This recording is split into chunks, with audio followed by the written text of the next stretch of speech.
I am Yun Zonkafeng, and it is now the spring of the 11th year of Konoha. I am lying on the grassy bank beside a stream outside the village, my hands folded behind my head as I gaze up at the azure sky. The stream flows quietly, and the air is filled with the fresh scent of blooming flowers mingling with the fragrance of grass. Days like this are really hard to get through. I can't help but complain. No phone to scroll through videos, can't even watch my favorite action-packed anime. It's as if I've been cut off from the world. The more I talk, the more frustrated I become. It's all my own fault for foolishly watching Boruto, and now I've ended up transported to Konoha just after its founding, doomed to play the part of a minor character destined to be cannon fodder. In truth, I didn't originally belong to this world. In my previous life, I had just graduated from university full of idealistic dreams of returning to my hometown to do something meaningful. My biggest hobby was following Naruto. Later, I heard Boruto was all the rage. Even though I, as an old fan of Shippuden, always looked down on it, curiosity finally got the better of me, and I clicked on it. Who could have guessed that one click would send me straight into Konoha 5 years after its founding and make me the head of the Yunjong clan? Being a clan head sounds impressive, but in reality, the Yunjong clan, counting my parents, who passed away 2 years ago, only had 3 members. With them gone, I was left alone as the clan leader. In other words, a commander without any troops. This isn't a clan head, it's more like being utterly alone. At that thought, I sat up abruptly, fuming. Based on what I know about Naruto history, in about 6 years, the first Shinobi World War will break out. Everything seems calm on the surface now, but once war begins, human life will lose all value. Corpses everywhere will become a common sight. In my heart, I silently vowed that if I could survive until the Boruto era, I'd definitely make Boruto suffer a little. Forget it, there's still some inheritance left at home. I'll dig out my father's will later, then settle down as an ordinary person and enjoy a laid-back life. Just then, a clear mechanical voice echoed in my mind. Ding, detected that the host mentioned peaceful life. The peaceful life system has been activated. The current living area is bound to Konoha Village. Congratulations to the host for surviving in Konoha for 6 years. A novice gift pack has been awarded. I was stunned. What's going on? Back when I was full of ambition and wanted to make a name for myself in the ninja world, the system never showed up. But now, when all I want is a quiet life, you pop out. Is this some kind of joke? Though I still felt helpless, curiosity about this system began to grow in me. The peaceful life system, judging by the name, is it here to help me take it easy? Well, let's give it a try. With anticipation, I commanded, System, open the novice gift pack. The beginner's gift pack has been activated. Congratulations, host, you have received all attribute basic chakra, yin, yang, water, fire, earth, wind, lightning. 1 card's worth of chakra, equivalent to the total chakra. Reserves of Kakashi Hitaki, Kekkai Genkai, crystal release, weaknesses removed, and you have initial mastery of related ninjutsu. Strength is the foundation of a peaceful life. We hope you enjoy a tranquil existence. Staring at these rewards, my mind was in utter chaos. Are you kidding me? How is this supposed to help me live a peaceful life? If anything, it's pushing me straight into the jaws of danger. This system is nothing but a trap. My dream of living an ordinary life, which I'd planned out for 2 whole years, shattered in an instant. Gone, like a bubble bursting. After a long moment, I forced myself to calm down and muttered, fine. I suppose strength really is the foundation for a peaceful life. But deep inside, I was grumbling, who would believe that? This system is just here to make things messy. No matter how much I complained, the system gave me nothing, not a single response. Left with no choice, I willed the system panel open. My stats were clearly displayed. Name, Yun Zonkafeng. Age 6. Strength/chakra, Chunin/1 card. Kekkai Genkai, crystal release. Talent, all attribute chakra. Tranquility value/chaos value, 100/0. Having the strength of a Chunin at my age. I suppose I can accept that. And getting the crystal release Kekkai Genkai is actually a pleasant surprise.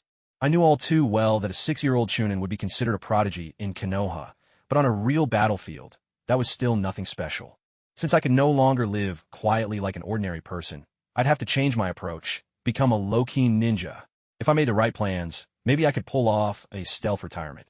I frowned, pondering to myself, if I want to survive the first great ninja war, this level of strength is far from enough. And these next few years in Konoha won't be peaceful. Whether Madara Uchiha's rebellion, the 5 Kage summit, all these major events are tied to war. Danger could strike at any moment. My gaze shifted to the tranquility and chaos values on the panel.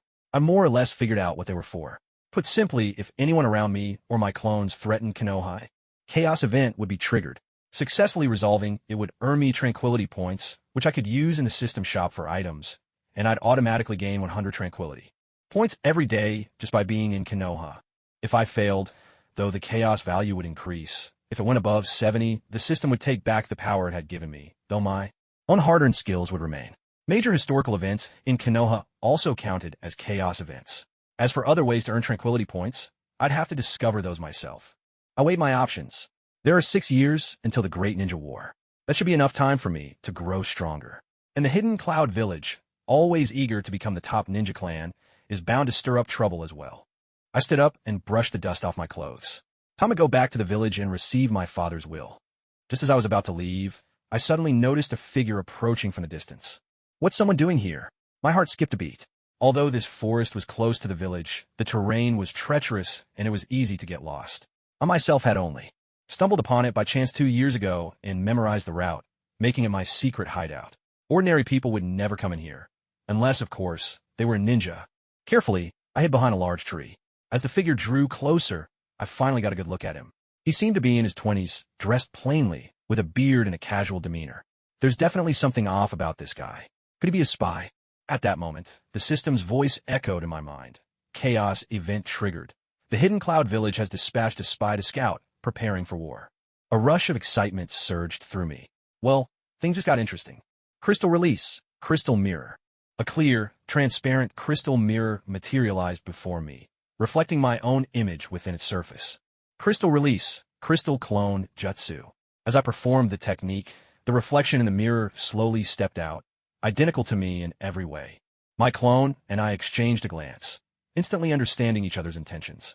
The clone headed off toward the Hidden Cloud spy, while I stayed hidden in the shadows, ready to act when the moment was right. Damn it, why is this forest so hard to get through? If I'd known, I would have just taken a main road. No one would suspect me anyway, not with this disguise. Tanabe Mitsuji grumbled as he struggled through the dense woods. If only I were a bit stronger, I wouldn't be stuck doing spy work like this, he muttered to himself, his complaints lost among the trees. As he continued to gripe, a child suddenly appeared not far ahead, catching him completely off guard. Whose kid is this? Don't just pop up like that. You scared me half to death. The clone, taking on the name Kaze, grinned and said, sorry about that, mister. You looked a little lost. Tanabe Mitsuji's eyes darted as he quickly adopted a weary expression. Yeah, I'm from the capital. My sister married into the Leaf Village, and I'm here to visit her. Got lost in the forest, though. Why don't I show you the way out? I know these woods pretty well. Tanabe Mitsuji immediately put on a grateful smile. Really? That would be a huge help, thank you. Anyone who didn't know him would easily believe he was just a brother who'd lost his way while visiting family in the Leaf Village. Unfortunately for him, the first person he ran into was none other than Kaze of the Clouds. Mister, I can take you out of here, but I'm really hungry right now. Tanabe Mitsuji saw the kid was clearly hinting at a reward, but managed to keep his smile. Hold on, let me see what I've got. He pretended to rummage through his bundle for something, but before long, his hands fell still. Come, get closer. I'll give you some pancakes, he said. Yinzhong Chufeng immediately walked over, smiling. But as soon as the two were just a meter apart, Tanabe Mitsuji struck without warning. He whipped out a sharp kunai from his bundle and lunged at Yinzhong Chufeng's chest with sudden ferocity. Kid, in your next life, don't go imitating adults playing ninja games. Tanabe Mitsuji watched as blood welled from Yinzhong Chufeng's mouth, his tone mocking. Your acting was decent, but I've lived over 20 years. You still underestimated me. Yet, the look he waited for, a flash of despair at the edge of death, never appeared. Instead, he saw only a calm, faint smile on the other's lips. So, the one who's truly going to die is you. A crisp shattering sound rang out, sharp and clear. In the next instant, countless razor-edged shards of crystal erupted from thin air. Each fragment was as sharp as a blade, descending in a dense, inescapable storm. In the blink of an eye, Tanabe Mitsuji was pierced and gravely wounded by the deadly hail. Though not killed instantly, he was left utterly powerless to resist. Yinzhong Chufeng stepped out from behind a tree, looking down at the dying Tanabe Mitsuji with a detached air. It wasn't that I underestimated you. Rather, you were far too confident. Crystal, Tanabe Mitsuji managed to ask in a faint whisper, summoning the last of his strength. That's right. These are genuine crystals. If you'd managed to kill me, perhaps you really could have struck it rich overnight.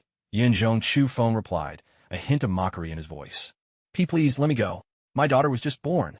I have things I must protect as well. Cristal style, cristal prison technique. A brilliant white light flared beneath Tanabe Mitsuji's feet, and in an instant, a massive, transparent crystal encased him completely. Sunlight filtered through the leaves, scattering over the crystal prison and refracting into a dazzling rainbow, like a priceless work of art.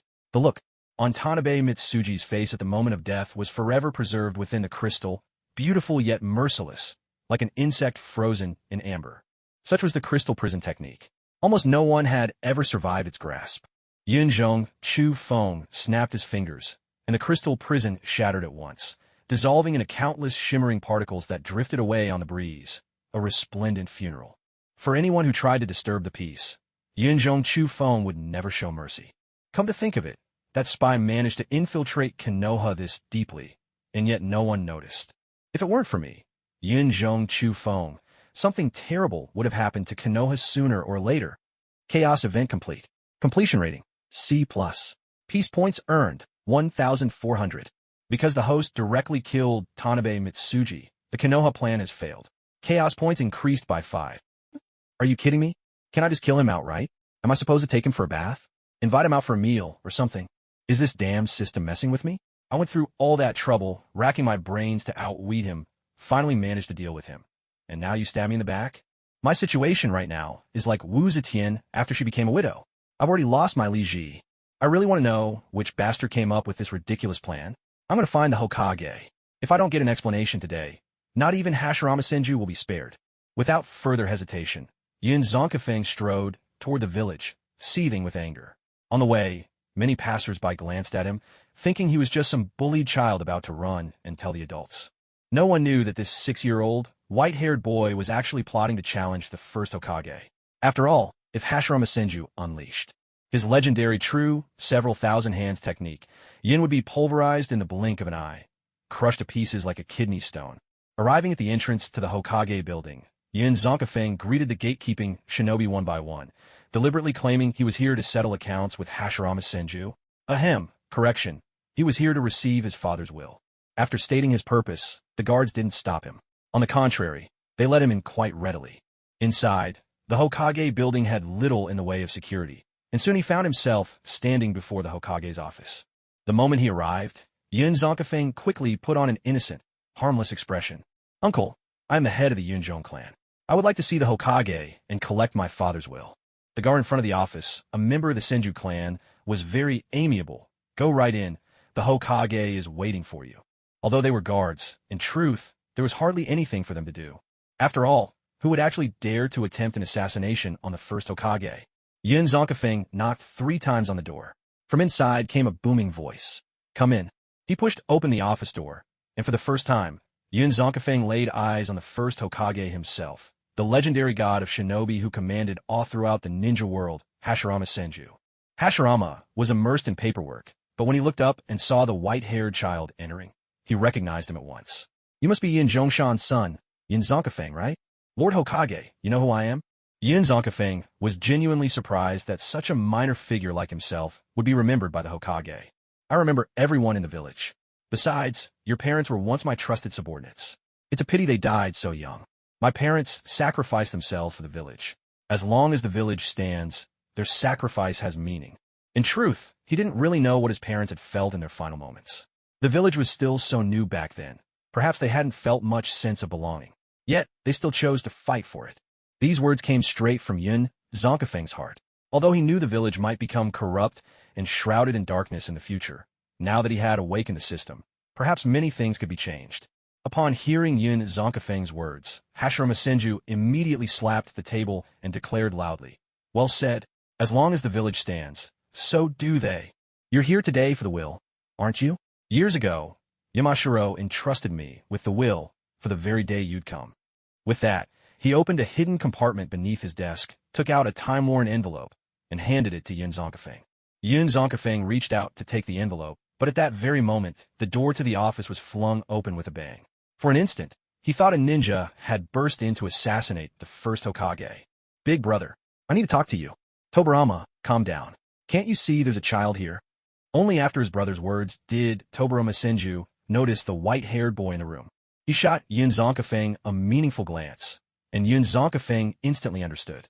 Stepping forward, Yun Zonkafeng accepted the envelope from Hashirama, tucking it away with care. Lord Hokage, Lord Tobirama, I'll take my leave now. Hashirama smiled warmly. Go on, carry your father's will forward, and grow well. Yun Zonkafeng nodded in acknowledgement and left the Hokage's office. As soon as he closed the door, a heated argument erupted in the room behind him. Uncle, do you know why Lord Tobirama is so upset? The Senju clansman scratched his head. It seems one of Lord Tobirama's plans failed, but I don't know the details. That's not something people like us would be told.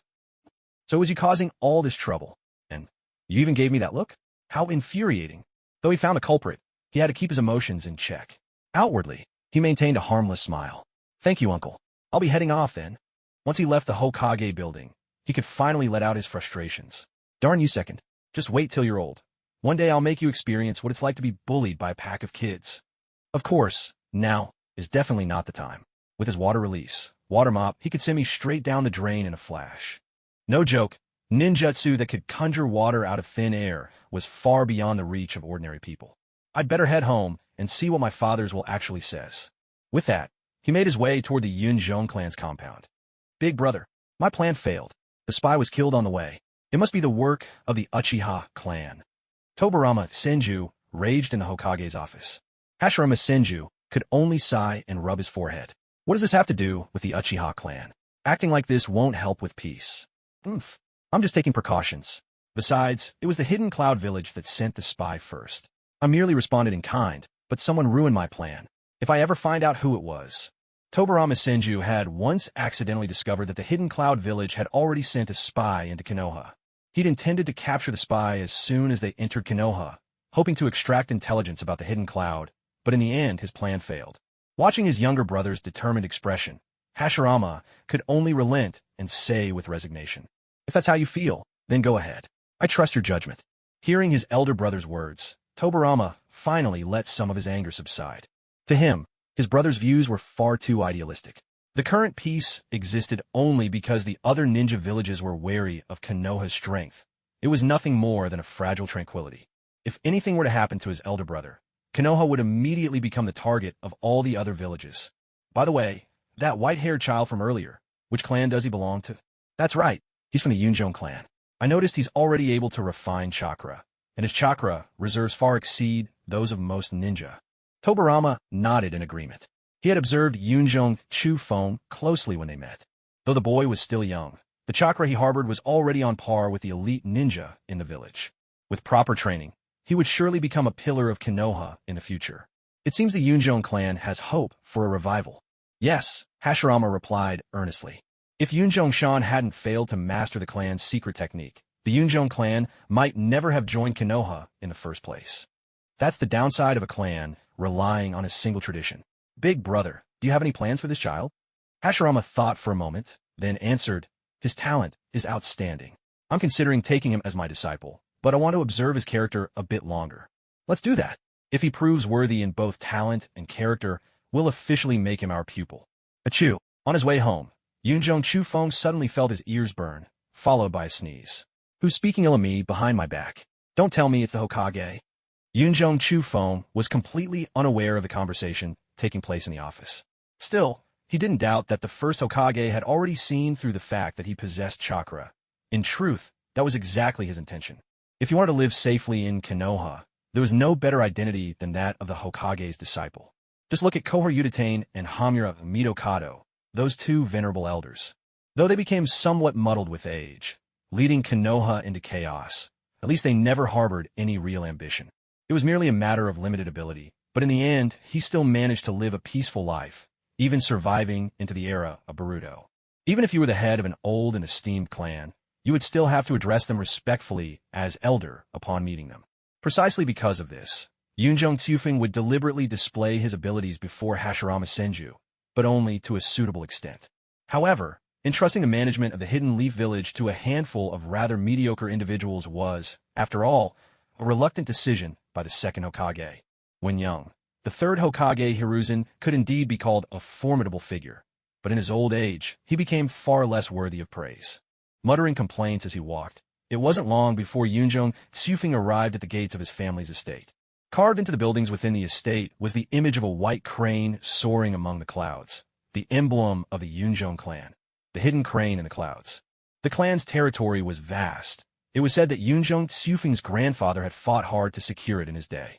Sadly, the old man had passed away as early as the 3rd year after the founding of the Leaf Village.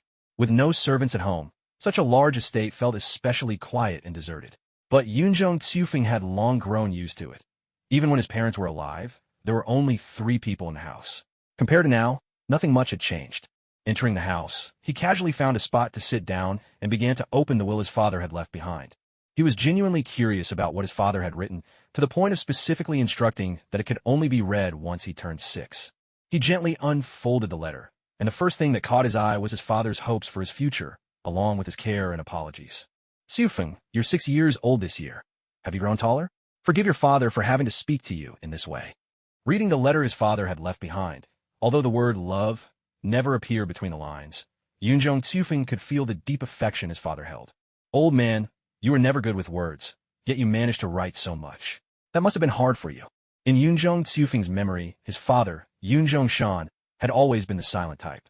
Whether towards his son or his wife, he was never one for many words. Yunjong Tsufeng quickly finished reading the letter, and for the first time, he realized that his father was in fact a deeply sentimental man. Though reserved in speech, his love for the family had never waned. Suddenly, the gentle words shifted abruptly to instructions, stopping mid-sentence. The last few lines left Yunjong Tsufeng rubbing his eyes in disbelief, but the words on the paper were unmistakably clear. Tsufeng, there is a hidden door in my bedroom. Take down the painting that covers it, and you'll find the secret technique our Yunjong clan is most proud of, cloud release. If you can master it, the Yunjong clan may yet rise again. Making sure he hadn't misread it, Yunjong Tsufeng sat there, momentarily stunned. The Yunjong clan actually possesses an escape technique? Cloud escape? I always thought our family was just an ordinary one with a bit of money. Was I wrong all along? If Yunjong Shan were still alive and heard his son say this, he'd probably waste no time in showing him a taste of real fatherly love. Back in the day, the Yunjong clan was a renowned family in the world of Shinobi. How did it come to be dismissed as nothing more than useless rich folks by his own son? Sigh, Dad, why are you just like this lousy system? Always waiting until after the fact to tell me something important?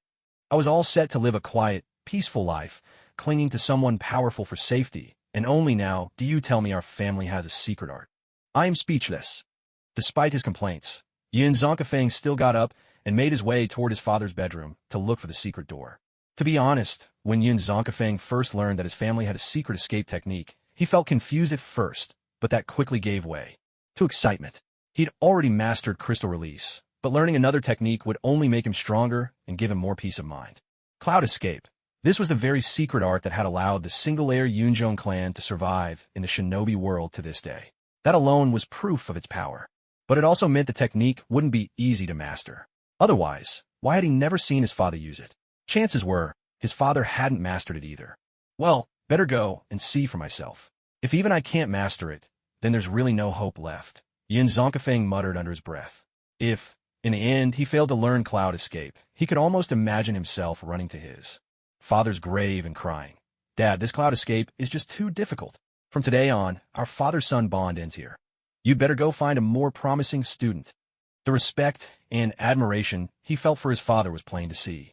His father's room wasn't far from where he lived, so Yin Zonkafang arrived in no time. Everything inside was just as it had been when his father was alive, though Yin Zonkafang often asked people to keep the place clean.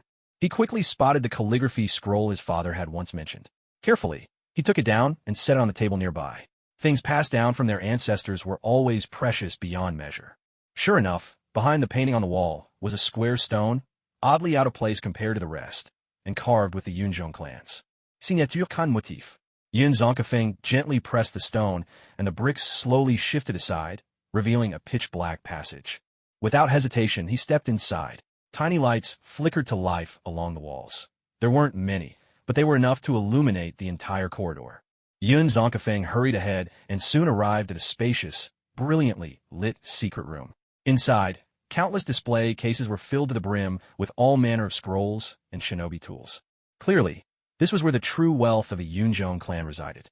Gazing at the room filled with scrolls and ninja tools, Yunjong Xiufeng couldn't help but sigh. I never realized our family owned so many treasures. I really underestimated the collection at home. If I try to master all these jutsu, it'd probably take over a decade, wouldn't it?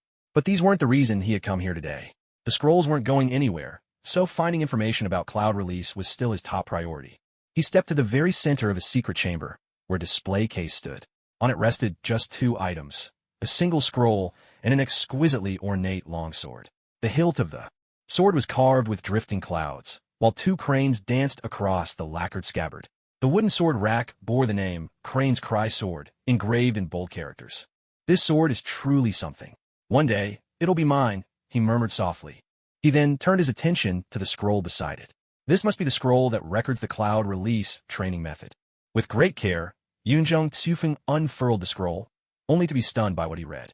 Cloud Release was created by the Yunzhong clan's ancestor, Yunzhong Huaqin.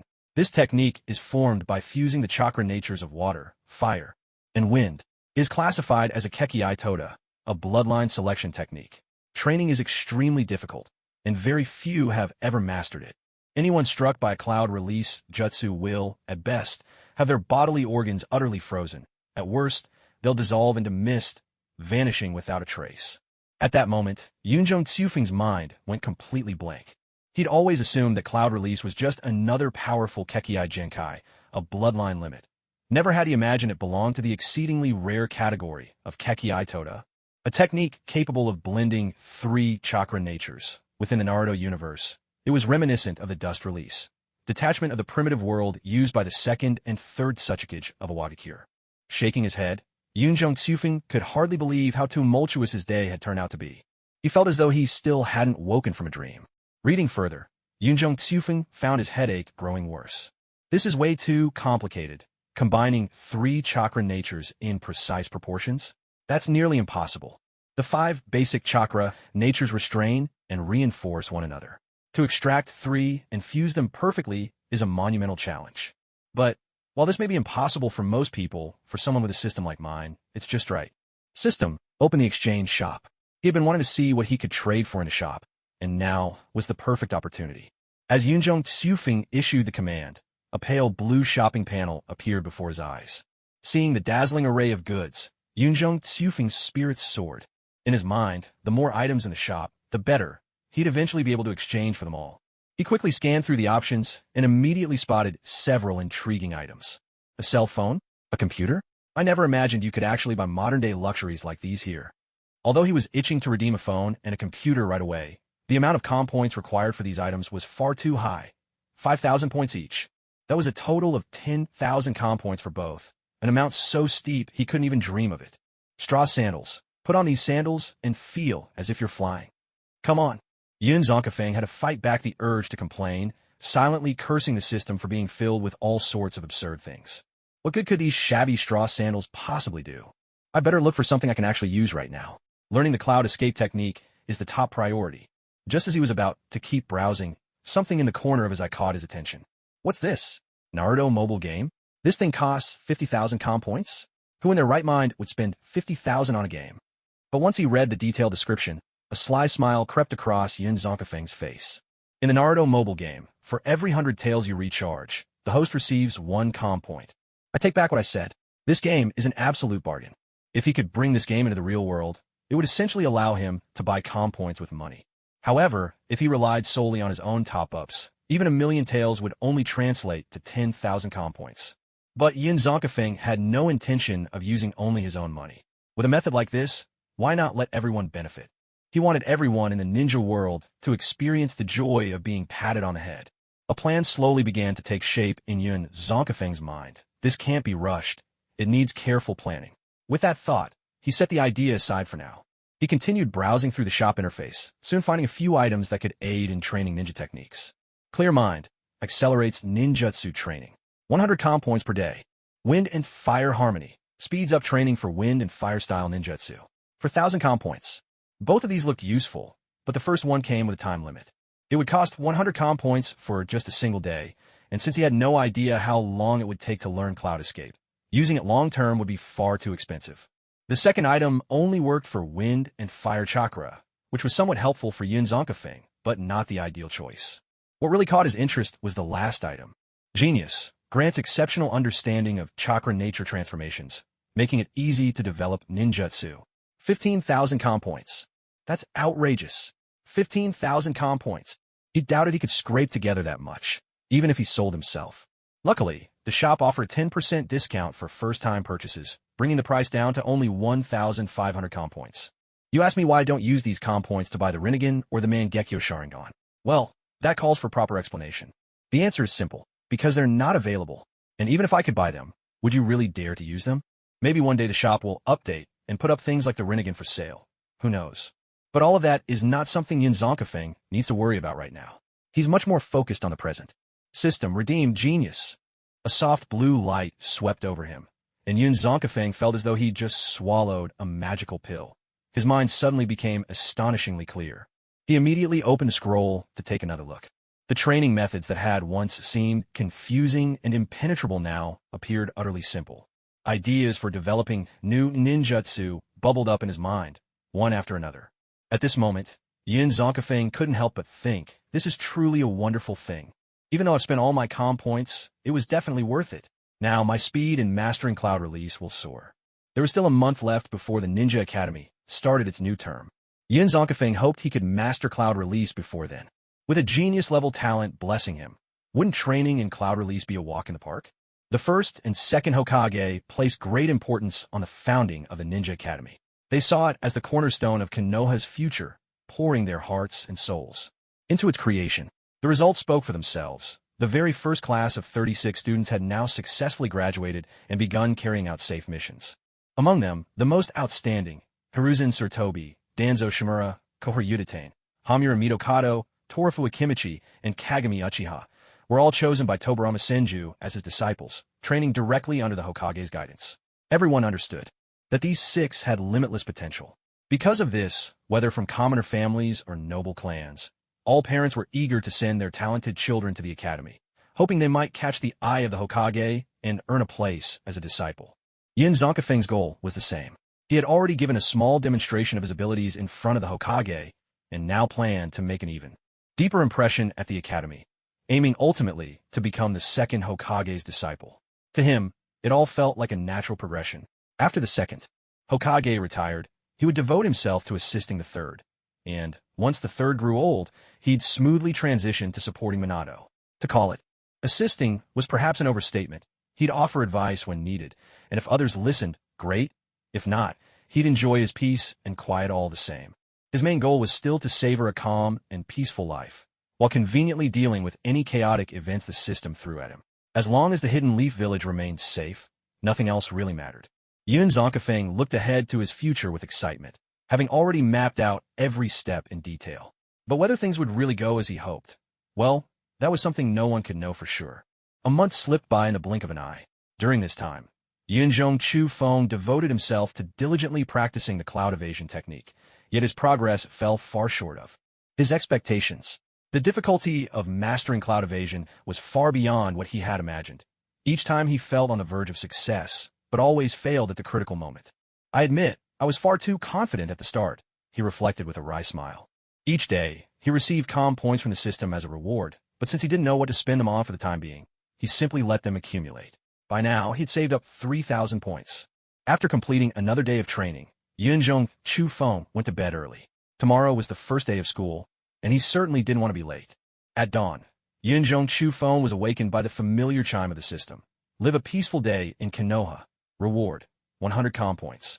He had long since grown used to these notifications, treating them as his natural alarm clock.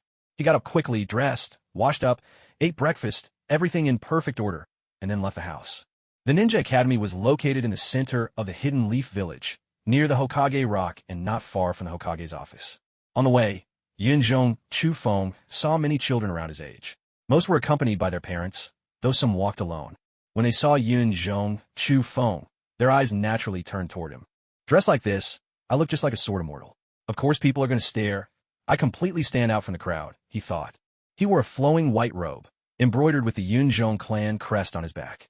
2 cloud cranes were exquisitely stitched onto his sleeves, and, at his waist, hung the ancestral crane's cry sword. His white hair fluttered gently in the morning breeze, making him look as if he had stepped straight out of an ancient legend. The other children were clad in simple attire or the standard outfits of their respective clans. It was clear that, even among the major clans of Konoha, no one could match Yunzhong Chufeng's otherworldly appearance. Could it be that my ancestor, Yunzhong Huachan, really was an ancient sword immortal? The thought crossed his mind. After all, the art and clothing styles in his home were completely out of place in this world. But he quickly dismissed the notion as too far-fetched.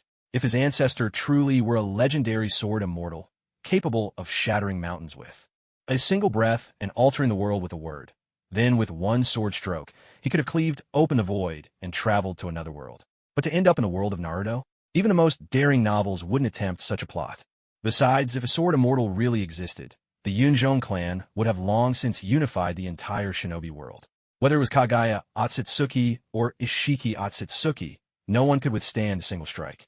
Lost in these wandering thoughts, Yunzhong Chufeng found himself at the gates of the ninja academy before he knew it.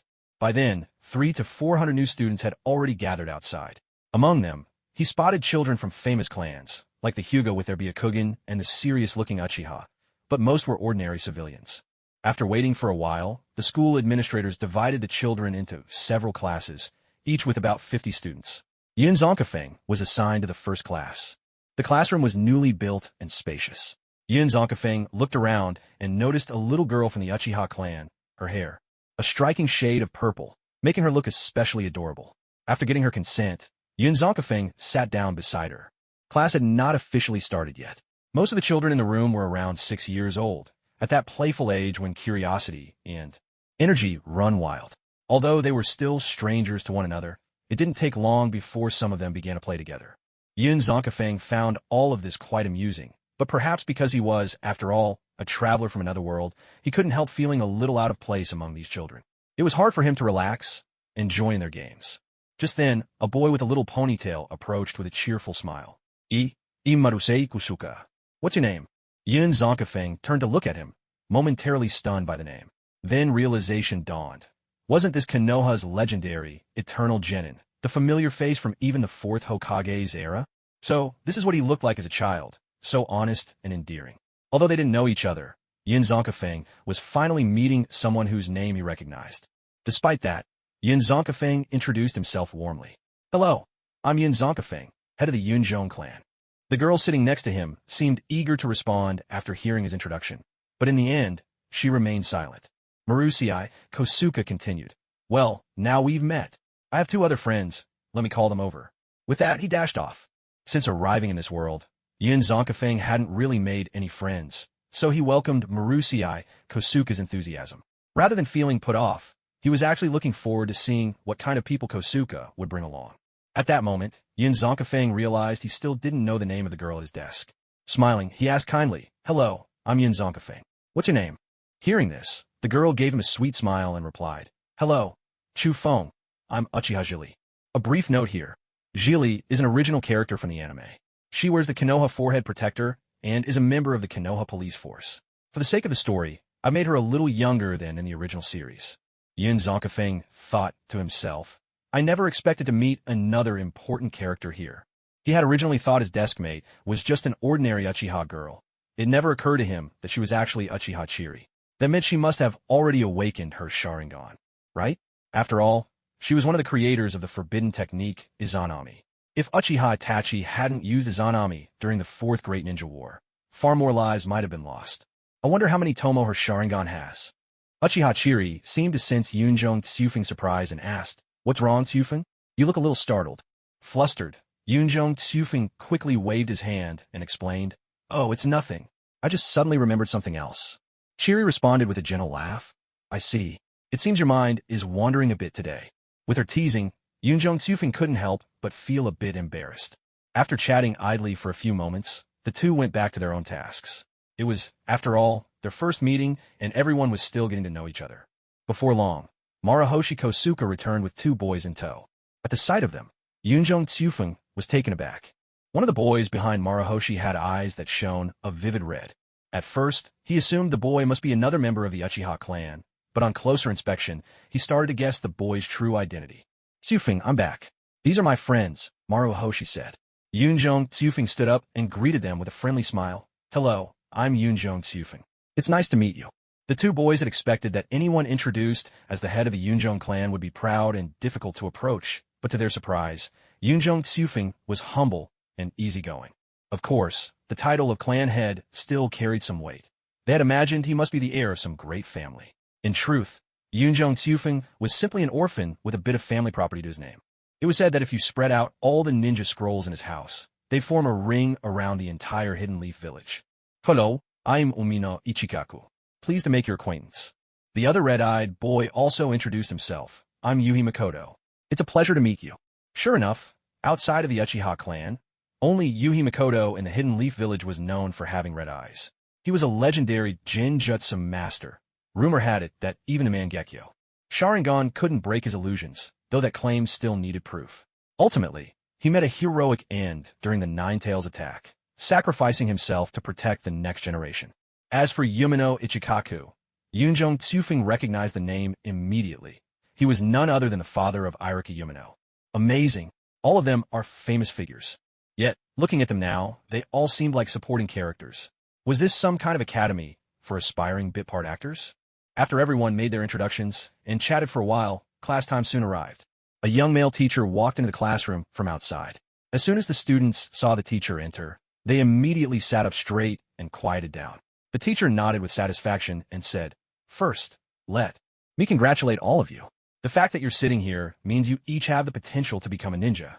As long as you work hard, you'll definitely have the chance to become real ninjas in the future." He then introduced himself. "My name is Sarutobi Mizuyo. For now, until you graduate, I'll be your homeroom teacher. I'm 25 years old, and this is my first time teaching. My skills are considered average in the village. I enjoy sports in my free time, and my dream is to raise students who can stand on their own. Next, I'd like each of you to introduce yourselves in turn." At first, everyone was a bit nervous and shy, but gradually, they relaxed and bravely shared their hobbies and dreams.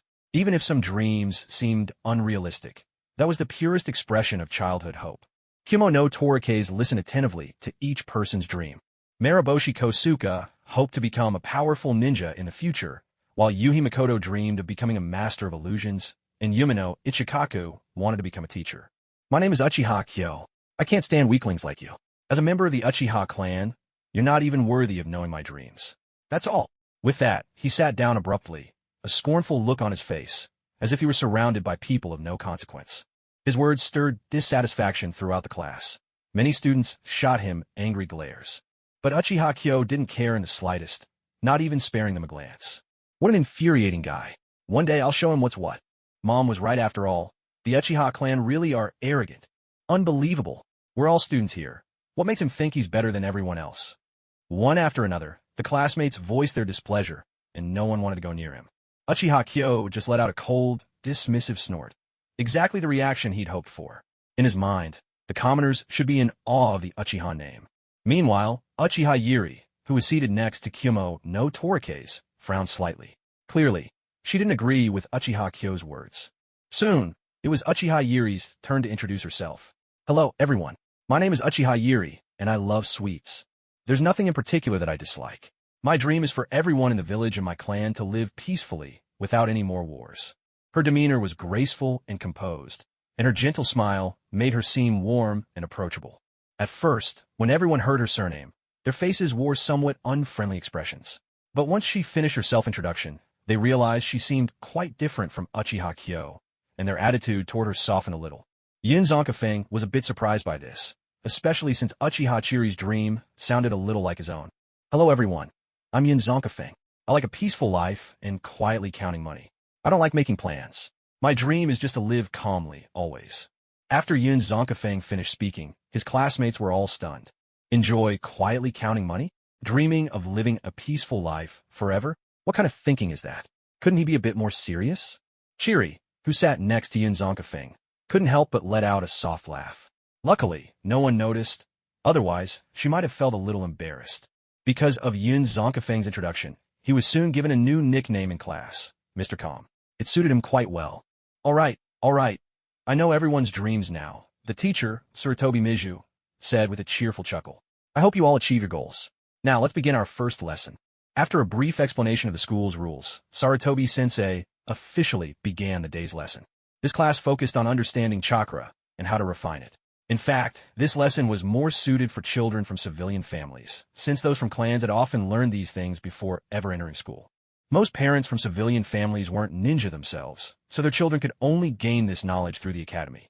In class, the children from civilian backgrounds listened intently. Among those from clans, only a handful paid close attention. The rest seemed a little distracted.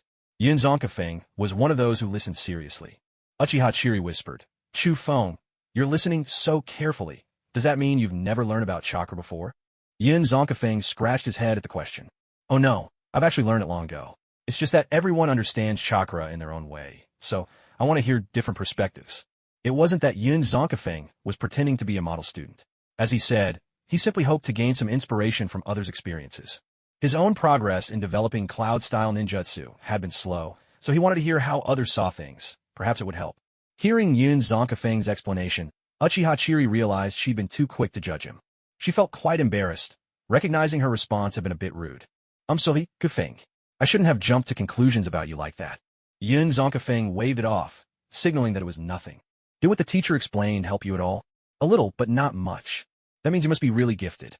In truth, Yin Zonkafeng said this only to avoid undermining the teacher's authority in front of the class. The reality was that the material the teacher covered was far too basic, offering almost no assistance in developing his cloud evasion technique. Once Yin Zonkafeng realized the lessons weren't particularly useful, he stopped paying close attention and instead began chatting casually with Uchiha Jili. The two of them quickly became acquainted. To Yin Zonkafeng's surprise, this Uchiha prodigy wasn't arrogant in the slightest. On the contrary, she was remarkably humble. She also didn't display the usual showy attitude that many from the Uchiha clan were known for. This left Yin Zonkafeng with a very good impression of her. Before he knew it, the first class had come to an end. Judging from the expressions of his classmates, most of them had grasped the basics of chakra refinement. Sarutobi Miju had already informed everyone that, for the rest of the day, they would be practicing chakra refinement on their own. Every year, the Academy held this session, a chance to distinguish the naturally gifted from the average students through this initial attempt at chakra refinement.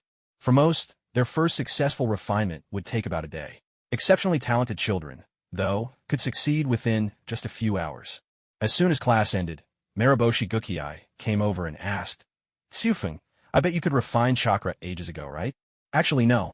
I only managed to do it last month." Gukiai looked puzzled. "But doesn't your clan start learning chakra at a really young age?" Yin Zonkafeng smiled and replied, "I'm the only one left in my clan. My parents passed away 2 years ago." Mariboshi Gukiai was about to apologize, but Yin Zonkafeng quickly cut him off. He really didn't mind, and since Gukiai hadn't meant any harm, there was no need for apologies. "Enough about me. What about you? Did you understand everything the teacher taught today?" Mariboshi Gukiai scratched his head and grinned. "Mostly. I got the chakra refinement part down, and for the rest, I'll just read up on it at home." Yin Zonkafeng nodded in response. He knew that all knowledge could be found in books. Read enough, and understanding would follow. At that moment, an arrogant voice shattered the calm of the classroom. Typical for a commoner, not even able to grasp such simple stuff. "You might as well just give up now. You don't deserve to be a ninja." The room fell silent, tension thickening the air. Yin Zonkafeng didn't even have to look up to guess who had spoken. It had to be another one of those haughty Uchihas. "What did you say?" Mariboshi Gukiai slammed his desk in anger, shouting back, "Uchiha Kyo, don't think I'm afraid of you, just because you're from the Uchiha clan. I'm not scared of you at all." With a huff, he rolled up his sleeves and strode toward Uchiha Kyo, clearly intending to teach him a lesson. Yet Uchiha Kyo showed not the slightest trace of fear.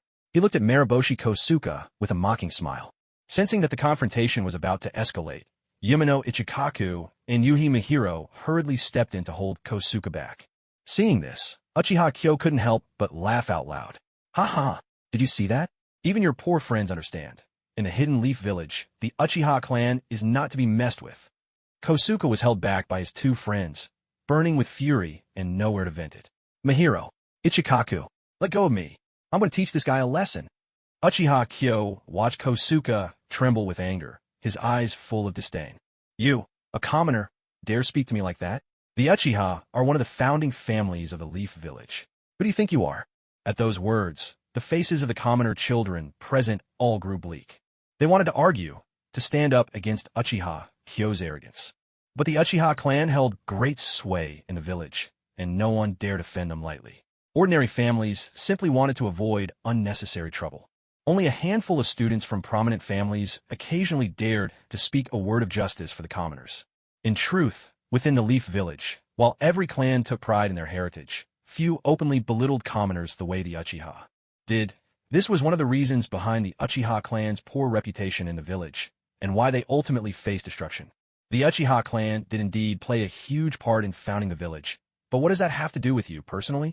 Uchiha Kyo was momentarily stunned by these words. He wasn't particularly outstanding within his own family. He'd only wanted to show off his status in front of his commoner classmates, but he hadn't expected such a sharp retort. He glanced at Yunjong Tsufeng, noticing the boy's fine clothes, but the family crest on his chest was unfamiliar, and he'd never heard of the Yunjong clan. So he simply assumed the boy was just another commoner. Oh, and who are you? Do you really think that just by dressing nicely, you can pass yourself off as the heir of some noble family? Yunjong Tsufeng wasn't angered. In fact, he found the boy in front of him ridiculously arrogant. As someone with a system at his disposal, how could he tolerate anyone outshining his own arrogance? Who I am isn't important. What matters is that your arrogance has gone too far.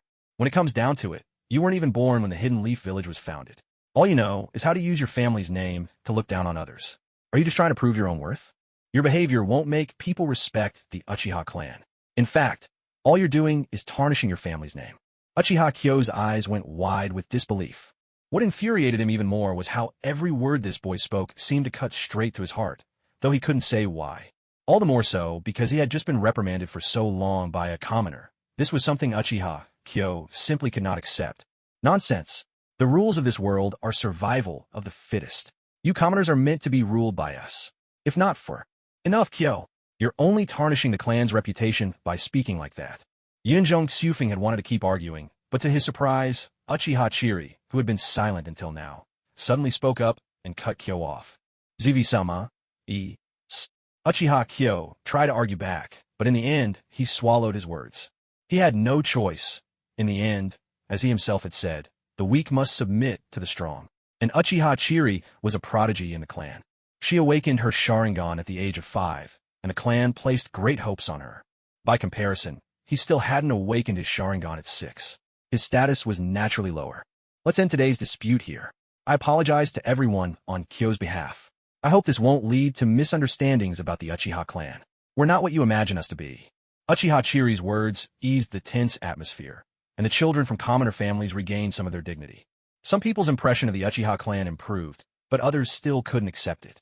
They clung even more tightly to their parents' warnings, not to get close to the Uchiha.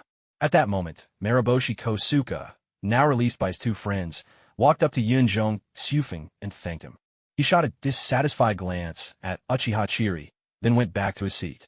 In his eyes, it was Yunjong Tsufeng who had forced the Uchiha into a corner, and Uchiha Chiri had only intervened to protect her clan's reputation. He felt no goodwill toward the Uchiha. Uchiha Chiri gave a wry smile. It seems Kosuka doesn't like me very much. Yunjong Tsufeng shrugged. It can't be helped. After what Kyo did, everyone's upset. It's only natural he holds a grudge. Uchiha Chiri understood this perfectly well. She had entered the ninja academy hoping to ease the villagers' prejudice against the Uchiha clan. Now, it seemed all her efforts had been undone by Kyo. As a prodigy of the Uchiha, Chiri was never arrogant, nor did she treat others with prejudice. She always believed that ninja of the clan should not look down on others. Clearly, like Uchiha Kagami, she was one of the more gentle members of the Uchiha. It was precisely because of Kagami's influence that Chiri chose to attend the ninja academy. Otherwise, with her talent, she would have been trained exclusively within the clan. It's really hard to change how both the clan and the outside world see us. Yunjong Tsufeng chuckled softly. Actually, it's not that hard. Oh, why not? If you're strong enough, even those in your clan will listen to you. Although the shinobi world appears peaceful on the surface, this peace is merely maintained by the strength of Lord Hokage, Kirigi said. Uchiha Chiri hadn't expected that Torikes would answer in this way. But thinking it over, to truly convince those stubborn clansmen to accept the views of herself and her brother, the issue of strength was indeed unavoidable. After all, without strength, all talk is just empty words. So, doesn't that make it just like Kyo? Relying on strength to force others, Chiri said deliberately. Of course it's not the same. He only uses his power to satisfy his own selfish desires. He enjoys suppressing and humiliating others. But you hope the clan and the villagers can truly understand each other, so the Uchiha can become a real part of Konoha. A smile broke across Chiri's face. You're an interesting one, Torikase. It almost seems like you don't dislike the Uchiha at all. Hearing this, Torikase smiled gently in return, his expression warm. We're all members of this village. The Uchiha are part of Konoha, too. There's nothing to dislike. From the first time she met Torikase Kaminaka, Chiri had sensed he was different from the other students, though she hadn't been able to put her finger on why. When Mariboshi Kosuka was being mocked, despite having only just met him the day before, Torikase had stepped up to defend him. Even toward the Uchiha clan, whom many villagers feared or even resented, Torikase showed no prejudice at all. As I thought, Torikase is someone special, Chiri mused. After a while, Sarutobi Mizuyo returned to the classroom. Torikase Kaminaka didn't believe for a second that Sarutobi Mizuyo was truly unaware of what had just happened in the classroom. But Mizuyo didn't mention a word about it. Instead, he went straight into the next lesson. All right, everyone. For the rest of today, I want you to try extracting chakra on your own, using what we learned last class. At those words, the students instantly straightened and focused.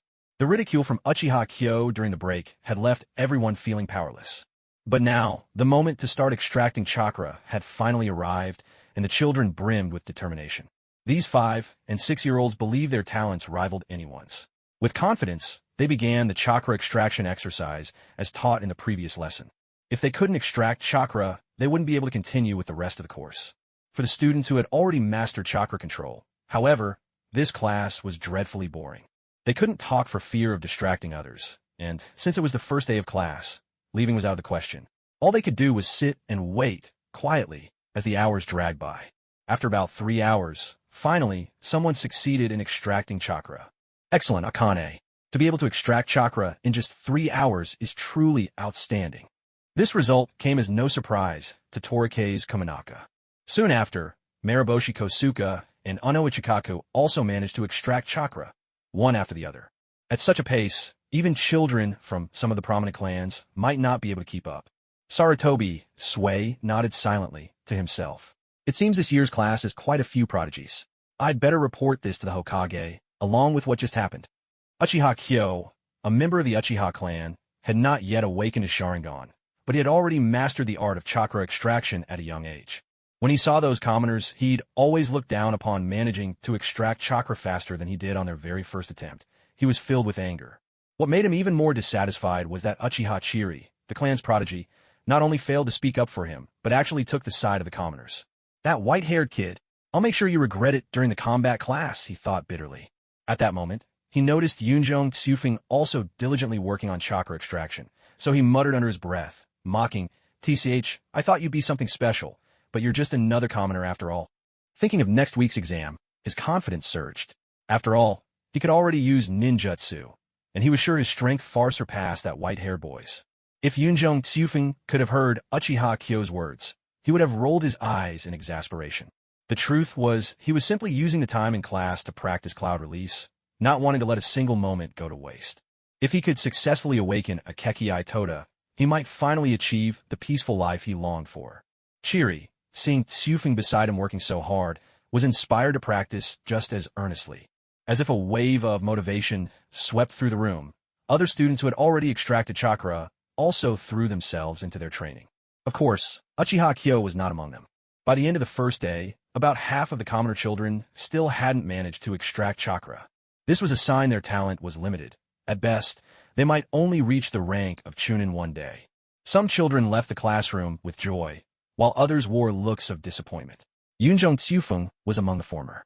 Although he failed at the final step of his training again today, he was starting to figure out what the problem was. With a few more attempts, he felt he might soon master the cloud release technique. After school, Marusei Kosuka and the others called out to Tsufeng, inviting him to walk home together. Tsufeng agreed. After saying goodbye to Chiri, the 4 of them left the academy. But they quickly realized their routes home were completely different. The Yunjong clan's compound was in the opposite direction from the others' homes. So, Yunjong Tsufeng had no choice but to walk home alone. Night fell over the Uchiha compound. "Chiri, how was school today? Did you make any new friends?" Uchiha Kagami asked with genuine concern. The first person who came to Chiri's mind was Yunjong Tsufeng. She felt that, by now, she could call Tsufeng a friend. Yes, his name is Yunjong Tsufeng. He's the head of the Yunjong clan. Brother, have you ever heard of the Yunjong clan? Uchiha Kagami thought back carefully. He vaguely recalled seeing a mention of the Yunjong clan in one of the old family records, though there wasn't much detail. The records mainly noted that, despite the Yunjong clan being few in number, their strength was formidable. They were masters of a unique cloud-style ninjutsu, and it was said that they could turn enemies into mist in an instant, causing them to vanish. I've heard of them, but I don't know much, just that they're a powerful family. Chiri felt a twinge of confusion at this. Xufeng had once told her that his family had always passed down the line to a single heir, and there had never been more than 4 or 5 people in the household at a time. How could such a small family be considered powerful? Still, if her brother said so, it must be true. Afterward, Chiri recounted everything that had happened at the academy that day, hoping to hear her brother's thoughts. You did very well, Uchiha Kagami affirmed. As for Kyo, that child has been influenced by his grandfather since he was little. Ideas like his aren't easily changed overnight. Chiri nodded in understanding. She was familiar with the situation within their clan. Elders like Kyo's grandfather were typically followers of Uchiha Madara, often urging the family to break away from the leaf and follow Madara instead. Uchiha is the Uchiha of the leaf. That phrase, spoken by Xufeng, resonated deeply with Kagami's own beliefs. Among the younger generation, Kagami commanded a great deal of respect. They admired Uchiha Madara, but few were willing to follow him blindly. Instead, they wished to become part of the village and make their clan stronger from within. Such voices had been rare, but ever since Kagami became a disciple of Senju Tobarama, his supporters had gradually increased. Most of these people were weary of endless strife and simply wanted a peaceful life in the village. They believed that as long as Kagami could grow and thrive, their dreams would one day come true. Yunjong Xufeng is a thoughtful young man. He's bound to achieve something in the future. Brother, do you think highly of Xufeng? Kagami nodded, especially impressed by that one line. Uchiha is the Uchiha of the leaf. It perfectly matched the goal he had been striving toward, that both the village and the Uchiha clan could move beyond war. He decided he would report the day's events to his teacher tomorrow. If Xufeng were fortunate enough to receive guidance from Master Tobarama, there was no doubt he would benefit greatly. Still, Kagami suspected that the Hokage and his teacher had already taken note of Xufeng. Chiri, you should cherish your friendship with him. A sudden feeling tells me he may well be the key to whether we ultimately succeed. Jili hadn't expected her brother to value Yin Zonkafeng so highly, but she had always liked this classmate as well, so she happily agreed to her brother's request. Get some rest, Jili. You have class tomorrow, her brother said gently. Okay, you too, brother, she replied. While the siblings shared a warm conversation in the quiet of the night, Yin Zonkafeng found himself staring at the system notification on his personal panel, momentarily at a loss for how to react. Name, Yin Zonkafeng. Age, 6. Strength/chakra. Chunin/1 unit. Bloodline limit. Crystal release. Cloud release. Progress. 55%. Talents. All attribute chakra. Genius. Com points/chaos points. 3100/5. Countdown to chaos event. The Uchiha Madara Rebellion. 365 days remaining. According to the system's prompt, in 1 year, Uchiha Madara would attack the Hidden Leaf, ultimately facing Hashirama Senju in a fateful duel and being killed in the process. But in a year, Yin Zonkafeng would, at best, reach Jonin level, far from enough to make a difference. Battles like Buddha Avatar or Nine-Tails Susanoo, at that scale, ordinary people didn't even stand chance. This is really tricky, he muttered to himself. If he failed the mission at that time, his chaos points would jump by 70 or 80 in one go. Wouldn't that mean he'd lose everything he'd worked for? The last time he killed a Cloud Village spy, his chaos points had only increased by 5, and even after a month, that number hadn't budged. If his chaos points spiked by 70 or 80 at once, it would basically be a total defeat.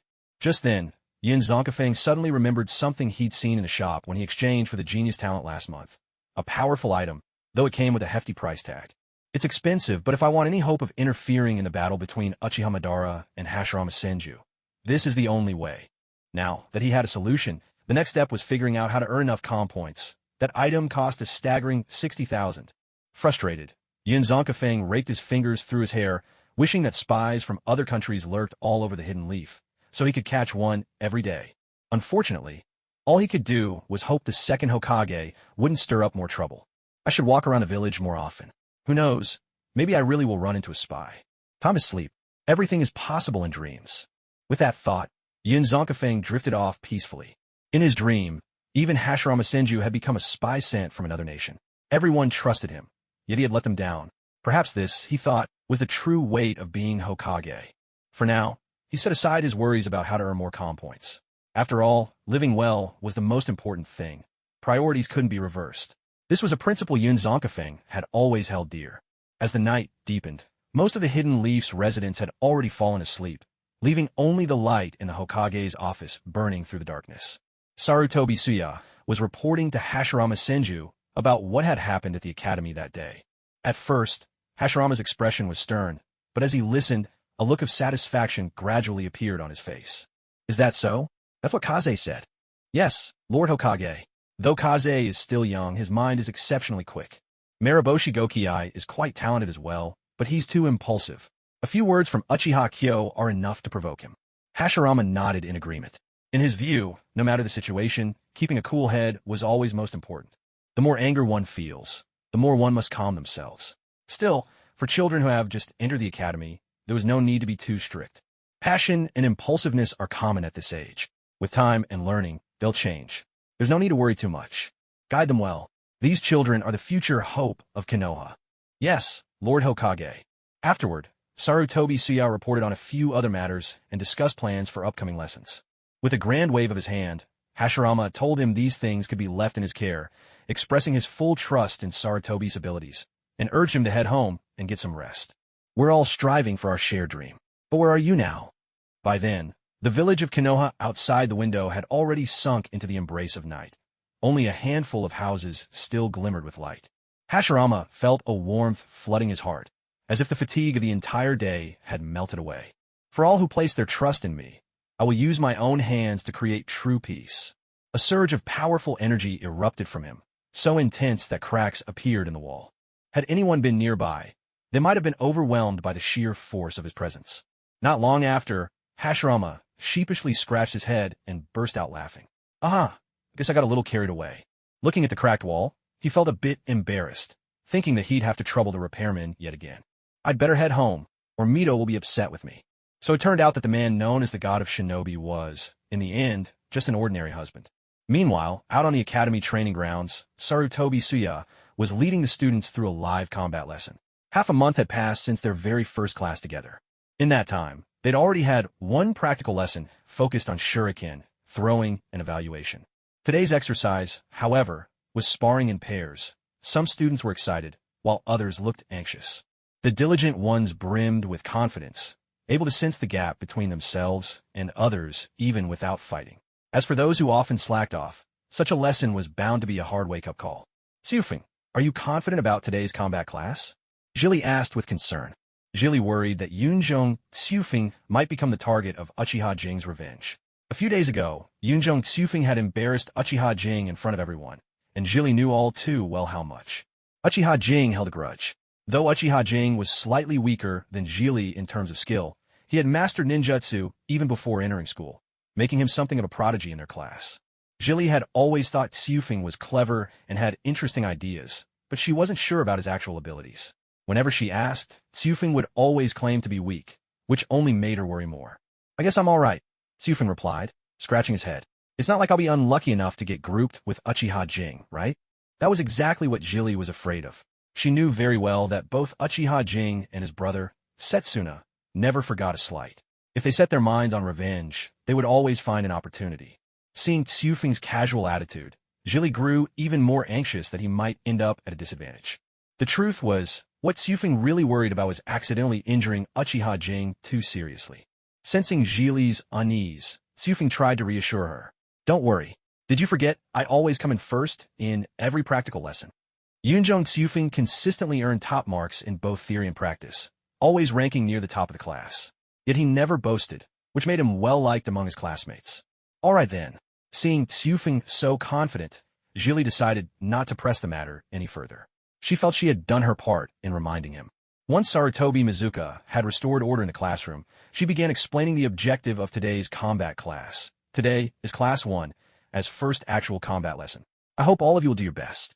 Even though this is a combat class, safety must always come first. Remember to stop before things get out of hand. Absolutely no causing serious injuries.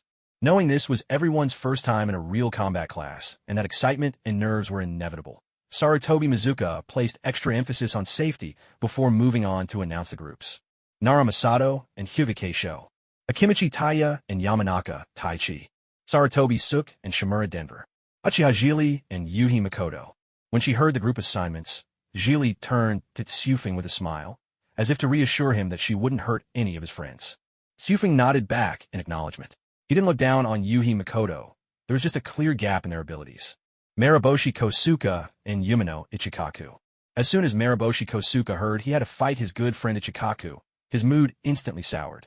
He had originally planned to make Uchiha Kyo admit defeat in front of everyone today, but now he had no choice but to give up on that idea.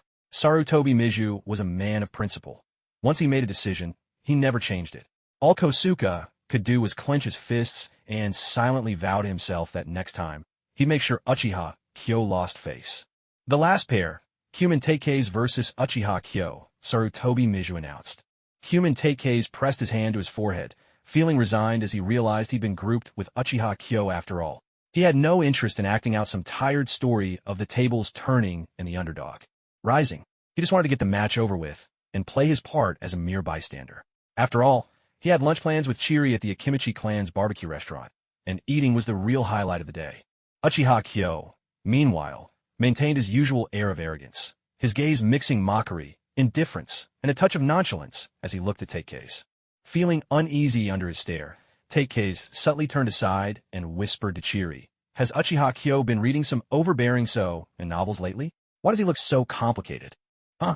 What's an overbearing CEO?" Chiri was puzzled. She always found Teikei's remarks hard to follow.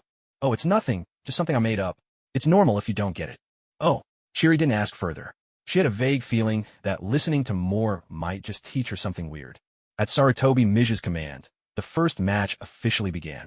The outcome was no surprise. Nara Masato lost quickly, and no one seemed shocked.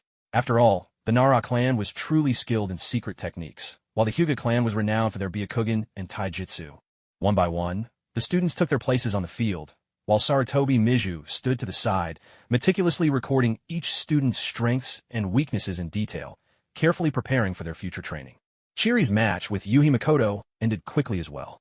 It had to be said, Yuhi Makoto was quite capable. She'd simply run into Chiri this time. Yumino Ichikaku and Mariboshi Kosuka were locked in a fierce struggle, but in the end, Ichikaku's stamina gave out, and he fell just short. "Get out of the way when you're done. Don't you feel embarrassed, fighting at such a low level?" Uchiha Kyo openly mocked them from the sidelines, but the others didn't bother responding, treating him as if he didn't exist. Only Mariboshi Kosuka seemed provoked, but Ichikaku managed to hold him back. Turning to Human Teikei's, Uchiha Kyo called out loudly, "Come on, little commoner. Today, I'll show you the power of the Uchiha clan. Let's see if you dare to act so cocky again." After speaking, he strode alone toward the dueling grounds. Yunjong Tsufeng lazily scratched his ear, his expression relaxed as he followed behind. Jili once again felt a surge of worry deep in his heart. He couldn't be sure whether Tsufeng truly possessed extraordinary abilities, or if he was simply putting on an air of calm confidence. Begin. No sooner had the word been spoken than Uchiha Kyo became a blur, darting forward in an instant to appear right in front of Tsufeng. The kunai in his hand shot straight for Tsufeng's right arm. Standing off to the side, Mariboshi Kosuka's pupils contracted in shock. So fast. Uchiha Kyo's speed far exceeded his expectations, and he clenched his fists, realizing with a sinking heart that he was no match for Uchiha Kyo. Yet Tsufeng merely shifted his body lightly, effortlessly evading Kyo's attack. In the next moment, he seized Kyo's wrist, snatched away the kunai, and with a smooth motion flung Uchiha Kyo aside. After his first attack failed, Uchiha Kyo didn't recklessly charge in again. Damn it, how can he be so fast? He was caught off guard. This move was something he'd practiced countless times, yet had been neutralized so easily. Frustrated, he hurled 5 shuriken in quick succession, hoping to pin down Yunjong Tsufeng. Though the wooden shuriken weren't lethal, a direct hit could still draw blood. But to Tsufeng, these posed no threat. He simply parried them all with the kunai, blocking everyone with ease. Just then, Uchiha Kyo suddenly accelerated, closing the distance between them. As he drew near, he leapt and lashed out with a powerful kick aimed at Tsufeng's right shoulder. The shuriken, it turned out, were just a distraction. But to Kyo's astonishment, Tsufeng firmly caught his foot, holding him fast no matter how hard he struggled.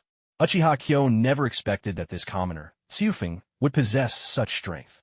A sense of humiliation welled up inside him. Was he really going to be forced to use that move? Uchiha Kyo shouted furiously, "Let go of me!" Having his attacks thwarted one after another, his anger was reaching its breaking point. "All right," Yunjong Tsufeng replied with a calm smile. then released his grip. Uchiha Kyo, caught off guard, toppled backward to the ground. Without missing a beat, Tsufing kicked him hard in the stomach. The force was tremendous. Spit flew from Uchiha Kyo's mouth as he was sent reeling. Arg! I'll kill you. Uchiha Kyo was now completely enraged. He couldn't accept being so easily defeated by a commoner he'd always looked down on. His pride drove him to a desperate decision. Taking advantage of a moment when no one was watching, he quickly swallowed an unknown pill, then began forming hand seals at lightning speed. Snake, ram, monkey, boar, horse, tiger. Fire style, great fireball, jutsu. Sarutobi Suya rushed forward immediately, trying to stop it. But for some reason, Uchiha Kyo's hand seals and jutsu casting were unbelievably fast. There was no time left. Water style, water formation wall. Sarutobi Suya unleashed a water-style jutsu to extinguish the raging flames, but the thick smoke and steam blurred everyone's view of the field. Yet his instinct screamed. Something was definitely wrong with Uchiha Kyo. Takikaze. Uchiha Chiri's pupils widened in shock. In an instant, a blood-red hue spread across her eyes, and two tomo began to spin within. This was the Uchiha clan's bloodline limit, the Sharingan. She had awakened her two tomo Sharingan as early as the age of 5. The surrounding classmates were all stunned by the scene. Not a single person noticed that Chiri had activated her Sharingan. Takikaze. Mariboshi Kosuka was the first to try and rush forward, but the teacher stopped him. Damn it, that guy's trying to kill someone. That lunatic. He really used a jutsu to ambush Takikaze. Everyone was deeply worried by this sudden turn of events. Takikaze was well-liked. Nearly everyone in the class was his friend, and that was why they were all so anxious. At this moment, Chiri was overwhelmed with guilt. She should have warned Takikaze to be more careful, but she never imagined that Uchiha Kyo would go so far as to try to kill him. Moreover, Uchiha Kyo wasn't supposed to be able to cast jutsu that quickly. Even the teacher hadn't been able to stop him in time. Desperate, she activated her Sharingan, hoping to see through the thick smoke and check on Takikaze's situation, but what she saw left her utterly stunned. Sensei, Takikaze isn't on the field. There's just a rock? Yes, even Chiri was confused now. How had Takikaze suddenly turned into a rock? And this rock wasn't quite like any ordinary stone. Sarutobi Suya was just as bewildered when he heard the report. How had he turned into a rock?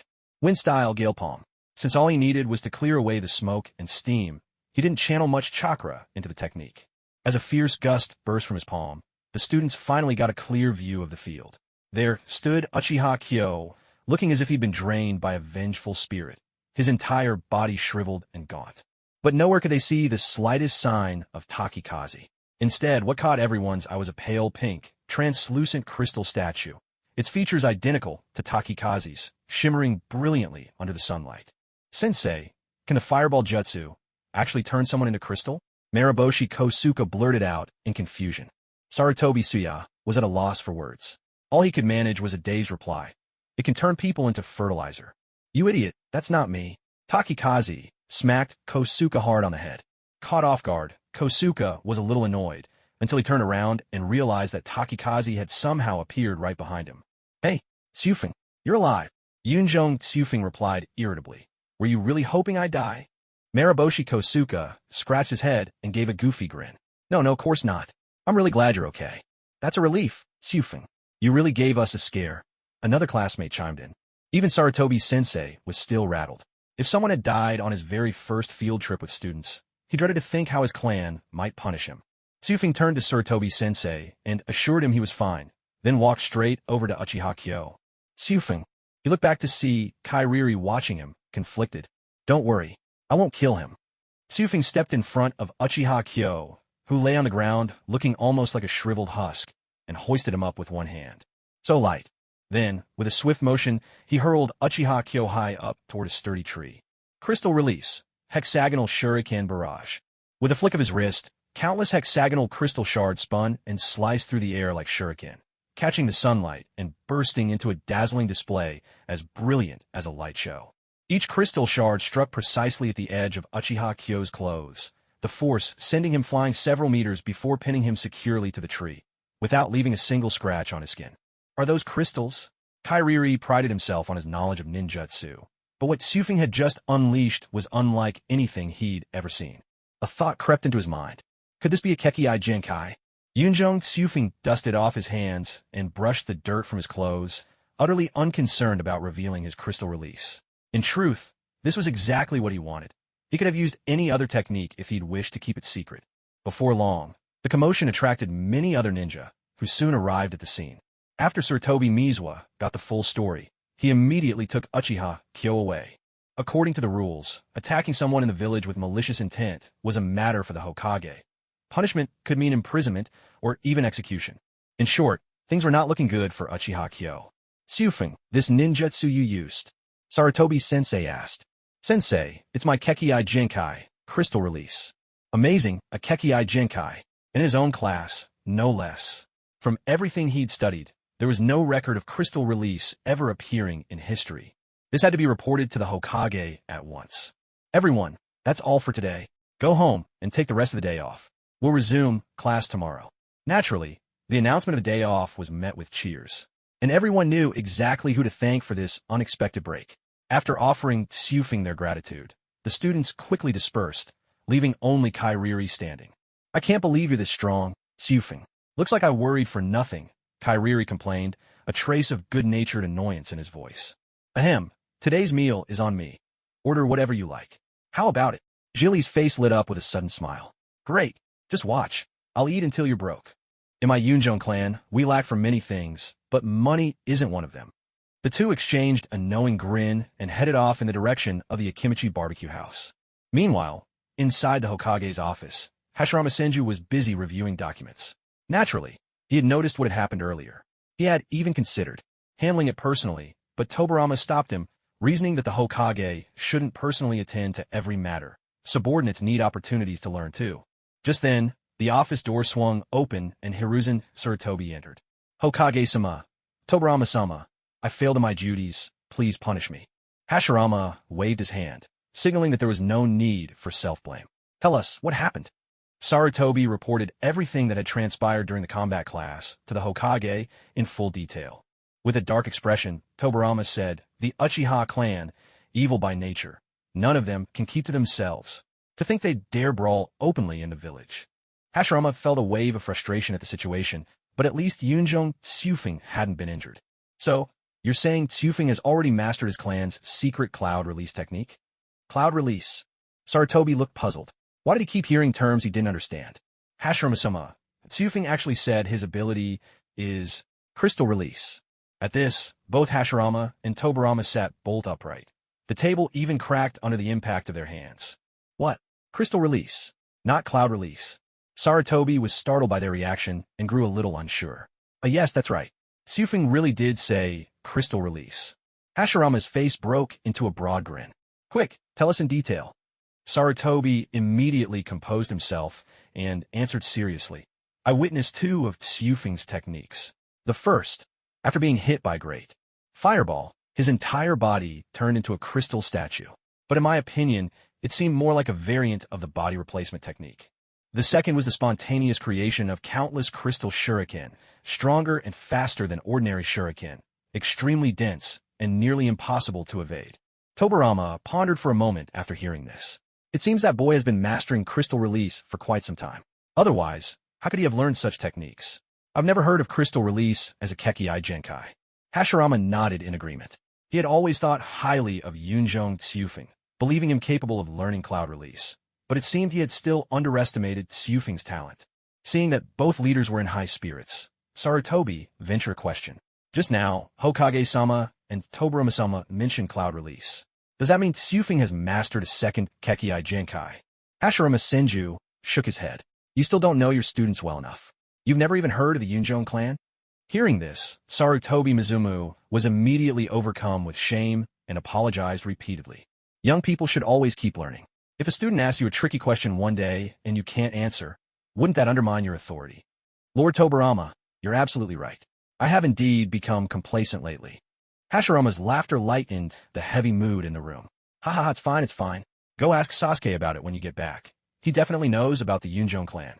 After thanking them profusely, Sarutobi Mizumu excused himself from the Hokage's office, to be criticized by both the Hokage and Lord Tobarama for lacking knowledge. This was, without a doubt, the most embarrassing moment of his life. He swore to himself that he would never let such a thing happen again. Inside the office, Hashirama and Tobarama turned their conversation to Yunjong Tsufeng and his mastery of crystal release. Big brother, I really don't think there's any need to keep observing this kid. This morning, Kagami shared some things the boy said, and I think he's got both the intellect and the character. I feel the same way. Tobarama was in high spirits. Taking on such a gifted student would surely make teaching much easier. Then, why don't I take him as my student, and we'll both teach him together? No, this time, I want to take him as my own disciple. Tobarama hadn't expected his brother to insist, but he wasn't surprised. After all, Hashirama's wood release was unique to him, and perhaps he could offer more guidance when it came to developing new Kekkei Genkai techniques. A dozen reasons for Hashirama's insistence crossed Tobarama's mind, but if his brother knew, he'd probably just laugh. In truth, Hashirama simply wanted to have a disciple of his own. Though he and Tobarama had both taught Tobarama's 6 students, none of them were truly his own, and he'd always hoped to find a student to call his own.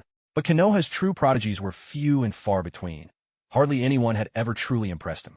That changed a month ago when Yunjong Tsufeng appeared. Until then, Hashirama had only heard that Yunjong Shan had a son, the sole heir of the Yunjong clan. He never expected to be so astonished at their first meeting. The boy's small frame held a chakra, reserve nearly on par with elite ninja.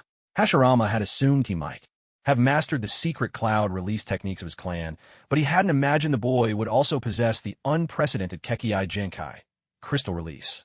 Truly, a child's potential is limitless. If this boy reaches his full potential, he may even surpass me one day. Tobarama cast his brother a sidelong glance. Who can say? Who could know whether he would truly grow into his power?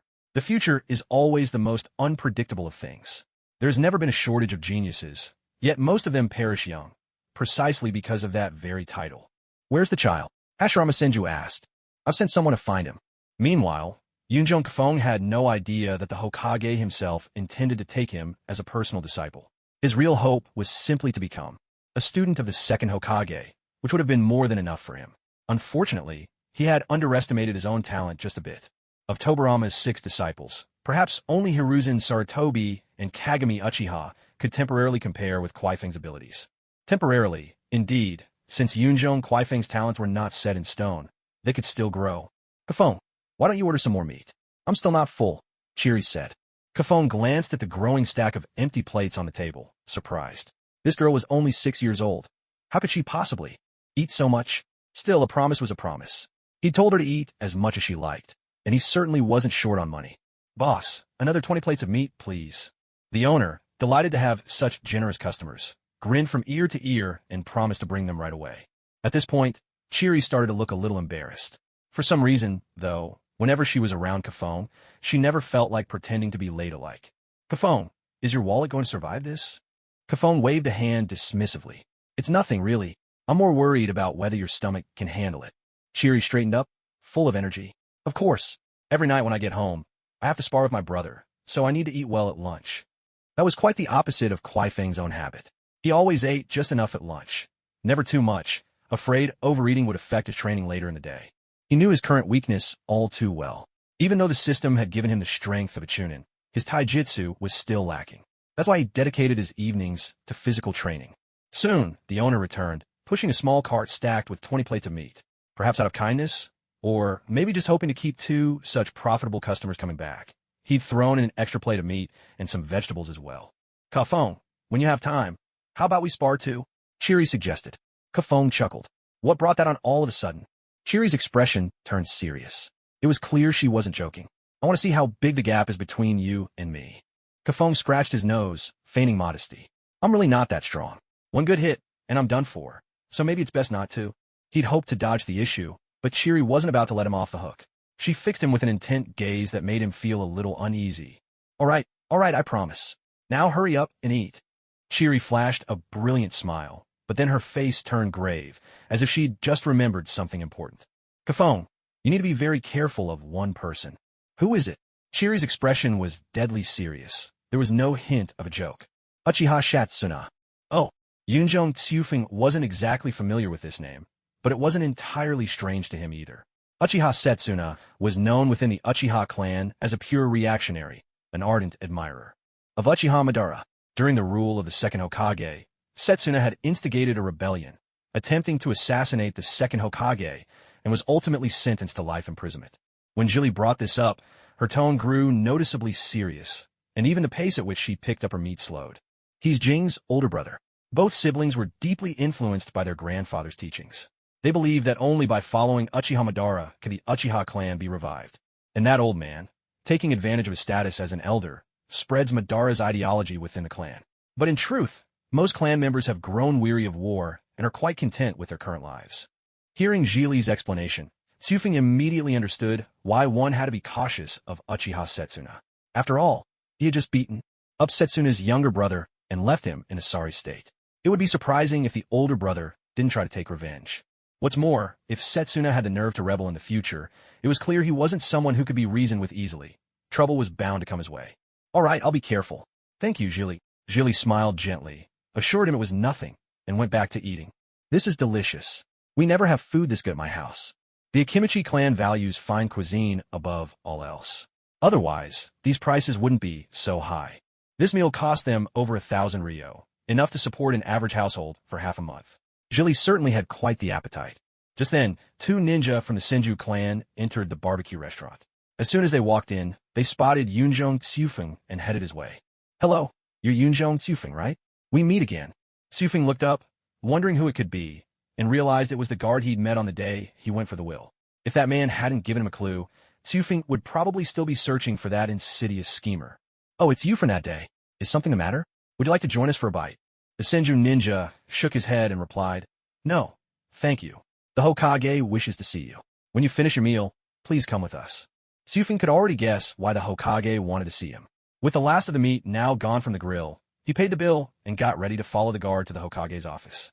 Jili saw that the Hokage himself had summoned Tsufeng, likely for something important, so she said, Since the Hokage wishes to see you, I won't intrude any longer.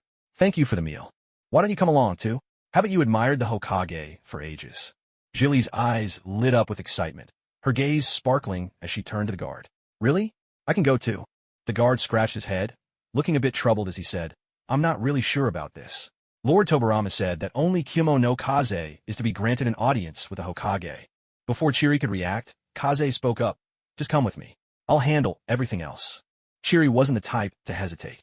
Since Kaze had already made it clear, there was no reason not to go, though it did mean she'd owe him yet another favor. She had admired the Hokage for as long as she could remember, holding him as a role model. Opportunities to meet him face-to-face like this were rare, and she didn't want to let it slip away. Hearing this, the guard didn't object any further. After all, if Kaze said he could take care of it, there must be a reason. Continuing to refuse would just make things difficult for everyone, and offending people wasn't something the guard ever wanted to do. With everything settled, the four of them left the barbecue shop and made their way back to the Hokage's office. Along the way, Kaze seemed relaxed, glancing around with curiosity rather than any hint of nervousness.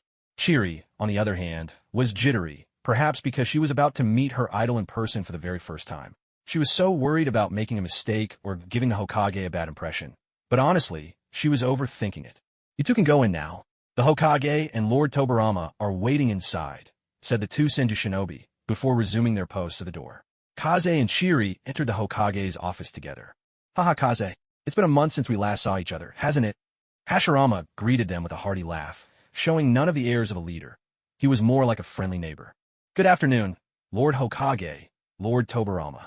This is my friend, who has admired you for a long time and always considered you her idol, Kaze said, making Chiri's face flush as red as a tomato. She could barely get her words out. Good afternoon, both of you. Uchiha Shiri. I know you. You're Kagami's sister, Hashirama said. Chiri had assumed the Hokage wouldn't know who she was, so to hear him call her by name brought her a wave of satisfaction. Kaze, there's something important I wanted to ask you today. Please go ahead, sir. Would you like to become my student? The question left Kaze completely stunned for a moment. Wasn't it supposed to be the second Hokage who would take him as a pupil? Why was it the first? If he remembered correctly, Sarutobi Hiruzen and the others were all disciples of the second Hokage Tobarama, though the two brothers had taught together. Now he was about to become Senju Hashirama's personal student? That was a whole new level of honor. Of course I'd love to, Kaze exclaimed, unable to hide his excitement. How could he not? An opportunity like this only comes once in a lifetime. Sure, becoming the second disciple would have been amazing, but being Hashirama's student was something else entirely. Just a little bit better, but that made all the difference. After Tsufeng agreed, Hashirama burst out laughing with delight. Ha ha ha, excellent. From this moment on, you are officially my disciple. Tsufeng bowed deeply, showing utmost respect. Master, please accept your apprentice's salute. Hashirama was touched, though he kept a casual front. There's no need for such formality between master and disciple. Hearing this, Xufeng straightened up. His gesture hadn't been for show. It was a sincere expression of respect. Even if it had been the second Hokage who had accepted him as a disciple, he would have acted the same. Honoring the teacher was a principle he held dear. Chiri was stunned by the scene before her, rendered speechless. She had thought the Hokage had summoned Xufeng to ask about today's practical lesson. Never had she imagined it was to take Xufeng as his disciple. To be honest, at that moment, she was filled with envy. Yet, there was no trace of jealousy. In the academy, Xufeng consistently ranked first in both theory and practice, and he was well liked by his classmates. Someone so outstanding being chosen by the Hokage as a disciple. There was nothing to begrudge. Hashirama then noticed the young girl beside Xufeng, her head bowed. After a moment's thought, he spoke, Chiri, you're Kagami's sister and a prodigy of the Uchiha clan. If you wish, you can train under me. But whether you can truly become my disciple will depend on your own efforts. The words had barely left his lips when Chiri banished all distractions from her mind and, faster than she ever had in her life, blurted out, I do. Her voice rang out, loud and swift, so much so that Xufeng couldn't help but glance at her in surprise. This girl is really something. My ears are still ringing. Hashirama laughed heartily. Good. From now on, both of you will train with me. What about your paperwork, big brother? Someone asked. Hashirama waved it off. I'll leave it to my clones. Besides, isn't that what you're here for? Tobarama, watching his brother, was exasperated. He had seen this coming. His brother was never fond of administrative duties, though he would handle them when needed. Now, with new disciples, it was clear he planned to shove all the paperwork onto him. Feeling his brother's intense stare, Hashirama grew a bit embarrassed and quickly changed the subject. Xufeng, come by my house tonight. Your master's wife will cook something delicious for you, and we can chat about your crystal release. Xufeng realized he was being offered personal guidance, a rare opportunity. He gladly accepted. Though he'd already developed some crystal release jutsu on his own, their power was limited and not suited for large-scale combat. With his master's expertise, things would surely become much easier. At this moment, Tobarama suddenly spoke up. Starting tomorrow, you won't need to attend the academy. You'll be training with my brother and me, and you'll get to meet my own disciples as well. Both Xufeng and Zhili responded in unison, then lingered for a while longer in casual conversation, until a ninja arrived to report on a mission. With that, Xufeng and Zhili took their leave. Strolling down the main street of Konoha, Zhili still felt as if everything that had happened was a dream. So surreal it was hard to believe. If this truly is a dream, I hope I never wake up, she whispered, half to herself. Xufeng, amused by her words, couldn't help but laugh. This little girl really did idolize the Hokage. Hearing Xufeng's laughter, Zhili turned her head, a bit embarrassed. Thank you so much, Xufeng. I really owe you a huge favor this time. I never imagined Lord Hokage would actually let me train with him. This is just the beginning, Xufeng replied with a gentle smile. Work hard, and becoming the Hokage's student won't be out of reach. Your talent speaks for itself. That was simply the truth. Zhili's natural gifts far outshone those of Kohyudatane and Hamura Mitokado. If she ever awakened the Mangekyo Sharingan in the future, her potential would be truly beyond measure. Zhili's eyes sparkled with longing at his words. She already felt satisfied, but the thought of becoming the Hokage's student was even more enticing. I'll give it my all, she exclaimed, brimming with determination. The two wandered through the streets, chatting idly about this and that, both filled with eager anticipation for their future training. Meanwhile, Xufeng was already pondering his next move. The goal of becoming the Hokage's disciple had been achieved, and not just achieved but surpassed. He had become the student of the first Hokage himself, a position that would set him above anyone in the village in the days to come. After all, for now, he was the only true disciple of the Hokage. As the first Hokage's apprentice, he was sure to become a respected elder with considerable influence in the future. But Yunzhong, Xufeng was never one to care much for power. Living a peaceful life and enjoying its pleasures was what truly mattered to him. Still, now that he was the Hokage's student, he felt a duty to protect the home his master had given everything to build. Oh, right, Xufeng, when are we starting that sparring match we talked about? Zhili asked eagerly, unable to hide her impatience. She was desperate to see just how much she still had to catch up to Xufeng. Anytime you like, just say the word, he replied. Zhili thought for a moment. Tonight you'll be at Lord Hokage's house, and tomorrow we'll be training during the day. So how about tomorrow night? Sounds good. Yunzhong Xufeng agreed without hesitation. In his previous fight against Uchiha Kyo, he hadn't even used a fraction of his real strength. That fool had simply defeated himself. Ever since he'd killed the Cloud Ninja spy a month ago, Chu Feng had thrown himself into training, honing both his taijutsu and ninjutsu, and had been diligently developing his own cloud release techniques. His power had increased greatly. His chakra reserves had long since reached Jonin level. It was only his lack of real combat experience that kept his system panel rating at Chunin. Sparring with Zhili would also give him a clearer sense of his current abilities. All right then, I'll head back to the clan grounds first. See you tomorrow. Zhili waved goodbye with a brilliant smile. See you tomorrow. As Zhili's figure gradually disappeared from view, Yun Zonkafeng turned to head home himself, ready to begin today's session of cloud stepping practice. The Uchiha clan grounds. Have you seen your younger brother? A withered, hoarse voice asked. I've seen him. He stole and ate a forbidden pill. He probably won't make it. Who gave it to him? A boy, perhaps 15 or 16, answered. His eyes were red, and 3 tomo spun within his pupils. Put it away. Shana, are you thinking of raising your hand against me? The old man snapped in anger. Startled by the elder's shout, Uchiha Shana reluctantly dismissed his Sharingan, but his anger refused to subside. He shouted, he's only 6 years old. His future was limitless. How did he die like this? The old man sighed softly. He stole the pill himself. He thought it would just boost his chakra, a way to defeat a classmate. His feelings were tangled. After all, Uchiha Kyo was his grandson too. The boy wasn't a genius, perhaps, but certainly far above any commoner. How could he have been so reckless, stealing medicine without even knowing its effects, all just to beat a classmate? And in the end, not only did he lose the match, but he lost his life as well. Now the clan would have to pay compensation for his deliberate harm. Such disgrace could never be concealed, not even by an elder of the Uchiha. Which clan was it? The old man's tone was severe. This matter ends here. Kyo brought this upon himself. You must not let this escalate. Otherwise, our branch will lose all standing in the clan. But Uchiha Shana would not accept this. Uchiha Kyo was his own flesh and blood, his only brother. He couldn't just let him die in vain. If you won't tell me, I'll find out myself. I'll make sure whoever's responsible pays for this. Shana roared, slamming the door as he left. The old man was so infuriated that he coughed up blood. Years of careful planning. And now, these 2 troublesome boys were about to ruin everything. All he ever wanted was to follow in Madara Uchiha's footsteps to restore the clan's former glory. But if these fools kept disgracing the family, he might lose his status as elder altogether. Vias my fought to see bitter. His son and daughter-in-law were gone, leaving only these 2 children behind. Neither was particularly gifted, and neither had much sense. Now it was just the old man, half a foot in the grave, struggling to keep this branch alive. And in his twilight years, he still faced the risk of utter disgrace. The more he thought, the angrier he became, until another mouthful of blood burst forth. At this moment, Chu Feng was at home, practicing the cloud release ninjutsu, completely unaware that, because of him, a poor old Uchiha man elsewhere was coughing up blood in agony. He was now at a critical stage. If he could push through, he would master the cloud release technique. Otherwise, it would take much longer.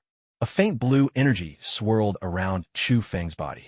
His eyes were tightly shut, his expression solemn, and large beads of sweat rolled down from his temples. Following the method described in the scroll, he strove to fuse the chakra of water, fire, and wind into one, an endeavor far from easy. Water and fire chakra, in equal measure, would hold each other in check.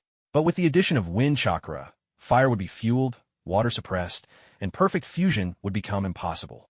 Though the scroll did provide ratios, when Chu Feng tried to apply them, he found that the ancestral formula simply didn't work in practice.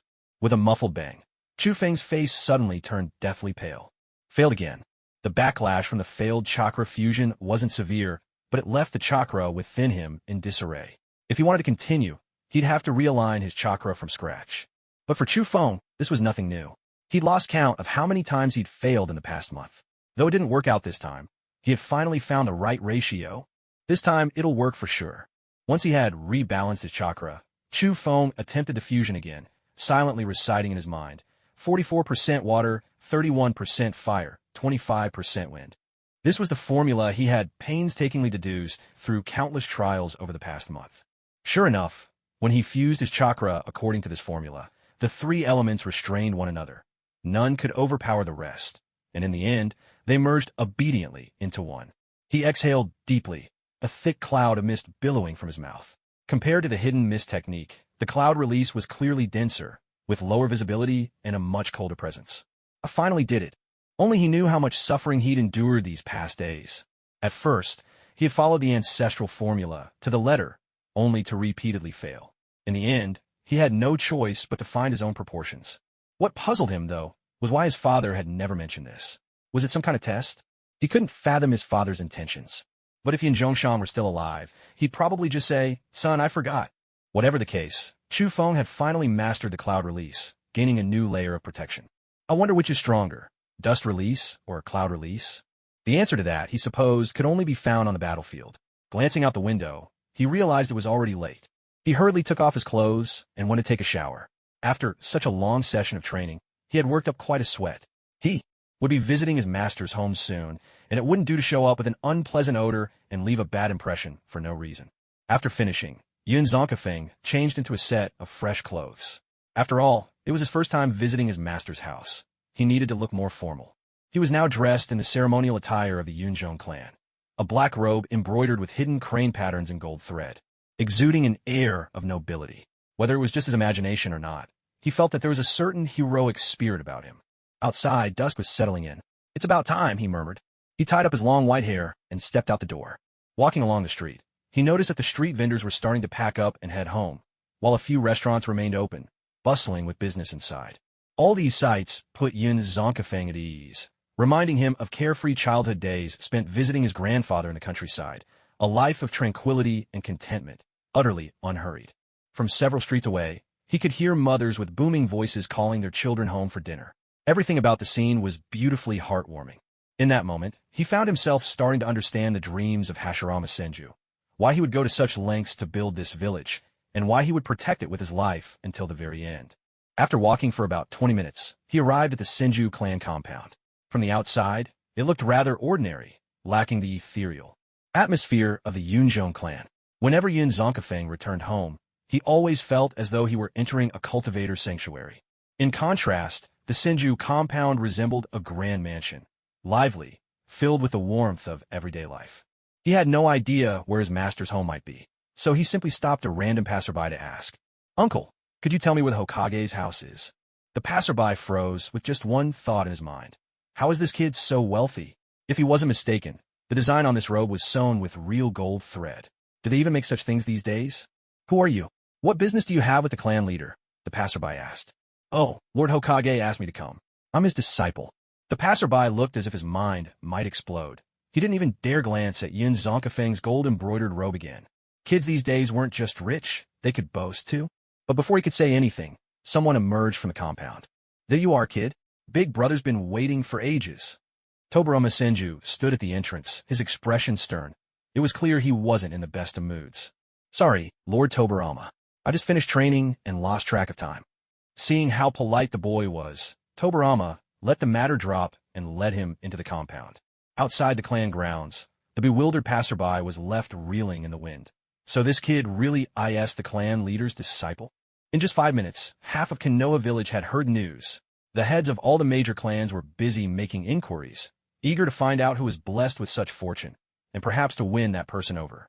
Within the Senju compound, everyone cast envious glances at the child Lord Tobirama had brought in. "Come inside. I'm starting to get hungry," Tobirama said. Yunzhong Tsufeng answered obediently and followed Tobirama into the house. As soon as they stepped in, they saw a woman with striking red hair, styled in 2 buns. Before she could react, Tsufeng greeted her, "Hello, master's wife." Hearing this, Mito Uzumaki's face broke into a warm smile. "What a sweet child. Hurry, change your shoes, and come eat. Your master's been waiting for you for ages." Tsufeng looked apologetic. "I'm sorry, madam, for keeping you all waiting." Mito just smiled and said nothing more. Only then did Tsufeng finally breathe a sigh of relief. Goodness, did he really know whom he was facing? The princess of the Uzumaki clan. Every woman from that clan was known for her fiery temper. If he didn't say something nice to smooth things over, he'd definitely be in trouble later. Tsufeng and Tobirama followed Mito into the dining room, where a table heaped with food awaited them. Hashirama was already seated, practically drooling in anticipation. When he saw Tsufeng arrive, Hashirama pretended to be annoyed. "Tsufeng, what took you so long? Are you dissatisfied with your master or something?" Tsufeng grumbled inwardly. "Master, your acting could really use some work." But outwardly, he put on an innocent face. "Master, I was late today because I finally managed to master our clan's secret technique during training. At these words, the whole room fell silent. Tsufing could clearly see that Hashirama Senju was at a total loss for how to react. After a long moment, it was Tobarama who finally broke the silence. Tsufing, are you talking about cloud style? You've mastered it. Tsufing couldn't help but think, seriously. This is rich. Tobarama really is a pragmatist. One mention of mastering cloud style, and he drops the kid act. Yes, Lord Tobarama, I've learned cloud style. A hearty laugh suddenly rang out. It was Hashirama, back to his senses at last. Wonderful. Tsufing, you truly deserve to be called Konoha's #1 prodigy. Dual Kekkei Genkai. Hearing this, Tsufing realized that although Hashirama and Tobarama had heard of cloud style, they weren't exactly familiar with it. He feigned hesitation and said, well, Master, actually cloud style is considered a Kekkei Toda. Hashirama, who had just managed to regain his composure, was thrown off again. With information coming at him one after another, his mind was nearly overwhelmed. Even Mito Uzumaki looked stunned. After all, while Kekkei Genkai weren't exactly rare, this was something else entirely. After all, for her own husband, there wasn't much difference between mastering one or two abilities. If you trained well, you'd be called a genius, but if you didn't, some might fall into the trap of being a jack of all trades and a master of none. In that case, it might be better to have just one ability. But this Kekkei Toda was a different story. Throughout the entire Shinobi world, those who possessed it could be counted on one hand. She had long heard rumors of the terrifying power of Storm Release, but the Cloud Clan had always remained reclusive. They never took part in the wars among the clans, so she'd never witnessed their abilities firsthand. Who would have thought that Storm Release was actually a Kekkei Toda? No wonder just 2 or 3 members of the Cloud Clan could maintain such a great legacy. Ahem, Tsufing, you've really surprised your master today. To have mastered a Kekkei Toda. There's no doubt you're a true genius of Konoha. Tobarama didn't seem as shocked as his elder brother and sister-in-law. He had seen Storm Release ninjutsu before. Even then, he'd suspected that technique wasn't just a simple Kekkei Genkai. And as he developed more and more jutsu himself, he became increasingly certain of that. Today, Tsufing from the Cloud Clan had confirmed his suspicions, and he was in high spirits. Because it meant his understanding of ninjutsu was truly profound. Though most of the jutsu he invented were banned by his elder brother. Let's eat first. After dinner, we'll go outside and test things out. Mito had already seen through the thoughts of the 2 brothers, Hashirama and Tobarama. But since she'd prepared such a delicious feast, they absolutely had to finish it first. All right, let's eat. Afterward, I want to see Storm Release and Crystal Release in action, Hashirama said, clearly intrigued. There was no denying it. Mito's cooking was fantastic. The group polished off every dish on the table in no time. Afterwards, they left the clan compound and found a spacious clearing nearby, away from prying eyes. Mito, too, seemed curious to witness Tsufing's talent, so she followed along. Wood style, wood clone jutsu. Several tree trunks sprouted from Hashirama's body, converging on his left side to form a human shape, its face identical to his own. All right, release your jutsu on the wood clone. Don't worry about causing damage. Tsufing nodded, his expression growing serious. Crystal Release, Single Arrow Lotus Technique. Tsufing from the Cloud Clan formed hand seals at lightning speed, and a lotus bud began to crystallize in his hand. It looked like a work of art, seemingly harmless at first glance. He hurled it like a javelin at Hashirama's wood clone. The clone raised its left hand to block. The moment the crystal bud touched the wood clone, it bloomed open, its petals expanding several-fold. In an instant, it became a sparkling crystal lotus. The wood clone shook its hand, completely unharmed. This level of ninjutsu wasn't enough to injure it. Unless the chakra powering it was on par with Hashirama himself. The lotus was effortlessly deflected, crashing to the ground and shattering into glittering fragments. Hashirama smiled and said, very impressive. That's a powerful jutsu. Did you develop it yourself? Tsufing nodded in agreement. He was quite fond of the Crystal Release and had been working on developing new jutsu based on it. Although he had already mastered some techniques from Honglien, they weren't truly his own. Now that he had the buff of a prodigy, it was surely better to develop his own unique jutsu. It's very powerful. An ordinary ninja could lose their life if they're not careful, Hashirama remarked, clearly pleased with Tsufing's new move. For a 6-year-old to create such a jutsu was truly remarkable. Once again, he couldn't help but marvel at Tsufing's genius. Even Tobarama, a master of jutsu development himself, found this technique impressive. Meanwhile, Mito asked whether the crystals were genuine and if they could be made into jewelry or other ornaments. To this, Tsufing gave a definite yes. These crystals would not dissipate. Once created, they were real, solid crystal. Showing his thoughtfulness, he produced a large crystal pillar for Mito to take home and fashion into jewelry. Have you developed any other jutsu? Tobarama inquired, his interest in the child growing by the minute. He was even beginning to consider taking Tsufing under his own wing, away from his older brother. Tsufing nodded again. I have. Lord Tobarama, do you have any living creatures on hand? Without hesitation, Tobarama produced a sealing scroll, and, after unsealing it, a rooster appeared before the group. Hashirama asked in confusion, wouldn't it be better to use a wood clone for the experiment? Tsufing scratched his head. Master, wood clones are too strong. My technique doesn't really affect them, and the results wouldn't be clear. Hashirama nodded at that, and continued to watch as his apprentice prepared to demonstrate. Crystal release, crystal venom. A small, sharp crystal spike slowly formed in Tsufing's right palm. Without hesitation, he struck the rooster's back with it, plunging the crystal spike into its body. The rooster began to shriek, but Tsufing held it tightly, preventing any chance of escape. After about a minute, the rooster's movements grew sluggish. Before their eyes, its body began to crystallize rapidly from the wound outward.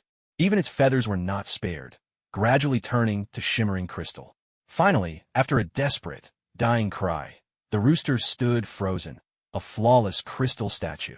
This move is excellent, Tobarama declared immediately. Such a technique was perfect for catching enemies off guard in battle. Imagine, your opponent could be fighting, only to suddenly turn to crystal. It was truly impressive. Hashirama gazed at the crystallized rooster, feeling more convinced than ever that he had taken on an extraordinary disciple.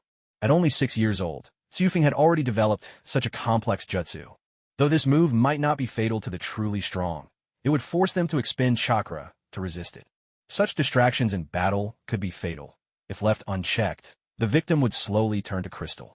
While the technique was somewhat ruthless on the battlefield, the crueler the move, the better. You had to make your enemies fear you.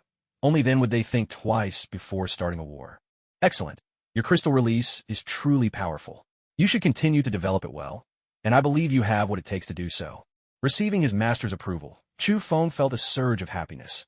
After all, this was the god of Shinobi himself, the very pinnacle among countless ninja.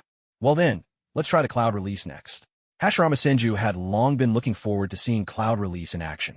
Chu Feng nodded, stood up, and positioned himself opposite the wooden clone. He had only just learned a few cloud release jutsu, and was still unsure of their true power. Whether they could inflict real damage on the wooden clone was anyone's guess. Cloud release, cloud sword technique. Chu Feng exhaled a stream of white mist, fine as silk, thick as fog, instantly shrouding his figure in its embrace. With a sharp whistle slicing through the air, 3 swords formed from swirling clouds shot forth. They plunged straight into the chest of the wooden clone. Then, in an instant, the swords dissolved back into mist and dispersed. Despite being pierced by the cloud swords, the wooden clone bore not a single wound. No external injuries at all, but the chill of the clouds seeped inside and froze the organs. Hashirama could clearly sense the state of the wooden clone. There was not a mark on the surface, yet the organs within were already frozen. If left untreated, it wouldn't be long before the clone perished. This move is formidable. Even a wooden clone with such a sturdy body is affected. If a regular ninja were struck, there'd be no chance of survival. Tobarama nodded. It's truly impressive, but if treated right away, there's still a good chance of survival, though the aftereffects would be severe. The two brothers, having observed the jutsu firsthand, both acknowledged the power of cloud release. Judging by the hand signs used to cast the jutsu, it was clear that this wasn't an advanced technique, just an ordinary one. And it was impossible the Cloud Clan possessed only such basic cloud release jutsu. Hashirama withdrew the wooden clone and walked up to Chu Feng, giving his shoulder a reassuring pat. Thinking of Konoha's future with you in it, I, as your master, can rest much easier. Chu Feng simply nodded and remained silent. At this moment, Mito spoke up. It's getting late. Let's head back and rest. Chu Feng, you should stay the night too. Tobarama and Hashirama both glanced up at the sky.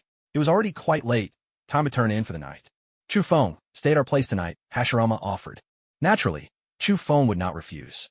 To do so would be to disrespect both his master and mistress. Of course, master.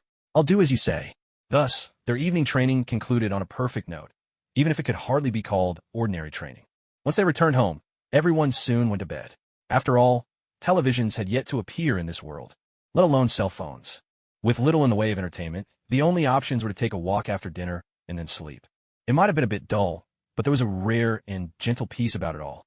Early the next morning, Yunjong Tsufeng was awakened by the system. You have lived a peaceful day in Konoha.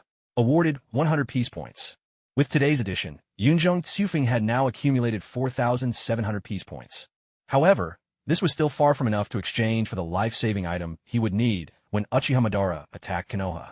Over the past month of wandering around Konoha, he hadn't managed to find a single spy, nor had he triggered any chaotic events.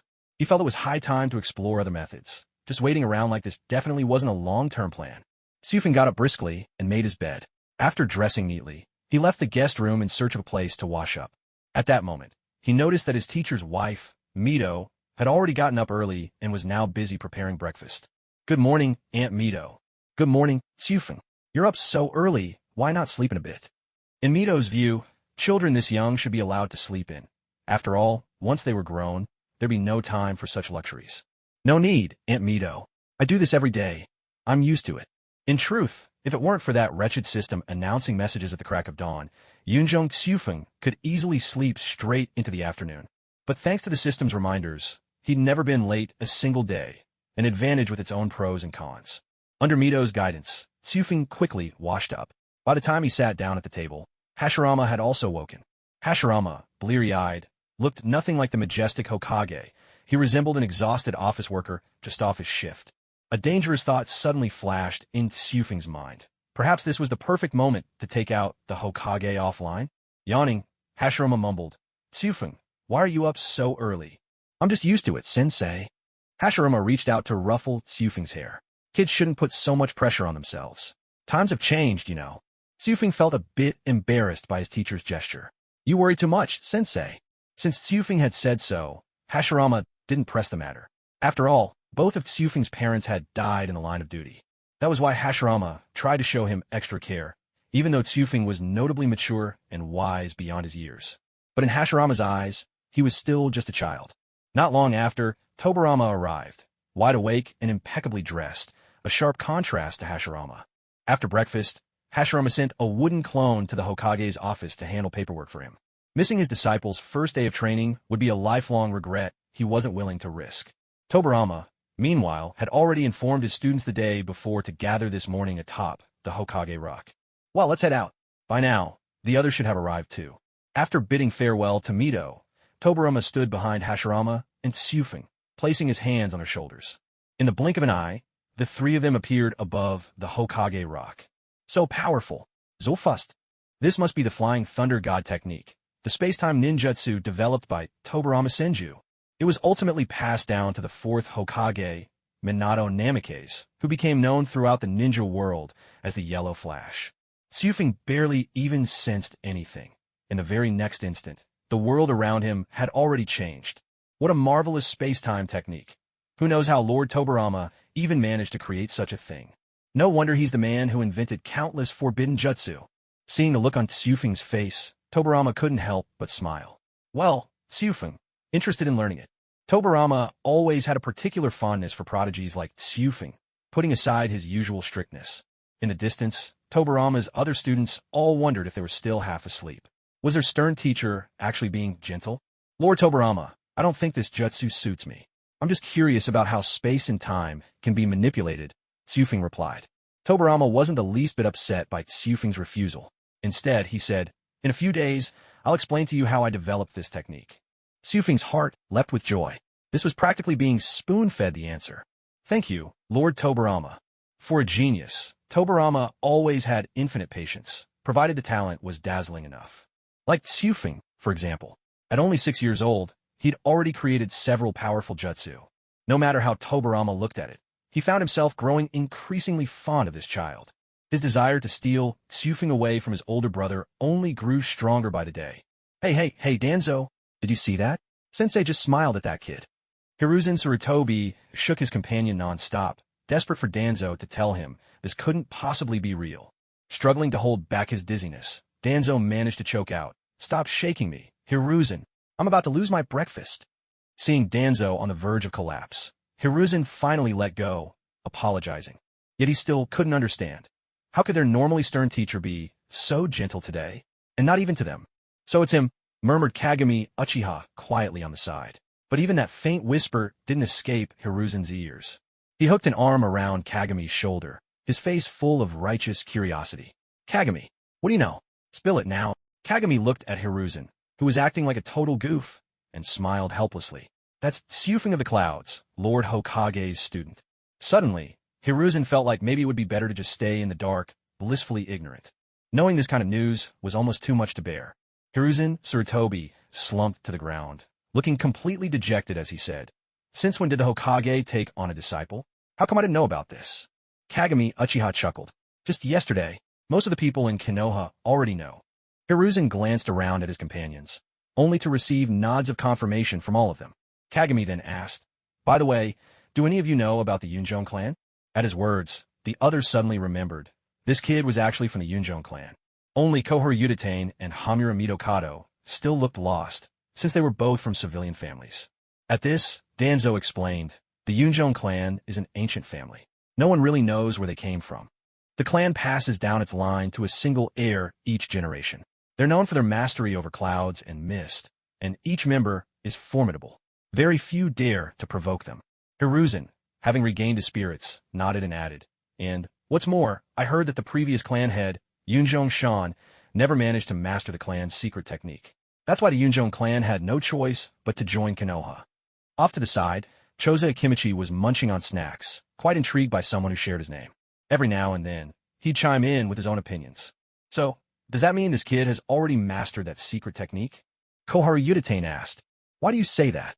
Hiruzen's eyes widened in surprise, genuinely puzzled by Koharu's reasoning. Koharu couldn't help but sigh, rubbing the corner of her eye in exasperation. "Come on, Hiruzen, you're the young clan head of the Sarutobi family. Don't tell me you don't get it." At her words, Hiruzen leapt up from the ground, suddenly indignant. "Hey now, that's not fair. How could I not know? I was just trying to keep the mood light." Yet, when everyone turned to him, expecting his insight, he stammered, unable to get out a coherent sentence. Finally, Hiruzen gave up, resigning himself. All right, I really don't know. Just tell me." Seeing that Hiruzen wasn't pretending, Danzo explained, "If a 6-year-old can become the Hokage's disciple, he must be extraordinary. Otherwise, the Hokage wouldn't take him on for no reason." "That's all there is to it," Koharu scoffed. "If it were that simple, you wouldn't be so clueless."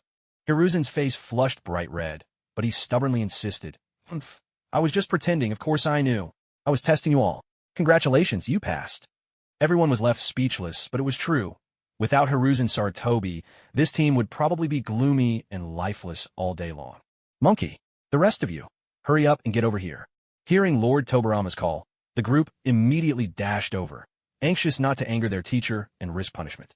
"Sensei, Lord Hokage, good morning." Hiruzen and the others greeted respectfully. Tobarama simply nodded in response, while Hashirama greeted them with a beaming smile. "Good morning, children." He glanced over everyone present, then asked, "Kagami, where's your little sister?" It was only then that Kagami suddenly remembered. He had completely forgotten about his sister. He apologized at once. "Sorry, Lord Hokage. We were racing to see who could reach the top of the mountain first, and Senju Hashirama could only rub his forehead in resignation. Who would have thought that even someone as diligent as Kagami could make such a mistake? But after all, they were still young, easily swept up in their excitement. Sure enough, after a short while, a figure appeared on the edge of their sight, her face full of reproach. Kagami, feeling guilty, turned his head away and dared not meet Chiri's gaze. Although Chiri was clearly upset, with both Lord Tobarama and the Hokage present, she couldn't afford to lose her composure. She decided to let her brother off the hook this time. "All right, now that everyone's here, let's get to know each other," Hashirama said. "Let's start with Chu Feng." Chu Feng from the Yunjong clan stepped forward with a warm smile. "Hello, everyone. I am Chu Feng of the Yunjong clan. It's a pleasure to meet you all." "Hello, everyone. My name is Uchiha Chiri, Kagami's younger sister. I look forward to working with you." Chiri introduced herself next. After that came the introductions from Hiruzen Sarutobi and the others. Chu Feng considered himself quite familiar with them already. Taking advantage of the moment, Chu Feng quietly observed each of them. They looked quite different from the elderly faces he remembered. Hiruzen Sarutobi wore a Konoha forehead protector and introduced himself with care and detail. A glimmer shone in his eyes, and there was a subtle note of admiration from his companions' gazes. It was clear he was the leader of their group. Danzo's manner was calm and logical, clearly marking him as a clever individual. The contrast with Hiruzen was striking, and it was worth noting that Danzo's chin was still free of any scars. Hamura Kato wore glasses and had an unremarkable appearance. He was the sort who could easily disappear into a crowd. What surprised Chu Feng most, however, was that Kohor Yutane, in her youth, was actually a real beauty. Her hair was tied up in a bun, giving her an air of boldness. As for Choza Kimichi, there was nothing particularly special. He was the picture of a classic chubby kid. Still, to be chosen as a disciple by Lord Tobarama, he must have had some remarkable qualities of his own. Finally, there was Uchiha Kagami, whose close relationship with the others was obvious from the look on their faces. He was thoughtful without being rigid, always kind and humble, a true pleasure to be around. With his deep blue hair and the classic handsome features of the Uchiha, he would surely have been the heartthrob of any school. Chu Feng realized he was witnessing the future leaders of Konoha in their youth. Whatever their faults in old age, one thing was clear. At this moment, each of them was brimming with life and youthful vigor. Each person shone as brilliantly as the rising sun, their entire being radiating confidence. All right, now that everyone's acquainted, the rest will come as you get to know each other better in the days ahead, Hashirama Senju said heartily. Then he turned his gaze toward the village, and the others, Tobarama, Torafu, and the rest, followed his eyes.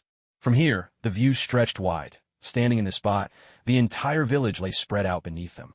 The people beginning their work at dawn, children making their way to school. Every detail of village life unfolded before their eyes. After all, the future of Konoha will be in your hands. Hearing these words, everyone was filled with a feeling too deep and complex to express. Maybe it was the trust the Hokage placed in them.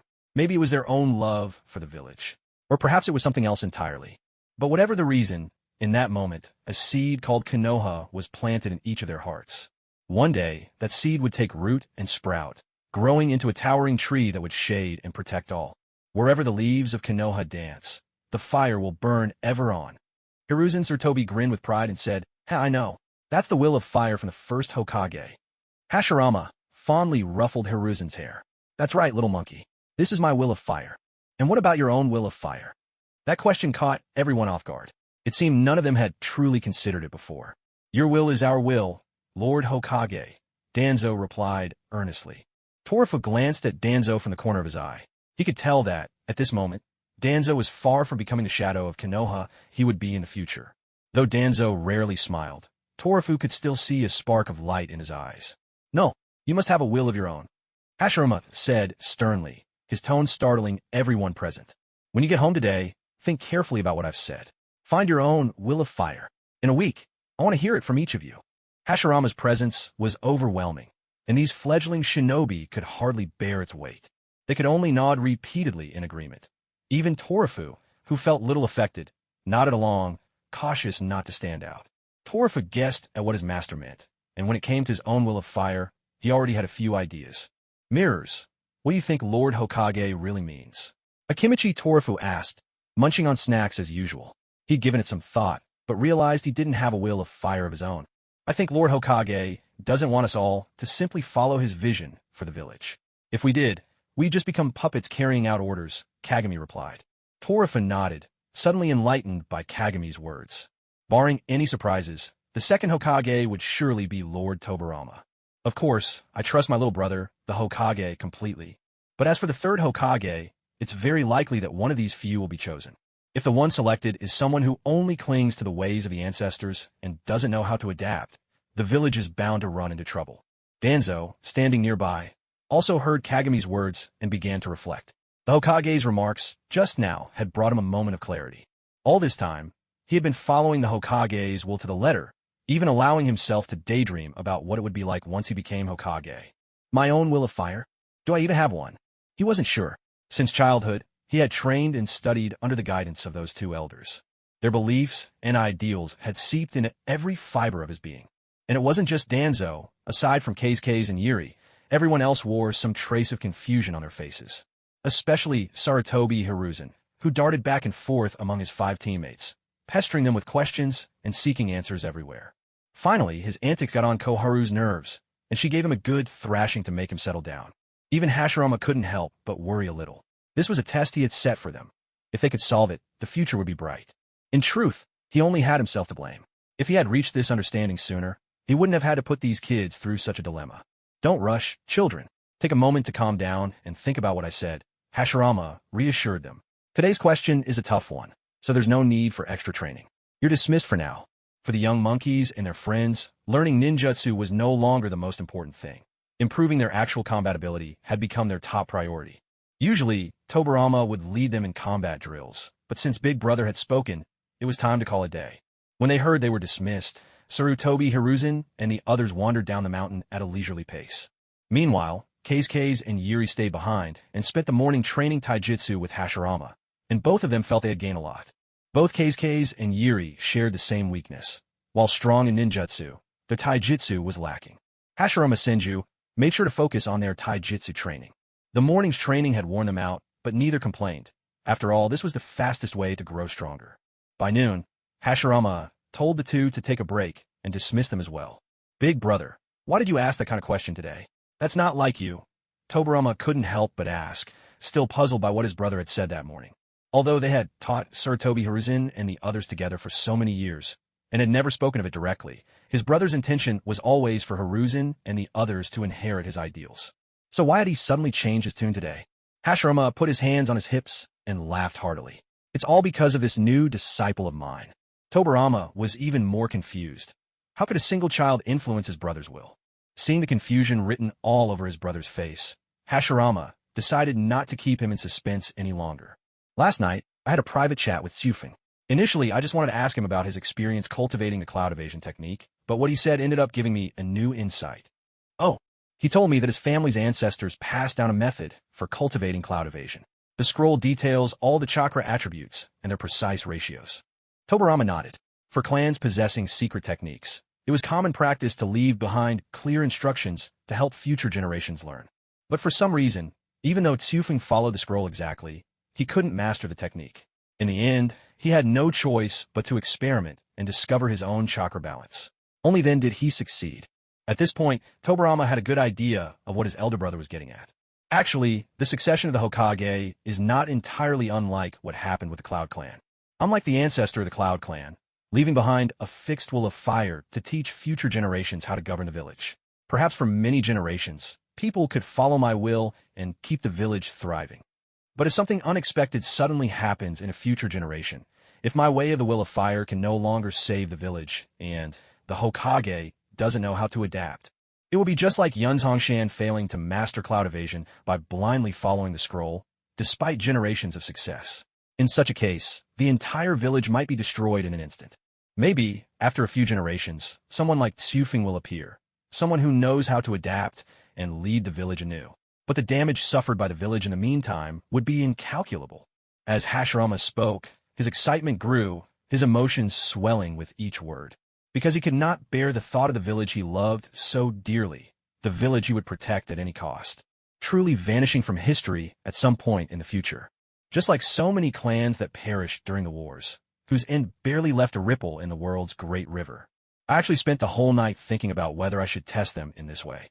After all, my will alone could ensure a good life for several generations. But in the end, I've decided to trust them. At that moment, Tobirama didn't know what to say. He simply placed a reassuring hand on his brother's shoulder. No matter what decision his brother made, he would support him. But Tobirama also had his own standards. If they can't withstand the test, then they simply can't be entrusted with the village. Tobirama's original goal had been to fulfill his brother's dream. But as he watched the village grow and prosper, he found himself falling in love with it as well, almost without realizing. Fortunately, they still had time to nurture these fledglings until they were strong enough to leave the nest. Maybe then, they could finally allow themselves to rest. Senju Hashirama gazed up at the midday sun and gave a warm, gentle smile. Let's believe in them. Young people have limitless potential. After leaving Hashirama, the two, their stomachs rumbling with hunger, decided to go enjoy a hearty meal. It was the same familiar barbecue restaurant, the same familiar 20-something plates of meat. Tsufeng and Jili once again returned to the place where their dream began. Ever since she had dined here with Tsufeng last time, Jili had fallen in love with this place. It wasn't because the food was especially delicious, but because after that meal, she had been taken by the Hokage himself for training. But more than anything, she owed her thanks to Tsufeng. If not for him, Jili didn't believe her own talent alone would have been enough for the Hokage to personally teach her. As for this meal, naturally, Tsufeng was treating again. Jilly now had a bit of a let-it-all-go attitude about the whole situation. After all, the favor she owed Xufeng would never be repaid in full, so she might as well add a few more to the pile, since once you're in enough debt, what's a little more? The truth was, though, Jilly had no idea what Xufeng might ever need help with. He didn't lack money, or jutsu, or teachers. There was nothing he was short on. That left Jilly with no way to even begin to repay her debt. All she could do was take things one step at a time. It's worth mentioning that the judgment for Uchiha Kyo had already come down. For intentionally using ninjutsu in the village in an attempt to severely injure or kill another ninja from the same village, he was sentenced to life imprisonment. But because he had taken a forbidden drug that was draining his life force at a terrifying rate, Kyo's grandfather gave Xufeng a large sum as compensation. With Xufeng's forgiveness, Kyo was taken back to the Uchiha compound for treatment. If he recovered, he would continue to serve his sentence. If not, that would be the end of him. To be honest, Xufeng didn't feel anything in particular about this Uchiha Kyo. Even though the guy had really harbored killing intent at the end, his skills simply weren't up to par. Xufeng didn't have the time or energy to waste on such a minor character. Since the family had offered a private settlement, Xufeng was happy to accept. He hadn't been hurt, after all, so there was no reason to turn down money. What's more, now that he had a master backing him, anyone who wanted to come after him would have to seriously consider whether they had the strength to try. According to what Jilly said, the forbidden drug Kyo took seemed to be some kind of inherited medicine from their clan. Who knows where the kid had stolen it from? And he hadn't even bothered to read the instructions before swallowing it. Thankfully, they caught it early, so there was a good chance he could be saved as long as they could replenish his drained life force. There were plenty of herbs for that sort of thing. But the damage to his core was severe. He probably wouldn't be able to have children anymore. Xufeng didn't care much about that. The two of them chatted as they ate, and soon all 20 plates of meat were gone. Xufeng-kun, thank you again for the treat, Jilly said cheerfully. No problem, as long as you're happy, Xufeng replied. After paying the bill, and with the shop owner's almost maniacal smile and a come again next time ringing in their ears, the two left the barbecue restaurant. Just as they were about to part ways, Jilly turned to Xufeng and said, Xufeng-kun, don't forget our promise for tonight, okay? Xufeng could only rub his forehead in resignation. He had thought that after receiving guidance from the Hokage, this little girl would forget all about it. To his surprise, she was still holding on to the idea. All right, I promise I'll be there tonight. Jilly beamed with satisfaction and skipped off toward home, her steps light and full of joy. Xufeng stretched lazily, ready to head home for a nap. After a whole morning of training, he was truly exhausted. No wonder the Hokage is so respected. His training is nothing short of grueling. Some have reason to rejoice, while others can only worry. As Xufeng enjoyed a peaceful nap at home, content and restful, Sarutobi Hiruzen, on the other hand, was so anxious he was practically running in circles like a headless chicken. Hiruzen, would you stop pacing already? You're giving your old man a headache. Sarutobi Sasuke watched his son, who had just returned from meeting the Hokage, wandering distractedly back and forth in front of him. No matter how many times he asked what was wrong, the boy wouldn't say a word. So all this 40-year-old veteran could do was rack his brain with wild guesses. Had Hiruzen offended the Hokage? Had he been caught red-handed in a plot to stir up rebellion? Every possible worst-case scenario played out in the old man's mind, to the point that Sasuke's heart grew ever more uneasy. At last, hearing his father's words, Hiruzen slowed and finally came to a stop. But from a look on his face, he was still deeply troubled. Hiruzen, come on, tell your father what happened. As he spoke, Sasuke steeled himself. If, as he feared, his own little monkey had committed some grave offense, he would march out and confess it himself without hesitation. Old man, today the Hokage gave us a question, and I just can't figure it out. Hiruzen's face was clouded with frustration, while Sasuke quietly let out a sigh of relief. So that's all it was? For a moment there, I thought I'd have to turn in my own son for the greater good. Still, he kept up the appearance of a wise sage who had seen the world and tasted all of life's sorrows and joys. Ah, foolish child, tell your father about it. Hiruzen looked at his father, who, truth be told, was usually less than dignified and had a reputation for sneaking peeks at the women's bathhouse. Now, suddenly, he was putting on the airs of a reclusive master. Hiruzen could only twitch the corner of his mouth in disbelief. But no matter what, his old man did have more life experience, so maybe he'd have a way out. The Hokage told us to find our own will of fire. He looked at his eccentric father with bright, hopeful eyes, his face full of admiration. Under Hiruzen's expectant gaze, Sasuke merely turned aside, extended his palm in Hiruzen's direction, and shook his head gently. Hiruzen's eyes lit up. Old man, are you saying I should have the courage to say no to the Hokage? Not at all, not at all. Sasuke shook his head again, playing the part of the jaded elder who'd given up hope. What I mean is I decline. You'd better find someone smarter to help you. Hiruzen nearly spat blood in exasperation, collapsing to the ground in despair. If you don't know, just say so. Why bother putting on such a show? Sarutobi Sasuke chuckled sheepishly and scratched his head. With only a few hairs left, each rub made them sway precariously, like candles flickering in the wind. I just wanted you to have something to brag about. Imagine telling people you have a reclusive, legendary father. Sarutobi Hiruzen struggled to his feet. Who would have thought that the true troublemaker in the family was the old man himself? He staggered out of the room. Watching his son's retreating figure, Sarutobi Sasuke let out a quiet sigh. While the air of a sage still lingered about him, he muttered under his breath, "Foolish boy. Oh, foolish boy. No one else can solve this for you. In the end, you'll have to rely on yourself." A gentle breeze swept over his scalp, and at that moment, Sasuke felt as though the most precious thing he possessed had finally slipped away. He reached up to touch the top of his head, but found not a single hair left. Tears welled up in his eyes and slid silently down his cheek. Perhaps this is what the bitterness of middle age feels like. Such moments were not unique to the Sarutobi household. The others, too, found themselves adrift, unsure of their own will of fire. The children couldn't grasp the true intentions of the Hokage, but their elders understood, at least in part. That's why no one offered help. They wanted the youngsters to find their own answers. Chiri and Kaze were still very young and had only recently been taken on as Hashirama's disciples, so they hadn't yet fully encountered Hashirama's ideals about the will of fire. Yet this turned out to be a blessing in disguise. Both of them had lively, inquisitive minds. Perhaps it made it easier for them to discover what their own will of fire truly was. When Kaze awoke, the sky was still dark. It was barely 3 in the morning. The deep sleep had left him brimming with energy. There was still plenty of time before his scheduled sparring match with Chiri, so there was no need to rush. Instead, he decided to experiment with developing new jutsu. As for cloud release, he had only just begun to grasp its basics and was far from mastering it. He hadn't even learned all the cloud release techniques recorded by his clan, so developing new ones wasn't necessary yet. Crystal release, however, was a gift from the system and had become an extension of his very being. Using crystal release was as natural as breathing, so it made sense to develop more techniques based on it. Of course, this process was tedious, repeating the same motions over and over again, only to be dissatisfied with the results. Fortunately, Kaze was blessed with a genius's touch, which made the task much easier for him. After more than an hour, the sun was already beginning to dip toward the horizon. Kaze wrapped up his training, changed into a fresh set of clothes, and got ready to head out. Though there were no servants at home, Kaze would hire help to clean every so often. After all, how could a clan head of his stature be expected to do the chores himself? Kaze and Chiri had arranged to spar that evening atop the Hokage Rock. If they trained in the village itself, it would draw too much attention, and for a simple sparring match, that kind of spectacle was unnecessary. It was just after school had let out, and on his way, Kaze ran into a few former classmates. They all asked, puzzled, why Brother Calm hadn't been coming to class lately.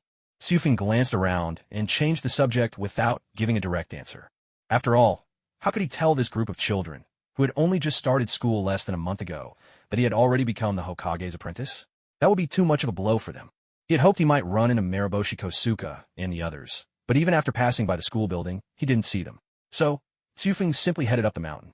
Sigh, traveling without the Flying Thunder God really is a bit slow. Come to think of it, this mountain was quite tall.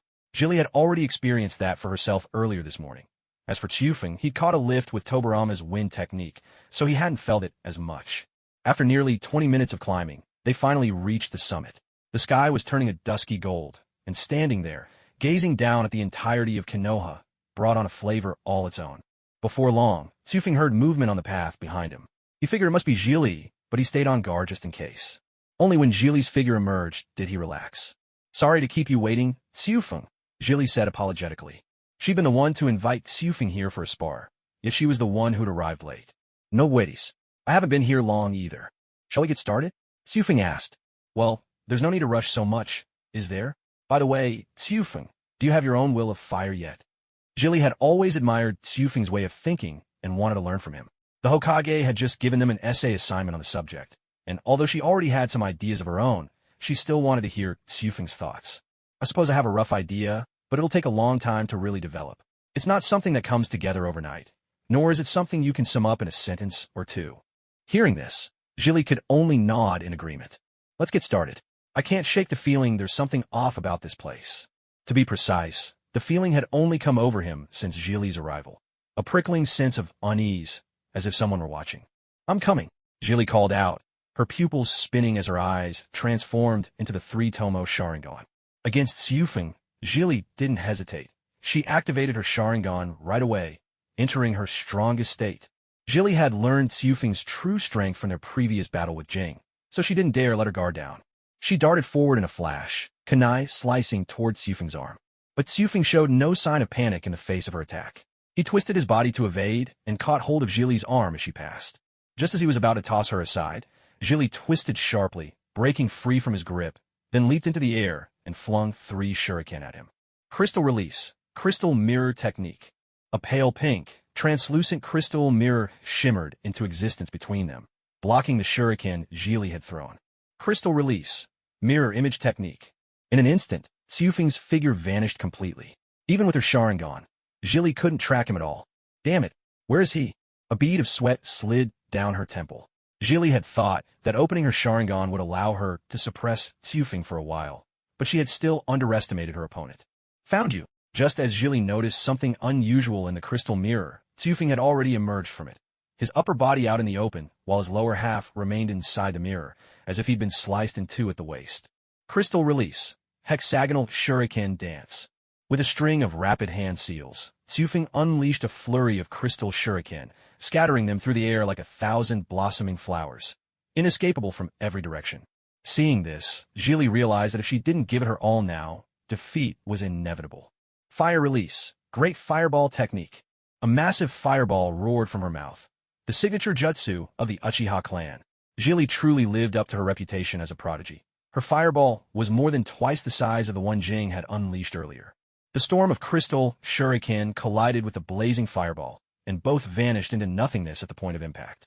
Xiufeng, still half concealed within the mirror, looked ready to dive back inside and escape at any moment, leaving Gilly at a loss for how to draw him out. Fire release, Phoenix fire technique. Gilly spat 5 fireballs at Xiufeng, suspended in midair. They were as dazzling as garden balsam blossoms, but beneath their beauty lurked the Uchiha clan's secret weapon, shuriken hidden within the flames. The Phoenix fire enveloped the shuriken, making them almost impossible to detect. Yet, this trick was less effective against Xiufeng. Just as the flames were about to hit, his body slowly retreated back into the mirror. The crystal mirror struck by the Phoenix fire technique only showed faint cracks. It didn't shatter. Sensing that the outside attack had ceased, Xiufeng poked his head out of the mirror, only to have a kunai fly straight and true, piercing right through his skull and embedding itself deep inside. His body went limp at once, hanging motionless in midair, a flawless kill. Xiufeng. Gilly stared, stunned, her mind frozen in a blank haze. She hadn't even seen where the kunai had come from before it had already skewered Xiufeng's head. Fear crept into every corner of her heart. She glanced back at the woods, but the Sharingan detected nothing unusual. If she couldn't chase after the attacker, Xiufeng was still dangling in midair. She didn't know if there was any chance to save him. But when Gilly looked at Xiufeng again, she saw that the blood-soaked Xiufeng had become a crystal statue, the kunai still lodged in its head. Gilly collapsed to the ground, gasping for breath as if she'd just survived a disaster. Xiufeng's all right. That was her first thought. After all, she'd seen this trick before, just yesterday. Sure enough, the half-body crystal statue on the mirror slowly shattered and fell away in fragments. And from the mirror, Xiufeng emerged once again, smiling as he greeted Gilly. I'm Soda, Chiri. I made you worry. Takikaze-kun, thank goodness you're all right. Chiri's eyes shimmered with tears. If something truly terrible had happened to Takikaze, not only would the village have held her responsible, but she herself would never have forgiven her own failure. Takikaze slipped smoothly out from within the mirror, landing steadily on the ground. The crystal mirror, suspended in midair, shattered into countless fragments and vanished. He walked over to Chiri and tried to comfort her. Don't cry. You see, I'm perfectly fine, aren't I? Chiri quickly wiped her eyes with her hand, her cheeks tinged with a faint blush. Who's crying? I just got a bit of smoke in my eyes, that's all. Takikaze smiled gently, choosing not to tease her further. The ambush he'd just suffered hadn't come as much of a surprise to him. In fact, Takikaze had felt uneasy about this place from the very beginning. There was just something off about it. So he kept his guard up the whole time. Still, he hadn't expected someone to actually dare make a move within the village itself. By now, Chiri had pulled herself together and regained her composure. The enemy could still be lurking in the shadows, ready to strike again. This wasn't the time for idle conversation. She scanned the forest with her Sharingan, missing no blind spot, but still came up empty-handed. Takikaze patted her shoulder reassuringly. Relax, Chiri. Whoever it was, they're already gone. It was true. Takikaze was now certain the attacker had left. The oppressive sensation had completely vanished. Chiri glanced back at Takikaze. Seeing no hint of falsehood in his eyes, she finally let herself relax. And when she thought about it, it made sense. Who would joke about their own safety at a time like this? It's all my fault. If I hadn't insisted on sparring, none of this would have happened. Chiri's voice was thick with guilt. If not for Takikaze's formidable ninja skills, he might well have died. This isn't your fault. Someone wanted to kill me. Even if you hadn't invited me to spar, they would have tried to ambush me somewhere else. Takikaze's words eased Chiri's guilt a little, but anger still burned inside her. Not only had the attacker targeted Takikaze, but the entire training session had been ruined. Even though she now understood the gap between her and Takikaze, she couldn't help feeling furious. Takikaze, do you know who tried to ambush you? Chiri already had a suspect in mind, but she wanted to see if Takikaze thought the same. Takikaze shrugged helplessly. Who else could it be? Uchiha Setsuna. His little brother is dying. Of course he'd want to take it out on me. That was exactly what Chiri suspected. She had warned Takikaze before to watch out for Uchiha Setsuna, but she hadn't expected him to act so quickly, or so cowardly, attacking only from the shadows. Chiri clenched her teeth in frustration. That damn Setsuna, striking from the shadows with a killing blow, and we don't even have any proof. Don't worry, Takikaze said calmly. He won't stop at this. When he sees I'm still unharmed tomorrow, he'll come for me again. Chiri nodded as well. After all, she understood the temperament of the Uchiha clan better than anyone. And someone as extreme as Setsuna was especially ruthless and vengeful, holding grudges over the smallest slight. I'll tell my brother about this when I get home tonight, so he can be on guard against Uchiha Setsuna too. Kaze considered it for a moment. He thought Uchiha Kagami's strength was nothing to scoff at. Even if Setsuna was talented and powerful, he was still a notch below Kagami.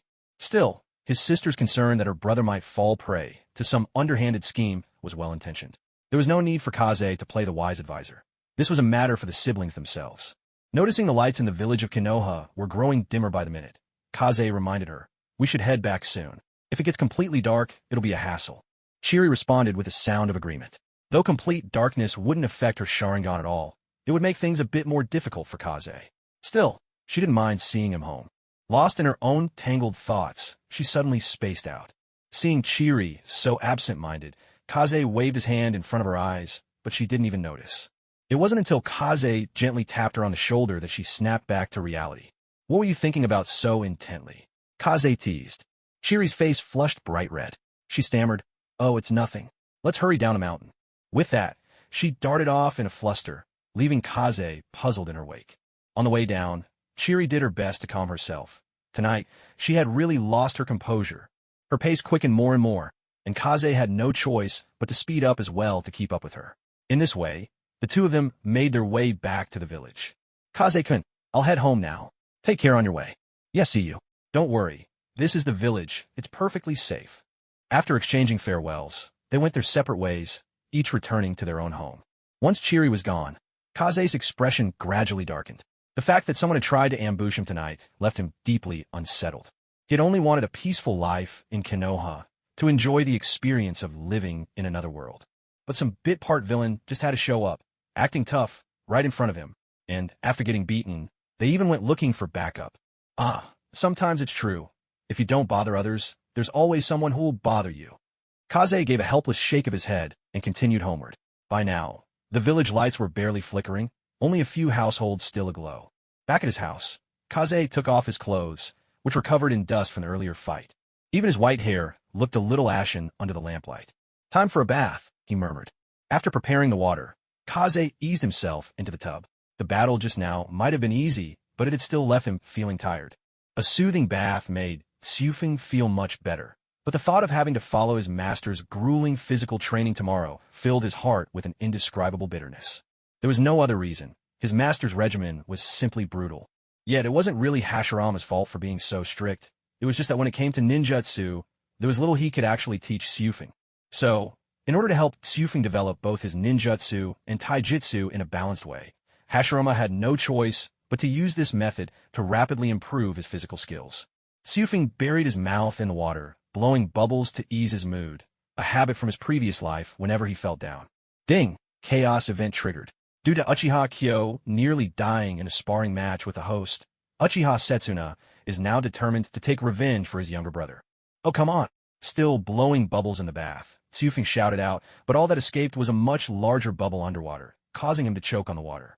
Asterisk cough, cough, cough. Cough, cough, cough. Asterisk. At that moment, only one thought filled Seufeng's mind. Today is just not my day.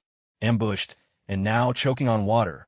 He nearly drowned with that mouthful going down the wrong way. But not all was bad. Look at that. He'd been worrying about running out of comm points, and now someone had come to deliver them right to his door. He didn't quite understand why being targeted for revenge would count as a chaos event. Maybe it was because he was the Hokage's disciple? Either way, Uchiha Setsuna was no easy opponent. He was one of the Uchiha clan standouts, nothing like that mediocre cloud ninja from before. Well, since this brother-obsessed avenger is coming from me himself, I'd be a fool not to take him up on it. Well, since this brother-obsessed avenger is coming from me himself, I'd be a fool not to take him up on it. He said that, but whether he could actually handle Uchiha Setsuna was another matter entirely. The man was undeniably strong. As for himself, his current strength was barely at the level of an elite jonin, still some ways from a full jonin. And when it came to chakra, he only had a single card's worth, just a few high-level jutsu in battle, and he'd run dry. The fastest way to increase his chakra was through the system shop, but without a steady way to earn comm points, he didn't dare spend them recklessly. Otherwise, when Madara attacked Konoha and he hadn't saved up enough, 60,000 comm points for that particular item, he'd be in real trouble. Why is it always someone from the Uchiha clan causing problems? He was beginning to understand why Tobirama paid such close attention to the Uchiha. They really did love stirring up trouble. Still, there were a few Uchihas he didn't mind, like Kyo and Yuri. No matter how much he thought about it, he couldn't come up with a way to deal with Uchiha Setsuna. In the end, he decided to stop worrying and just go to bed. That was always Keisuke's way. If things got out of hand, he'd just move straight into his master's house. He didn't believe Uchiha Setsuna would be so bold as to try assassinating him within the Senju clan's territory. The moment Keisuke climbed into bed, he was out like a light, breathing deeply in slumber. Everything he'd been through today had left him thoroughly exhausted. Thankfully, Keisuke wasn't the type to dwell on things. In his mind, there was nothing a good night's sleep couldn't fix. And so the night passed. The next morning, Keisuke and Shiri strolled leisurely through the bustling streets, looking relaxed, bright smiles lighting up their faces. Keisuke stretched with a yawn and grinned at Shiri. What a lucky day. Master was so busy that he let us go without much training. Shiri pouted, clearly not as pleased. I actually wanted to train a bit more. But Lord Hokage sent us away so quickly. How am I ever supposed to beat you at this rate? Keisuke shrugged, his tone easygoing. Next time, I'll just go a little easy on you. Why push yourself so hard to beat me anyway? She sighed. My brother might have some clout in the clan, but he still can't stand up to those stubborn elders. I wish I could grow stronger faster and help him out. Shiri looked a little down. For all her skill compared to other kids, she knew it was nowhere near enough. Seeing her like this, Keisuke dropped his teasing and switched to comfort. Don't put too much pressure on yourself. There's a time for everything. Was your brother leading a bunch of clan members when he was 6? Of course not. As long as you're making progress every day, that's what matters. Shiri was touched, though the worry for her brother still lingered. Don't worry. Your brother is Lord Tobirama's student. He's got powerful backing. All right, she replied, half convinced. Shiri knew that Lord Tobirama didn't think highly of the Uchiha, so she couldn't help but wonder what his reasons were for taking her brother as a disciple. So what should we do now? Chiri's spirits lifted, and her liveliness returned. Anyone who got to know Chiri quickly realized that her prim and proper manner was only for strangers. The real Chiri was a bright, energetic little girl. Keisuke grinned. No idea. The day's still young. Why don't we check out what your brother and his squad are up to? They're probably picking up a mission or something, right? Well, we've got nothing better to do. Let's go. With that, the two headed toward the place where the village's ninjas gathered to receive their assignments, hoping they might run into her brother, or at least catch him by chance. The closer they got to the mission hall, the more crowded it became. Most people there were adults, with the youngest around 15 or 16. Keisuke and Shiri, two small children in a sea of grown-ups, couldn't help but draw attention. Some people even asked if they were lost. Keisuke could only offer a helpless smile and explain that they were just looking for someone. At the same time, quite a few people recognized Seufeng. After all, being a disciple of the Hokage was not something that could be kept secret. Yet, even so, there wasn't a crowd gathering to gawk at him. After all, everyone was pretty busy with their own affairs. Being a Hokage's apprentice didn't come with any real power. Who would bother fussing over a little kid? Xiufeng was actually quite pleased with the situation. The thought of being surrounded by onlookers made him feel suffocated. Xiufeng, look, it's the others. Following the direction of Zhili's pointing finger, Xiufeng spotted Uchiha Kagami and the rest. Let's go over there. With that, Xiufeng and Zhili made their way toward the group. Hey, come on, mister. Don't you have anything a bit more challenging for us? Sarutobi Hiruzen called out to the middle-aged ninja at the mission desk, clearly dissatisfied with the tasks being offered. The middle-aged ninja paid no mind to Hiruzen's complaint, responding with a calm expression. With your current qualifications, this is the toughest mission you're allowed to take. He had seen rookies like this plenty of times before. When he first started, he'd once agreed to bump up a mission's difficulty after hearing similar complaints. The result? He never saw that ninja again. Seeing the middle-aged ninja's dismissive attitude, Hiruzen rolled up his sleeves, ready to prove himself then and there. But Danzo, standing beside him, quickly grabbed his arm and stopped him from making a scene. It's like this, sir. We are Lord Tobarama's disciples. Our teacher instructed us to take on a tougher mission as part of our evaluation. Here's his letter. Danzo explained the situation methodically, then produced a letter from his coat and handed it over to the middle-aged ninja. The ninja unfolded the letter and glanced at it, confirming the handwriting belonged to Lord Tobarama. With that, he could offer no further objections. Well, in that case, take this one. The middle-aged ninja pointed to a scroll marked with an a mission level usually reserved for elite shinobi of the village. Hiruzen immediately sprang forward to check the details of the task. Eradicating bandits? Wait, seriously? That's an A-rank mission. Not only Hiruzen, but even the others were taken aback. Normally, bandits were just strong, ordinary folk, hardly a real match for shinobi. Clearing out bandits was usually a task assigned to fresh new ninja, mainly to get them used to killing. After all, a true ninja had to become accustomed to taking lives. Hiruzen and his friends had long since passed that stage, so the assignment was a surprise to them. Hey, mister, you're not just slapping an A-rank label on a C-rank job, are you? The middle-aged ninja looked up and gave Hiruzen a measured glance. Kid, did you pull some strings to become Lord Tobarama's student? Why are you so reckless and impatient? Hiruzen Sarutobi bristled at the taunt, his temper flaring in an instant. Just as he was about to lash out, Danzo stepped in to hold him back. Kagami stepped forward to carefully examine the mission scroll, and only then did he understand why a bandit-clearing mission was actually ranked as A-level. Eliminate the bandit group at the border of the Land of Fire. Approximately 50 common bandits, 5 wandering samurai, and 2 rogue ninja from the Land of Wind. Mission rank, A, recommended for at least 3 elite ninja. Calm down, Hiruzen. This mission is going to be tough. Though Danzo restrained him, Hiruzen still struggled, eager to break free, but Kagami's calm words gradually brought him back to his senses. Kagami had always been the team's reliable anchor, and everyone trusted his judgment. The group exchanged glances before stepping up one by one to read the mission scroll for themselves. Just as Kagami had said, it was indeed a formidable task. While everyone wore grave expressions, Hiruzen spoke up. It's true the mission is tough, but we've developed a strong sense of teamwork. As long as we stay careful, we won't have any problems. Hearing this, the middle-aged ninja who had just snapped at Hiruzen couldn't help but look up at the boy before him, as if he saw someone entirely different. This was precisely why, despite Hiruzen's brashness and impulsive nature, the others never really minded. When it came to carrying out a mission, Hiruzen was often the most dependable of them all, and he was the leader of the squad. Though Danzo and Hiruzen were evenly matched as leaders, there was some quality Danzo lacked, something that only Hiruzen possessed. Hiruzen's got it right. We're already a well-coordinated team. A mission like this won't trip us up. Koharu chimed in to encourage them. As the only kunoichi on the team, her abilities matched any of her peers. Meanwhile, Torafu Akimichi munched away at his food, cheering his teammates on the only way he knew how. Words weren't his strong suit. Instead, he expressed his determination through his relentless eating, a language his teammates had long since learned to understand. Big brother, what are you all up to? Chiri's sweet voice drifted from the crowd behind them, making Kagami wonder for a moment if he was just imagining things. But soon enough, he saw his little sister and Torafu squeezing their way through the throng. Chiri, Torafu, what are you two doing here? We're about to head out on a mission. Kagami was surprised to see his sister here. At this hour, she should have been training under Lord Hokage. Chiri grinned and said, Hee, Lord Hokage had something urgent today, so he just taught us a few moves and let us go early. Even if the Hokage is busy with official duties, he should at least send a shadow clone to teach his disciples, right? However, Kagami thought that since the Hokage had told him to leave, there must be a deeper reason behind it, so he didn't dwell on it. "All right, so what brings you two to see me?" he asked. Chiri nudged Kaze with her chin. It was Kaze who wanted to come. "I'm just tagging along with him." Kagami couldn't help but feel a little helpless at that. His little sister was becoming quite the shadow, following Kaze everywhere he went. Back at home, she never acted like this around kids her own age. Kagami could only give Kaze a silent thumbs up for managing this feat. "Kagami, are you guys going on a mission? Can I come with you?"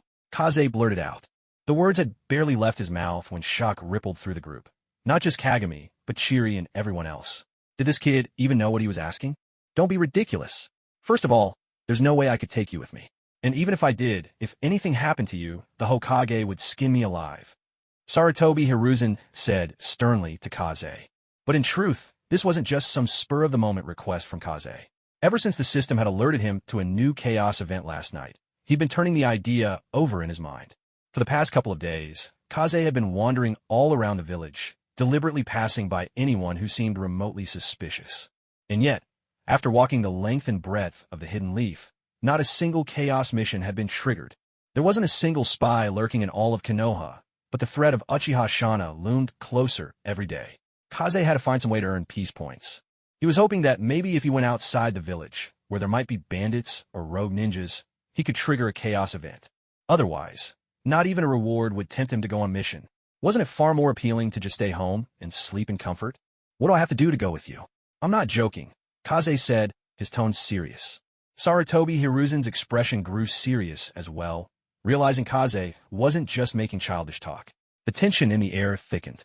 Chiri tugged nervously at Kaze's sleeve. "Kaze, are you all right? Why do you suddenly want to go on a mission? That kind of thing, it means you might have to kill someone." Kaze simply nodded. He'd already taken lives before. Once you've crossed that line, the number hardly matters anymore.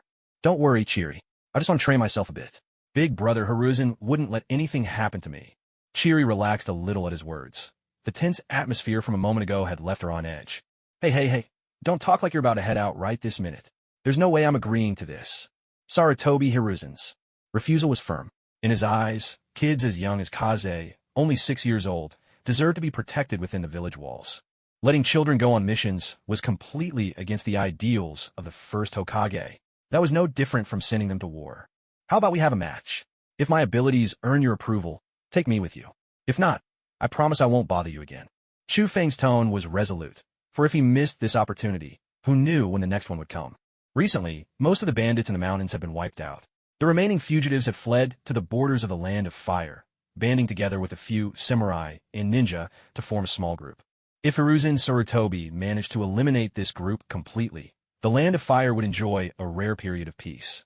And since missions in other countries could never trigger chaotic events, Chu Feng had no choice but to shamelessly push his luck this time. Although he couldn't be sure things would turn out the way he hoped, if he didn't at least try, then there would be no chance at all. Only now did Chu Feng truly understand the old saying, making money is hard, and swallowing filth is harder, though in this case, money referred to his points for inner peace. Hiruzen Sarutobi was a little stunned. Why was this kid so persistent? Was he really willing to go this far, just to clear out some bandits? Did he have a personal vendetta against them, or something? As for Chiri, she had already resigned herself to whatever might happen, thinking, let it be. Nothing surprises me anymore. She figured it must have been last night's ambush by Uchiha Setsuna that made Chu Feng so determined to train himself. Otherwise, with his usually laid-back attitude and the nickname, the calm guy of the clouds, why would Chu Feng ever act like this? "Hey kid, are you serious?" "Of course. I'm not joking." Koharu Udatane, seeing Hiruzen really about to face off with Chu Feng, quickly tried to intervene. "Hiruzen, why are you going along with his nonsense? He's just a child." Hiruzen let out a hearty laugh. "Don't worry, Koharu. I won't hurt him." Unlike Hiruzen's confidence, Kagami had a subtle sense that this mission might actually gain a new member. He couldn't help but think to himself, "Hiruzen, don't let your guard down and mess this up." Hiruzen first accepted the mission, then gathered his companions, along with Chu Feng and Chiri, and headed for their usual training spot, the great stone faces of the Hokage monument. "Chu Feng, are you really sure you want to spar with me?" Hiruzen asked once more, still unable to understand why the boy was so stubborn. He didn't believe Chu Feng could truly match him. Hiruzen admitted the boy was gifted, but after all, Chu Feng was only 6 years old. "Brother Hiruzen, I'm serious." Chu Feng replied calmly, the air between them tense and ready to ignite. Off to the side, Koharu nudged Danzo, asking if he could stop the fight. Hiruzen's already interested in this match. You know there's no stopping him now. Danzo replied coolly. Hearing this, Koharu said no more. If even Danzo said it was hopeless, then all she could do was hope Hiruzen didn't get carried away during their sparring. You go first. I'll give you the first move, Hiruzen said with unwavering confidence. Taking his cue, Tsufeng nodded. Since the offer was made, there was no need for hesitation. He struck without delay. With a swift step, he leapt in front of Hiruzen, crouched low, and swept his left leg toward Hiruzen's lower body. But such a basic move was hardly worth Hiruzen Sarutobi's attention. He simply leaped into the air, effortlessly evading the attack. In midair, he somehow produced an iron staff from seemingly nowhere. Just as he was about to land, he thrust the staff against the ground and propelled himself back up. Clutching the staff tightly with both hands, he spun once in the air and brought it crashing down toward Tsufeng with tremendous force. Tsufeng saw the attack and rolled aside just in time. The iron staff slammed into the ground, sending cracks spidering in every direction. You're quick on your feet, Tsufeng, Hiruzen teased with a grin. Tsufeng didn't respond to his banter. By now, he had a decent grasp of Hiruzen Sarutobi's true strength. He needed to focus. This was his first time facing a ninja of such caliber. Carelessness would mean certain defeat. Without delay, he sprang up from the ground and put some distance between himself and Hiruzen. Crystal release. Hexagonal shuriken barrage. Countless hexagonal crystals shot from Tsufeng's hands, hurtling toward Hiruzen from all directions. Under the sunlight, they glinted with dazzling brilliance. One or two might have been nothing, but now there were countless crystals attacking from every angle, their blinding reflections making Tsufeng especially fond of this technique. It wasn't the most powerful jutsu, but it forced opponents to reveal an opening. Even a single second was enough to be fatal. Despite the storm of crystal shuriken, Hiruzen Sarutobi remained calm. He grinned, planted his iron staff by his side, and threw a few shuriken in return. But these were nowhere near enough to counter Tsufeng's ninjutsu. Shuriken Shadow, Clone Technique. As Hiruzen finished his hand signs, those few shuriken suddenly multiplied tenfold and more. Shuriken collided with crystal, sending sparks and shards flying in all directions. When the dust settled, neither side had so much as a scratch. Hiruzen found himself increasingly intrigued by this young boy, wondering whether it was time to get a bit more serious. Tsufeng, meanwhile, wasn't surprised by the outcome, though he hadn't expected Hiruzen to have already mastered the Shuriken Shadow Clone technique at this age. Since his interest had been piqued, Hiruzen decided there was no need to hold back. He grabbed his staff and swung it at Tsufeng with renewed vigor. Seeing this, Tsufeng quickly pulled a scroll from his pouch, broke the seal, and drew forth his family's treasured heirloom, the Crane's Cry sword. As the sword left its sheath, a clear, piercing crane's call echoed in the air. Tsufeng had no time to savor it, swinging the blade up to meet Hiruzen's powerful attack. But what no one expected was that, the moment the iron staff touched the Crane Cry sword, it seemed to turn to clay and snapped cleanly in two. Sarutobi Hiruzen was dumbfounded as well. How could a staff just break like that? The old man had spent a fortune having it forged. What kind of sword is that? How can it be so sharp? Chu Feng replied coolly, a sword of the Cloud Clan, the Crane Cry sword. With that, he raised his sword and thrust at Hiruzen. Now deprived of his weapon, Hiruzen's attacks lost their edge, and Chu Feng gradually took control of the fight. But being on the back foot only made Hiruzen's temper flare hotter and hotter. Unable to take it any longer, he bit the tip of his right thumb, smearing blood onto his left hand. Summoning jutsu. With a sharp sound and a burst of white smoke erupting at Hiruzen's feet, the haze soon cleared to reveal a small monkey, fully clothed, appearing in the arena. Enma, let's show him what we're made of. The little monkey didn't know what was happening, but immediately responded to Hiruzen's command. In the blink of an eye, its body twisted and transformed into a staff, jet black, except for the two golden ends. On the sidelines, Hiruzen's teammates saw him summon Enma and couldn't help but grow anxious, hoping he'd keep things under control. Seeing Hiruzen's summoned beast, Chu Feng felt a pang of envy, but there was nothing he could do. Finding a first-rate summoning beast was simply too difficult. Hiruzen's summoning beast belonged to a clan that had a contract exclusively with the Sarutobi family. Beings of remarkable intelligence and power, impossible for anyone else to make a pact with. While Chu Feng was lost in thought, Hiruzen was already charging forward with his staff. The Rui Jingu Bang could grow and shrink at will, making it nearly impossible for Chu Feng to find a safe distance. Hiruzen's attacks grew fiercer by the second. Chu Feng could barely fend them off with his Crane Cry sword, forced onto the defensive by the combined might of Hiruzen and Enma. His opponent's strength had soared to a whole new level. Give it up, Chu Feng. I admit, you're impressive, but taking on missions is still too dangerous for you. Chu Feng's face remained calm. Though he was at a disadvantage, he showed no hint of panic. Just as Hiruzen launched another strike, Chu Feng's eyes suddenly narrowed with focus. He said softly, I haven't even started trying yet. All at once, Chu Feng surged a massive amount of chakra into the Crane Cry sword, and the blade shone with dazzling light. With each of his breaths, thick clouds swirled around him, spinning in a protective dance. Cloud Sword Art, Crane's Lament. Gripping his sword with both hands, he unleashed a powerful wave of sword energy, the swirling clouds following in its wake. This was the Cloud Sword Art, a sword technique crafted to complement cloud release, and Chu Feng had barely scratched the surface of its first move. The sword aura shaped the mist into a soaring cloud crane, which struck Hiruzen in an instant, the cloud-formed crane vanishing as all the mist poured into Hiruzen's body. The immense sword energy, infused with cloud-release chakra, struck Hiruzen Sarutobi and sent him flying.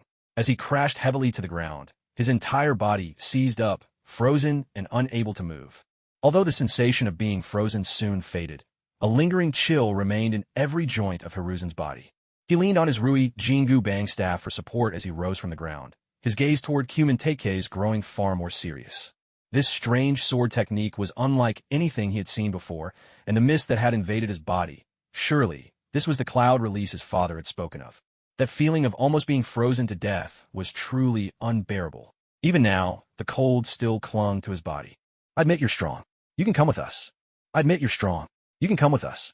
But before Teikei's could respond, Hiruzen continued. But the fight isn't over. I know you haven't shown all your strength yet. Teikei's was taken aback for a moment, but then he nodded. Seeing this, Hiruzen broke into a smile. Kohyutane pressed her hand to her forehead. Having assumed the match would end here, she hadn't expected Hiruzen to get so fired up. Hamura Mitokado adjusted his glasses, his expression one of knowing resignation. There's no helping it. You've known Hiruzen long enough. That's just how he is. Nearby, Kagami Uchiha chimed in, a faint smile on his lips. Today, he had gained a new impression of Teikei's, calm and collected in battle, never losing his composure even when at a disadvantage. Instead, he assessed the situation and looked for opportunities. Chiri stood to the side, her spirits high as she watched the match between Teikei's and Hiruzen. At first, she had been the most nervous of them all, but in the end, she realized Teikei's was even more formidable than she had imagined, and her worries faded away.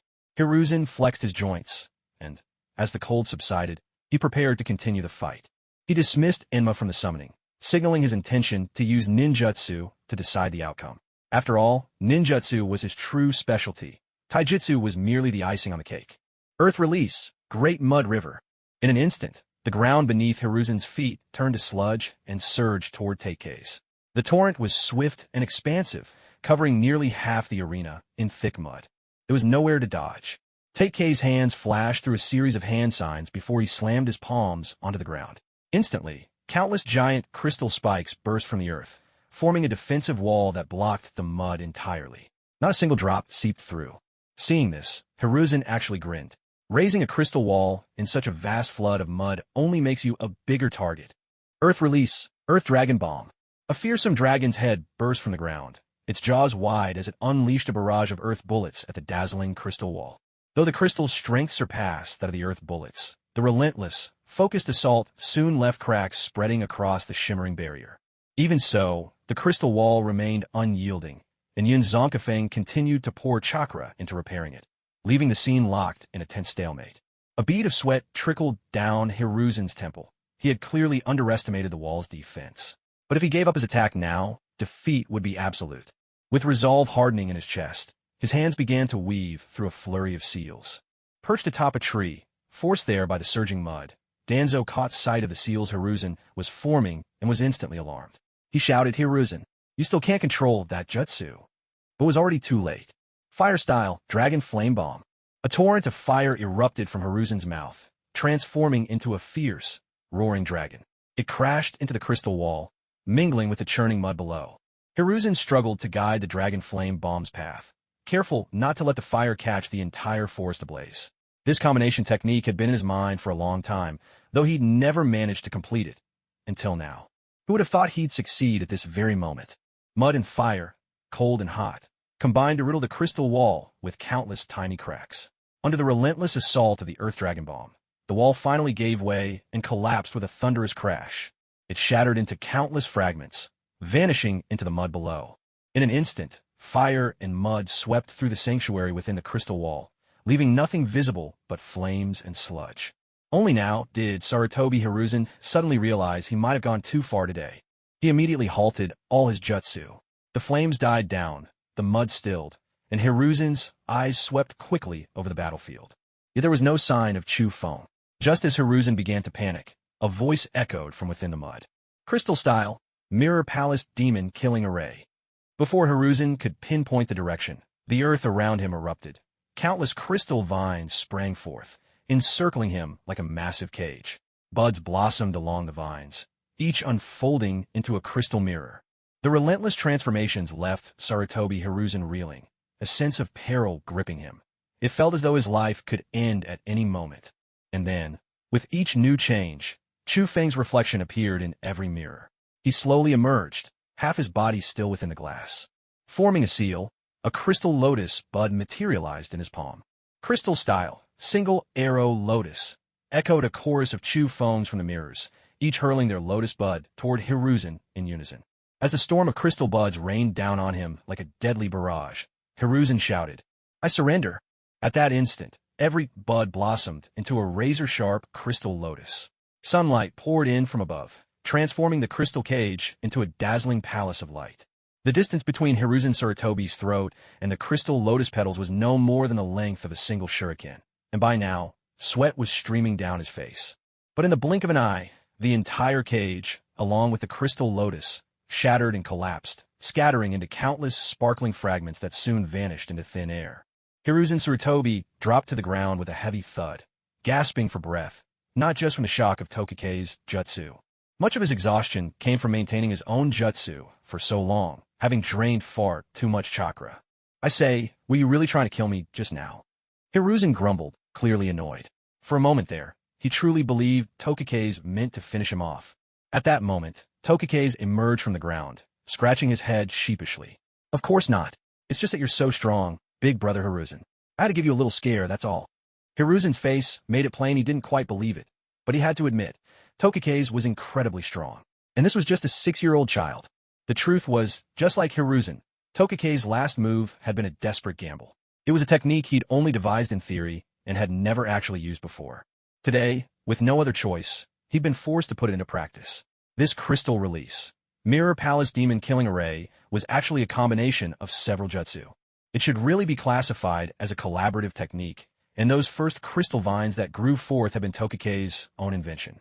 He named it Crystal Release, Crystal Creation. It worked by scattering crystal seeds, which would then sprout and grow.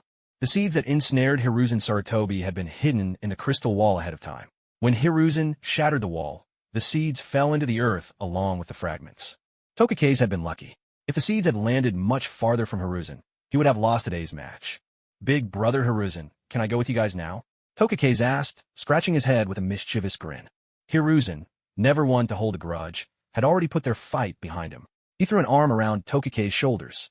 "Of course, little brother Tokike's. Why, give my word, I mean it."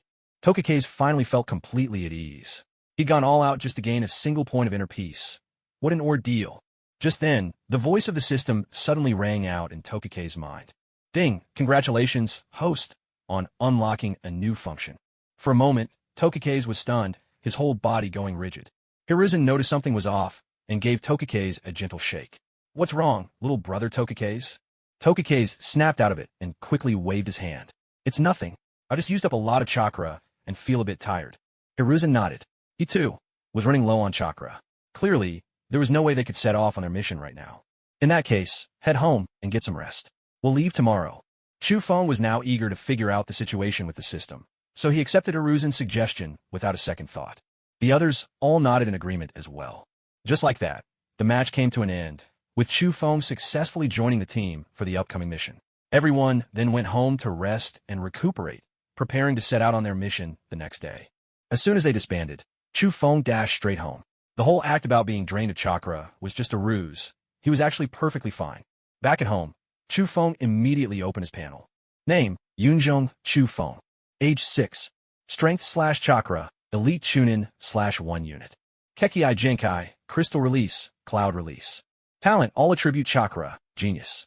Calm Value/Chaos Value, 4900/5. Activate new system functions. Without hesitation, Chu Feng chose to activate them. He was completely bewildered. The system had suddenly unlocked new functions for reasons unknown. Because the host has accepted his first life mission, the following features are now unlocked. Mission Log. Each time you successfully complete a village mission, the system will grant a random reward based on the mission's rank. Character Gallery. Unlocking a character in the gallery grants a certain amount of calm value, with a very small chance of receiving a mysterious reward. As the system finished introducing these two new features, Chu Feng's face broke into a nearly crazed smile. Heaven is truly helping me. Chu Feng shouted out loud. All along, he'd had no reliable way to earn calm value. He'd had to rely solely on daily check-ins and chaotic events. But the daily check-in only gave 100 points, and chaotic events were triggered at random. So despite having awakened the system for quite some time, Chu Feng had only managed to accumulate 4,900 calm value points. All of them from check-ins. But now things had changed. He could earn calm value by completing missions or collecting characters in the gallery. Chu Feng felt a wave of relief wash over him.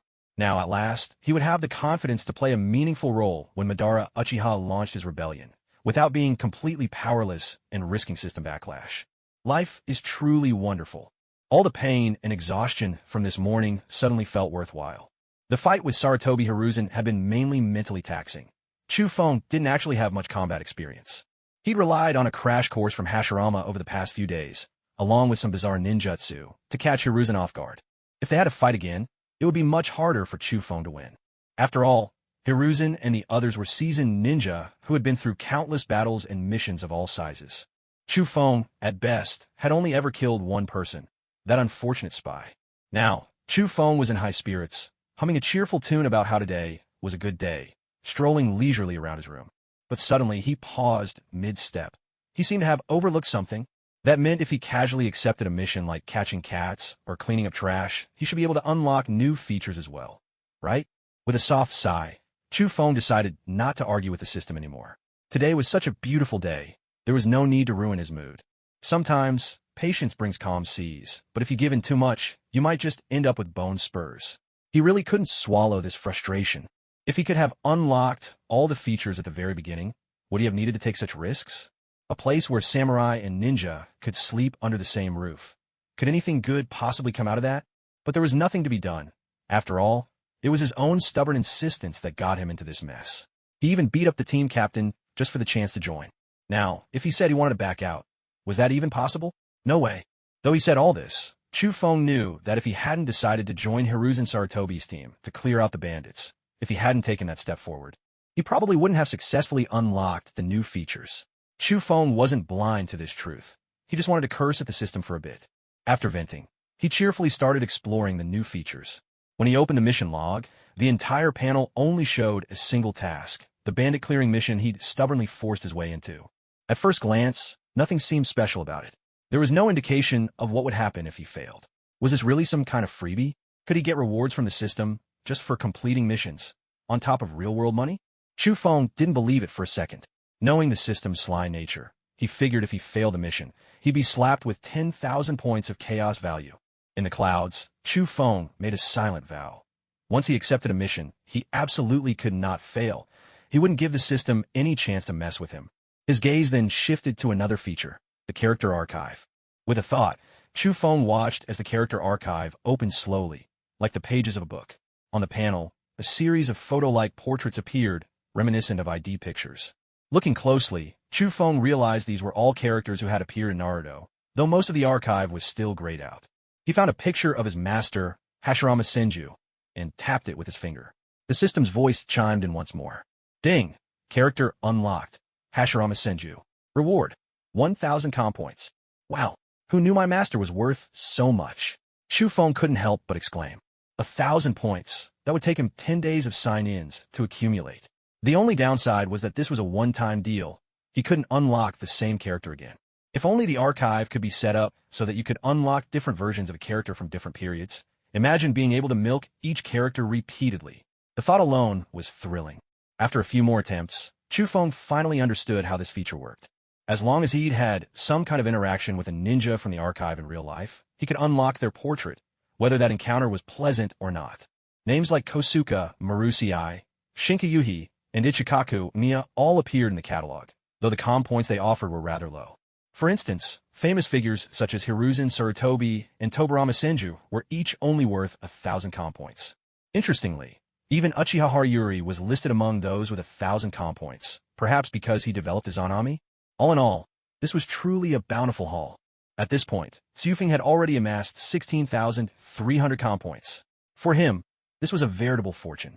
With that kind of wealth, he could easily walk away with cutting-edge tech like smartphones and computers. But as someone who valued his own life, Tsufeng had no intention of wasting his comm points on gadgets that wouldn't actually help him right now. Gaining strength was the real priority. I need to find some items that can boost my abilities, better safe than sorry. After all, the information on the missions wasn't always accurate, and intelligence could take time to update. That meant the strength of that bandit stronghold might have risen considerably by now. Tsufeng opened the system shop. A dazzling array of items appeared before him once again. Unlike last time, when he was hesitant and cautious, now he had a hefty sum at his disposal. He felt like a weasel in a henhouse, wanting to buy everything in sight. But as soon as he saw the sky-high prices, his bravado vanished. No matter the situation, money was always the sore spot. System, search for chakra-related items. At his command, the items in the store began to shuffle and reorganize. Soon, every chakra-related item was displayed right at the top, ready for his selection. Sturdy fruit boosts chakra quality, making ninjutsu more powerful. 2,000 comm points. 1 card of chakra, equivalent to the chakra reserve of Kakashi Hitaki. 5,000 comm points. After much deliberation, these 2 items seemed the most suitable for Tsufeng's current needs. The rest were either bizarre or downright unhelpful. Some even reduced chakra, and yet had the nerve to cost 10,000 comm points. Having made his decision, he didn't hesitate any longer and spent 7,000 comm points to purchase both items. As they fused into his body, he felt a wave of warmth coursing through him, spreading until his whole body turned flushed and feverish. Tsufeng hurried to the bathroom, filled a large bucket with cold water, and dumped it over his head. Only then did he start to feel better.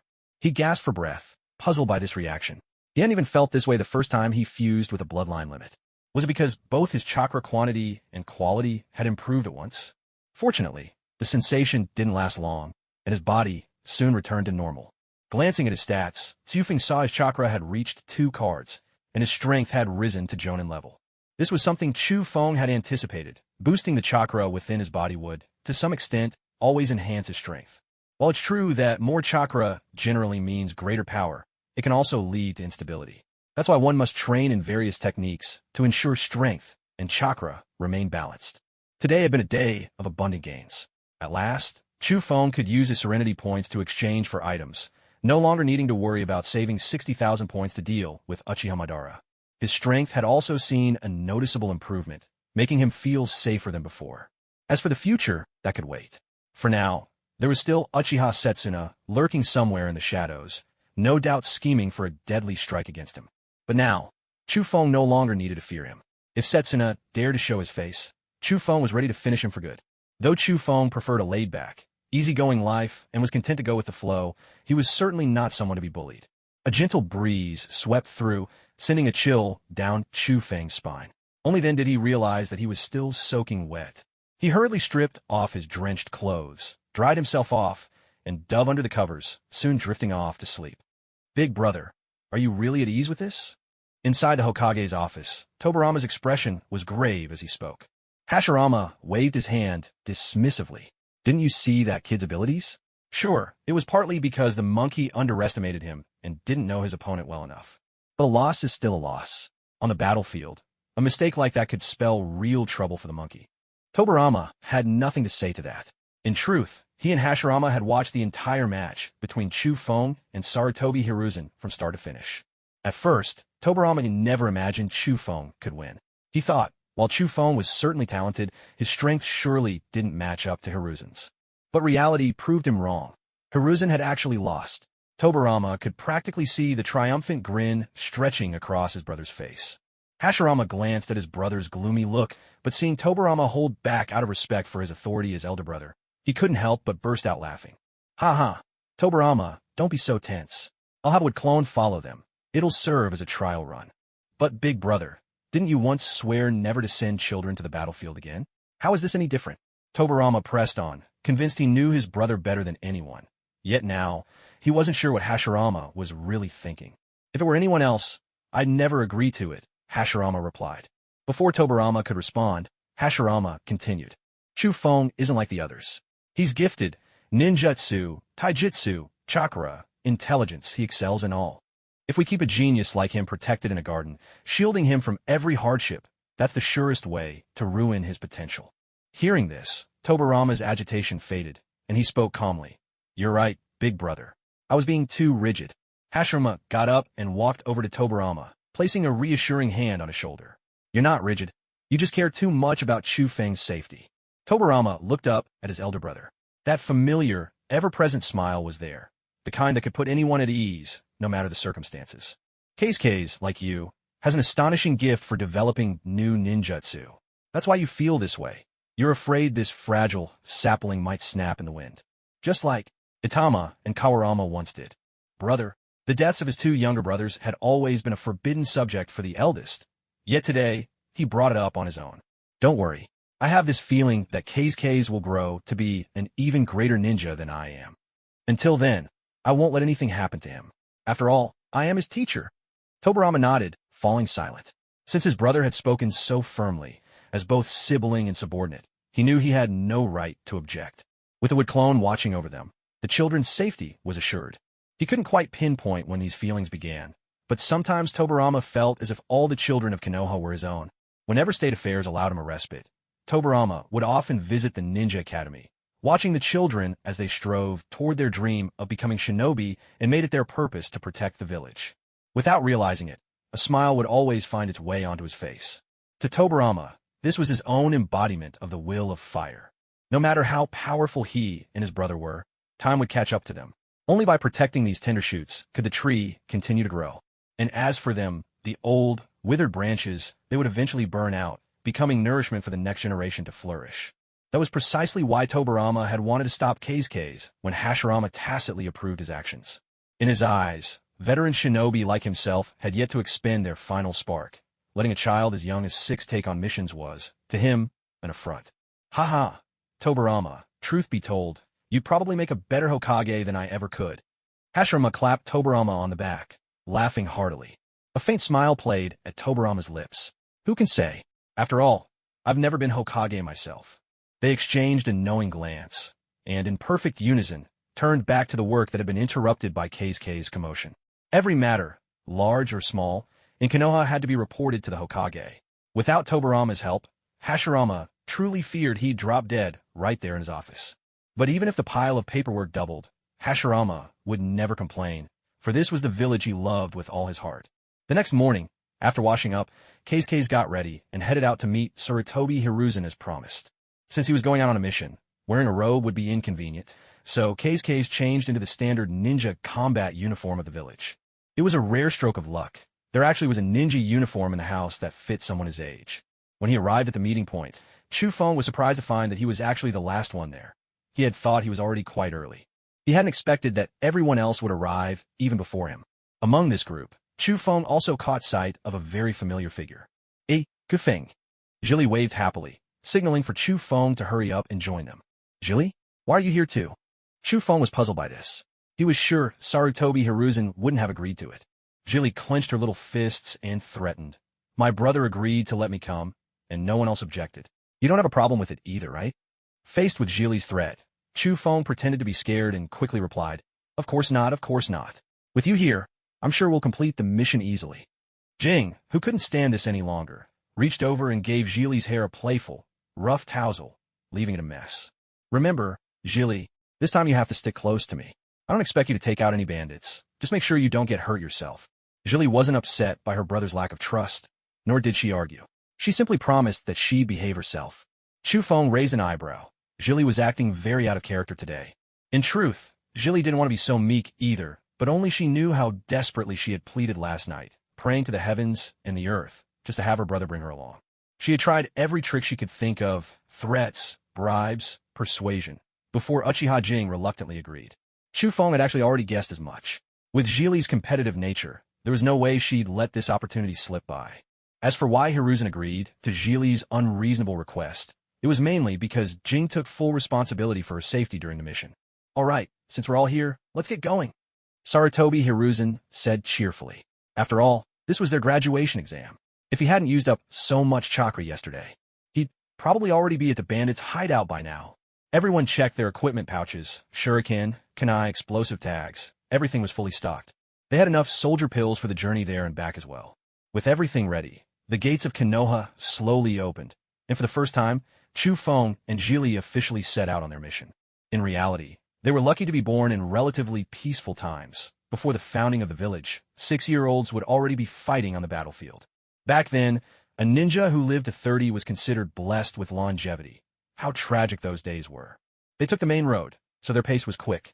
It's worth mentioning that ever since Chu Feng awakened his system, he hadn't had a single moment of leisure to play in that old forest. Day after day, his life was filled with all kinds of training. Sarutobi Hiruzen slowed his pace and said to everyone, "Let's get closer. I'll share the details I have. It's information my father managed to obtain."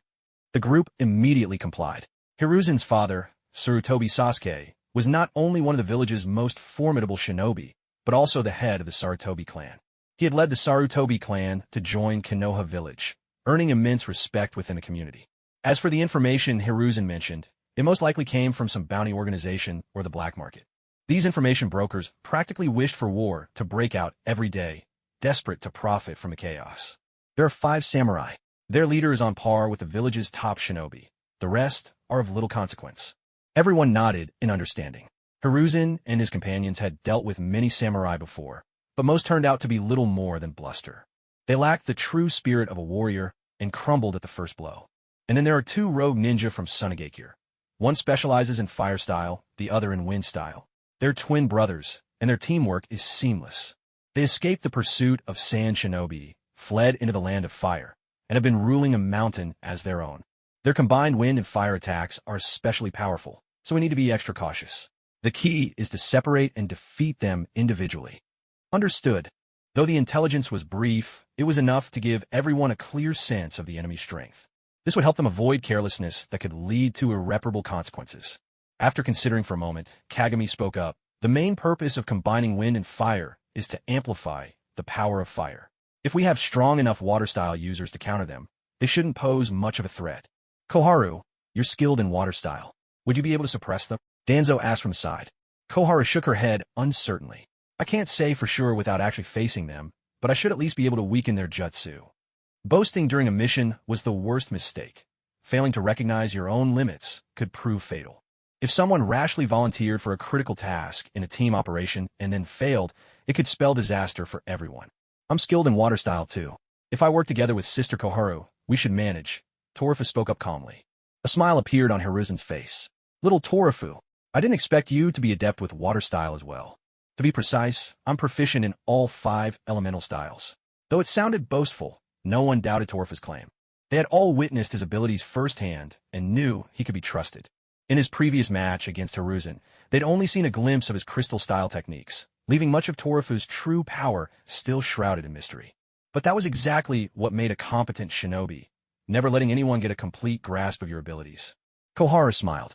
If we can't split the brothers up, then Torafu and I will handle them together with water style. Everyone nodded in agreement. Although their battle plan wasn't fully refined, it seemed sufficient to complete the mission at hand. With that, the group fell silent and focused on making their way forward. Meanwhile, Chiri ran with them, stewing in quiet frustration. She was still upset that the others had ignored her earlier. But what could she do? She was the one who had insisted on tagging along. If only she could join the team based on her own strength, like Kafong had, perhaps she would have earned their respect. It was rather disheartening. As a proud genius of the Uchiha clan, she was reduced to following the group, relying on stubbornness and persistence rather than her own merit. The gap between her and Kafong felt wider than ever. If I could awaken to the Mangekyo Sharingan, maybe I could catch up to Kuaifeng's strength, she mused to herself. But awakening the Mangekyo was no simple feat. Even her older brother hadn't achieved it yet. How could she possibly surpass him? No matter what, I'll give it my all and prove my worth on this mission, she resolved silently. Though Chiri was generally humble, pride ran deep in the veins of every Uchiha. Kagami glanced back at his sulking little sister and couldn't help but smile faintly. Do your best, Chiri. Let me see just how far you can go, he thought.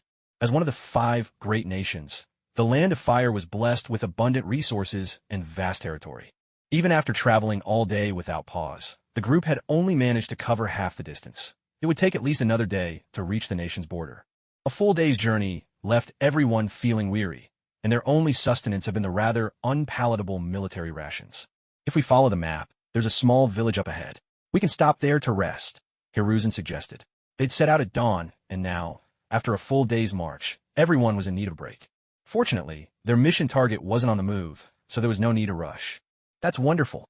No need to sleep out in the wild, Koharu exclaimed, her face lighting up with relief. While ninja were trained to survive in any environment, for a girl, spending a night outdoors meant dry and rough skin by morning. Having a village to spend the night in sounded perfect. Perhaps there would even be a chance for a hot bath. Not just Koharu, but the others were eager for a proper rest in the village as well. Let's try to reach the village before sunset, someone suggested. With renewed determination, they quickened their pace. If they didn't arrive before nightfall, camping under the open sky would be their only option. Chiri was already starting to struggle, needing Kagami to carry her from time to time so she could regain her strength before continuing.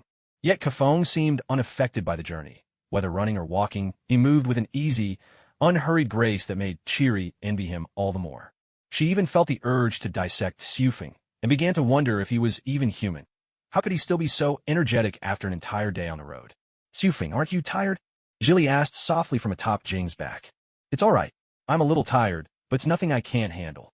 Hearing this, Jing cast a sidelong glance at Sufing. At such a young age, his stamina could already rival Nikizan's. After that, Jilly didn't ask any more questions. She lay across Jing's back and soon drifted off to sleep, having reached her limit. Fortunately, Nikizan and his companions arrived at the village before nightfall. After finding a suitable inn, everyone at last could look forward to a proper night's rest. What none of them expected was that the inn even had a hot spring. Soaking in the warm waters before bed was simply the height of comfort. But there was something odd. The entire village seemed drained of spirit, its inhabitants listless and lacking any energy. The arrival of Nikizan's party drew little attention. Some villagers were even gathering their families to leave under the cover of darkness. Only the innkeeper appeared normal, greeting Nikizan's group with a measure of warmth. The innkeeper was a kindly-looking old man, someone who had clearly weathered many storms in his life. He showed no fear toward Sufing and the other ninja. Honored ninja, have you come to deal with the bandits in the mountains? The innkeeper asked uncertainly, though Nikizan could see the hope shining in his eyes. That's right, old sir. How those bandits really affected this village. Nikizan replied, a little puzzled. There's still a full day's journey between here and the mountains. Surely the bandits wouldn't venture so far? Ah, it's not quite that. The old man sighed, seeing the confusion on Sir Toby Nikizan's face, and began to explain his troubles. Our village is small, and we mainly make a living by running little shops here and there. But because of those bandits, the merchants and travelers who used to pass through now avoid this route altogether. With no one coming to the village, our livelihoods are at risk. If no one takes care of those bandits soon, I fear we won't survive much longer. Only then did Sarutobi Nikizan understand. Though the village was small, it stood at the crossroads of several neighboring settlements. It served as a kind of way station, offering weary travelers a place to rest. Now, with people's livelihoods on the line, there was no time to lose. Nikizan promised the innkeeper then and there that they would deal with the bandits. Word of this promise spread quickly, and soon the villagers were celebrating. At last, a glimmer of hope had returned. Determined to restore order and get the village back on track as quickly as possible, Nikizan gathered everyone to work out a more detailed plan of attack, ensuring that no bandits would escape to another mountain and continue their reign of terror elsewhere. After a night of rest, everyone set out again with renewed energy. Chiri no longer looked as worn out as he had the day before. Instead, he was back to his spirited self. At the break of dawn, the group departed, keeping up a swift pace along the way. Thanks to their speed, they reached the borders of the Land of Fire by afternoon. The country paid little attention to managing these borderlands, and as a result, the area was a hotbed of chaos and disorder.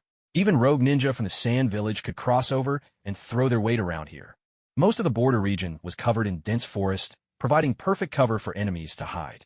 But Uchiha Kagami quickly picked up on signs of bandits, using the power of his Sharingan. Following his lead, the group tracked the clues all the way to the bandits' lair. It was a well-hidden valley, with an entrance so narrow that only 2 people could walk side by side. By this time, dusk was falling and visibility in the woods had grown even poorer. Only Kagami and Chiri, thanks to their Sharingan, could still see clearly in the darkness. The entrance was lightly guarded, with only a handful of sentries. In no time at all, they were silently dispatched without a trace. The group slipped quickly into the valley, and Sarutobi Hiruzen took command, directing everyone to stick to the plan. Before night completely falls, eliminate everyone. Take out the small fry first, then deal with the ninja at the end. Hiruzen's orders were cool and decisive. Throughout the process, Kaze was carefully observing Hiruzen's control over the situation and his sharp judgment. Important skills, since Kaze would soon be leading missions of his own. Just as they were about to begin, Kaze reached into his ninja tool pouch and pulled out 7 miniature crystal orbs. But calling them orbs was generous. They looked more like crystal seeds. Kaze handed a seed to each member of the team. This is a ninjutsu technique I developed. It can protect you from one physical attack. Everyone accepted the crystal seeds without hesitation or fuss. Facing first-rate samurai, the value of these seeds was obvious. No one could guarantee they'd come out of such a fight unscathed. Move out. At the command, the group scattered in a blur of motion, disappearing in every direction. Kaze remained alone at the entrance. He had his own mission, to seal off the entire valley. Crystal release, crystal creation. 50 crystal seeds formed in his palm, and he scattered them at the entrance to the valley. With a surge of chakra, thick crystal vines burst from the ground, weaving together into an intricate net that sealed the path completely. Branches sprouted and dug deep into the cliffs on either side, locking the entrance tight. But that wasn't enough. Who knew how many hidden exits might lie in such a vast valley? If any of these bandits managed to slip away to another mountain, even more innocent people would suffer. Cristal Rolise Cristal Explosion Technique. Xufeng conjured an irregular crystal orb in his palm, roughly the size of an adult's head. With a forceful motion, he hurled it high above the valley, far above the surrounding cliffs. Detonate! In an instant, the crystal sphere shattered and vanished, sending sharp, clear echoes, like glass exploding, rippling through the valley. The bandits immediately grew alert, scanning their surroundings. But after a while, when nothing seemed to happen, they relaxed and paid it no mind.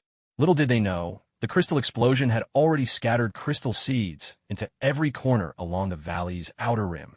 At that very moment, Xufeng was burning through vast reserves of chakra, furiously urging the seeds to grow. This was the first time he had ever performed such a large-scale jutsu, and the chakra drain was astonishing. He'd already spent a full unit of chakra, half of his total reserves. Yet, the payoff was equally impressive. Without anyone noticing, Xufeng had shrouded the entire outer edge of the valley in a lattice of crystal vines. If he hadn't prepared enough crystal seeds in advance, he would have been utterly drained by now. The consumption was about what I expected. I'd better start recovering now. Let the others deal with the grunts for a while. Expending so much chakra at once put a heavy strain on Xufeng's 6-year-old body. To avoid affecting the battles to come, he stopped where he was and took a moment to rest and regain his strength. Roughly 20 minutes later, Xufeng got up from the ground, brushed the dust off his clothes, and strode toward the center of the valley. That was where the final showdown would take place. Though it was called a bandit stronghold, the place now looked no different from a small village. Perhaps the only real difference was that everyone here was steeped in wickedness. The deeper he went, the more corpses littered the ground, and the more blood there was. Most seemed to have perished in an instant, killed with efficient precision. Some bore extra wounds, and Xufeng didn't need to guess who had dealt them. Just as Xufeng was passing a small hut, a sudden roar split the air. Prepare to die. A ragged middle-aged man charged at Xufeng, swinging a chipped broadsword. A cruel grin curled at the corners of his mouth, convinced of his success. Xufeng spared him only the briefest glance. He calmly raised his left hand and aimed at the bandit. In a flash, a crystal vine shot from Xufeng's sleeve, coiling tightly around the bandit. But upon closer inspection, this vine was different from the ones before. At its tip, it bore a snake's head, fanged and menacing. Crystal release, crystal venom. The snake's head struck, sinking its fangs deep into the back of the bandit's neck, injecting every drop of its venom. The bandit's body began to crystallize rapidly, starting from his neck. He didn't even have time for last words. His entire head had already turned to crystal. The twisting vines were also withdrawn by Xufeng back into his sleeve. Normally, such insignificant opponents weren't even worth using chakra on. Xufeng simply wanted to test out some ninjutsu. Speaking of which, the inspiration for this move actually came from Orochimaru's Hidden Shadow snake hands. Regardless of how strong Orochimaru may be, when it comes to survival techniques, he's undoubtedly the best in the ninja world. Chu Feng had drawn a lot of inspiration from Orochimaru. For example, when fighting against Chizuri, he had darted in and out of the crystal mirrors, borrowing the concept from Orochimaru's serpent-based techniques, the ones where serpents and even swords spew forth. Combining this snake vine technique with crystal poison turned out to be a remarkably effective tactic. Not wasting any more time, after dispatching the bandit, Chu Feng continued toward the center to rendezvous with Hiruzen and the others.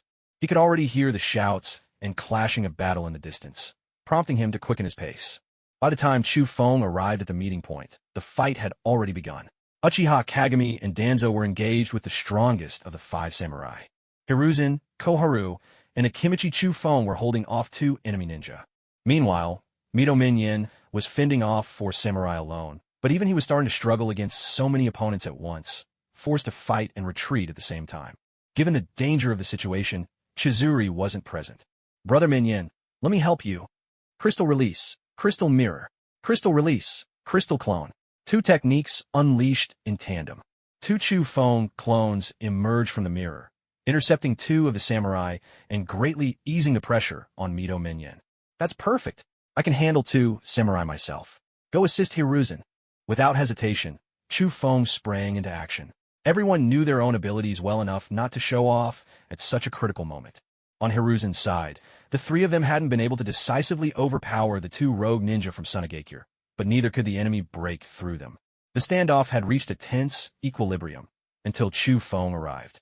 Now it was time to counterattack. Expansion Jutsu. Akimichi Chu Feng seized the right moment, enlarging his hand and swatting the fire-style user, Ramaru, clean off his feet. Seizing the opportunity, Hiruzen and Kohara launched an all-out assault on Rakken, the wind-style specialist, successfully splitting the brothers apart. Separated from their combination techniques, each brother was still formidable on his own. Fire-style, blazing bullet barrage. Ramaru's hands flew through the hand signs, and then, like a machine gun, he unleashed a rapid barrage of flaming projectiles from his mouth. Each individual fireball wasn't particularly powerful, but the sheer number made up for it.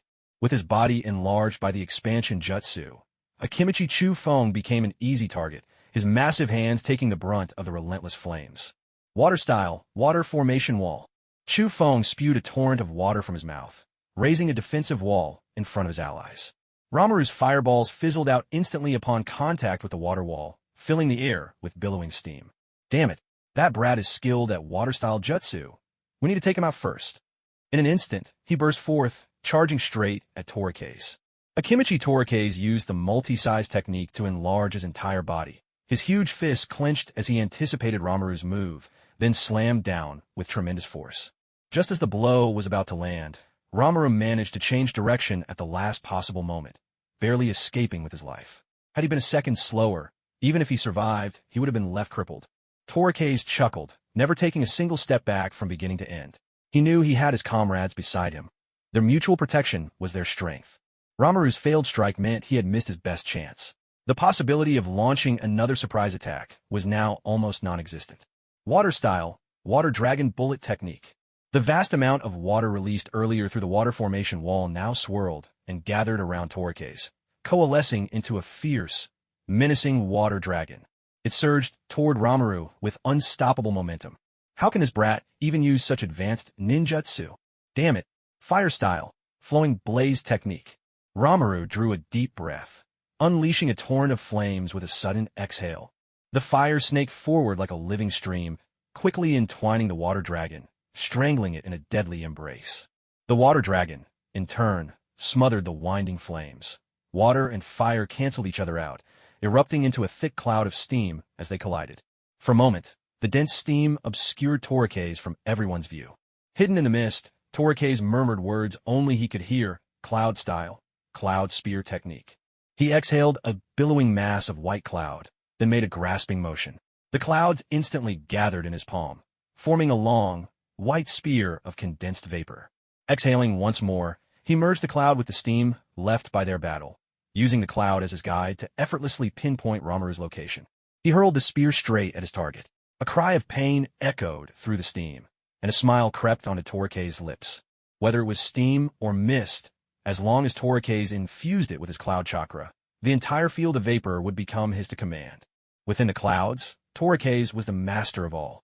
While others struggled to see through the steam, Torike's moved as freely as a fish in water. Even a Sharingan could not sense his cloud chakra. Ramaru's brother, Rakin, recognized his siblings' cry at once.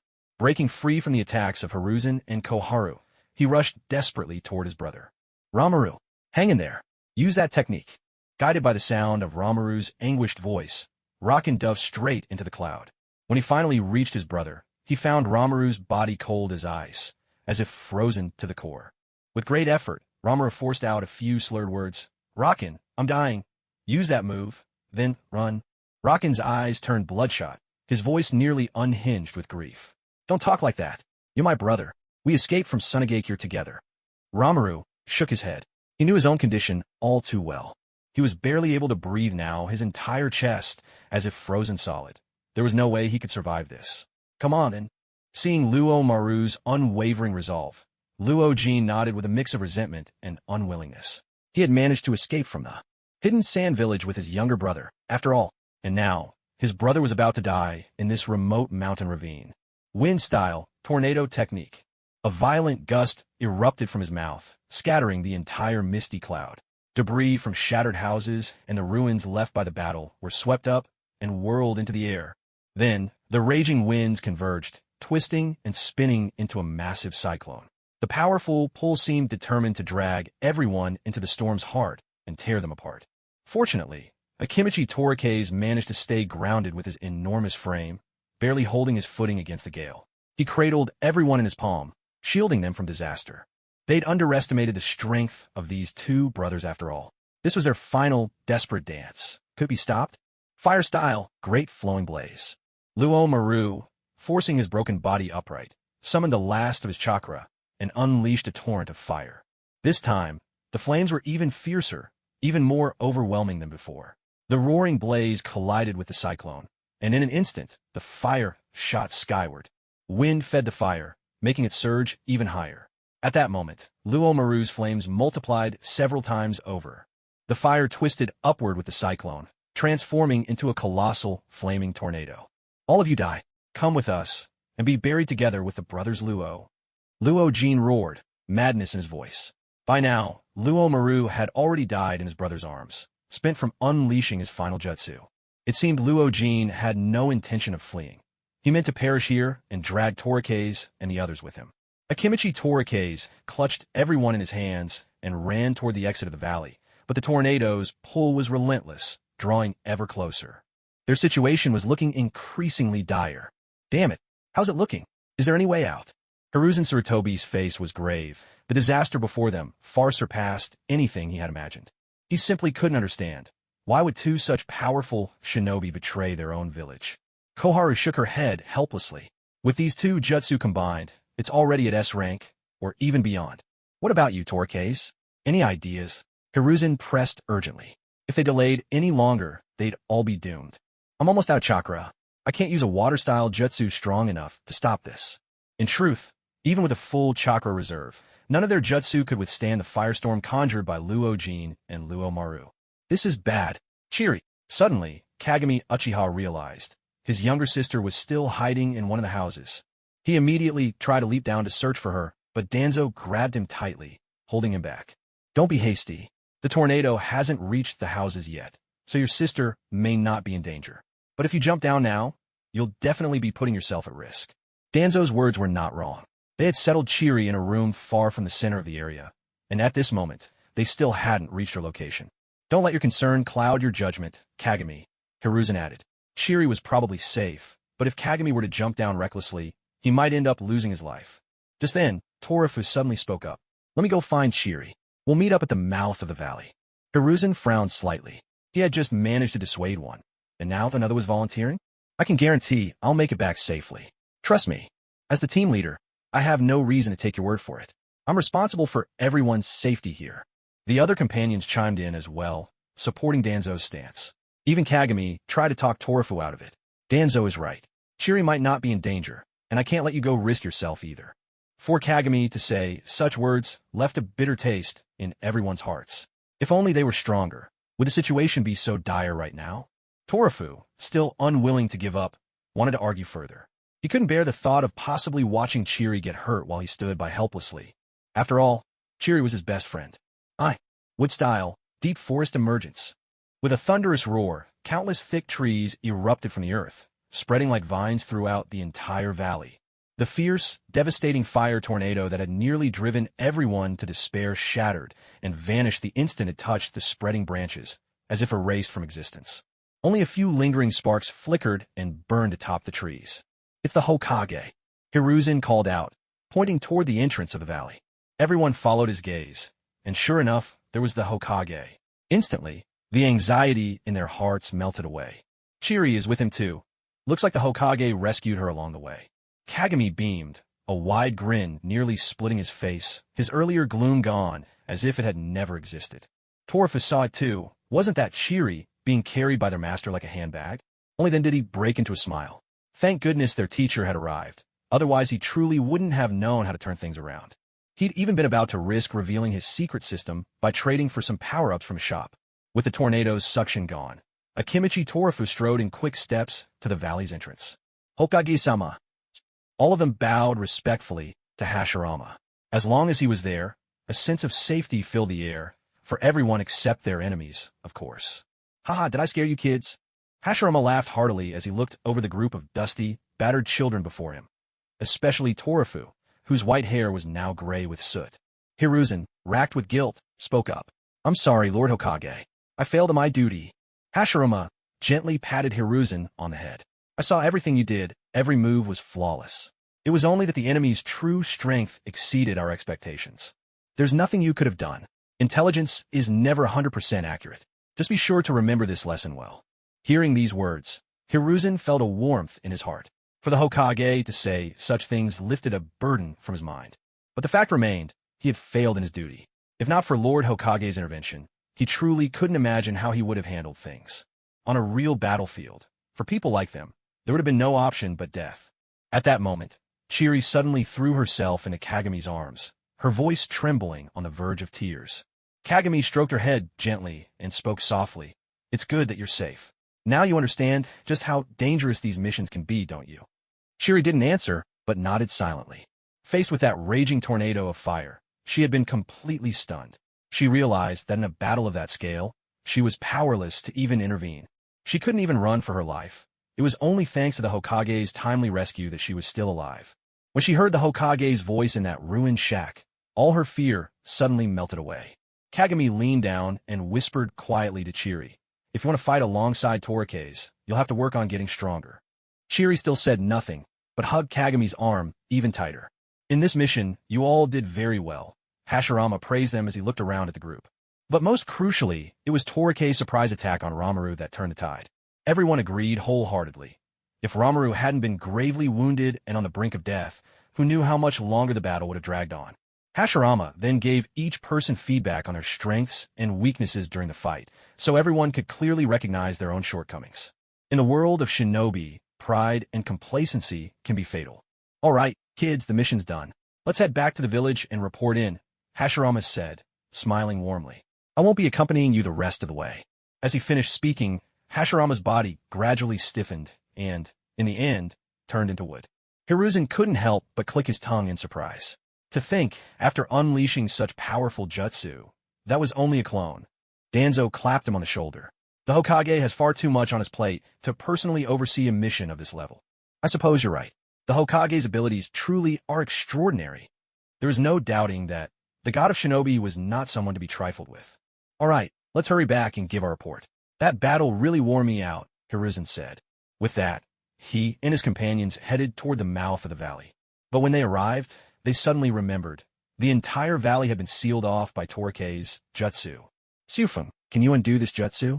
Siufeng nodded, stepped forward, and gently touched the crystal. Then, with a snap of his fingers, the crystal vine net shattered in an instant, and all the crystal vines on the outer rim of the valley crumbled and vanished as well. Hiruzen watched Siufeng's Kekkei Jinkai at work, unable to hide a hint of envy. This never-ending stream of crystal, so long as he had chakra, he could generate as much as he wanted. Wasn't this the same as having an endless supply of money? Noticing a few large crystal shards still scattered on the ground, Hiruzen picked them up.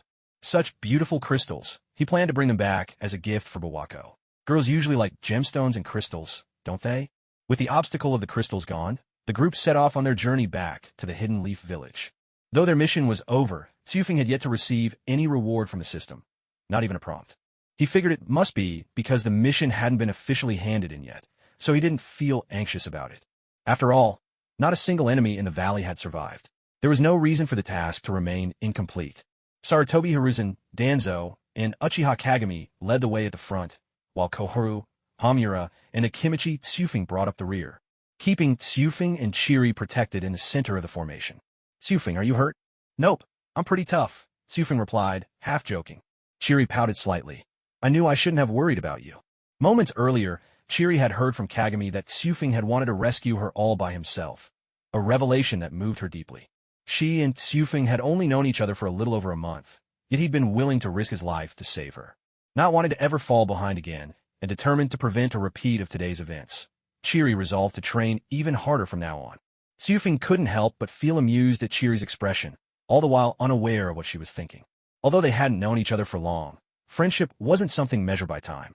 Tsufing's dream was to live a peaceful, uneventful life, but when his family or friends were in danger, his conscience told him he had to do whatever he could to help. That was the principle he lived by. If he simply chose to lie low and let his friends fall in a crisis just to avoid danger, he wouldn't be himself anymore. Keep it up, Chiri. You're a prodigy of the Uchiha clan. You're not inferior to me in any way. Tsufing's encouragement strengthened Chiri's resolve. He was right. She was a genius of the Uchiha, and she wouldn't lose to anyone. Even though they were traveling by night, with Uchiha Kagami and his Sharingan leading the way, their pace remained swift. Just as dawn was breaking, they made it back to that small village. When the villagers learned that the bandits had all been wiped out, they were skeptical at first. After all, it had only been a little more than a day since they left and returned. It wasn't until Hizurin patiently explained the situation several times, going so far as to invoke the authority of the Hokage himself, that the villagers finally believed the news. Word of this would soon spread throughout the neighboring villages, and within a month, this small village would be able to return to normal life. Having spent the entire previous night fighting and traveling, everyone was now utterly exhausted. To avoid any mishaps on the road, and at Hizurin's suggestion, they decided to rest a while in the village before setting out again. So they returned to the same inn where they'd previously stayed, and the innkeeper welcomed them with open arms. Not only did he serve them fresh, delicious fruit free of charge, he also waived their lodging fees. Yet, everyone still paid the full amount. Life was hard enough for ordinary people, and none of them were short on money. After about 4 hours of rest, the group set out once more. This time, their goal was to reach the Hidden Leaf Village in a single push. They kept a steady pace, encountering nothing unusual along the way. At this rate, they would reach the village in about 3 more hours. Shifu, too, was looking forward to the rewards that awaited them. But judging from his system's prompt, it seemed he would only receive peace points. Rare items were, after all, exceedingly unlikely to obtain. Shifu didn't consider himself particularly lucky, so he set aside any extravagant hopes, content just to earn more peace points. As the group passed by a wide river, Shifu suddenly felt that same sensation he'd experienced the day he sparred with Yuri atop the mountain. He immediately understood what it meant, though he kept his expression unchanged. He walked on with the others for a while longer before suddenly clutching his stomach and crouching down. Shifu, are you all right? Yuri was the first to notice something was wrong, his voice filled with concern.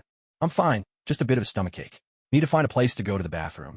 You guys go on ahead, Shifu replied, face twisted in embarrassment. Hizurin and the others knew better than to linger. After reminding Shifu to catch up quickly, they continued on, though their pace slowed a little. Once the group had put some distance between them and himself, Shifu stood up straight with a cold look and called out, "Come out. There's no need to hide." The woods around him were eerily still, a few birds startled into flight, but otherwise, all was calm. Drop the act. You were the one who ambushed me on the mountain, weren't you? Uchiha Setsuna.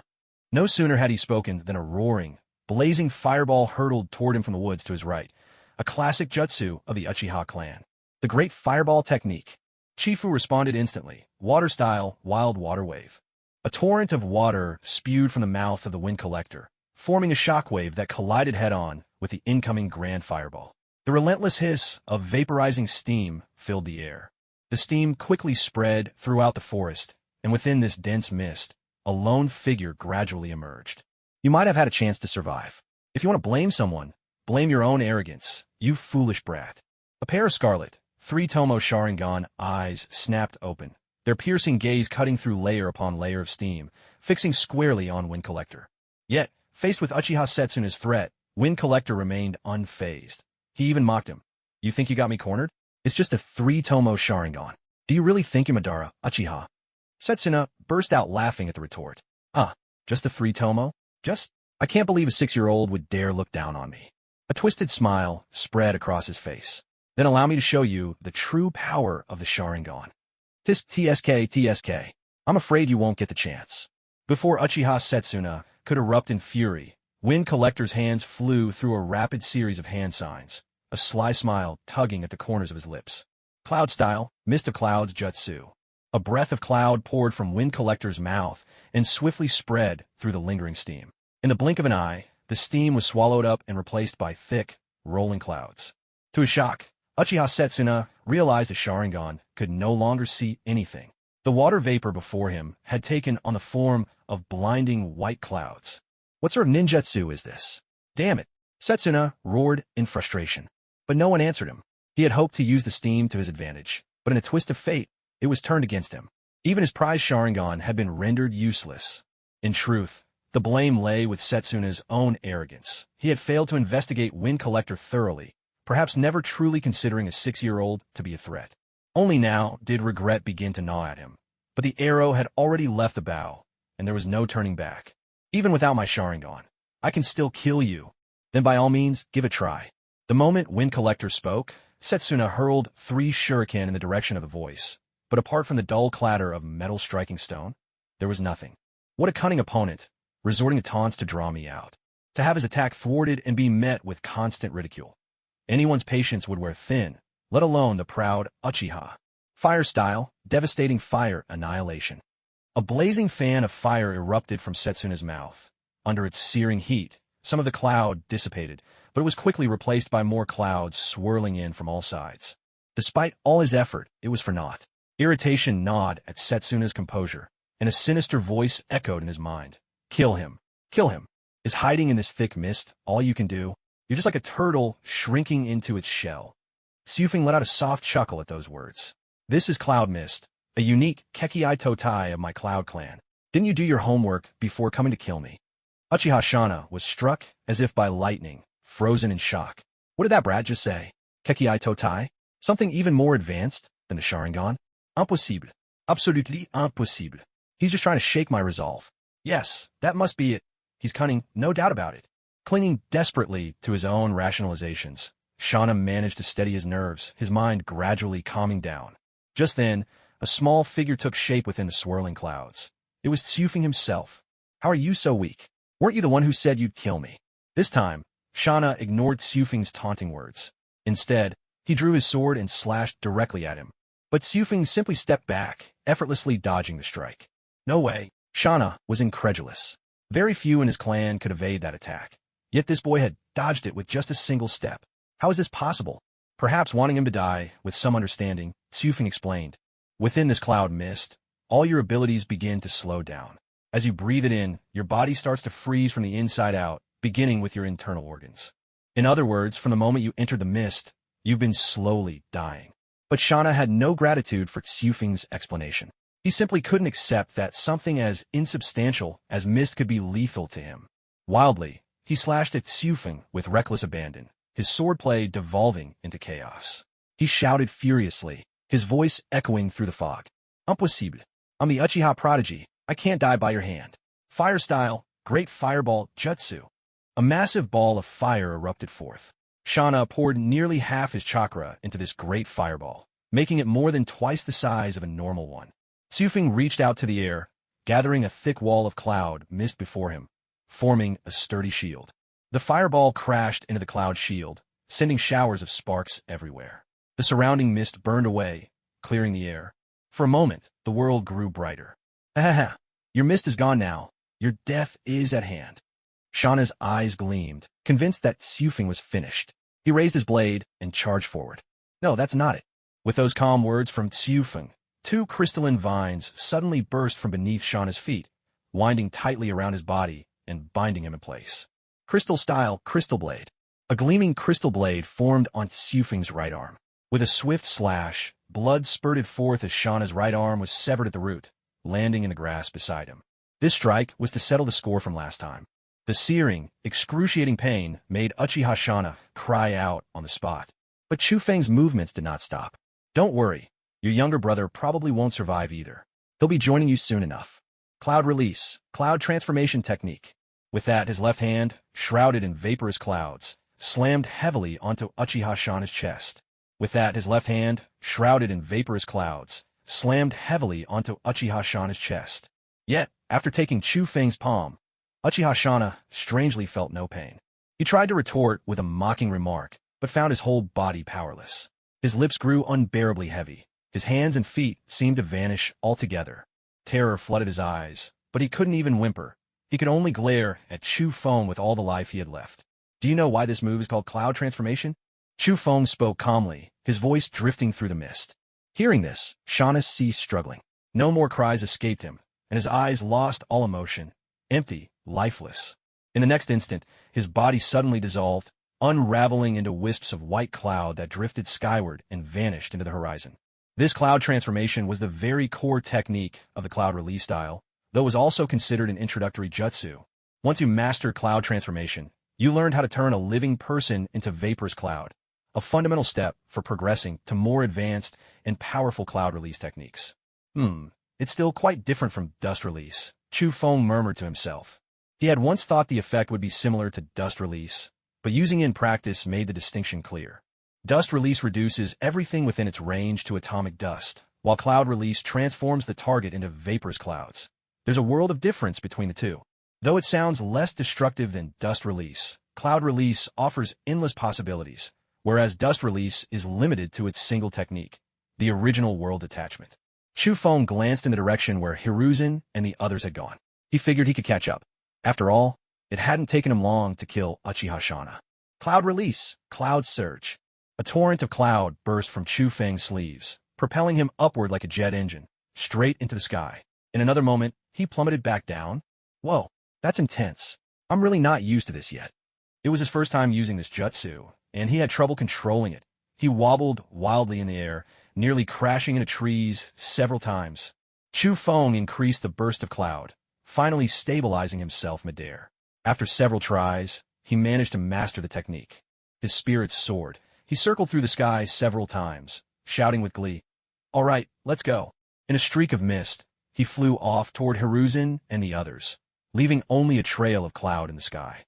Not long after Chu Feng departed, a head, half black, half white, slowly emerged from the earth among the roadside grass. He must be that person's descendant, White Zetsu remarked coolly, his voice devoid of emotion. Black Zetsu chimed in, "Looks like it. We went to the trouble of secretly altering the scroll, yet he still managed to learn it," White Zetsu said. Black Zetsu reached out, picking up the severed arm that Chu Feng had cut off. "It was just a pawn on the board anyway. If it fails, it doesn't matter."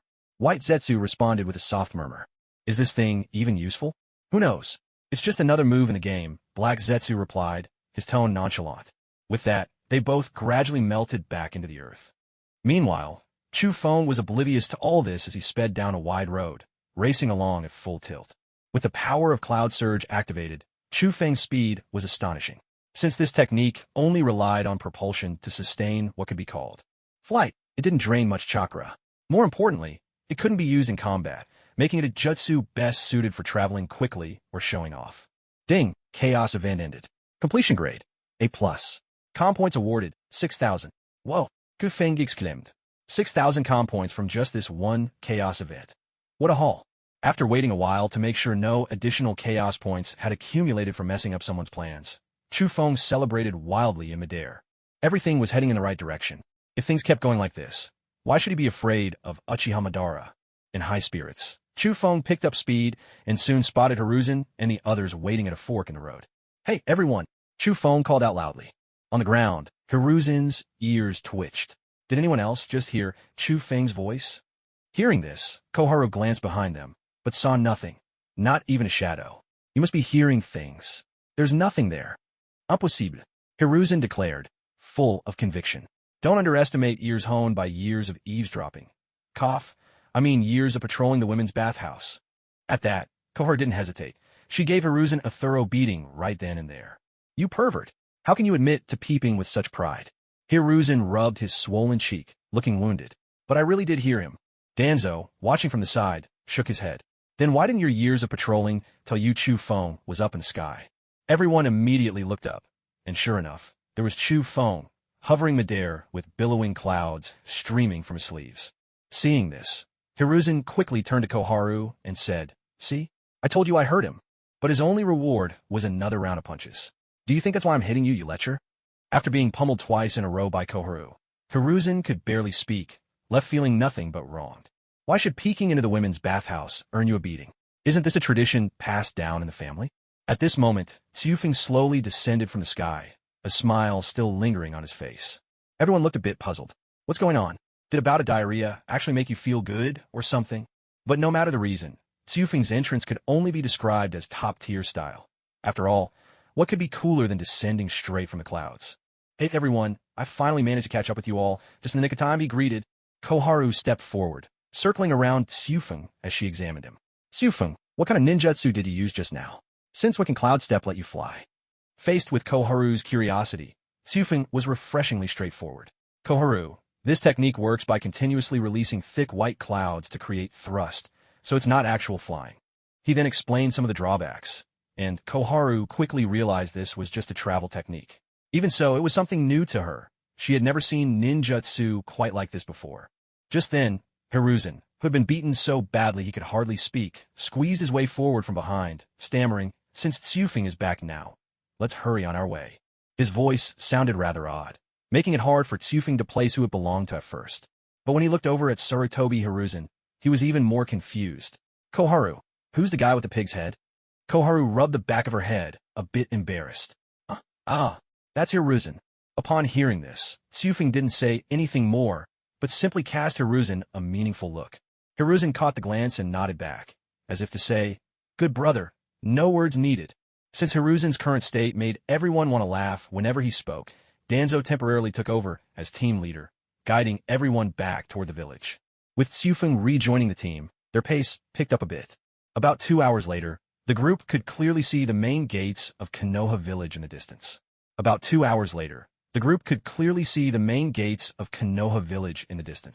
Sarutobi Hiruzen exclaimed in delight. "We're finally back in the village. These past days have really worn me out." It's worth mentioning that the injuries Hiruzen sustained from 2 beatings at Koharu's hands had also been healed by her. It was then that Tsufeng realized just how skilled Koharu was in medical ninjutsu. The usually quiet Akimichi, Tsufeng finally spoke up. "I've gotten so skinny these past days from hunger. When I get home, I have to eat my fill." His words prompted everyone to recall the past couple of days, surviving solely on those dreadful ration pills.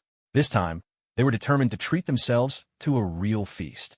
But speaking of ration pills, no one despised them more than Tsufeng. In both this life and his previous one, he'd never tasted anything as awful as those pills. In order to help the ninjas regain their strength and replenish nutrients, almost anything edible was thrown into the pot.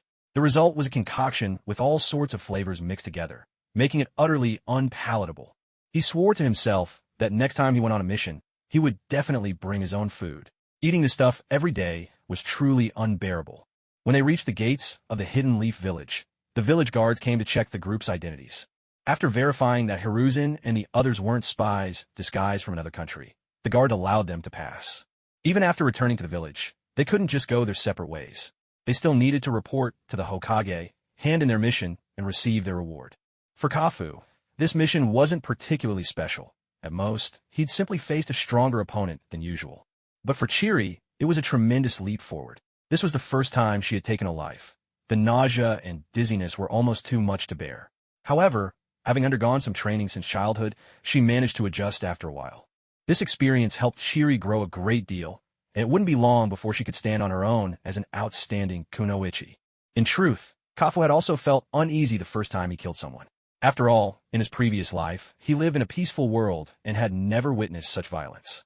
But perhaps the experience of traveling between worlds had changed him, and it helped that the crystal release technique instantly turned the spy into dust. There was simply no time for Kafu to feel disgusted. The man was gone in an instant. From then on, every time Kafu killed, he used techniques like crystal release or cloud release, which left almost no trace behind. That might have been why he adapted so quickly. Not long after entering the village, the group arrived at the Hokage's office building. Eager to finally relax, everyone quickened their pace. The guards outside the building saw Hiruzen and the others approaching and didn't stop them. Anyone with any sense could tell there was no need. They were, after all, the disciples of the Hokage and Lord Tobarama, people of great status. With no questions from the guards, Hiruzen and his team entered the building without a word. A firm knocking sounded at the office door, prompting Hashirama to pause his work. "Come in," he called. The office door swung open, and Hiruzen's group stepped inside. Seeing the children return, Hashirama's face broke into a warm smile. "You must be exhausted from the journey." "Reporting to Lord Hokage, we're not tired," Hiruzen replied. As the team captain, Hiruzen knew how to conduct himself. While reporting to the Hokage, he couldn't let himself speak as casually as he might in private. Hashirama pulled out the scroll listing all the A-rank missions. He found a record of their mission and stamped it as completed. Then he turned to Hiruzen and the others, saying, "I've observed your performance on this mission. I've already spoken with you about your individual strengths and weaknesses, so I won't repeat myself. Take your certificate and collect your mission payment. Then get some well-deserved rest." He added with a gentle reminder, "And don't forget about the assignment I gave you." Hearing this, Hiruzen and the others, who had been all smiles just moments before, suddenly grew despondent. Their excitement for a hearty meal vanished in an instant. Seeing the children's expressions, Hashirama couldn't help but kindly remind them, "You still have 2 days, you know." No sooner had he finished speaking than Hiruzen and the 5 others grabbed their vouchers and bolted out the door, even forgetting to bid farewell. Only Kaze and Chiri remained in the room. After assigning a few more training tasks to Kaze and Chiri, Hashirama dismissed the 2 of them.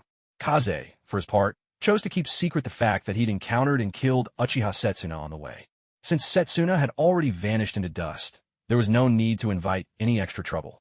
If word got out, the Uchiha elder, having lost 2 grandsons in a row, would probably come after Kaze with everything he had. Sometimes, less is more. Kaze decided not to even tell Chiri. As far as he was concerned, it was better to act as if Uchiha Setsuna had never existed in this world. After leaving the Hokage building, Chiri and Kaze went to the mission center to collect their payment. A heavy sack of paper currency, perhaps 50 or 60,000 ryo. Kaze barely even glanced at it. Such a sum tossed into the clan's treasury was like a drop in the ocean. Chiri wanted to use the money to treat Kaze to a good meal, but Kaze found an excuse to postpone it until the next day. Chiri agreed without hesitation, and they arranged to have lunch together at noon. After letting Kaze treat her twice in a row, Chiri felt a bit embarrassed. At last, she could return the favor. With that, Kaze and Chiri waved goodbye and headed their separate ways, with Kaze returning to the Cloud Clan compound. After all, he still hadn't claimed his system reward. If he summoned the system out in public, even if no one else could see it, talking to himself like that would make him look like a fool. Unlike chaotic events, mission rewards from the quest log required him to actively claim them. There was no automatic notification. With a thought, Kaze summoned the quest log. Ding! Mission completed by host. Would you like to claim your reward? Claim. Ding! Mission completed. Reward for 1,000 com points. Kaze was quite satisfied. An A-rank mission netting him 4,000 com points meant that with some extra effort, he'd soon reach 60,000. There was no other way. Hard work now would mean a more comfortable future. Kaze thought it was over, but then the system chimed again. Ding! As this is the host's first completed A-rank mission, the reward is doubled, and the system grants 1 random gift. His heart raced, his hands trembled. Kaze hadn't expected this damned system to be so generous. Was this some kind of first-time recharge bonus? Whatever the reason, as long as he benefited in the moment, that was all that mattered. If one focused too much on the future, they'd end up anxious and lose even what they had now. But this random gift was the first one Xufeng had ever received, so he had no idea how it differed from mysterious rewards. As he pondered this, a brilliant yellow light flashed before him, and a beautifully crafted golden gift box materialized. Whoa, isn't this a bit over the top? The dazzling golden exterior was almost blinding, making Xufeng squint. Would you like to open the random gift box? Xufeng did not hesitate. With a single command, the golden box slowly opened. Ding! Congratulations, host, you have received. Ding! Congratulations, host, you have received a random reward. A spatial ring. My goodness, a spatial ring. Xufeng's eyes were locked onto the silver-white ring nestled inside the box, a wide grin spreading across his face with unrestrained excitement. He had never imagined that such a random gift box would contain something so extraordinary. Without delay, Xufeng took the ring out. The moment it left the box, the golden gift box dissolved into sparkling motes of light and vanished. But Xufeng had no interest in how the box disappeared. He was entirely focused on examining the spatial ring. The ring was entirely silver-white, etched with mysterious symbols, and set at the top was a flawless, crystal-clear gem that shimmered with a brilliant light. Unable to contain his eagerness, Xufeng slipped the ring onto his finger. Just like in the fantasy novels he used to read in his previous life, he willed his consciousness into the ring. And sure enough, he sensed the space contained within. My goodness! No words could capture Xufeng's feelings better than these two simple ones. For he could not see the boundaries of the space within the ring. Eager to confirm his suspicions, Xufeng dashed to his family's secret chamber. One by one, he began storing the treasured items inside the spatial ring. With the last scroll tucked away, Xufeng's excitement reached its peak. This spatial ring seems to have no limits. I can store as much as I want. He could hardly believe it. How could the system's gift be this overpowered? Though perhaps the ring's space was simply vast, and what he had stored so far had yet to fill it up. Regardless, this ring would be an invaluable asset to Xufeng. I'll never have to live off those military ration pills again. His spirits soared. Who would have thought that the system he'd so often cursed would bestow him with such a treasure, free of charge? Luck played a part, of course, but Xufeng decided, at least for the next 3 days, he would hold his tongue and not curse the system. That was already his limit. For though his strength had grown since gaining the system, his peaceful days had vanished along with it. These past days had been nothing but battles and training, missions, or fleeing deadly enemies. He found himself longing for those earlier days, lying in the grass, listening to the gentle murmuring of the creek. However, Xufeng was someone with remarkable self-regulation, never allowing bad moods to unduly affect him. He believed that letting himself feel a little emo now and then could actually lift his spirits and ward off deeper gloom. Coming back to his senses, Xufeng looked around the empty secret chamber and began returning everything he had previously stored in his ring back to its original place. The main reason was that he had already mastered most of the ninjutsu kept in this room. While keeping them in his ring didn't take up space, it did make things rather chaotic. Besides, should anything ever happen to him, these items could serve as a legacy, a gift to the village. With that thought, Xufeng left the secret chamber. Since it was still early, there was no need for him to stay home in that cold, lonely silence. Once outside the clan grounds, Xufeng wandered along the streets of Konoha. At this hour, most people had finished their meals and were out for a stroll. As he passed near the ninja academy, he caught sight of 3 familiar figures. The trio noticed Xufeng as well and called out to him with enthusiasm. Hey, Xufeng! Xufeng waved back at them. It had been a long time since he'd seen Gyuk, Jinhong, and Ijiao. Mariboshi Gyuk and the other 2 ran up to Xufeng, playfully giving him a friendly punch. Not too hard, not too soft. We haven't seen you at school for days. Where have you been hiding? Jinhong chimed in. Yeah, we thought you'd been expelled. We even asked Teacher Shuai, but he wouldn't tell us anything. Hearing their complaints, Xufeng remembered that, after the day of the practical training lesson, he hadn't seen Gyuk and Jinhong again. He hadn't had a chance to explain to them. He'd been summoned to the Hokage's office right after class. Afterwards, he had been training continuously with his sensei and Lord Tobarama, never returned to school. Sorry, Gyuk, Jinhong, Ijiao. Actually, after that day, the Hokage took me on as his disciple, so I haven't been back to school since. As soon as Xufeng said this, he noticed his 3 friends suddenly fall silent, and he felt a pang of regret. Perhaps he shouldn't have said it so bluntly. He worried it might hurt their young hearts. After a brief silence, Jinhong, usually the most composed among them, spoke up a little uncertainly. Xufeng, is it true? You're really the Hokage's disciple now.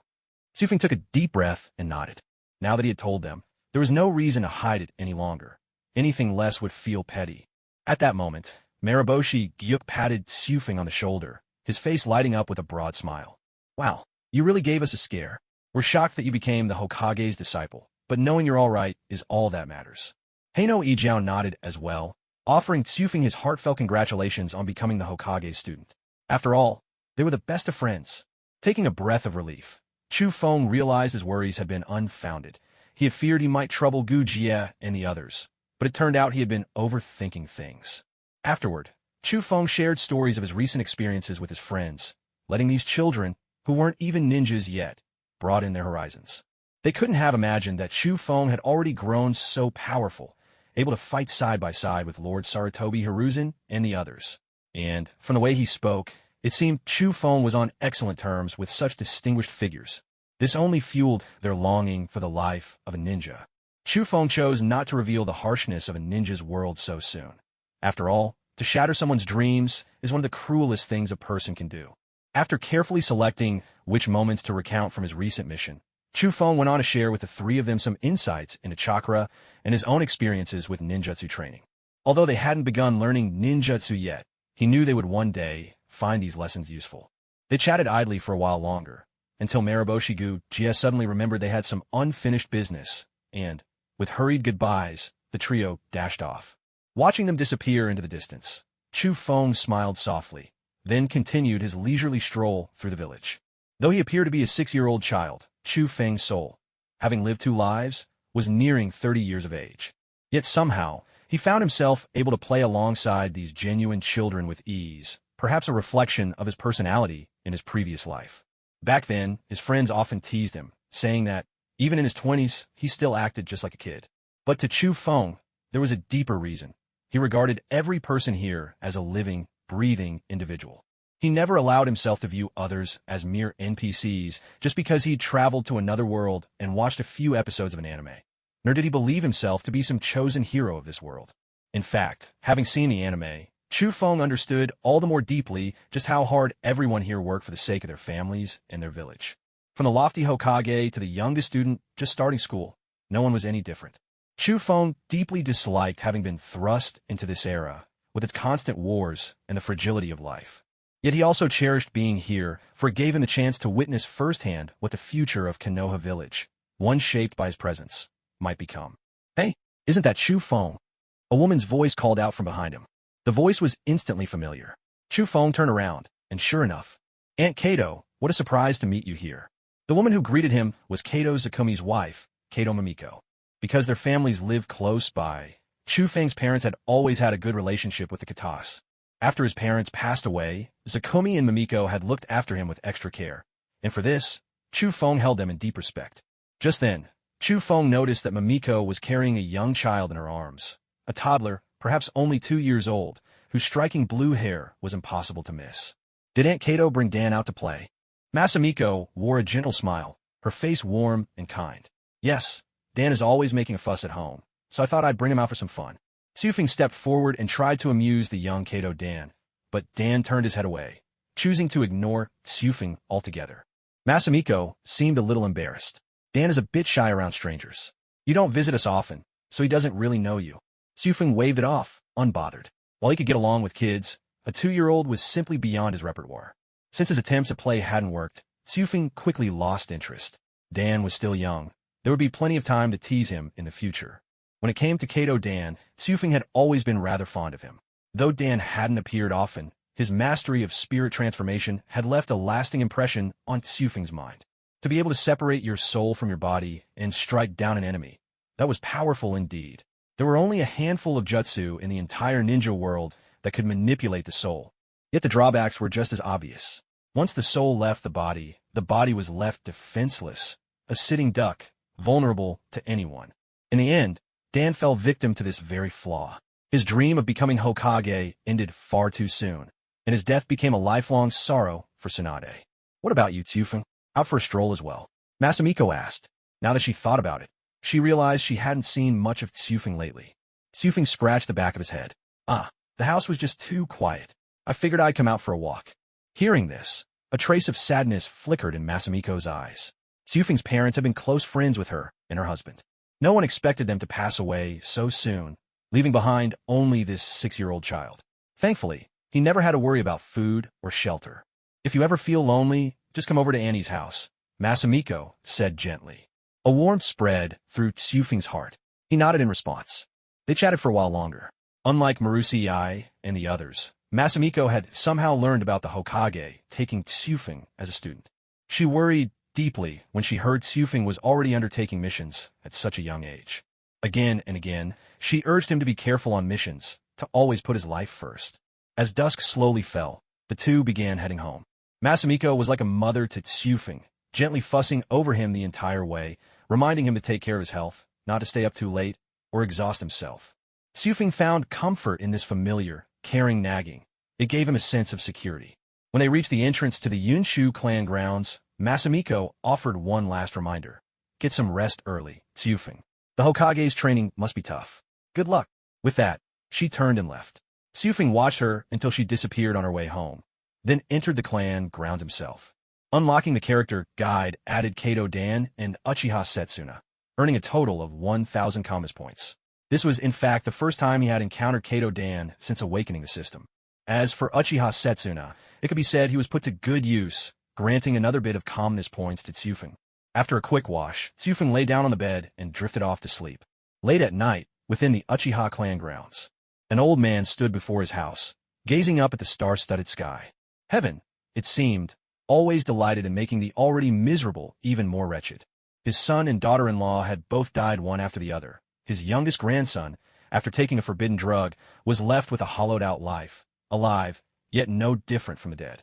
And the only person in whom the old man had pinned all his hopes, his eldest grandson, Uchiha Setsuna, was now missing without a trace.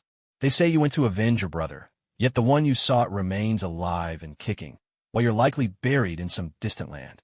As he spoke, 2 lines of blood-stained tears streamed down his face, his voice breaking into sobs.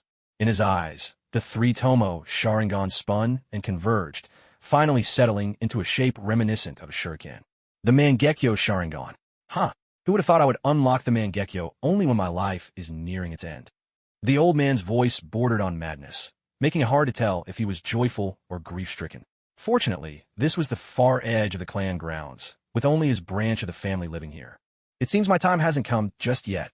He turned to look at his grandson on the bed and sighed.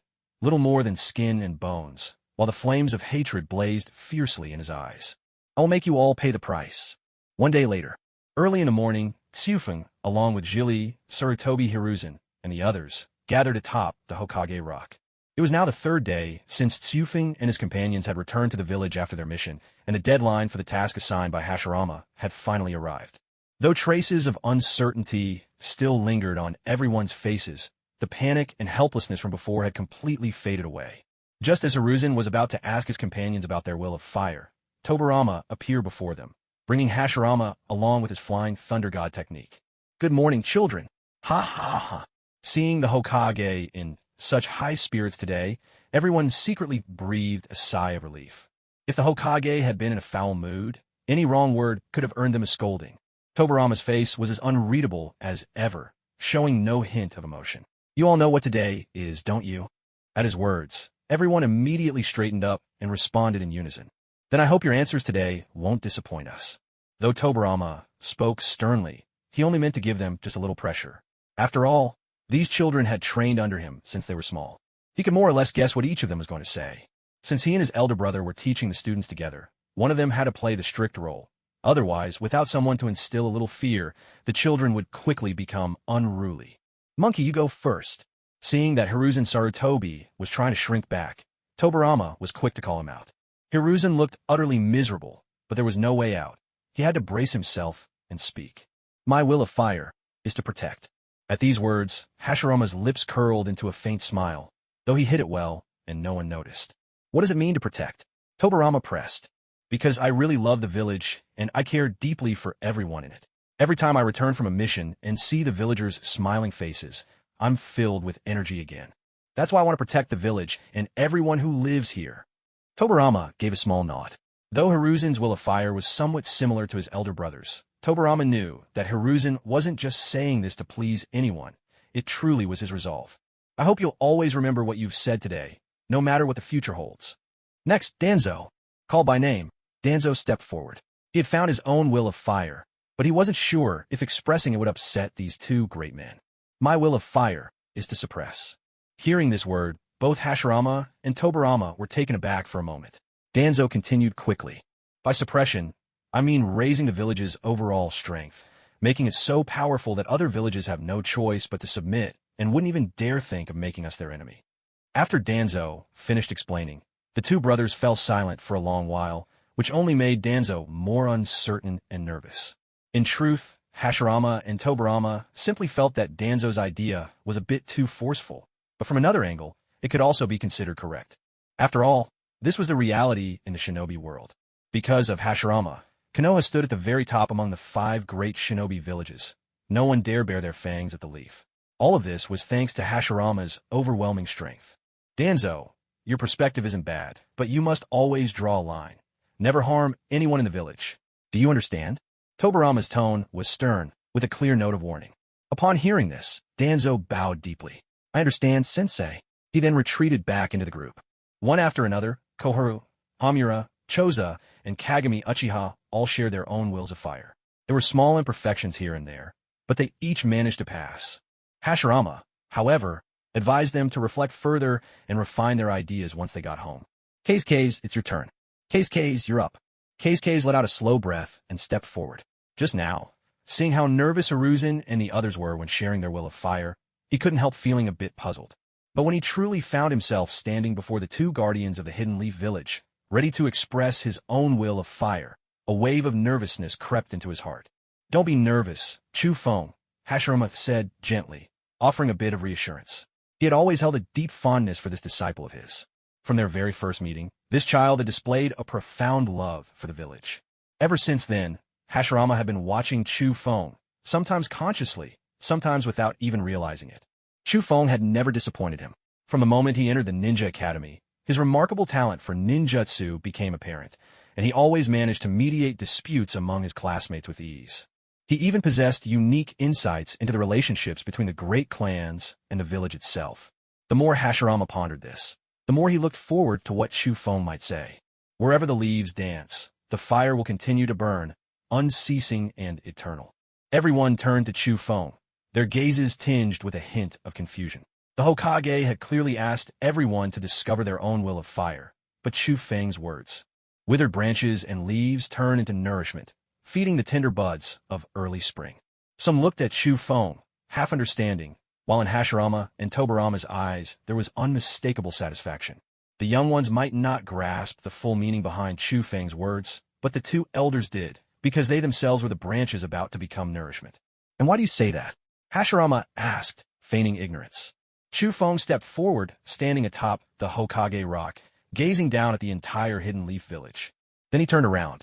The mountain wind tousled his snowy white hair, yet it could not extinguish the fire burning in his heart. I am my teacher's student. I have a duty to inherit his will. But I also have my own will of fire. The Hidden Leaf Village is like a young tree, growing strong. We are the tender new shoots, while my teacher, Lord Tobarama, and our elders are the branches that shield us from the wind and rain. But one day, those branches will wither and decay, eventually falling away. Yet in doing so, they become nourishment for the budding leaves. In the future, we too will become the branches, protecting our descendants from storms. Someday, we will wither as well, and we too will become nourishment. But as long as we can see the shoots we've sheltered growing strong and tall, then even when our time comes to fade, we have nothing to fear. Everyone grows old eventually. The ages roll forward like an unstoppable river. Yet as long as the hidden leaf endures, it will flourish forever. As Chu Feng finished speaking, a ripple of applause began. No one knew who started it, but soon everyone joined in. From the looks on their faces, Chu Feng could tell that this applause came from the heart. It was not mockery, nor anything less. Among them, Zhili was the most enthusiastic. Watching Tsufeng, who had just stood atop the Hokage rock brimming with self-confidence, a surge of pride rose in her heart. It was as if she were saying, "See, this is my best friend, Uchiha Zhili's best friend. Look how outstanding he is." Hiruzen, Sarutobi, and the others also looked at Tsufeng with newfound respect. At first, they had felt a tinge of jealousy toward him. Why had he been singled out for the first Hokage's favor and accepted directly as a disciple? But now, their admiration for Tsufeng was genuine and heartfelt. Hashirama gazed at the spirited young man standing on the Hokage rock, full of confidence and youthful energy, and couldn't help but recall his own younger days, when he and Madara had once dreamed of the future together in this very place. Back then, the two of them had promised to build a village at the foot of this cliff, a place they could call their own. Now, the village was flourishing and steadily moving forward, but his old friend's whereabouts were unknown. Hashirama walked over to Tsufeng and gently ruffled his hair. As expected of my disciple, Senju Hashirama's student, Tsufeng, you will surely become an extraordinary ninja in the future. Hashirama praised Tsufeng without reservation, because he knew that even if he himself were gone one day, the village would continue to thrive. He rarely spoke to Tsufeng about his own will of fire, nor did he demand that Tsufeng inherit it. Yet this 6-year-old boy had already embraced and understood his ideals on his own. What a remarkable genius! Tsufeng was truly delighted by Hashirama's praise. His ideals had received his master's recognition, and everything he'd said today came straight from his heart. Not to attract attention, but simply because it was true. Tsufeng had already mapped out his future. At the right age, he would marry, have a few children, teach them well, serve as an elder of Konoha, and help keep the village on the right path. To live such a peaceful life would be more than enough. If he happened upon a few promising youngsters to mentor as disciples and pass on his legacy, that would be even better. But if not, he wouldn't force it. All right, Tsufeng, you can return for now. It's Zhili's turn. Tsufeng bowed to Hashirama, then returned to the group. Meanwhile, Zhili, who had been clapping enthusiastically, seemed to have forgotten that she was supposed to speak right after Tsufeng. It wasn't until her name was called that she snapped to attention. With such a brilliant performance from Tsufeng, her own ideals would surely seem ordinary in comparison. If she were criticized by Lord Hashirama because of this, it would be truly devastating. After all, Zhili was currently the only one without a formal master. Everyone else had a mentor. Only she was studying directly under the Hokage, and even though it was thanks to Tsufeng, Zhili stepped forward timidly, her nerves plain to see, and began to share her own will of fire. My will of fire is to bring about inclusion and unity. Seeing that no one showed any particular reaction, Chiri relaxed a little and continued speaking. Even before I started school, I often heard villagers telling their children not to get involved with members of the Uchiha clan once they began attending classes. At these words, Hashirama's brow furrowed. He too had heard of such things. The Uchiha, for the most part, were proud and carried themselves with an air of superiority toward the villagers, so their reputation among the people was far from good. Hashirama felt there was little he could do about it. As one of the two great founding clans of Konoha, the Uchiha were not a group he could easily intervene with directly. Perhaps it was precisely this way of thinking that allowed more and more members of the Uchiha clan to grow arrogant and conceited, causing their reputation to decline further. When I heard those words, at first all I felt was hurt and sadness. Why would they dislike me when I hadn't done anything at all? As Chiri spoke, a touch of bitterness and sorrow crept into her voice. And as I grew up, I found out that there were many children in my clan just like me. They all wanted to fit in, to be part of everyone's world, but because of the Uchiha's bad name, they often failed. I always thought of myself as a Uchiha prodigy, believing that I could easily change people's perception of our clan. But in the end, I realized there was little I could actually accomplish, and for a while, I felt defeated. But I don't want to give up. By now, Chiri stood before everyone without a trace of her earlier timidity or nervousness. She was standing in front of all, especially before the ninja she admired most, openly declaring her will, fragile as it seemed, perhaps even unrealistic. I want to unite my clan and the village as one. I want everyone to come together, with no fear or prejudice between people. No matter what clan a child comes from, they should be able to become friends, to be trusted companions. At this moment, Chiri had shed all traces of her privileged upbringing. She seemed more like a ninja whose convictions could not be shaken. At this moment, Chiri had shed all traces of her privileged upbringing. She seemed more like a ninja whose convictions could not be shaken. Even though I may not have the strength to make all this happen yet, my will is unwavering. I'll hold on to it until the day it truly comes to pass. Chiri's words earned the recognition of everyone present, especially Uchiha Kagami, whose eyes brimmed with pride and relief. The little sister who once trailed endlessly behind him was beginning, at last, to grow. Of course, to live by such a will would be a daunting challenge. But as her older brother, he would stand by her. He would help Chiri on her path. Seeing everyone's approving looks, Chiri felt deeply encouraged, as every pair of eyes shone with kindness. Very good, Chiri. For someone so young to have such vision and resolve. I'm truly proud of you. Having earned Hashirama's approval, Chiri felt more confident than ever. But Hashirama's next words filled her with indescribable joy. I want to take you as my disciple. Are you willing? Chiri nodded so hard it seemed her head might fall off, exclaiming again and again, yes. Lord Hokage, I'm willing. Hashirama was in excellent spirits. He felt that the test he had designed was truly a wise decision. It had allowed him to clearly see the will within each of these children's hearts. From among them, he could now choose someone fit to lead the village hidden in the leaves into the future. To be Hokage is not just a matter of strength. It is about having a heart that truly loves the village. Only someone who can regard every person in the village as their own family and protect them as such is worthy of being Hokage. Ha ha, good child. Remember, from now on, you'll have to call me master. Tears of happiness welled up in Chiri's eyes. She had finally become the disciple of the Hokage, the ninja she admired most, the strongest man in the entire Shinobi world. Master, she called out. Hashirama gently patted Chiri's head, signaling for her to rejoin the group. Children, I have now seen the fire of your will in each of you today, and I am deeply gratified, Hashirama declared. With the exception of Chikaz and Chiri, you are all already excellent ninja. But I hope you will always remember, your will of fire must be grounded in protecting the honor of the village and the safety of its people. Never, under any circumstances, should you follow your own will at the expense of the village's well-being or the lives of its people.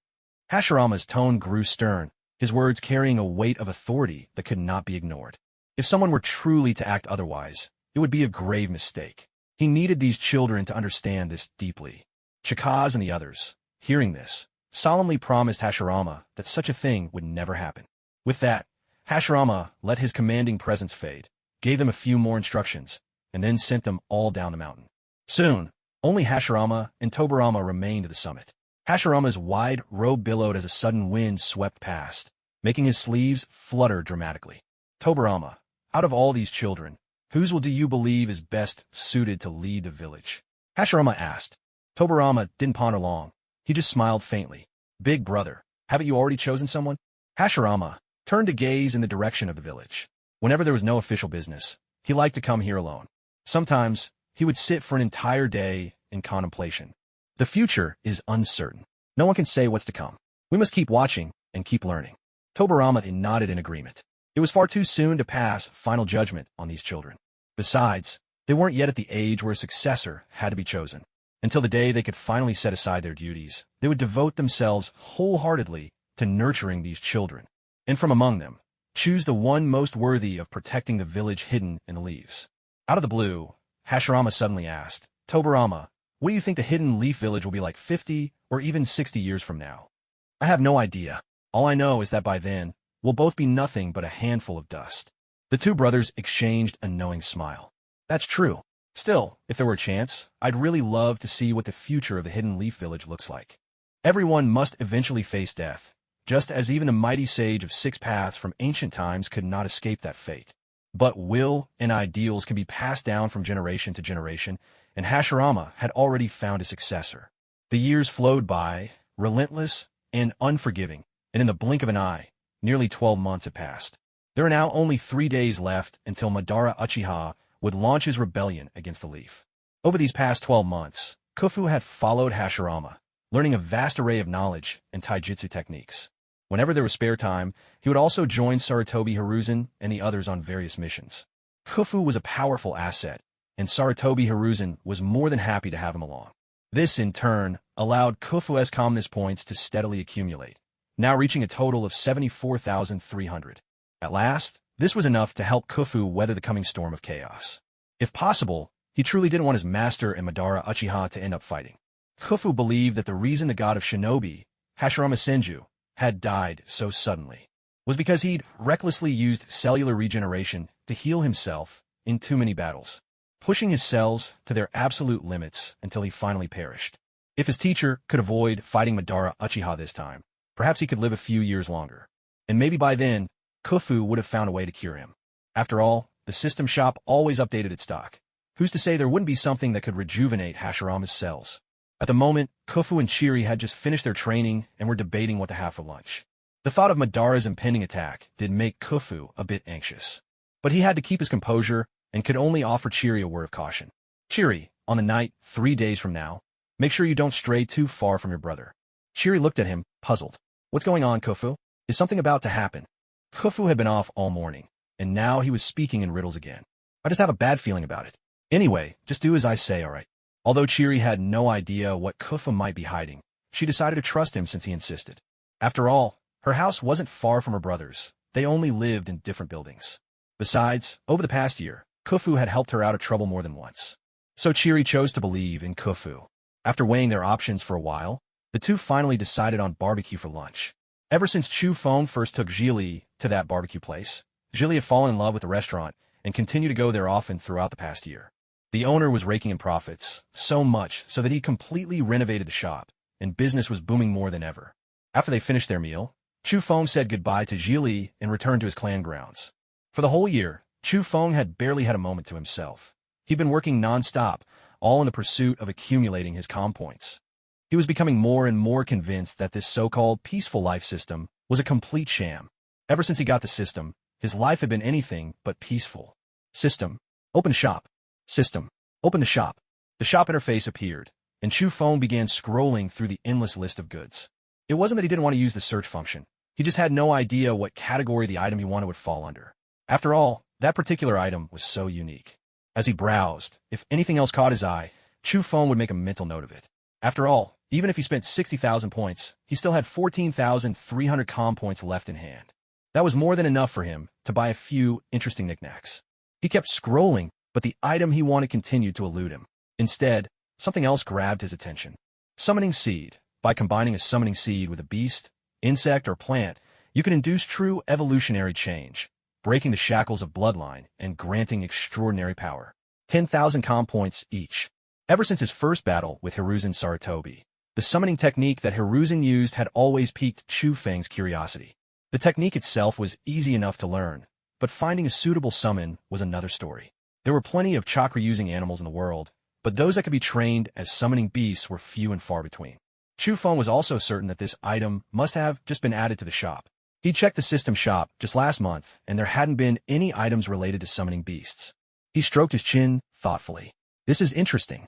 With this, all I need is to catch a promising young creature, and I could nurture it into a powerful summon. Even though it cost 10,000 points each, that was a small price to pay for a summoning beast perfectly tailored to his wishes. It was almost too good to be true. If he wanted a particular summon, all he had to do was catch a young one. The summoning seed would handle the rest. Chu Feng made a note of the item and moved on in search of today's real target. He had asked the system many times why it didn't have a favorites feature for the shop, but the system's intelligence was so limited it never had an answer. There was nothing for it. Chu Feng could only keep scrolling endlessly. Suddenly, his pupils contracted and a grin spread across his face. Finally found it. You're the reason I've been toiling away for a whole year. I'm practically Konoha's model worker at this point. Xufeng clicked open the product details and examined them carefully. Cloud Dust Incarnation, 24-hour power experience card. This item activates immediately upon exchange. Once activated, your appearance, voice, form, strength, and aura will completely transform into those of Cloud Dust Incarnation, lasting for 24 hours. Cost, 60,000 comm points. That's right, the very item Xufeng had always claimed could help him survive Uchiha Madara's rebellion was this. The Cloud Dust Incarnation Experience Card. To be honest, Xufeng had always wondered just how powerful this ancestor truly was. After all, the system had created a unique product just for him, and at such a steep price. This mysterious ancestor of his. The clan had barely left any records, only mentioning that he pioneered cloud-style techniques and possessed incredible strength. But what that strength actually entailed, nobody ever said. Whether he was still alive or long gone, no one knew for sure. Xufeng couldn't shake the feeling that this ancestor wasn't of this world at all. Maybe, just like him, he was a traveler from another realm. After all, in the original Naruto universe, there was never any mention of a Cloud Dust clan or cloud-style jutsu. So it was only natural for Xufeng to have his doubts.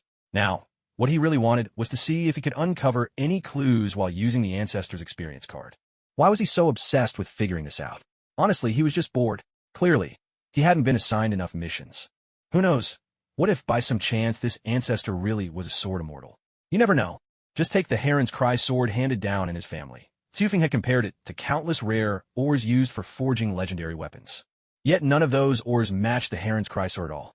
Once I use the experience card, there's bound to be a fight. I've got to focus and try to remember how it feels. Maybe I'll even pick up a move or two. After all, an ancestor is still an ancestor. If he didn't have some real skills, he would have perished ages ago in those turbulent times. And now, with the possibility that he might have been a sword immortal from another world, Xufeng actually found himself a little excited. Closing the store interface, Xufeng suddenly felt frustrated again. This wretched store didn't even let you save items, and the ancestor's experience card activated the instant you took it out of the bag. If an enemy was already breathing down his neck and he still couldn't find the item, he'd be doomed on the spot. If there was ever a customer satisfaction survey for the system, Xufeng would definitely rate the user experience as terrible. Still, complaints were one thing. Shopping was another. They were separate matters. In short, everything was ready except for Uchiha Madara's arrival. Xufeng had never actually met Madara. After all, Madara had left the Hidden Leaf Village before Xufeng was even born. That made Xufeng all the more curious. I wonder if he'll be the same as in the anime. But no matter how powerful Uchiha Madara was, in the end he was just another pawn in someone else's game. He believed his eyes had witnessed true peace, but in the end, it was nothing more than a beautiful lie. At that thought, a sudden flash of inspiration struck Chu Feng. If I could just eliminate Uchiha Madara before he awakens the Rinnegan, wouldn't that prevent all the chaos that followed? In truth, Chu Feng's idea wasn't without merit. If Madara were to die, or fail to awaken the Rinnegan, Black Zetsu's schemes will become far harder to realize. Madara, after all, unlocked the Rinnegan only when he was on the verge of death, having bitten off a piece of Hashirama's flesh and used Izanagi to cheat death, finally awakening the Rinnegan just before dying of old age. Still, Chu Feng wasn't entirely confident. Perhaps if Madara were gone, Black Zetsu would simply find someone else to further his plan. All he could do was his best. After all, the fate of the world wasn't really his concern. As long as he could protect his corner of the Leaf Village, that was enough. Besides, his own strength continued to grow. Even if danger did come to pass someday, he was confident he could keep the village at peace. Having thought it through, Chu Feng no longer dwelled on the matter. Instead of worrying, he might as well use the time to master a few more jutsu. It's worth mentioning that Chu Feng had now received his ninja forehead protector from Hashirama himself. He was an official Leaf Village shinobi. At just 7 years old, this prodigy ninja was the talk of the village. As the Hokage's own disciple, he attracted the admiration and flattery of countless powerful clans. Chu Feng didn't mind this attention. After all, they were all members of the same village. Building good relationships could only be a benefit. There was an old saying that only a living genius is a true genius, a warning not to stand out too much, lest one invite disaster. But with Chu Feng's current strength, there were hardly any who could succeed in assassinating him. Within this year, his chakra reserves had already reached 5 units, and his battle prowess was on par with the top jonin. He had even developed several new survival jutsu. As a result, whenever Chu Feng sparred with Hiruzen, Sarutobi, and his peers, he would win more often than not. It got to the point where Hiruzen, Danzo, and the others were reluctant to challenge him anymore. After all, it was embarrassing for 17-year-old ninja to be bested by a 7-year-old, and word would get around. Night fell over the Uchiha compound. In a remote room, 5 elderly men gathered, seemingly plotting something in secret. Yet, it appeared their opinions were divided. Some wore expressions of delight, while others seemed deeply troubled. Uchiha Kai, grandfather to Uchiha Kyo and Setsuna, broke the silence. Well, are the 5th and 6th elders opposed to my plan? At his words, the 2 elders hesitated for a moment. It's not that we disagree, one replied. It's just, aren't we moving too fast? Kai waved a dismissive hand, his tone calm. Not at all. We've been preparing for this for nearly a year. He paused, then continued. Besides, with these eyes of mine, there's much we can accomplish now. His pupils twisted and spun, turning a deep crimson. The once black iris now resembled a shuriken, with 4 sharp points, each adorned by a single tomo. This is the Mangekyo Sharingan. All the elders cried out in unison. In their minds, Uchiha Kai's talent was merely average, so none of them had expected him to awaken the Mangekyo Sharingan. When did you awaken it? The 5th elder asked, his body trembling ever so slightly. This was something he had spent his whole life pursuing, yet had never attained. Now, to see this old man before him possessing it, it stung more than he could express. Seeing the elders' astonished faces, Uchiha Kai felt only bitterness and sorrow within. 12 months ago, the price was my grandson. What? The elders could scarcely believe what they heard. Shana is dead? What happened? Among their ranks, Uchiha Shana had always stood out as a prodigy. No other youth could match his innate talent. He was taught by these very elders, who pinned their hopes on him. How could he have died so inexplicably? Though he appeared calm on the surface, in truth, no one suffered more than he did. Shana went to avenge Jing, but he never came back. That boy was a student of the Hokage. He must have run into some hidden trap the Hokage left behind. The 6th elder immediately grasped the implication. Then it means the Hokage already has his eyes on us. The Uchiha clan was split into 2 factions, the Hawks and the Doves. There was no way the Hokage would be unaware of such a rift. If Shana really had been killed by some secret measure laid by the Hokage, then surely the Hokage had been watching them for some time. If Tsufing could hear the words these old Uchiha men were saying, he would probably laugh himself sleepless for 3 days straight. Hidden traps set by the Hokage, being watched by the Hokage, they were letting their imaginations run wild. With Shana's meager skills, would anyone really need to set up hidden traps? They were vastly overestimating themselves. That's why I say, we must act and quickly. A year has already passed. We can't afford to wait any longer. Uchiha Kai had been enduring for a full year. Every single day, he dreamed of his grandson as a child, riding on his shoulders, laughing and playing. But every time he woke, anger would burn relentlessly in his heart. The 8th elder was the first to speak. Enough dawdling. I agree with the 4th elder. I regret not following Uchiha Madara all those years ago. I agree as well. The Uchiha must make the Senju clan taste pain once more, the 9th elder said, his voice trembling. His health was clearly failing, and it seemed he had little time left. He just wanted one last dance before the end. Seeing that both the 8th and 9th elders had agreed, the hesitant 5th and 6th elders could only nod their heads, albeit reluctantly. At this moment, Uchiha Kai was in high spirits. If not for the tragic deaths of his 2 grandsons, he would never have resorted to such madness. In his mind, all of this was Konoha's fault, and Uchiha Madara's. Yes, he hated Uchiha Madara. If Madara hadn't insisted on leading their clan into the village, perhaps none of this would have happened. But in truth, all of this was just an excuse Uchiha Kai made for his own incompetence. There had been many opportunities for him to leave Konoha. By then, Uchiha Kai was already the 4th elder of the Uchiha clan, wielding significant power and influence within his family. Naturally, he was unwilling to give up such status to follow Madara into an uncertain future. Now that both of his grandsons were gone, he could do nothing but complain, once again searching for a justification for his own failings. Uchiha Kyo had died 5 months ago. Though life-restoring medicines had flowed to him like water, his body was riddled with unseen holes. Vitality would enter his body only to slowly slip away. He struggled to hold on for more than half a year, but in the end, death claimed him. Shifu had heard about this as well, Shiri told him. After all, Uchiha Kyo was family, and Shiri had to attend his funeral. Yet on that day, the look Uchiha Kai gave her sent a chill down her spine. Inside the room, the elders discussed how they would act in 3 days' time, planning to secretly mobilize only the most trustworthy members of the clan for this operation.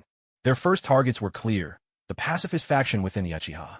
They would crush them first, then absorb their strength. With the entire Uchiha clan united, Kai and the others could launch a rebellion against Konoha. Little did they know, right above them on the rooftop, a boy with 3 Tomo Sharingan was eavesdropping on their every word.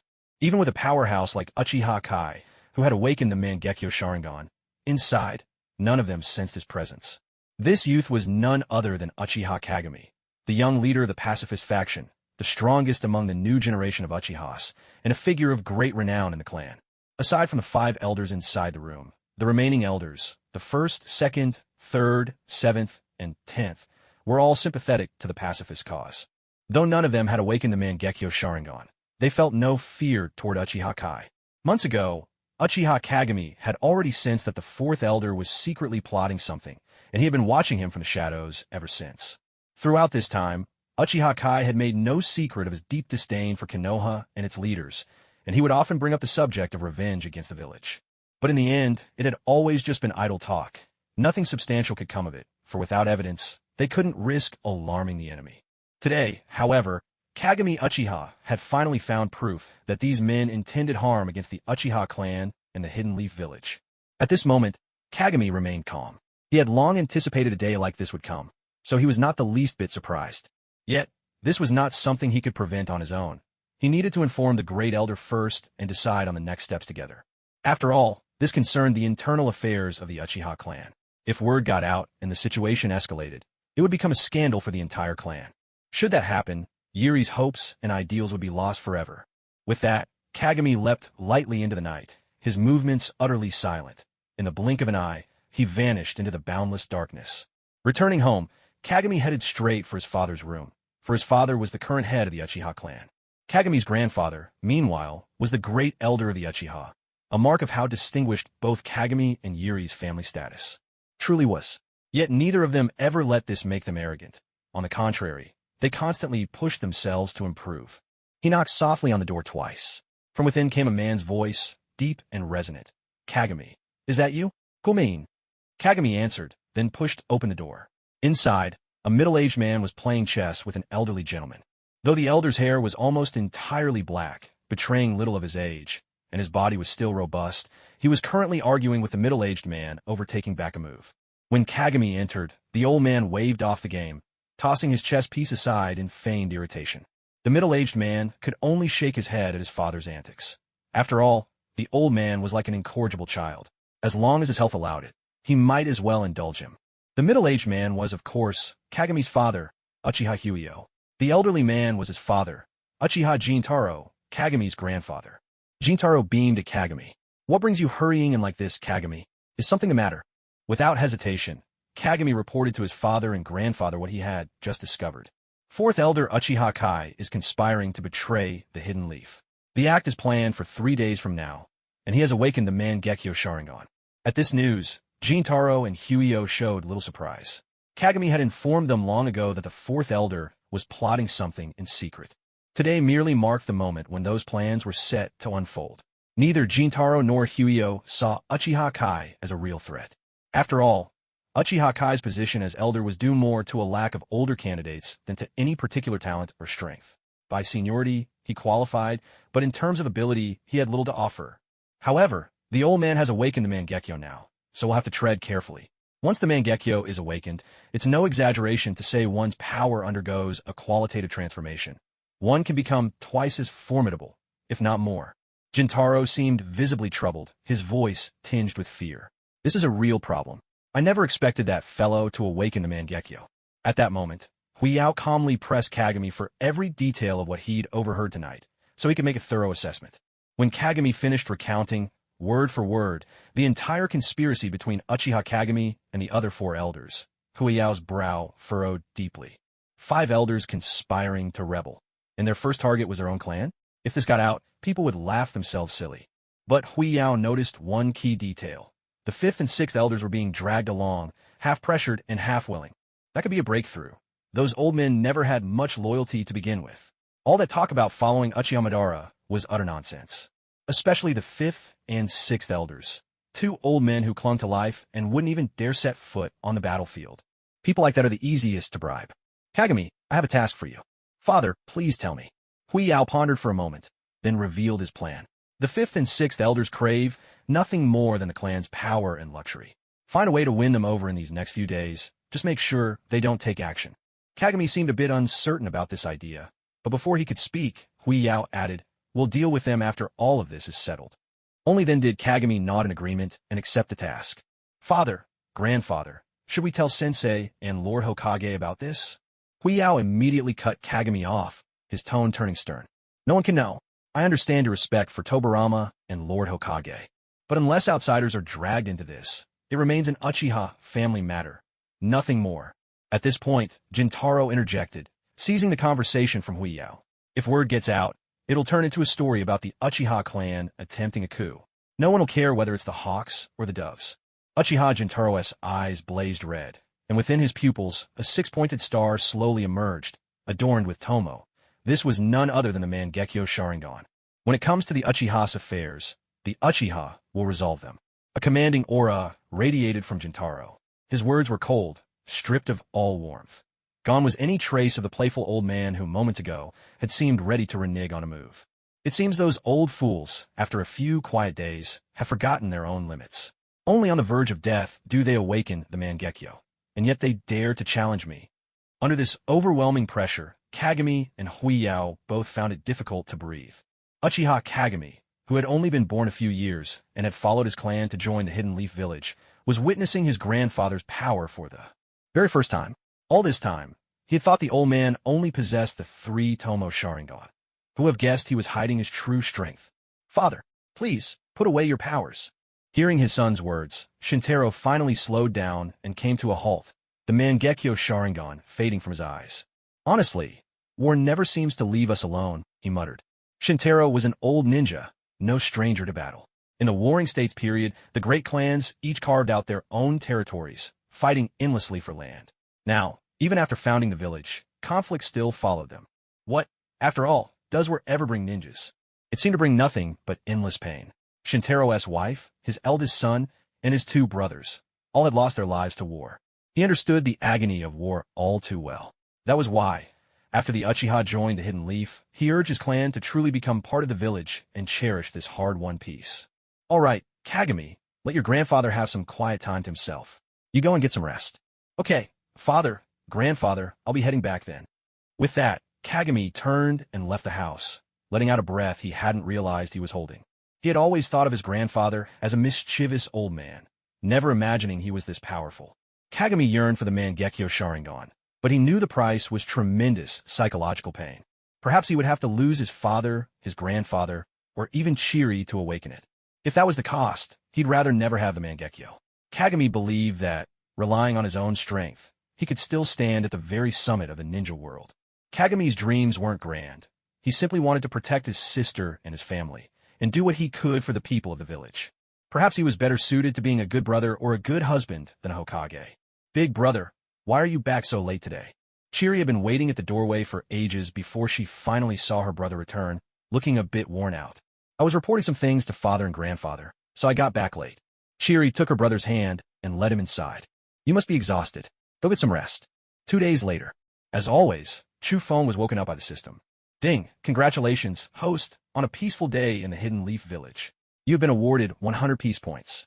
Chu Feng had long since learned to ignore the first half of the system's ridiculous morning greeting, only paying attention to the reward. After all, every day the system congratulated him on a peaceful life, but Chu Feng never truly felt a moment of peace. He was either earning peace points or on his way to earn them. And today, of all days, Madara Uchiha was about to attack the Hidden Leaf. How could there be any peace? Chu Feng remembered from the anime that Madara's attack took place at night. So, there was still about a full day left for Tsufeng to prepare. After all, compared to the anime, this world had already changed in many ways, so no one could predict just what might happen today. I wonder if anyone will lose their life tonight, Tsufeng said with worry. Reality isn't like an anime. Even if Konoha responds quickly to Uchiha Madara's attack, there will inevitably be casualties. If Konoha were to suffer too many losses in this assault, there's no doubt that wretched system would go wild, racking up chaos points like crazy. After the first chaos event, I gained 5 chaos points, but now there are only 4 left. In a whole year, I've only managed to shed 1 point. If I were to pile up 70 or 80 chaos points, I'd probably still be repaying that debt by the time I died of old age. I have to find a way to keep Konoha's casualties to a minimum.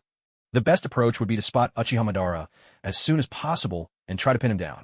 But Konoha's sensory ninja can't stay on duty around the clock. They need rest at night, after all. Besides, at this point, everyone in the village, except Tsufeng, still thought today was just an ordinary day. Who would expect the sensory ninja to suddenly volunteer for a night shift on a whim? And even if someone did spot something, they'd still have to make it out alive to report it. Thinking about this, Tsufeng couldn't help but feel a headache coming on. Maybe I should just have my sensei sleep by the front gate tonight. Of course, that was just a joke. Today, Tsufeng didn't have any training scheduled, which gave him extra time to make preparations. Relying on others is never as good as relying on yourself. There's just no other way. If I want to get through this chaos event safely, I'll have to handle things personally. After a quick wash and tidy up, Tsufeng headed out the door. It was only just after dawn, so the streets were nearly empty. Only a few middle-aged women gathered in front of breakfast shops, buying food so their families could have a hot meal when they woke up. Tsufeng offered a gentle, warm smile, then made his way toward Konoha's main gate. Good morning, Tsufeng. Out so early. Are you heading out on a mission? Called one of the ninja guarding the village entrance, who was already well acquainted with Tsufeng. After all, Tsufeng was always busy, taking on all sorts of tasks. No, Brother Gangzikian, I'm just going for a walk outside the village, Tsufeng replied with a smile, striking up a conversation. Brother Zichian, are you on day shift today? Gangzikian grinned, his sparkling white teeth almost dazzling in the morning light. That's right, just finished the handover, and here you are. Tsufeng nodded, his expression turning a tad more serious. Brother Zichian, when you hand over the shift tonight, make sure the ninja on duty stays sharp. Things might get a little rough. Hearing this, Gangzikian straightened up, sensing that Tsufeng wasn't joking. He tested the waters. Is someone planning to stir up trouble in Konoha? Chu Feng shook his head. It was Master who told me. Just remind him to be careful, but don't tell the fourth person, so as not to cause panic. Though it was true that tonight wouldn't be peaceful, it wasn't Hashirama who had tipped him off. Chu Feng simply didn't want to waste time on pointless explanations. After all, who in the Hidden Leaf Village wouldn't trust the words of the Hokage? As expected, when Gangzichian heard that the message came from the Hokage, his expression immediately turned serious and resolute. Don't worry, apart from the ninja taking over my shift, I won't breathe a word to anyone else. Good, good. Chu Feng nodded with satisfaction and then left the village. Why bother reminding the guards, though? Even ninja can't avoid drowsiness at night. If Madara Uchiha were to attack from the main gate, the guards would be the first to fall. Chu Feng made his way to the forest outside the Hidden Leaf Village. This was also the place where his dreams had first begun. Right here, Chu Feng had encountered the busybody work system that might accompany him for the rest of his life. From then on, he had been persuaded to embark on a life of odd jobs. The forest encircled the entire village, forming a natural barrier. Rumor had it that the Hokage had created it with his wood-style ninjutsu, though the truth of that was still up for debate. From his spatial ring, Chu Feng took out a diamond-shaped crystal and crouched down to bury it in the earth. Crystal release, crystal link technique. The crystal he had just buried began to grow rapidly, and in less than half a minute, it had blossomed into a crystal flower. The crystal flower looked much like an ordinary flower, except its entire form was made of crystal. But if one looked closely, there was a tiny, hollow tube right at the center of the blossom, almost too small to notice. Cloud release, misperception technique. Chu Feng formed the hand seals, but instead of mist emerging from his mouth or sleeves, it was a newly formed crystal flower that began to emit a steady stream of mist from its core. Though the flower appeared fragile and delicate, the mist it released was anything but weak. In fact, it was just as potent as any ninjutsu Chu Feng could perform himself. This was one of Chu Feng's achievements of the past year. Through the crystal link technique he had developed, he could remotely control these upgraded crystal creations to unleash ninjutsu. And not just cloud release. Almost any ninjutsu, except taijutsu, could be cast through this method. All he had to do was plant the crystal seeds in advance, and he could catch his enemies completely off guard. By the time they realized what was happening, Chu Feng would already be raining down jutsu upon them. At moments like these, Chu Feng couldn't help but be grateful for his genius buff. It had truly been a great help. But while the ninjutsu was powerful, planting the seeds wasn't as convenient. Unlike the last time in the valley, the Hidden Leaf Village wasn't all that big, and using Crystal Burst here wouldn't scatter the seeds far and wide. The Hidden Leaf Village is truly vast, and since Kaze had no idea where Madara Uchiha might launch his attack from, he could only sow seeds all around the village's perimeter. Are they seriously treating me like a laborer? I spent the past few months running errands, and now I've been turned into a farmer. Staring out at the endless expanse of forest, Kaze let out a roar of frustration. How am I supposed to plant this massive forest? I'll be doing this forever. I deserve a raise. There was no way he could plant everything by hand. If he went seed by seed, Madara would be standing in front of him before he even finished. Just then, Kaze's eyes caught the birds fluttering freely between the trees, and inspiration struck him like a bolt of lightning. Why not let the birds do the planting? I can't believe I didn't think of this sooner. Cloud style soaring cloud burst technique. Cloud style soaring cloud burst technique. Kaze exhaled a stream of mist, which slowly condensed into dozens of little cloud birds that swirled and danced above his head. He reached out to touch one. It was cool and soft, not bad at all. Next, he took out an equal number of upgraded crystal seeds and precisely tossed each one into the body of Cloudbird. With a wave of his hand, he sent the birds scattering in every direction. Once each bird reached the right spot, it would dive down, press the crystal seed into the soil, and then, its task complete, dissolve into nothingness. After casting the cloud bird jutsu several times in a row, half of the forest was already blooming with crystal flowers. To avoid being discovered, Kaze had chosen a well-hidden location. As long as the flowers weren't destroyed, he could use this setup again in the future. With the flowers releasing clouds of mist, Kaze would be able to sense anyone moving within them, essentially creating a protective barrier around the village. By now, an hour had passed since Kaze left the village.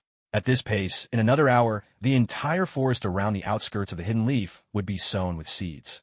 Fortunately, Kaze had the habit of preparing plenty of seeds in advance. Otherwise, the constant use of jutsu would have drained his chakra before the task was done. Nearing another hour, he finally managed to plant seeds throughout the entire forest. Then, Kaze used a growth jutsu to spur the seeds to life, and with the crystal link technique, he connected all the crystal flowers together. With everything complete, Kaze finally allowed himself to relax. He had full confidence in his jutsu. Once his chakra recovered, he would unleash the cloud mist sensing technique, letting mist blanket the whole forest. Not even Madara Uchiha could evade detection from the mist. After all, Madara's chakra was immense. And besides, knowing Madara's personality, he would never bother to hide his chakra for a sneak attack. As long as Kaze could pinpoint his location the moment he appeared, the rest would be easy to handle. Xufeng wiped the imaginary sweat from his forehead with a flick of his hand and let out a soft sigh. Without me, this Hidden Leaf Village would be doomed sooner or later. Cloud style, misperception technique.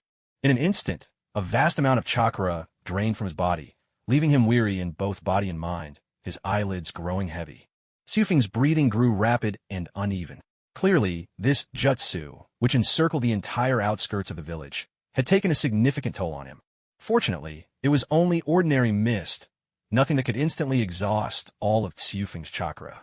Besides, the lingering morning fog in the forest gave him the perfect cover to boldly cast such a wide-reaching ninjutsu. The so-called misperception technique was, in truth, just regular mist. Tsufing had simply given it that grand name for the sake of style. Inside the crystal blossom, thick clouds began to billow out, merging seamlessly with the morning haze as soon as they met. It wasn't long before the mist spread through the forest, enveloping the trees. Anyone who wandered in by mistake would have a hard time finding their way out. Not that there was any real danger. Tsufing was monitoring everything at all times, so getting lost was out of the question. As the mist thickened, Tsufing stretched lazily, ready to head back to the village and report the situation to his master, or to Lord Tobarama. He couldn't have them mistaking this for an enemy attack. After all, that would be troublesome. Sure enough, when Tsufing returned to the hidden leaf village, the ninja inside had already noticed the unnatural mist looming at the edge of the forest. They were all on high alert, but once Tsufing explained things, everyone breathed a sigh of relief. Still, many of them didn't see why he'd gone to such lengths. Did he really think anyone would dare invade the leaf village? Tsufing only smiled in response, choosing not to explain further. He didn't want to scare them, or have them think he was crazy. After all, who would really believe that Madara Uchiha would attack the village today? Even Hashirama, upon hearing that Madara had appeared in the village, would be more likely to rejoice than to suspect an assault. Without lingering for idle chatter, Tsufing made his way straight to the Hokage's office. At this hour, even if his master was still lounging in bed, Lord Tobarama would certainly be up by now. Either one would do. It made little difference whom he spoke to. After all, in the eyes of the village's ninja, there was no doubt that the second Hokage was Senju Tobarama. Tsufing moved quickly. Before long, he arrived at the door to the Hokage's office. He knocked softly, and a voice from inside bade him enter. "Master, Lord Tobarama, I have something important to report," Tsufing said respectfully, bowing before the two leaders and stating his purpose. "Oh, what brings you here so early?" "Go on, let's hear it," Tobarama asked with keen interest. Because Kakashi was always able to come up with the most bizarre and ingenious ideas, and could even develop all sorts of unexpected jutsu, Tobarama was especially fond of him. He believed that a genius ninja like Kakashi was wasted spending every day practicing taijutsu with his older brother, so he was constantly scheming to steal this disciple away. It's like this. Early this morning, I was out in the forest outside the village. Kakashi gave Hashirama and Tobarama a detailed account of everything he'd done after leaving the forest that morning, but he didn't mention it was all to deal with Uchiha Madara. He simply explained that it was to strengthen the village's defenses, so that if any outsider ninja approached, he could sense them in an instant. Unlike other techniques, the mist from the cloud fog array doesn't easily disperse in the forest. The formation Kakashi set up was durable and long-lasting.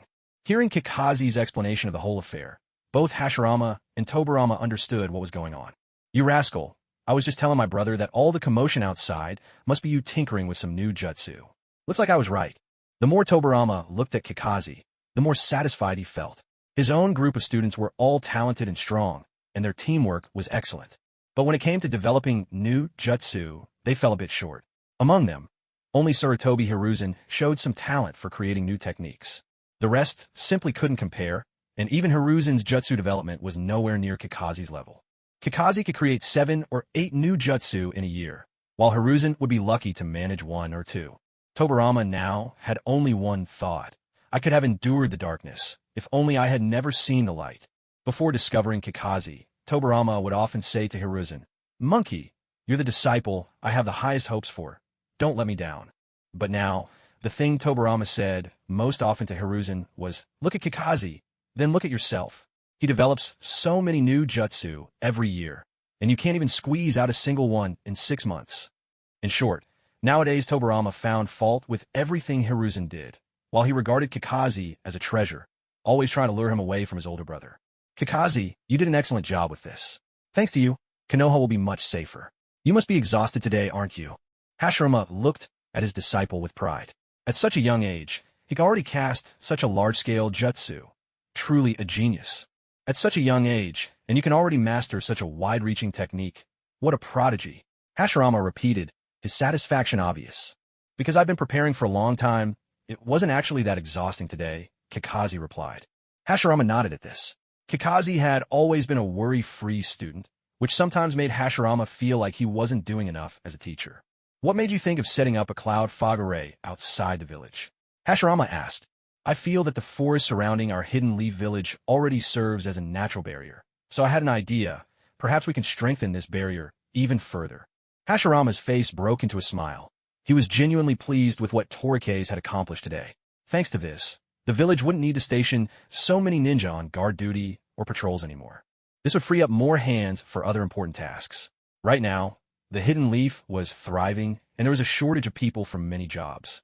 With Torike's new approach, the strain on personnel could be eased, if only a little. Excellent, excellent. I'll see to it that you're credited for this, Hashirama said. Thank you, master. Torike's had only come to report his actions, worried that he might be mistaken for an intruder. He never expected not only to be praised by the two elders, but also to earn a merit. This was the honor countless ninja dreamed of. Then again, Torike's had indeed earned it. This cloud mist formation might end up saving many lives in the village. Afterward, Torike's chatted with the two elders about his training. During their conversation, he subtly hinted that tonight might not be peaceful. But Hashirama didn't seem to catch his meaning, while a thoughtful look briefly flickered in Tobarama's eyes. In any case, Torike's had done all he could. He had set up the grand cloud mist sensing array, and had even warned the guards at the gate to stay extra vigilant tonight. It was almost as if he might as well shout in the streets, Uchiha Madara is coming tonight. Everyone be on alert. Of course, if he really did that, he'd probably be dragged off and locked in a cell on the spot. Truth be told, Torike's still felt a little uneasy. His biggest worry was that Madara's first stop would be to return to the Uchiha clan and rally his former kin. Kagami had once said that nearly every hawk in the Uchiha clan was a bit unhinged. Despite living good lives, they still longed to go out and wage war. If Madara showed up, wouldn't they just go running after him without a second thought? But as Torike's mulled it over, he remembered that when Madara tried to lead his clan out of the village years ago, not a single one followed him. Now that he was back, it was unlikely he still harbored any attachment to the clan. He probably had nothing but contempt for these foolish clansmen, especially since he had seen what true peace looked like with his own eyes. Tonight, Torike's still had to face Madara in battle, so he couldn't look after Yuri's side of things. Still, with Kagami there to protect Yuri, nothing should go wrong. One thing was certain. The village would not be peaceful tonight. Once the Uchiha Hawks caught wind of Madara's return, there was a strong chance they'd stir up trouble. Torike's could only hope that few innocent people would be caught up in the chaos. With Tobarama present, he felt reassured that things wouldn't spiral out of control. While Torike's turned these worries over and over in his mind, time slipped quietly by. Night soon fell, and one by one, people returned to their homes to sleep. Since it was the first day of the Great Barrier being activated, the number of ninja patrolling the village had not been reduced. After all, the practicality of the barrier still needed to be tested. At home, Chu Feng sat cross-legged on his bed, eyes closed, focusing all his attention on sensing every movement within the misty clouds. Now and then, a stray cat or two would dash past. Sometimes a few wild boars would amble by. In short, after quite some time of careful observation, he found no life forms containing chakra. Just as Chu Feng was about to relax for a moment, a being with an unimaginably vast amount of chakra slowly stepped into the mist. The figure strolled leisurely, as if enjoying a casual walk, glancing around at the swirling clouds. Without a shadow of doubt or hesitation, Chu Feng blurted out, Uchiha Madara is here. At long last, the man he had waited an entire year for had arrived. Chu Feng couldn't quite describe how he felt. Excitement, uncertainty, anger, relief, and 1,000 other emotions. But fear was not among them. Perhaps it was because he held a trump card in his hand, or perhaps it was because he had replayed this day, Madara's assault on Konoha, in his mind countless times over the past year. Maybe, in a way, he had already grown used to it. Still, facing the man whom only Hashirama Senju could stand against, Chu Feng couldn't help but feel tense. Cloud release, drifting clouds, soaring birds technique. A bird-shaped cloud slowly took form. Chu Feng whispered a message into the bird's ear, then sent it flying in the direction of the Hokage rock. So the day has finally come. System. Open a shop. A pale blue shop interface unfolded before Chu Feng's eyes. With no time to browse other items, he quickly scrolled to find the Ancestor Experience card. There it is. System, redeem it.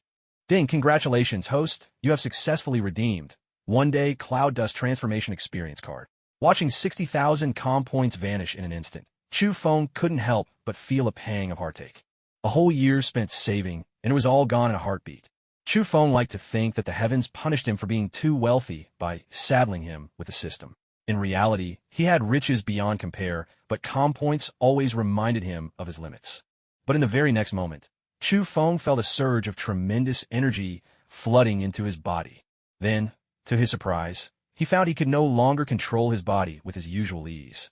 His skin, his voice, his very appearance, everything was changing.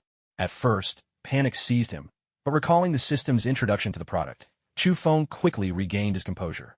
This experience card really is something else. Chu Feng spoke, but the voice that came out was utterly unfamiliar. It sounded like the voice of a young man, yet it carried with it a timbre of someone who had seen the rise and fall of the world. Could it be that the ancestor was actually a young man? The absurdity of the idea seized Chu Feng's imagination all at once. Otherwise, there was simply no way to explain that voice. After a while, Chu Feng gradually regained control of his body. He walked over to the mirror, only to see a completely different person reflected back at him. This man stood nearly 8 feet tall, his head adorned with a jade crown. He was strikingly handsome, with an elegant demeanor. Like Chu Feng, his long hair was pure white, cascading down his back. He wore flowing white robes adorned with patterns of cranes hidden among the clouds. If what Chu Feng said was true, if their ancestor, Yunzhong Huachan, really was a swordsman from another world, then he must surely have been a heartthrob, enchanting countless cultivator women. Just as Chu Feng was still searching the mirror for differences, a flood of memories that did not belong to him surged into his mind. What surprised Chu Feng was that these memories contained all of the ancestors' martial techniques, so unlike the ninjutsu, and such he had studied before. The impact left Chu Feng momentarily dizzy. It took him a full minute to clear his thoughts and begin reviewing the ancestors' techniques. At this moment, Chu Feng had no idea what his true strength was, but he felt utterly at ease. Because after reviewing those memories, Chu Feng realized that Uchiha Madara was nothing to worry about. Mist. Uchiha Madara strode through the forest. Though he hadn't returned to Konoha village in many years, he couldn't recall the forest surrounding it ever being so shrouded in mist. Strange. There's chakra in this fog, Madara remarked coolly, seeing through the nature of the mist within seconds. Yet he continued on unhurried, utterly familiar with these woods. Even the thick clouds and fog couldn't make him lose his way. When did the ninja of Konoha learn the hidden mist technique? He activated his Sharingan, the 3 tomo spinning. Yet even so, the mist-shrouded forest remained impenetrable to his gaze. The hidden mist technique can obscure the Sharingan, but this is far denser than usual. Suddenly, an old man's image flashed through his mind. Could it be that old man from the Yunzhong clan? But when I left, he should have been at death's door. As Madara walked, he analyzed who might have conjured this thick fog. There was no particular reason, simply idle curiosity. Though Madara had left the village long ago, he was well acquainted with all the prominent figures in Konoha. He also knew that the Yunzhong elder son was considered a good-for-nothing. So he never suspected Yunzhong Shan. After all, who would have thought that it was Yunzhong Shan's son, a mere 7-year-old child, who had created this fog? When he reached a spot not far from Konoha village, Madara stopped. He wanted to lift his head and gaze at the moon that night, but the dense mist obscured everything. Well then, Sumonin technique. Hashirama sat atop the Hokage rock, enjoying the evening breeze. At this hour, everyone was busy preparing dinner, and the village was peaceful, with smoke rising from chimneys. Where are you now, Madara? A few leaves were caught up by the wind, swirling wildly through the air. Hashirama plucked one from the breeze and idly toyed with it in his hand. He suddenly noticed that there was a hole in the leaf, chewed through by an insect, and brought it up to his eyes for a closer look. What kind of conviction did you hold back then? As he recalled how the two of them, full of youthful ambition, had founded their village beneath this very cliff, Hashirama couldn't help but feel a tinge of regret. The village remained, but now, he was the only one left. Hashirama was not a pessimist. After a brief moment of nostalgia and longing, he quickly returned to his usual state of mind. Even if he was alone, he could still protect the village and everyone in it. Just then, a few white birds appeared in the distance, gliding gently toward him. As they drew near, Hashirama realized they weren't real birds at all, but wind-formed messengers, cloud-release ninjutsu from Torquays. The little birds circled around Hashirama's ears, carrying a hint of chill, and then, one after another, dissolved into streams of cloud that slipped into his ears. Master, Uchiha Madara has returned. At these words, Hashirama sprang to his feet, joy lighting up his face. For a moment, he completely forgot how this child, Torquays, could possibly know Madara. Madara is back. His dear friend, gone for years, had finally returned. He had to prepare something special. As Hashirama readied himself to hurry home and ask Mito to cook a fine meal, Torike's next words struck him like a bucket of cold water. Uchiha Madara comes from the forest. His intentions are not friendly. How could that be? That was Hashirama's first thought. This village was founded by Madara and himself. How could Madara come with ill intent? Still, Torike's warning forced him to steady himself. After years apart, even though he trusted his brother in arms, he had to prepare for the worst. Without another moment's hesitation, Hashirama leapt from the cliff, landing firmly below, and sprinted toward home. "What's wrong, big brother? Why the rush?" Tobarama asked in confusion. Uzumaki Mito, seeing her husband in such a state, felt a sudden unease. She could scarcely remember seeing him so flustered. "Mito, quickly, help me into my armor. Madara has returned." The words crashed like thunder in Tobarama's and Mito's ears. They hadn't heard the name Uchiha Madara in a very long time. It was almost as if they deliberately avoided mentioning that name, so as not to sadden Hashirama. "How do you know this, big brother?" Tobarama asked, incredulous. A ninja who'd been away from the village for years couldn't possibly have returned just for a cup of tea. Torike's sensed him. He said Madara comes with ill intent. While the brothers spoke, Mito wasted no time. She fetched the armor, long and used, and quickly helped Hashirama suit up. This armor had accompanied Hashirama through countless battles. He thought it would never be needed again, yet here he was donning it once more. "Then I'll go gather the ninja." Tobarama turned to leave, but Hashirama caught his hand. "Ordinary ninja are no match for him. Only I can face him. Besides, he may not necessarily harm the village." Hashirama forced a smile, still holding faith in Madara deep down, though he had to prepare for the worst. "Order our clan members to patrol the village. We mustn't let anyone with ill intentions take advantage of this critical moment to harm the village." Tobarama nodded and set off at once. He understood he was no match for Uchiha Madara. His true duty was to protect the village. Those hawks among the Uchiha clan might just make their move tonight. "Wicked Uchiha, you'd better behave yourselves." Suddenly, a thunderous crash erupted from outside the village, followed by a surge of thick white smoke. Within the swirling smoke, 9 orange-red tails lashed wildly as the enormous, menacing 9-tailed fox appeared at the village's edge, unleashing a furious roar into the sky. The 9 tails. Hashirama stood atop a rooftop, gritting his teeth hard. Now Madara's intentions were clear. Summoning the 9 tails outside the village was nothing short of a declaration of war against Konoha. "Madara, how could you make a choice like this? This is our village." With a powerful leap, Hashirama soared from the rooftop into the air. Uchiha stood on the 9 tails' head, controlling the beast as it advanced relentlessly toward Konoha. Wood style, wood dragon jutsu. In midair, a giant wooden dragon suddenly appeared, catching Hashirama securely and carrying him toward the 9 tails.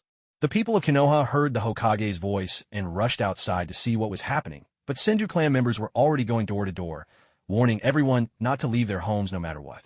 The Senju were highly respected in Konoha, and the villagers, sensing something serious was unfolding, quickly returned home and locked their doors tightly.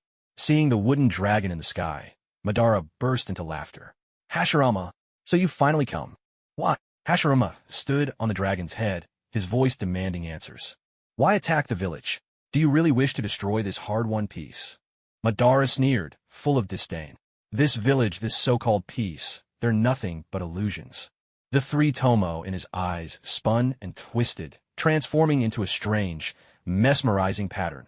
The eternal Mangekyo Sharingan. Madara's face was calm, neither happy nor sorrowful, as he gazed at Hashirama. "Hashirama, with these eyes, I have seen the true path to peace. With these eyes, I have seen the true path to peace." The wooden dragon descended slowly, coming face to face with the 9 tails. "Is your so-called peace the destruction of the village?" Madara's face twisted with contempt at those words. "Back then, I was far too naive. That's the only reason I ever wanted to build that so-called village with you." The 9 tails' massive form now soared above the clouds, and from this height, Madara could see the bright, silver moon shining clearly in the sky. "So now, I must destroy that naive version of myself with my own hands." Without hesitation, Madara controlled the 9 tails to launch an attack.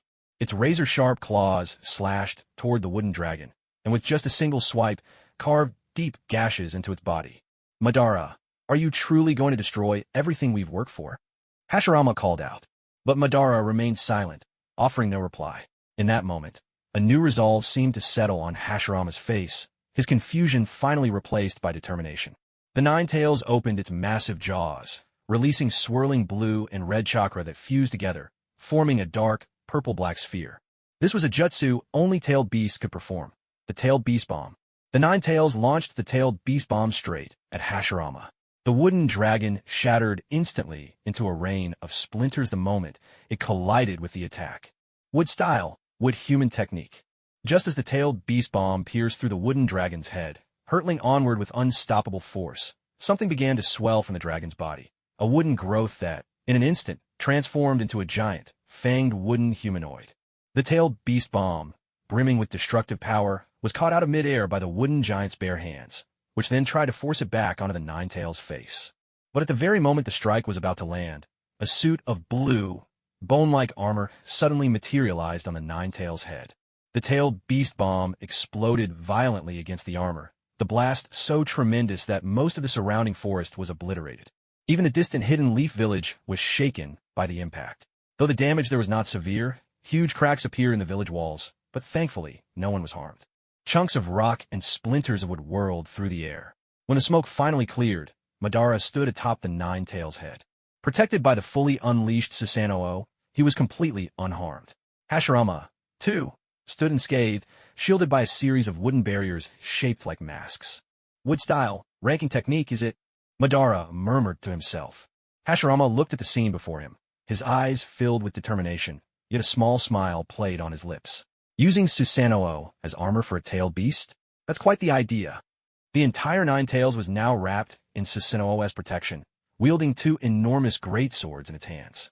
Without warning, one of the gigantic blades came crashing down. Hashirama stepped forward and clapped his hands together. Wood style, advent of a world of flowering trees. Two colossal wooden hands rose up and caught the Nine Tails strike squarely.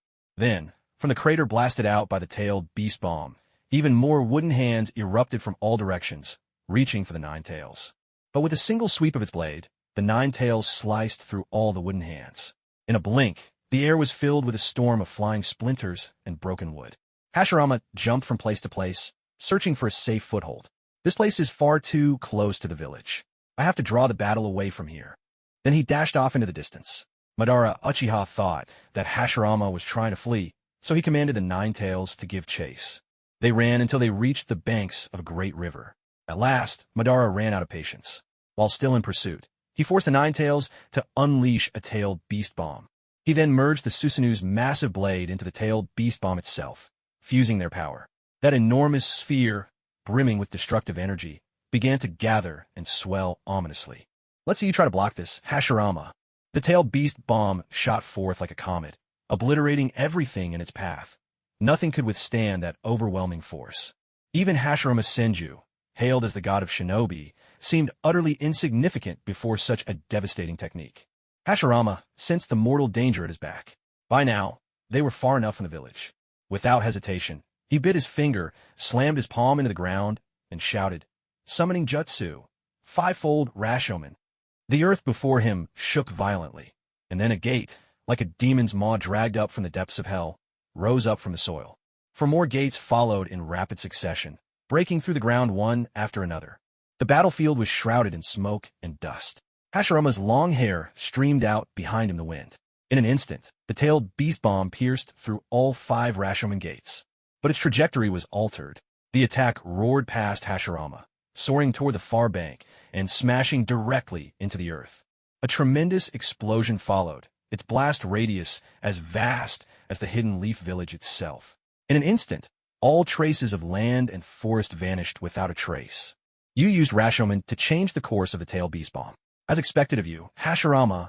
Though his words sounded like praise, Madara's face betrayed no emotion, neither joy nor anger, leaving his true thoughts inscrutable. Everything we've done up until now, do you really want all of it to be for nothing, Madara? Even at this critical moment, Hashirama tried to awaken the gentleness that once existed in Madara's heart. He knew the man before him, knew how deeply Madara once loved the Hidden Leaf village. At this point, what's the use in saying any of that? Beneath his feet, the Nine Tails let out a ferocious roar. Madara, whose face had been expressionless, now suddenly erupted in fury. Hashirama, I've already crossed to the other side. There's no other way. Hashirama clapped his hands together, and and the markings of sage mode instantly appeared on his face. With style, true thousand. Just as both men were about to unleash their full strength, a majestic voice echoed down as if from the heavens. Those who disturb the peace must be punished. The voice was cold and clear, carrying an awe-inspiring authority that made their hearts quiver with reverence. For a moment, neither Hashirama nor Madara could tell where the voice had come from. Both halted in their tracks, the feeling of awe in their hearts growing ever stronger, until at last it began to turn into fear. Madara Uchiha murmured in disbelief. Ridiculous. Madara Uchiha, feeling fear. Before he could say another word, a giant white sword, etched with strange patterns, cleaved through the clouds. It descended with the force of a god's judgment, its power set to annihilate, striking down upon Madara Uchiha. The tremendous descent caused the tip of the colossal sword to ignite in a fierce blaze, as if it could burn away all the filth of the world. What is that? Uchiha Madara roared, staring up at the massive sword plummeting from the sky. Hashirama, too, was left dumbstruck. At that moment, he could clearly sense the power of this ninjutsu, far beyond anything he could ever hope to match. As the enormous sword hurtled ever closer, the terror in Madara's heart deepened, threatening to drag him into an endless abyss. Yet Hashirama felt the sword looked strangely familiar, as if he'd glimpsed it somewhere before, but in this dire moment, he simply couldn't recall. Get out of the way, Madara! Hashirama's shout seemed to snap Madara from his fear-induced stupor, jolting his frozen body into motion. But the sword's sheer size surpassed Madara's imagination. Even with the nine tails at full sprint, there was simply no way to escape its range. How can I just die here? Madara erupted in a fury, leaping high into the air. Susanoo peeled away from the nine tails body completely. Madara himself then unleashed his perfect Susanoo. Now, towering like a giant, he stared at the falling sword above, and for the first time, truly understood what it meant to be powerless. Even his hands, tightly gripping his war fan and scythe, trembled ever so slightly. The sword, it's absorbing the clouds and getting bigger. Now, even his perfect Susanoo, Madara seemed no more than an ant before this sword. He couldn't even summon the will to resist. Suddenly, several white chains shot out from the horizon, streaking toward the nine tails. In an instant, they wrapped around the beast, tightening swiftly, and then dragged the nine tails skyward, vanishing into the clouds. And at that very moment, the god's punishment descended to earth, letting the frail lives below feel the wrath of the divine for the very first time. Despite the crushing might of the sword, Madara's instinct to survive forced him into action. In his perfect Susanoo form, Madara drew the long sword at his waist and slashed upward at the giant sword. The two blades met with a blinding clash, sparks and flames erupting from the burning tip of the colossal sword, scattering like blazing meteors and setting the earth below aflame wherever they fell. Madara poured every ounce of his strength into the attack, his chakra burning away at a terrifying rate. But it was all in vain. Against the fury of a god, all resistance was meaningless. Just as an ant, no matter how fiercely it bares its fangs or how immense its strength, can only be crushed in the end. A sharp, shattering sound rang out. The first fracture split across the top of the perfect Susanoo's head, cracks spreading rapidly. In moments, the entire Susanoo was riddled with fractures. Madara, Hashirama knew there was nothing he could do to change the outcome. All he could do was watch his old friend struggle beneath this world-ending blow. If Madara were to die here, it would undoubtedly benefit the Hidden Leaf Village, yet the stance of this mysterious powerhouse remained unfathomable to Hashirama. To nearly annihilate one of the two strongest shinobi in the world with a single blow, what unfathomable strength. In the end, I was just a frog at the bottom of a well, Hashirama sighed, feeling that the title god of shinobi now seemed almost laughable. But if he ever dares to threaten the Leaf Village, even if it costs me my life, I will never let him succeed. With unwavering resolve, Hashirama declared this, determined to give his life if necessary. At the same time, Uchiha Madara could no longer withstand the giant blade's descent. Susanoo shattered in an instant, fragments scattering to the ground. Falling helplessly through the air, Madara gazed up at the sword poised to pronounce his death, and gave a bitter, self-mocking smile. He had deemed himself a god, yet in the end, he was nothing but an ant. There is always someone above. He turned his head slowly to glance once more in Hashirama's direction, then closed his eyes at last. With a force like thunder and lightning, the massive blade plunged straight into the earth. The ancient, unyielding land split open easily, a gaping chasm torn in its surface. Countless deep fissures raced across the ground, which then began to collapse and cave in. Rivers rushed madly to fill the widening cracks. Even the earth beneath Hashirama's feet began to tremble and split, forcing him to retreat quickly, lest he be swallowed by the chaos. The very next second, just as Hashirama leapt clear, the ground, previously only cracked, suddenly gave way, forming a yawning, pitch-black pit.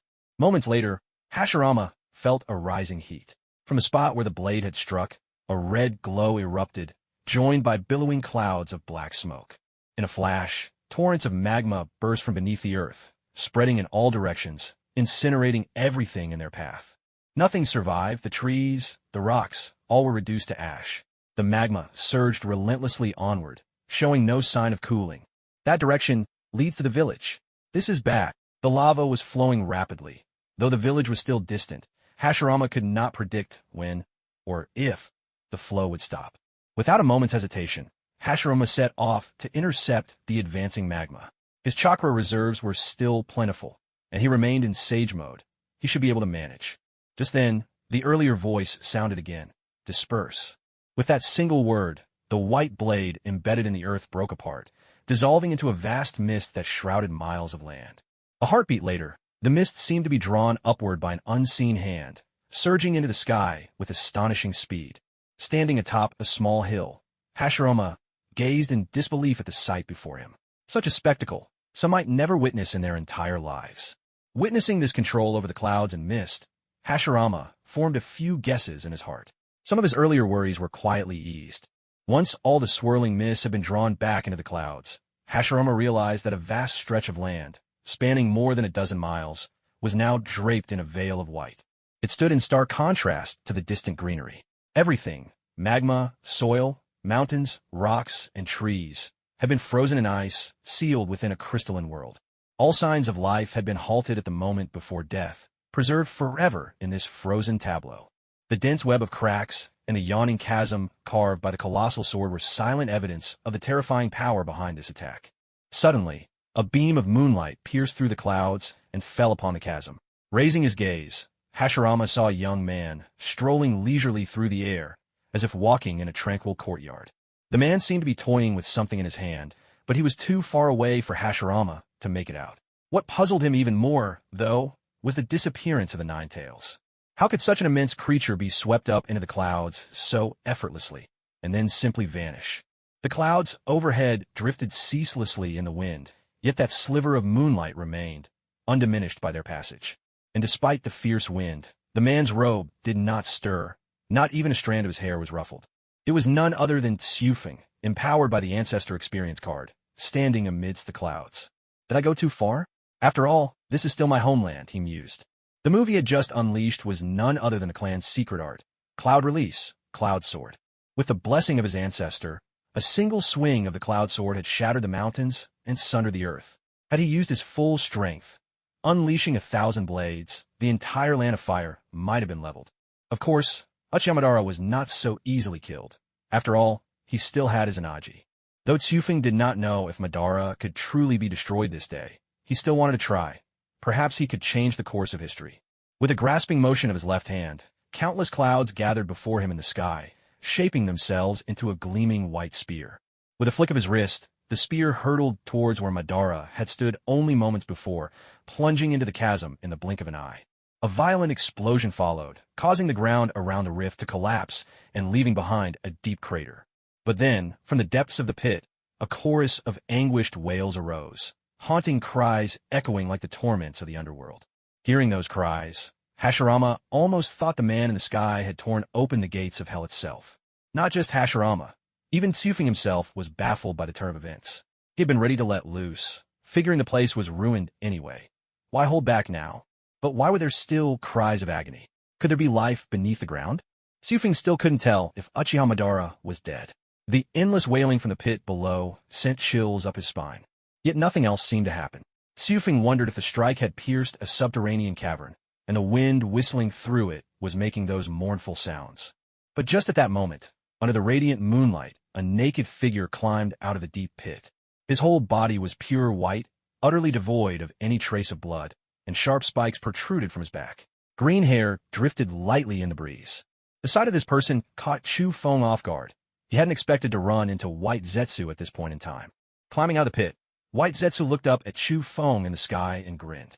Immediately after, countless more White Zetsu began to emerge from the depths of the pit. Wave after wave of White Zetsu swarmed up, so densely packed that there must have been tens of thousands at the very least. From his vantage point high above, Chu Feng watched as the mass of White Zetsu writhed below, resembling a seething swarm of maggots, enough to turn anyone's stomach. By now, Chu Feng could more or less guess what they were up to. No doubt Otsutsuki Chinxiang was about to split the moon to save his mother. And in this world, trying to find another eternal Mangekyo was as impossible as plucking a star from the sky. There was no choice but to risk everything. I knew it. Changing the story isn't going to be that easy, Chu Feng muttered to himself. With so many White Zetsu tying him down, Uchihamadara had surely already been spirited away by Black Zetsu. There was nothing he could do now. He could only hope that this unexpected turn wouldn't ruin his KPI. When the number of White Zetsu reached a certain threshold, no more emerged. This must have been the limit of what Black Zetsu could afford to sacrifice. After all, the rest would be needed later to put on a show when roping in more allies for the Split the Mountain to Save Mother group chat. Look, brother, I have so many White Zetsu soldiers all at your command. With them, you're bound to accomplish something great. After all, Black Zetsu was a strange creature who had lived for ages. Tricking these youngsters was child's play for him. Uchiha Obito, Uchihamadara. In the end, hadn't they all become Black Zetsu's stepping stones, mere pawns in his game? On a mountaintop nearby, Hashirama watched the scene unfold, having no idea what these white figures really were. They all looked exactly the same. Clearly, they weren't normal people. Hashirama felt a pang of worry. If these white monsters were allowed to roam freely, it would spell disaster for the entire land of fire. But if he stepped in now, he might enrage the one in the sky. Hashirama found himself caught in a dilemma. Before long, though, something began to stir in the heavens. Chu Feng, suspended in the sky, slowly ascended into the clouds and vanished from sight. Just as Hashirama thought that this towering Buddha had finally departed and was preparing to wipe out the white monsters, something strange happened again. All the clouds in the sky began to swirl toward a single point, hundreds of miles around, drawn into a mighty vortex. As the clouds gathered together, condensing almost into a single, glowing white dot in the sky, suddenly, there was an enormous explosion. In an instant, the massed clouds burst forth in a wild surge, radiating outward from Chu Feng at the center. At the same time, vast clouds began to surge upward, forming 9 distinct rings of cloud, one above another. 10,000 immortals formation. Return. As soon as the words fell, the 9 cloud rings instantly transformed into 9 heavenly palaces. Each level was adorned with elegant pavilions and lofty towers, with immortal cranes gliding through the mist and rare mythical beasts standing atop the clouds, gazing down upon the earth below. Then, on every level of these heavens, countless pillars of light burst forth, each radiating an overwhelming aura of power that swept down toward the ground. As the beams of light faded, countless figures appeared upon the clouds. Some were stout, others slender, men and women of all kinds, but all without exception wore jade crowns, robes of white, and brandished gleaming swords. Each one radiated the air of a true immortal, dignified and otherworldly. Under such crushing pressure, the tens of thousands of White Zetsu could not even stand, collapsing to the ground, while Hashirama himself was left utterly stunned, momentarily forgetting why he alone remained unaffected. Those magnificent palaces in the sky. Hashirama had never seen nor even heard of such sights, let alone witnessed thousands of people upon every tier of cloud. And each individual radiated a power that surpassed his own by many times. Tonight, everything he saw was reshaping his understanding of the world. Though Hashirama was never arrogant, he knew he stood at the pinnacle of the current shinobi world. Yet now, at least 10,000 beings above him possessed power greater than his own, and they all appeared to obey the man who stood high in the sky. All of this is for the sake of the living. 10,000 immortals formation. Rise. With a flick of his fingers, Chu Feng unleashed a torrent of cloud-forged swords, cascading down like a torrential storm, mercilessly harvesting the lives of the White Zetsu below. At the same time, every immortal upon the 9 heavenly palaces formed hand seals in unison. In an instant, lightning, storms, raging fire, extreme frost, metal, and rain all crashed down upon the White Zetsu on the ground in a wild and relentless assault. If the giant sword from before was a force of world-ending destruction, then Hashirama could find no words to describe this current onslaught. Bolts of lightning and shards of frost struck with the precision of divine judgment, each strike claiming dozens of white Zetsu lives. Afterward, blazing fires swept through, incinerating the corpses to nothing, while metal and rain worked together to mend the earth's wounds and quench the spreading flames. As the overwhelming barrage of the 10,000 Immortals formation raged on, the very scars of the land began to heal. Aside from the scorched earth left by lightning and fire, the deep craters and fissures from before were now smoothed over, vanishing as if they had never been. All that was left was to plant a few trees, and the scene would be exactly as it was before. After wave upon wave of such cleansing, not a single white Zetsu remained on the ground. In truth, using such a technique to deal with mere tens of thousands of white Zetsu was tremendous overkill. But for Chu Feng, who had saved up for a whole year just for this one day, what a thrill. Would you deny him this joy? Are you even human? And through these ancestral techniques, Chu Feng could now say with certainty, his ancestor was not of this world. For every art Chu Feng wielded required no hand seals at all, and the energy he used was nothing like chakra. What kind of energy it was, even Chu Feng himself couldn't explain clearly. After all, he had absolutely no knowledge of how his ancestors cultivated their power. The myriad immortal formation dissolve. With those words, the nine-tiered heavenly palace, along with the celestial cranes and rare beasts, melted away like mist. The countless immortals, too, rode beams of rosy light and vanished into the horizon, fading from sight. Only then did Hashirama recover from his daze. Judging by the scene, it seemed the battle had already ended, though he suspected his part would soon come. A sense of unease stirred in Hashirama's heart. The figure in the sky did not seem hostile, but it was always best to remain cautious. Chu Feng, meanwhile, transformed into a streaking meteor, and in the blink of an eye, landed not far from where Hashirama stood. The sudden appearance startled the still nervous Hashirama. It took him a long moment to regain his composure, after which he hurriedly bowed in greeting. Junior Senju Hashirama pays his respects, honored elder. May I ask your esteemed name? Chu Feng stopped Hashirama from bowing, refusing the gesture. No matter how many experience cards he used, in essence he was still Yunzun Kufeng. If he truly accepted a bow from his master's disciple, it felt as though he'd be shortening his own lifespan. No need for such formalities. I already know what's on your mind, Chu Feng said calmly. His voice seemed to carry a peculiar magic, as if it soothed Hashirama's restless spirit. In truth, Chu Feng had simply woven a spell of clarity into his words, and, judging by the effect, it worked quite well. I am the founding ancestor of the Yunzhong clan, Yunzhong Huachun. So it was true. Hashirama had suspected from the start that this person might hail from the Yunzhong clan, but it never crossed his mind that he could be their very ancestor. That must make him at least several hundred, perhaps even 1,000 years old. Yet, how could he look younger than Hashirama himself? Tonight, I must thank you, Elder Yunzhong, for your timely aid. Hashirama spoke from the heart. Tonight, it seemed as though he'd done nothing at all, yet everything had been resolved. Konoha remained unscathed, though. It was a pity that Madara had died. The two of them had long gambled their lives on this conflict. It was just that Hashirama's luck had turned out better. Chu Feng, putting on the air of a wise elder, waved a dismissive hand. Think nothing of it. That man disturbed the peace of my wandering soul. He deserved a little punishment, that's all. Now that I recall, I believe I still have a descendant living in this world. The protagonist cannot cultivate immortality. The protagonist cannot cultivate immortality. Now that I recall, I believe I still have a descendant living in this world. A smile appeared on Hashirama's face at these words.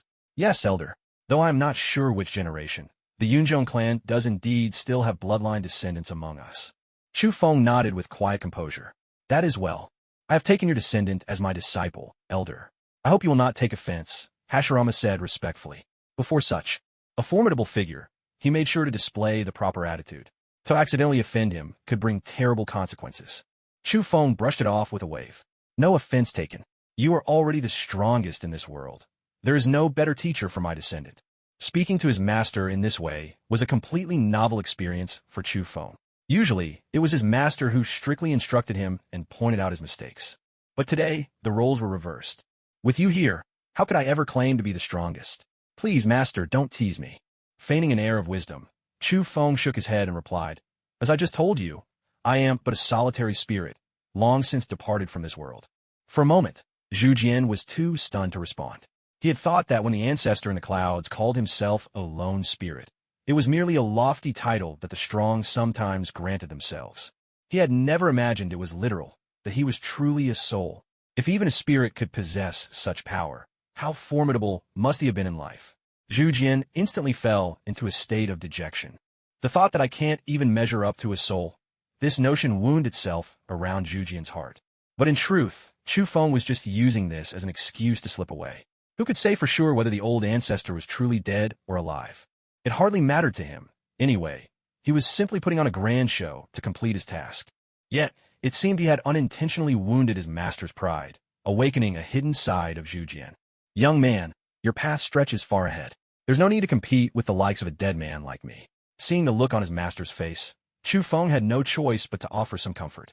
Zhu Jian finally collected himself and said, I may never reach your level of strength, but I will dedicate myself fully to guiding your descendants. Chu Feng understood his master's character well. He would never utter false promises, even under pressure. At this, Chu Feng felt a genuine warmth in his heart. Here, let me give you a gift. Chu Feng opened his palm, and a swirl of mist gathered. Floating above his hand appeared a cube that looked to be carved from pure white jade. Etched upon its surface was the image of a nine-tailed fox. Master, what is this? Zhu Jian was puzzled.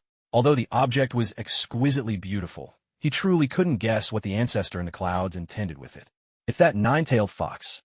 Realization dawned on Zhu Jian. He suddenly remembered that after the nine tails was caught up into the sky, it had never returned. Could it be that the elder had turned it into an ornament? Watching Zhu Jian's expression shift from confusion to understanding and then back to uncertainty, Chu Feng decided to offer an explanation. This is a sealing technique of my own creation. It can imprison any object or life form within this jade, but each piece can only be used once. What if you try to seal something in it a second time? It will explode. Only then did Zhu Jian truly understand. Carefully, he took the sealing jade from the ancestor in the clouds. It felt cool to the touch, but the longer he held it, the warmer and smoother it became. A true treasure, indeed. Master, does this seal have a time limit? As marvelous as this artifact was, if the seal couldn't last for long, it would be better to seal things inside a person's body instead. Xufeng smiled calmly. Don't worry. As long as no one with power equal to mine tries to break it by force, this seal will hold indefinitely. With that reassurance, Hashirama finally let out a sigh of relief. The nine-tailed fox, the most powerful of all the tailed beasts, had long been hunted by nations across the world. Although the tailed beasts had never harmed humans and even tried to coexist with them, humanity's greed continued to drive the relentless pursuit. Over time, every tailed beast became irritable and aggressive, their temperament soured by endless persecution. There's a small space inside this jade, Xufeng continued. It's more than enough for the nine tails to live comfortably. With a grand gesture, he conjured 8 more flawless squares of white jade. Unlike the first one, these new jade blocks bore no markings at all. They were completely new. Hashirama hesitated to reach for them, glancing at the old ancestor in the clouds for reassurance. The old man nodded, so Hashirama accepted the 8 jade blocks, along with the one sealing the 9 tails. You must already know, Xufeng said, there are 8 more beasts like this one in the world. Hashirama nodded. The old ancestor was speaking of the other tailed beasts, now scattered across the land, some already under human control. The sealing jade I've given you can fuse with the human body, allowing its wielder to freely command the powers of whatever is sealed inside. Hashirama's jaw dropped in astonishment. Just what was with this old man today? Every other sense was a bombshell. Still, he couldn't complain. After all, such gifts were proof of the old man's faith in him. Capture the remaining 8 beasts, seal them away, and choose worthy individuals to wield their power. That way, your village will endure for generations. Hearing this, Hashirama hesitated. The plan clashed with his own ideals. Hashirama had wanted to capture the tailed beasts and distribute them evenly among the villages, to balance power and ensure that none dared to recklessly start a war. Xufeng, of course, understood Hashirama's intentions. It was precisely this decision that nearly unraveled all the progress they had made. Only by keeping power in your own hands can you truly deter others, Xufeng said. If I had no strength, would I be standing here talking with you now? Peace has never truly existed. You may be able to bring a brief calm to the ninja world by intimidating others, but your successors may not be able to do the same. The old ancestor's words struck Hashirama like a thunderclap. He realized it was true. He and Madara had founded the village by sheer force, subduing the Uchiha through their strength. Only by defeating Madara had he truly won his rival's understanding. The peace of the ninja world was built on the power he and Madara wielded, making the other villages unwilling or unable to challenge them. Hashirama gave a self-deprecating laugh. It seemed that after holding power for so long, His own ideals had become a bit too naive. Everyone has moments when they can't see the forest for the trees. That's nothing to worry about. What matters is waking up to it in time. Chu Feng's voice was crisp and cool, still carrying the calming effect of the clarity spell. Hashirama clasped his fists and bowed respectfully to the Elder of the Clouds, but was gently stopped. Thank you for your guidance today, Elder. It's nothing. I only spoke for the sake of my own descendant. Remember what I told you. True strength must always be in your own hands. Hashirama's trademark smile appeared. I'll keep your words close to heart. Meeting a young friend like you today was a delightful surprise. Well then, it's time for this old man to take his leave. Hearing this, Hashirama hurried to see him off, reluctance filling his heart. Yet in the next moment, the old man was already gone. Only a wisp of mist remained, swirling gently before being swept away by a passing breeze. For a single meeting, he had received such a precious gift, and even been awakened to new insights. How could he ever repay such kindness? Meanwhile, Chu Feng had already returned home. The time left on the Ancestor Experience card had not yet run out, so he could enjoy it a while longer. Ding! Congratulations, host, for completing the chaotic event, Uchiha Madara's Rebellion. Completion rating, S+. Rewards. Ding! Congratulations, host, for completing the chaotic event, Uchiha Madara's Rebellion. Completion rating, S+. You have received Bloodline Limit. Ice Release 20,000 comm points, 5 cards of chakra. Oh wow, these rewards are pretty great. All that hard work this past year was worth it. The ice release and the 5 cards worth of chakra merged effortlessly into Chu Feng's body, causing no discomfort, more like eating a refreshing popsicle. A cool sensation spread through him, invigorating both body and mind. Name: Chu Feng of the Clouds. Age: 7. Strength: Elite Jonin. Chakra: 10 cards. Bloodlines: Crystal Release, Cloud Release, Ice Release. Talent: All Attribute Chakra, Genius. Comm points / Chaos points, 34,300/4.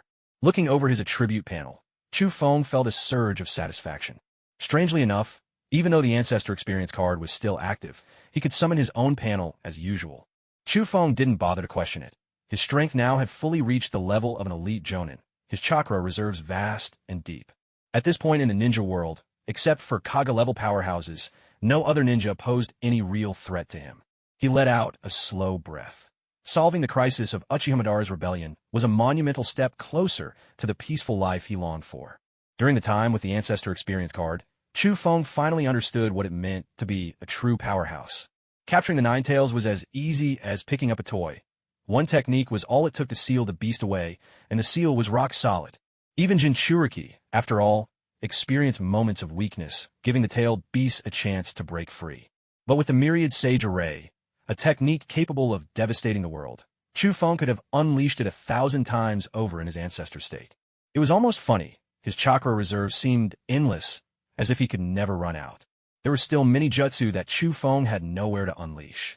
He wasn't ready to let the Land of Fire simply vanish from the map of the ninja world. The Myriad Sage Formation was already considered one of the weaker techniques. The more things turned out this way, the more curious Chu Feng became about the origins of his ancestor. Up until now, all of Chu Feng's guesses have been wild speculation, though perhaps there was some truth in them. But as for what really happened, only the ancestor would know for sure. Unfortunately, the old man had probably long since turned to dust or returned to his own world.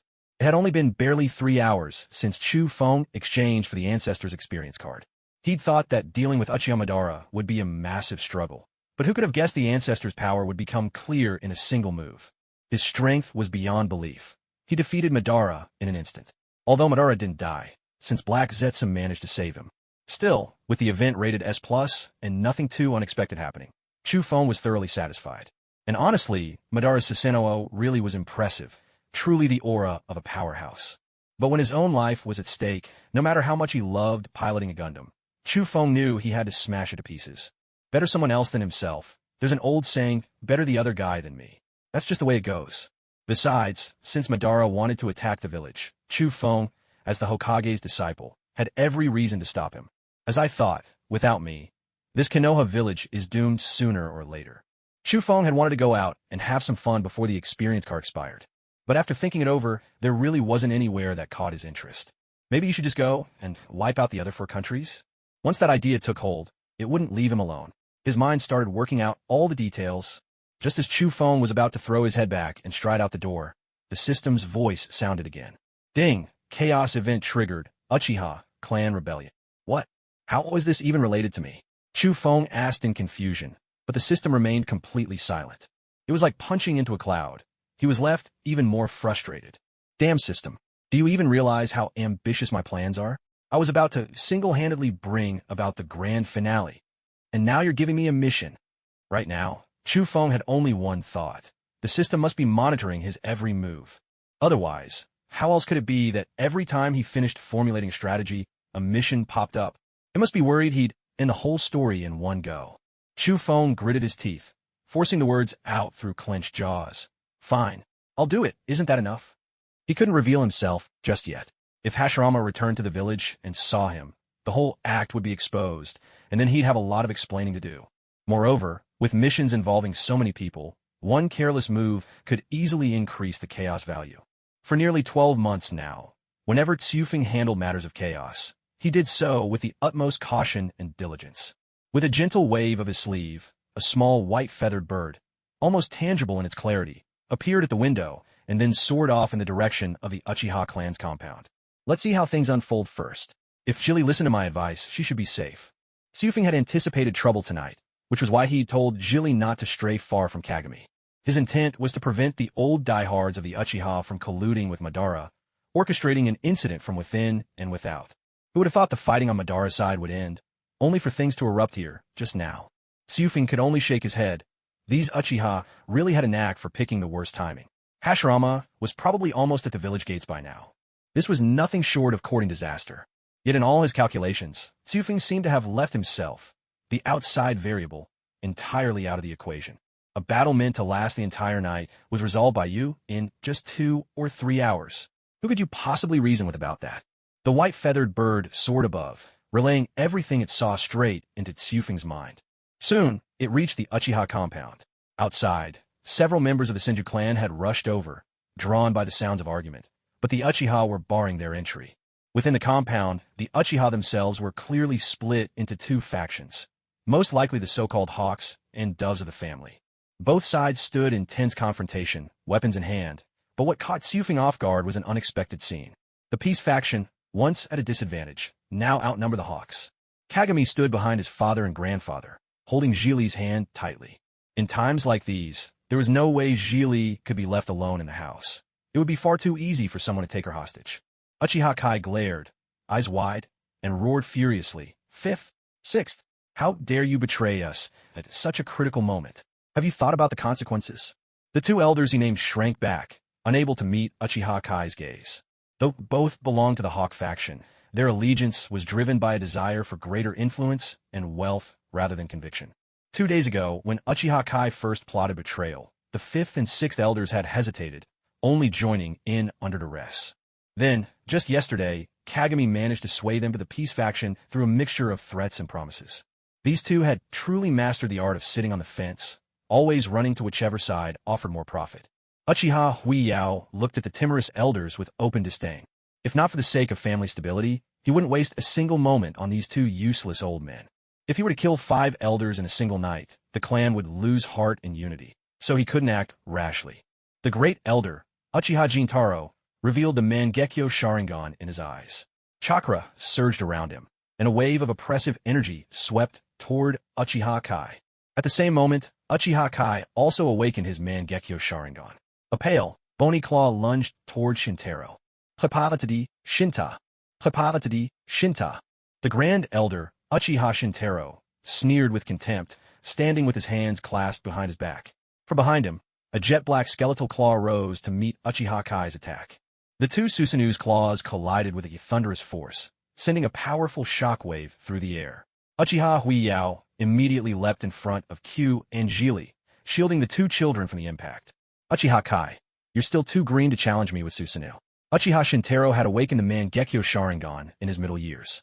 By contrast, Uchiha Kai had only awakened his eyes a year ago, and his mastery of the Mangekyo was still far inferior to Shintaro's. It took only a few brief clashes before Uchiha Kai found himself at a disadvantage. Fire style, majestic destroyer flame. The moment Uchiha Kai formed the hand signs, Shintaro unleashed the same technique. Torrents of fire roared from both their mouths, surging and colliding in a blazing inferno. In an instant, the surrounding trees were reduced to blackened charcoal, and even the rocks could not withstand the searing heat, shattering apart with explosive force. Fortunately, this place served as a training ground for the Uchiha clan, with no houses nearby. Otherwise, the entire compound might have been burned to the ground in moments. When the clash ended, both men stood unscathed, but the flames around them began to spread rapidly. Uchiha Huiyao quickly ordered the clan members skilled in water style to put out the fires, preventing the blaze from reaching the buildings. Uchiha Kai, I almost thought you had some real skill, but it seems that's all there is to you, Shintaro taunted, his years giving him a sharp tongue for wounding others where it hurt most. Sure enough, Kai bristled at the words. Don't think you've already won just because you awakened your Mangekyo a few years before me. With a furious roar, layers of white bone enveloped Uchiha Kai, forming a colossal skeletal structure around him. Through the eyes of the white-feathered bird, Tsufeng watched the battle raging in the Uchiha compound. Compared to Madara's Susanoo, Kai's version was simply on a different level. They weren't even in the same league. Madara's Susanoo was a complete form, while Kai's was merely a skeletal frame. Kai drove his Susanoo's claws at Shintaro, but the elder showed not a trace of fear. Shintaro sprang into the air, vast chakra surging around him, and layer upon layer of bone formed to encase him. Blood-red chakra lines pulsed rapidly across the skeleton. Then a suit of pitch-black armor materialized over it, and a long sword flashed into his hand. With a single slash, Shintaro's blade cut through Kai's attacking claw as effortlessly as slicing through tofu, severing it cleanly in two. Damn it! The complete Susanoo! Kai gasped for breath, clutching his eyes in pain, his face contorted in agony. Elder 8, Elder 9, why are you just standing there? Uchiha Kai's furious shout snapped the two elders out of their passive observation. There was nothing for it. Elder 8 and Elder 9 certainly wanted to intervene, but with Susanoo clashing before them, there was simply no way for them to get involved. Ninjutsu wouldn't help either. It wasn't as if they could poke Susanoo with a kunai and hope for the best. But with their allegiance now declared, there was no turning back. Although Jintaro and his group couldn't win, with Uchiha Kai holding their attention, they couldn't spare the strength to deal with anyone else for the moment. Let's start with him. The two elders reached the same conclusion at once, launching twin great fireballs directly at Hikari. Father, Kagami wanted to rush forward and block the fireballs, but Hikari stopped him with a gentle gesture. It's all right. Lightning style, lightning slash. In a flash, the gleam of a blade danced like lightning. Following a piercing crackle of thunder, the two great fireballs were split cleanly in two, and then vanished, swallowed up by the lightning. An old man in a deep blue robe, long sword in hand, appeared in front of Hikari. Second elder. At the sight of him, Kagami, Chiri, and the entire clan behind them bowed in respect. This was the Uchiha clan's second elder, a man without allegiance to any faction, but forced to act now as discord tore through the family. Thank you, second elder, Uchiha Hikari said with deep respect. He simply waved Hikari off. Think nothing of it. Then, his sharp gaze, keen as a hawk's, fixed upon elders 8 and 9. You dare to raise your hands against the clan leader? Have you thought through the consequences? At that moment, elders 8 and 9 were overcome with regret, clenching their jaws so tightly they might break their own teeth. Their attack had failed, though, truth be told, they hadn't really expected to kill the clan leader so easily, but drawing out such a formidable figure was the last thing they wanted. Must you interfere tonight? Wouldn't it be better for us to break away from Konoha and found a new village? The second elder's gaze was full of scorn, as if he were looking at fools. Among you gluttons and drunkards, is there a single one capable of leading a village? His words left not only elders 8 and 9 speechless, but also stunned the younger clansmen standing behind them. And he wasn't done yet.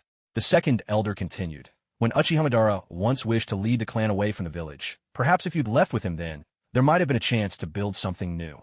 But now, without Uchiha Madara, you're nothing. Yet you still dream of founding a village. His scathing mockery rained down on elders 8 and 9, and on all those tempted by the fantasy of a new village. Let's not even discuss whether you could escape Konoha. Even if you were lucky enough to break free, you'd never make it out of the land of fire. Your eyes would be plucked out before you got far. Elders 8 and 9 were furious, not because of the insult, but because the second elder's words rang painfully true. Even they themselves were almost convinced. Shut up. The 8th elder drew his sword and lunged at the second elder, but all he got in response was a mocking laugh. Do you really think you're strong enough to challenge me? Lightning release, thunder slash. A single, dazzling strike tore through the air, accompanied by a crack of thunder and a blinding white flash. When the light faded, A charred corpse lay on the ground. With just one blow, an elder was instantly killed. The ninth elder, who looked as if he might collapse at any moment, stared in shock. He hadn't expected the second elder to actually kill. So, you've chosen to join their side? His frail, hollow voice trembled with confusion and disbelief. I am just an Uchiha. Just an Uchiha, he says. The ninth elder smiled wryly, resigned. If he too possessed such power, he could choose his own path without a care. But he did not. An old man on the verge of death, he had to think not just of himself, but of those who would come after him. He had merely made the wrong choice. Of course, perhaps all these reasons were just the ninth elder's way of excusing his disloyalty to the clan. Fire release, great. His hands flashed through the signs with desperate speed, but it was useless. A streak of white light sliced through the air, and amid the thunder's roar, the ninth elder was reduced to ash. The lightning surge would numb the body, so death brought no pain. After all, they were both Uchihas. Even if, in their old age, they'd made mistakes, the contributions they'd made to the clan could not be erased. The second elder pressed his fists together and bowed his head toward the bodies of the two elders. Then he turned and left. The second elder pressed his fists together and bowed his head toward the bodies of the two elders. Then he turned and left. The Uchiha clansmen, standing behind the eighth and ninth elders, shook with fear, some so terrified they could barely hold their weapons. Faced with a powerhouse like the second elder, they knew resistance was pointless. Luckily, the second elder showed no intention of punishing them, which brought a collective sigh of relief. Still, with two elders dead and the fourth elder unlikely to last much longer, defeat was inevitable. All that remained was to wait for their punishment, and to pray their wives and daughters wouldn't be dragged down with them. Meanwhile, Uchiha Kai was still locked in battle with Jintaro, but as time wore on, it was clear Jintaro was gaining the upper hand. Jintaro remained calm and composed, deftly deflecting Uchiha Kai's every attack and occasionally launching a counterstrike of his own. Like a frog slowly being boiled alive, Uchiha Kai's chakra and stamina were steadily worn down. He knew it deep inside, but there was nothing he could do. He had thought that with his Mangekyo Sharingan, he could at least fight Jintaro to a standstill. He had badly overestimated himself. Now he had to maintain the draining Susanoo while constantly watching for Jintaro's unpredictable counterattacks. Uchiha Kai was utterly exhausted. Whenever he tried to relax, even a little, Shintaro's attacks would rain down upon him, each blow delivered with just enough force for him to withstand. Inside, Uchiha Kai was cursing this old man countless times. Yet Shintaro paid no heed to his foul language, ignoring every insult as if he hadn't heard a word. This only made Uchiha Kai so furious that his blood seemed to rush backward, leaving him on the verge of fainting. Shintaro, is this all you've got? Hiding behind such cowardice? If you've got any guts, face me in a fight to the death. Dragging his exhausted body, Uchiha Kai bellowed at Shintaro in rage. By now, he understood perfectly well, tonight he would not survive. Yet, as an Uchiha who had awakened the Mangekyo Sharingan, he refused to die such a pitiful death. Oh, so you're ready to embrace death? Uchiha Kai said nothing more, gathering what little chakra he had left. The excessive use of the Mangekyo Sharingan caused blood to stream from his eyes in crimson tears. Upon his white, skeletal Susanoo, veins and muscles began to grow at an astonishing speed. In the span of a heartbeat, it transformed into a white warrior, gripping a gleaming blade. Two gigantic, fully formed Susanoo now stood tall over the Uchiha clan grounds, their aura overwhelming, casting a shadow over everything. But the villagers had long been warned by the Senju not to leave their homes, so only a few ninja from the more powerful clans witnessed this spectacle. Senju Tobarama had noticed as soon as Shintaro summoned his Susanoo, but from the look of it, this was clearly an internal Uchiha conflict. Thus, he chose not to interfere, though he kept a vigilant eye on every move the Uchiha made. Should there be even the slightest threat to the village, Tobarama would intervene without hesitation. Forcibly summoning his complete Susanoo placed an enormous strain on Uchiha Kai's body. Agony racked every inch of him, as if each bone were being shattered one by one, and in his advanced age, he nearly blacked out from the pain. Still, through sheer willpower, he managed to hold on, though, sadly, he would not be able to avenge his grandsons. He had overestimated himself and underestimated others, a foolish mistake, he realized all too late. Yomi slash, Shintaro drew the long sword at his waist and swung it down upon Uchiha Kai. In an instant, the blade was wreathed in countless fiendish specters, their claws slashing and grasping, as if they meant to drag their victims straight into the depths of hell itself. Confronted by this overwhelming assault, Uchiha Kai held nothing back. He swung his massive blade with all his remaining strength to meet Shintaro's blow head-on. The two forces collided with a thunderous impact, sending every clansman nearby flying. For a moment, the entire training ground was engulfed in swirling dust and debris. The ground itself split and cracked beneath the shock of their clash. The ghostly claws along Shintaro's blade tore relentlessly at Uchiha Kai's Susanoo. With the combined force of countless claws, a small opening was finally ripped in the Susanoo's armor. Through that gap, the spectral claws poured in, savagely raking across Uchiha Kai's body within, tearing at him with wild abandon. Outside, Shintaro's blade of the underworld was slashing fiercely, while inside, that mysterious demonic claw, its origin unknown, struck relentlessly. Uchiha Kai had reached the limits of his strength. Utterly exhausted, he could resist no longer. As one of the ghostly claws pierced through his heart, the white Susanoo shattered and collapsed with a resounding crash. Uchiha Kai plummeted from the sky, hitting the ground with a heavy thud, dead beyond all doubt. Shintaro released his Susanoo as well, drifting slowly down to the earth. His legs buckled, and he staggered unsteadily for a moment. Uchiha Kagami rushed forward to support him, but Shintaro waved him off. "It's nothing. I'm not hurt, just completely spent." He glanced at Uchiha Kai's body lying on the ground and shook his head. Another Uchiha who had awakened the Mangekyo, gone just like that. If only he could have served the clan. What a pity he refused to see reason. "Burn his body. Scatter the ashes wherever you like," Shintaro ordered. "A traitor like him doesn't deserve a place in our ancestral tomb." With that, Shintaro turned to return to his room and rest. The battle had drained him. Fatigue weighed heavily on every limb. Before leaving, he remembered to remind Kagami, "Deal with the clan's hawkish members as you see fit. No one will dare object." "Yes, father. I understand." Those who had taken part in the clan's betrayal would certainly have to face consequences, yet none of them had crossed a line that could not be forgiven. One might say they'd merely been led astray. Death would be too harsh, but comfort would be out of the question. After watching his grandfather disappear into his quarters, Kagami made his way to his father's side to discuss how to handle the remaining traitors. Their ideas aligned so well that their discussion was swift and decisive. In no time at all, they had reached a preliminary decision. But just then, Kagami caught something out of the corner of his eye. The corpse of Uchiha Kai seemed to twitch on the ground. A chilling thought flashed through his mind. Instantly, he shouted, "Chiri, get away from Uchiha Kai. Now move." But it was too late. Uchiha Kai sprang up from the ground with terrifying speed, his hand shooting out to seize Chiri by the throat. "Little Chiri, your life is mine." Chiri's mind went blank. She stared at the demonic hand closing in, while a single thought echoed endlessly in her head. "Is this how I die? Chiri." Uchiha Kagami's scream tore through the chaos, raw and desperate. He shoved clan members aside, frantic to reach her. Nothing else mattered.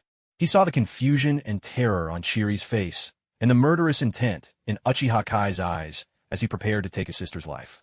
In that instant, a strange sensation surged through Kagami's mind and eyes. The three tomo in his Sharingan twisted and merged. Like a windmill, the Mangekyo pattern bloomed within his gaze. But there was no time to notice the transformation. The mere 10 meters between them felt like a lifetime away. "Chiri!" Kagami cried out again, his voice ringing with the sound of shattering glass. At this moment, Uchiha Kai's hand was already at Chiri's throat, tightening around it with deadly force. Chiri struggled desperately, clawing wildly at Kai's arm in a futile attempt to break free. But Kai only flashed a grin at Kagami, who was rushing toward him. And in the next instant, he crushed Chiri's neck, her head slumped lifelessly to the side. In the blink of an eye, he had ended her life, leaving her head hanging limp. Kai burst into crazed laughter, relishing the thought of how much pain Jintaro would feel after losing this little girl. He wanted Jintaro to taste the agony of losing a grandchild in his twilight years. But just then, the Chiri he was strangling suddenly crumbled into a pile of fragments that scattered to the ground. "How is this possible? I was sure." Kai's confused shout rang out, only to see Chiri appear once more, now several meters away. Kai lunged for Chiri again. Just as easily as before, he crushed her throat once more. But as before, her figure dissolved into fragments, vanishing, only to reappear not far away. Again and again, he killed her, and again, she reappeared. Genjutsu. Kai's vision had already diminished greatly, with only one Sharingan left after using his Anaji. He didn't realize he'd fallen into a Genjutsu until it was already too late. Kai forced his chakra to flow backward, the resulting pain shocking him awake. But when he looked again, There was no sign of Uchiha Chiri. Kai turned to look in Kagami's direction, and there, in the boy's eyes, blazed the Mangekyo Sharingan, glaring at him with fierce alertness. Chiri stood unharmed behind Kagami. Haha, to think I'd fall for a trick by a brat like you. Jintaro, noticing the commotion outside, hurried out, only to see Kai lunge at Kagami with gleaming white bone claws. Damn it, he's learned the forbidden jutsu. There's not a single decent one among this whole family. Jintaro cursed, then shot forward in a blur. But Kai was already so close to Kagami. The bone claws were poised to pierce Kagami's heart in the very next instant. Now that Kai was on guard, Jinjutsu would no longer work on him. At that moment, a streak of white light flashed over Kagami's head, easily piercing through Susanoo and appearing right before Kai. It all happened in a split second. Kai caught a glimpse of small white bird flitting before his eyes, and then his head was run through. He crashed heavily to the ground, blood pooling around him. Are we saved? Kagami hadn't quite grasped what had happened. Just a moment ago, Susanoo was about to impale him. And in the next, Kai was dead. He glanced back. Other than Chiri, who was clutching him and sobbing, only their grandfather was rushing toward them. There was no time to dwell on his thoughts. Mirai immediately retreated with his little sister, not feeling safe until they reached their grandfather's side. Both of you, stay behind me, Jintaro instructed, then activated Susanoo, encasing his grandchildren in a protective skeletal armor. When they reached Uchiha Kai's corpse, Jintaro bent down for a closer look and finally let out a sigh of relief. His eyes have been gouged out. He can't use Izanagi anymore. Don't worry. Chiri didn't know what Izanagi was, but from Grandpa's tone, she understood they were safe for now. Mirai, however, was still shaken. If his eyes hadn't awakened at that critical moment, who knows what might have happened to Chiri? How despicable to use such a forbidden technique. Jintaro exhaled a stream of fire, reducing Uchiha Kai's body to ashes, then ordered the clan members to sweep up what remained and toss it into a random sewer. Grandpa, was it the person who saved me that took Uchiha Kai's eyes? It must have been. Mangekyo Sharingan is worth a fortune in the ninja world. But since they saved your life, it's only fair they took them as payment. Jintaro stroked Mirai and Chiri's heads, deeply grateful to the mysterious savior.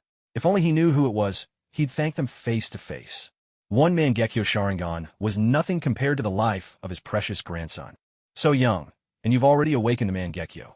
You make your grandfather proud, Jintaro said, his face beaming with delight as he looked at Mirai. His grandson's awakening had been far gentler than his own. No sacrifice of loved ones required. He remembered his own experience, but thought better of mentioning it.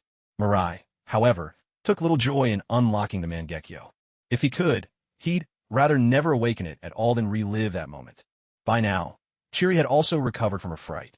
Tonight was truly unforgettable. She'd hovered at the edge of death more than once. Thankfully, in the end, everything was all right. All right, children, go get some rest. The rest can wait until tomorrow, Jintaro said. He personally walked his grandchildren back to their rooms, feeling at ease only after leaving a few loyal retainers, who'd followed him for more than a decade, to guard them. The unrest within the Uchiha clan gradually settled and came to an end. Meanwhile, Torike's gazed at a Mangekyo Sharingan suspended in a culture solution, uncertain what to do with it. He certainly couldn't use it himself, having no Uchiha blood. Besides, with his current skills, he doubted a Sharingan would give him any real advantage. After much thought, he decided to simply keep it for now. After all, the culture solution he'd exchanged at the shop would preserve it for a long time. Xufeng placed the Sharingan into his spatial ring. He had to admit, this thing was truly useful, especially for hiding something as unspeakable as the Sharingan. It was nowhere safer than the ring. Ding! Congratulations, host, for completing the Chaos event. The Uchiha Clan Rebellion, completion grade, B-, reward, 5,000 tranquility points. 5,000, huh? Not bad at all. After all, Xufeng hadn't really done anything in this Chaos event. He had simply saved Uchiha Kagami at the last moment. You could say he just swooped in to claim the reward. For 5,000 tranquility points earned with no effort, Xufeng certainly had nothing to complain about. He hadn't really exerted himself anyway. He was just watching the drama unfold from above. Still, Xufeng had always disliked Uchiha Kai, which was why he plucked out his eyes at the end. That old fox actually dared turn his blade on his own kin. Clearly, he thought he could outsmart fate, lying low with Izanagi in effect, hanging on until the very end. Maybe he really could have survived, only to erupt in violence when he was dragged off for cremation, taking out a few Uchiha clansmen and possibly escaping from Konoha alive. But if that had happened, Xufeng might not have earned his easy 5,000. It seemed the old man was destined to die. With another 5,000 points in the bank, Tsufing's tranquility points now totaled 39,300, enough to buy quite a few things. What tempted him most was still the summoning seed. With it, he could obtain a powerful summoned beast. Given the quality of system rewards, it was bound to be at least as strong as Enma, the Monkey King. Tsufing had initially planned to wipe out the four nations, but the Uchiha affair had dulled his enthusiasm.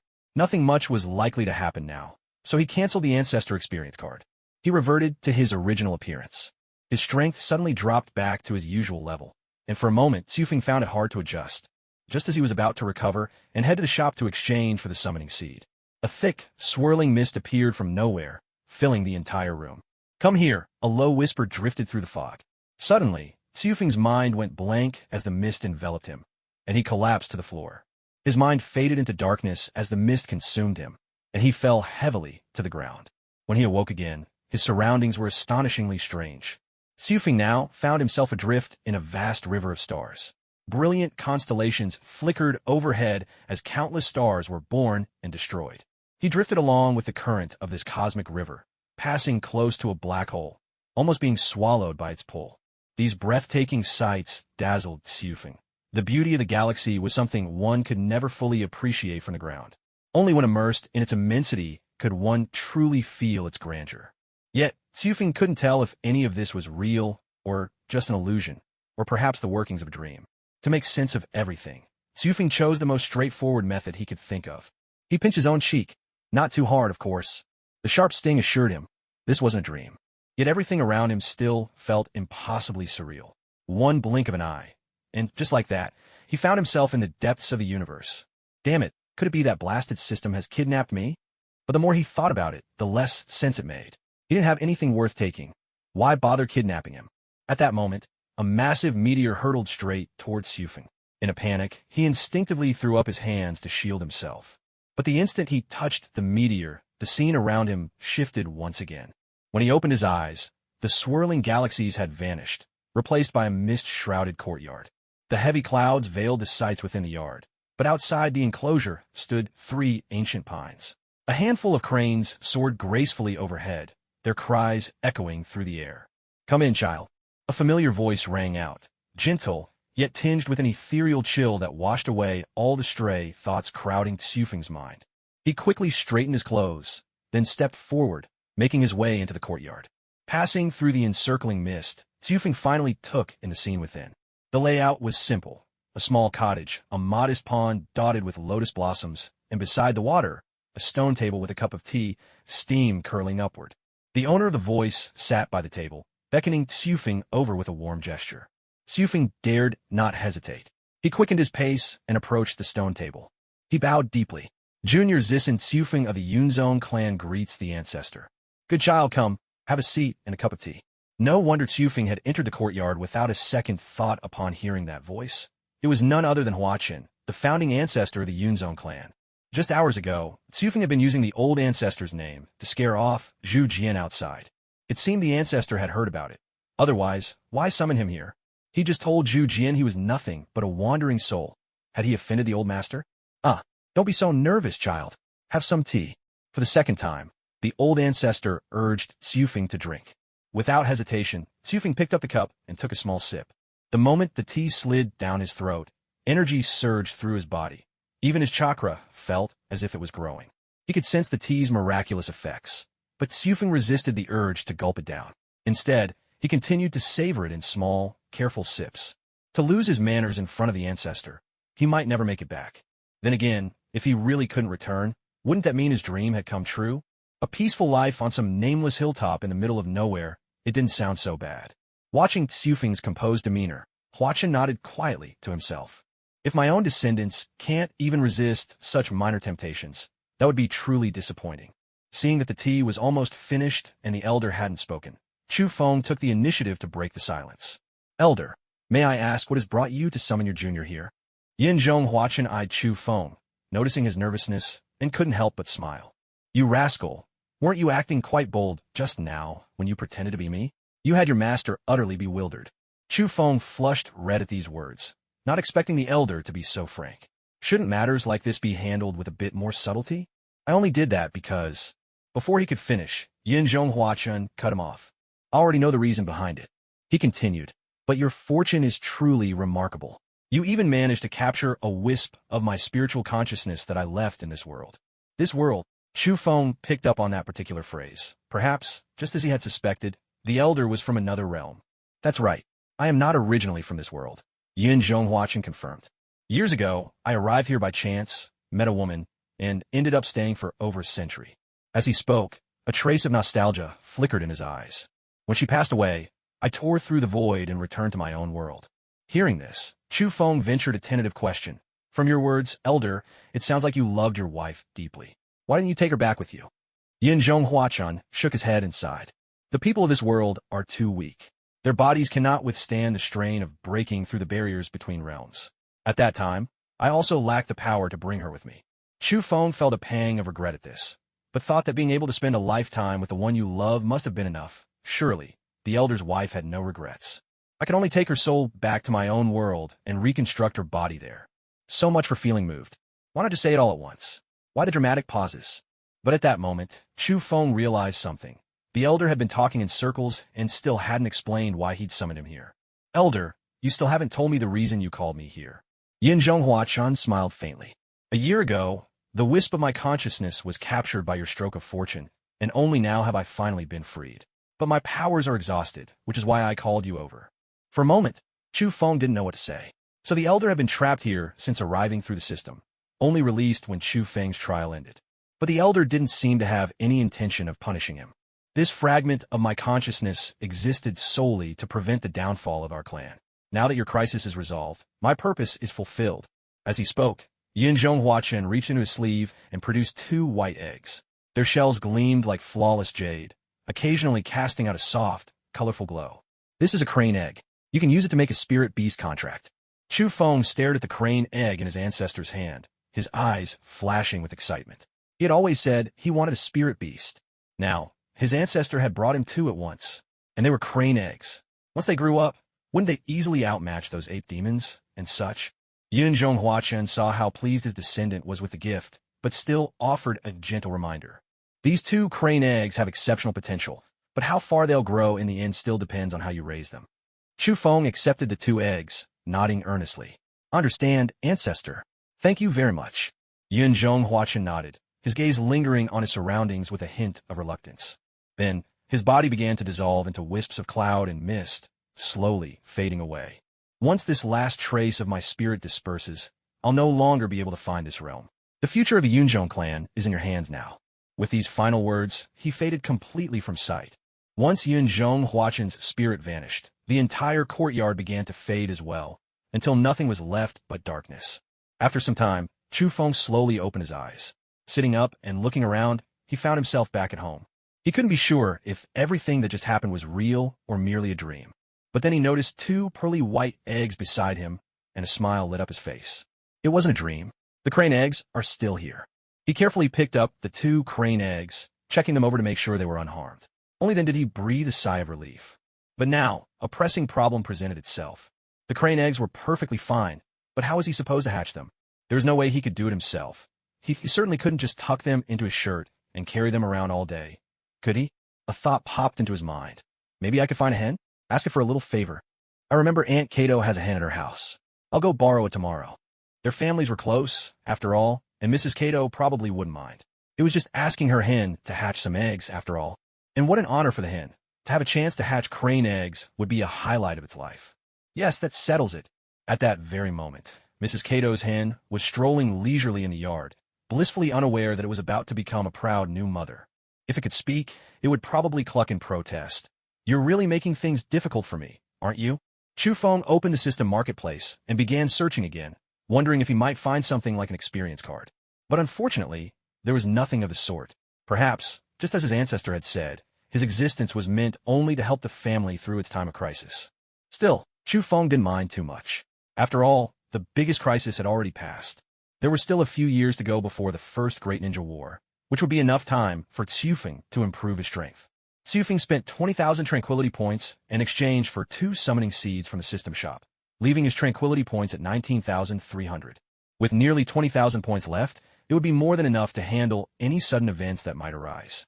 A flash of blue light shimmered, and two blood-red, still-beating seeds appeared in Tsufeng's hand. Their appearance was hardly endearing. If it weren't for the system's explanation, Tsufeng might have thought he'd purchased some kind of forbidden object. He placed the two heart-like summoning seeds atop two crane eggs. Immediately, the seeds sent out vein-like tendrils, wrapping around the crane eggs as if enveloped by living blood vessels. Slowly, the seeds merged into the eggs, leaving behind only a layer of shriveled, withered skin. With a look of distaste, Tsufeng picked up the dried husks of the seeds and tossed them into the trash. Then he turned his attention to see what changes had occurred in the eggs. Tsufeng had expected the seeds to trigger a dramatic transformation, but the crane eggs remained as they were. Nothing out of the ordinary happened, except that now he could clearly see faint reddish patterns on the shells. Even the soft glow they emitted seemed to grow stronger and more auspicious. All in all, everything appeared to be proceeding well.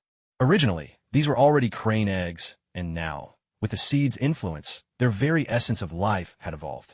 Surely, when they matured, their abilities would give Tsufeng a most pleasant surprise. Now everything was ready. He just had to borrow a mother hen from Aunt Kato tomorrow. Tsufeng carefully placed the two eggs by the inner side of his bed, turned off the lights, and prepared for a good night's sleep. Thanks to the experience card, even after such a long day of battle, Tsufeng didn't feel the least bit tired. Still, he figured his master would probably summon everyone early the next morning, and he didn't want to show up with dark circles under his eyes. So Tsufeng forced himself to turn in early. At dawn, as always, it was the system's alarm clock that roused Tsufeng from his sleep. Though he could have dozed a little longer, he felt well-rested and got up to wash and get ready. After freshening up and having breakfast, he spent some time at home looking through a few ninjutsu scrolls. Soon, it was time to head out and meet the others. Standing in the courtyard, Tsufeng struck a pose, then soared skyward on a swirl of clouds and mist. Ever since mastering this ninjutsu, Tsufeng had never needed to climb the mountain on foot again. Not only did this save a great deal of time, but it also offered him breathtaking views from above. The early risers in Konoha village had grown quite used to the sight of Tsufeng flying overhead by now. After all, everyone knew he was the Hokage's apprentice. Such excellence seemed only natural. Sometimes, villagers would even wave and greet him with a cheerful, "Good morning." But Tsufeng's speed never allowed him the chance to reply. What should have taken 10 or even 30 minutes to climb, Tsufeng reached the mountaintop in just 5. As a result, no one else had arrived yet. Tsufeng stood there alone. Arriving early had its perks. Standing atop the mountain, he could witness the sunrise. After about 10 more minutes, the others gradually reached the summit as well. Seeing that Tsufeng had arrived so much earlier, everyone looked on with envy. Who wouldn't long for the feeling of soaring through the sky? Yet, those who could master the art of flight ninjutsu were truly few and far between. Ordinary ninja who wished to fly could only hope to find an avian summoning beast to help them. Once everyone had gathered, they clustered together and began chatting. Most were already aware of last night's upheaval. However, since both Q and Jili were present, the group refrained from discussing the issue further. Tsufeng could easily see the heavy, dark circles under Jili's eyes. With such a harrowing ordeal the night before, anyone would have trouble getting a good night's sleep. "Tsufeng, you look so refreshed," Jili said, her voice tinged with exhaustion. A night of restless tossing had clearly taken its toll. "Yes, I heard the Senju clan mention there had been some unrest, so I turned in early," Tsufeng replied gently, then asked, "And you? Are you all right?" Jili shook her head and forced a faint smile. "I can hardly say I'm well. Just being alive to see you today feels like a stroke of luck." Although Jili had accompanied her brother on a few missions this past year, it wasn't until she truly faced mortal danger last night that she understood the meaning of fear. She also tasted her own weakness and helplessness. Seeing this, Tsufeng patted Jili's shoulder and offered a few words of comfort, though he wasn't sure if it would truly help. At that moment, Hashirama and Tobirama suddenly appeared atop the stone faces overlooking the group. Instantly, everyone stopped chatting and lined up in order. "Looking lively, aren't you, kids?" Hashirama boomed with a hearty laugh. Just yesterday, he'd barely returned to the village before hearing news of upheaval within the Uchiha clan, a headache-inducing situation. Madara Uchiha's rebellion had only just been quelled, and now the Uchiha were embroiled in internal strife. Thankfully, Tobirama had already informed him that the situation had been pacified. That very night, Hashirama summoned Uchiha Jintaro and Uchiha Huiyao for a meeting. The talks yielded a promising outcome, and Hashirama offered both men high praise and recognition. "Sensei, you're here," Tsufeng said with a bright smile. Perhaps because of last night's events, or for some other reason, Hashirama now looked at Tsufeng with an inexplicable expression in his eyes. Hashirama nodded to Tsufeng, then turned to address everyone. In the near future, the village will undertake an extremely important mission. Hashirama nodded toward Tsufing, then turned to address everyone. In the coming days, the village will be carrying out a very important plan. Hearing this, curiosity flickered among the crowd. They wondered if it might be related to last night's unrest. Hashirama did not beat around the bush. He came straight to the point. For some time ahead, the village will be conducting the capture of tailed beasts. At these words, everyone was momentarily stunned. They had expected the announcement to be connected to the previous night's events, but they hadn't imagined it would involve hunting tailed beasts. According to the records, the power of tailed beasts is formidable. There are 9 in total, each with distinct abilities. Even if one is killed, it will eventually be reborn after a period of time. And now, Lord Hashirama intended to capture these creatures? Hiruzen, Danzo, Akimichi Tsufing.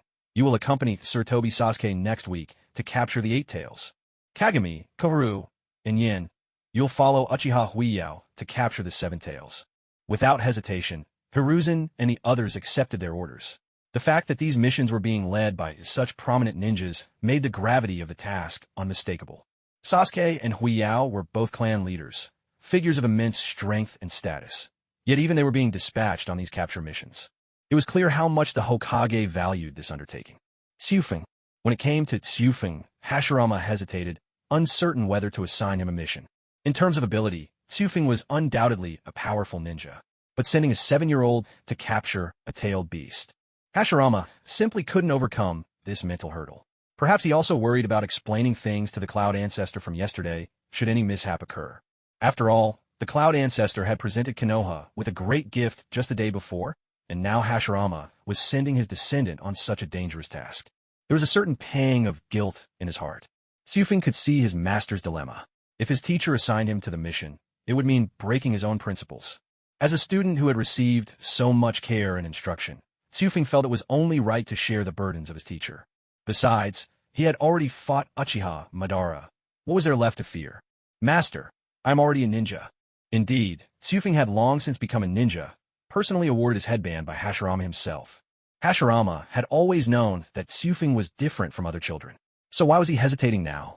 With that thought, Hashirama made up his mind. Tsufing of the Clouds, you will accompany Tobirama to capture the 6 tails. You'll set out next week. Jili's abilities aren't quite there yet. She doesn't need to participate this time. Jili was not too disappointed upon hearing this. She was well aware of her own limits.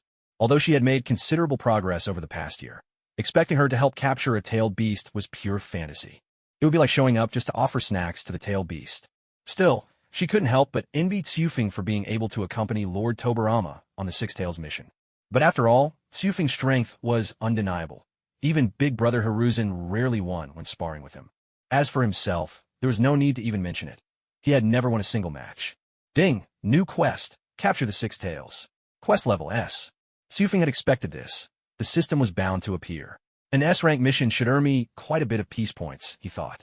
He had to admit, he also had some personal motives for wanting to take on the mission. With his current abilities, following a powerful ninja to capture a tailed beast shouldn't pose any problems. And if he was going to act alongside Tobirama, there would be even less to worry about. Though Tobirama's strength didn't quite match their master's, he was only a step below. Moreover, the 6 tails was considered fairly average among the tailed beasts, which undoubtedly made things easier. Still, caution was necessary. A tailed beast was no trivial opponent. Even the weakest among them was not to be underestimated.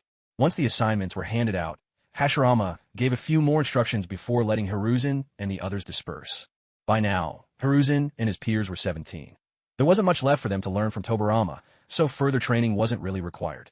Tsufing and Jili, on the other hand, began their training for the day. Over the past year, Hashirama hadn't just drilled them in taijutsu. He'd started training them according to their individual strengths. Both of them had made significant progress because of this.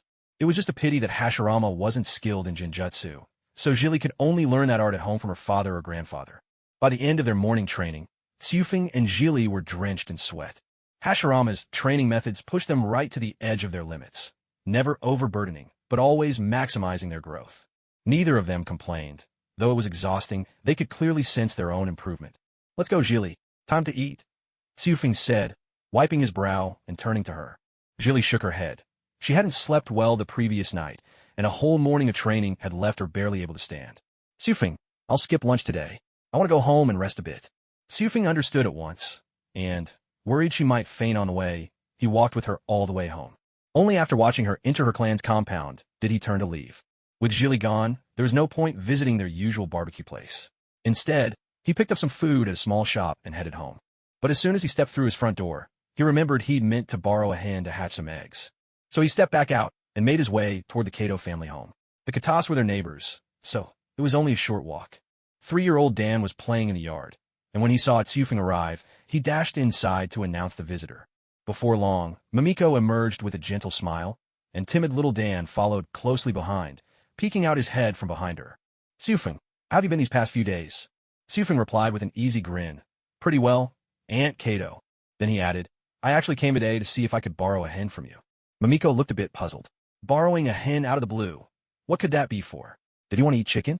"Are you craving some chicken, Tsufeng? Come inside. Annie will prepare one for you right away." Realizing Aunt Kato had misunderstood him, Tsufeng quickly explained, "Oh no, Aunt Kato, that's not it. I happened to find 2 eggs by chance. I somehow feel a special connection with them, and I'd like to hatch them as pets or something, but..." Hearing this, Mamiko finally understood. So he wanted her hen to help hatch the eggs. What a funny misunderstanding. She laughed heartily. "Ah, so that's what it is. Wait here.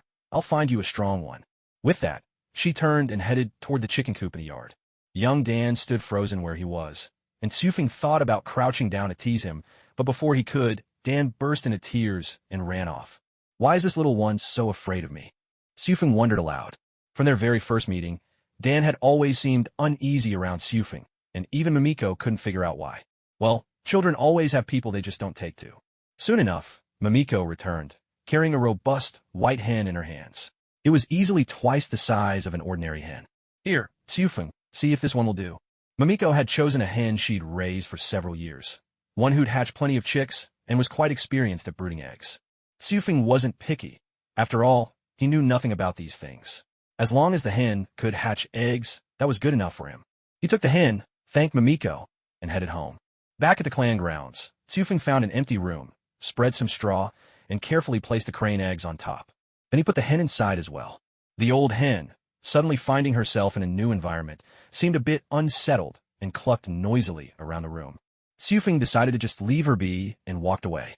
The crane eggshells were quite tough enough that even a fall from the table wouldn't crack them, so there was no need to worry about the hen pecking and eating them. After all that running around, Tsufeng's lunch, which he'd picked up earlier, had gone cold. Too tired to go out and buy something fresh, he made do with what he had. A week later, it was time to set out on his mission. Before leaving, Tsufeng checked on the crane eggs, but they looked just the same as they had a week ago. No changes at all. Who knows? Maybe when Tsufeng returned from this assignment, there might be a pleasant surprise waiting for him. Tsufeng arrived at the Hokage's office, just as he ran into Hiruzen Sarutobi and several others stepping out. Hiruzen was still grumbling about something to the middle-aged ninja at his side. Tsufeng surmised that this must be Sasuke Sarutobi, the current head of the Sarutobi clan, a remarkably powerful ninja. For this mission to capture the tailed beasts, the Sarutobi clan had deployed a large number of their own, determined to ensure nothing would go wrong. In fact, every clan assigned to the tailed beast capture mission was doing the same. The tailed beasts were formidable. Sending just 1 or 2 ninjas would easily invite disaster. This was the first collective mission since the founding of the Hidden Leaf Village.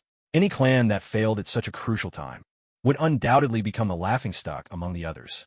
The Sarutobi clan was responsible for capturing the 8 tails, the Uchiha, the 7 tails, the Senju, the 6 tails, the Hyuga, the 2 tails, and the Aburame clan, the 1 tail. Meanwhile, the Yamanaka, Nara, and Akimichi clans had joined forces for the capture of the 3 tails. As for Hashirama himself, he had dispatches with clones to hunt down the 4 tails and 5 tails. In this way, all the tailed beasts would ultimately come under the control of the leaf. Each team had one of Hashirama's wood clones, whose main task was to seal the tailed beasts. They would not intervene in the fighting. This operation was meant to foster unity and a sense of belonging among all the clans of the leaf. That was why Hashirama had entrusted the mission to them. Otherwise, with only a few tailed beasts, a handful of wood clones could have accomplished the job in no time. Sasuke-sama, Hiruzen, Danzo, and big brother Akimichi Tsufeng, you're all heading out on a mission, aren't you? Sasuke Sarutobi certainly recognized Tsufeng of the Yun clan. After all, he was the Hokage student, and rumor had it his strength surpassed even Sasuke's own son, even if his little monkey refused to admit it. You're Yin Sufeng, right? Yes, we're just about to head out to capture the Eight Tails, Sasuke Sarutobi replied with a warm smile. He seemed like an easygoing man, someone you'd get along with easily.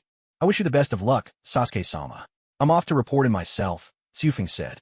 From the sound of it, Sasuke realized that this youngster might be participating in the tailed beast capture as well.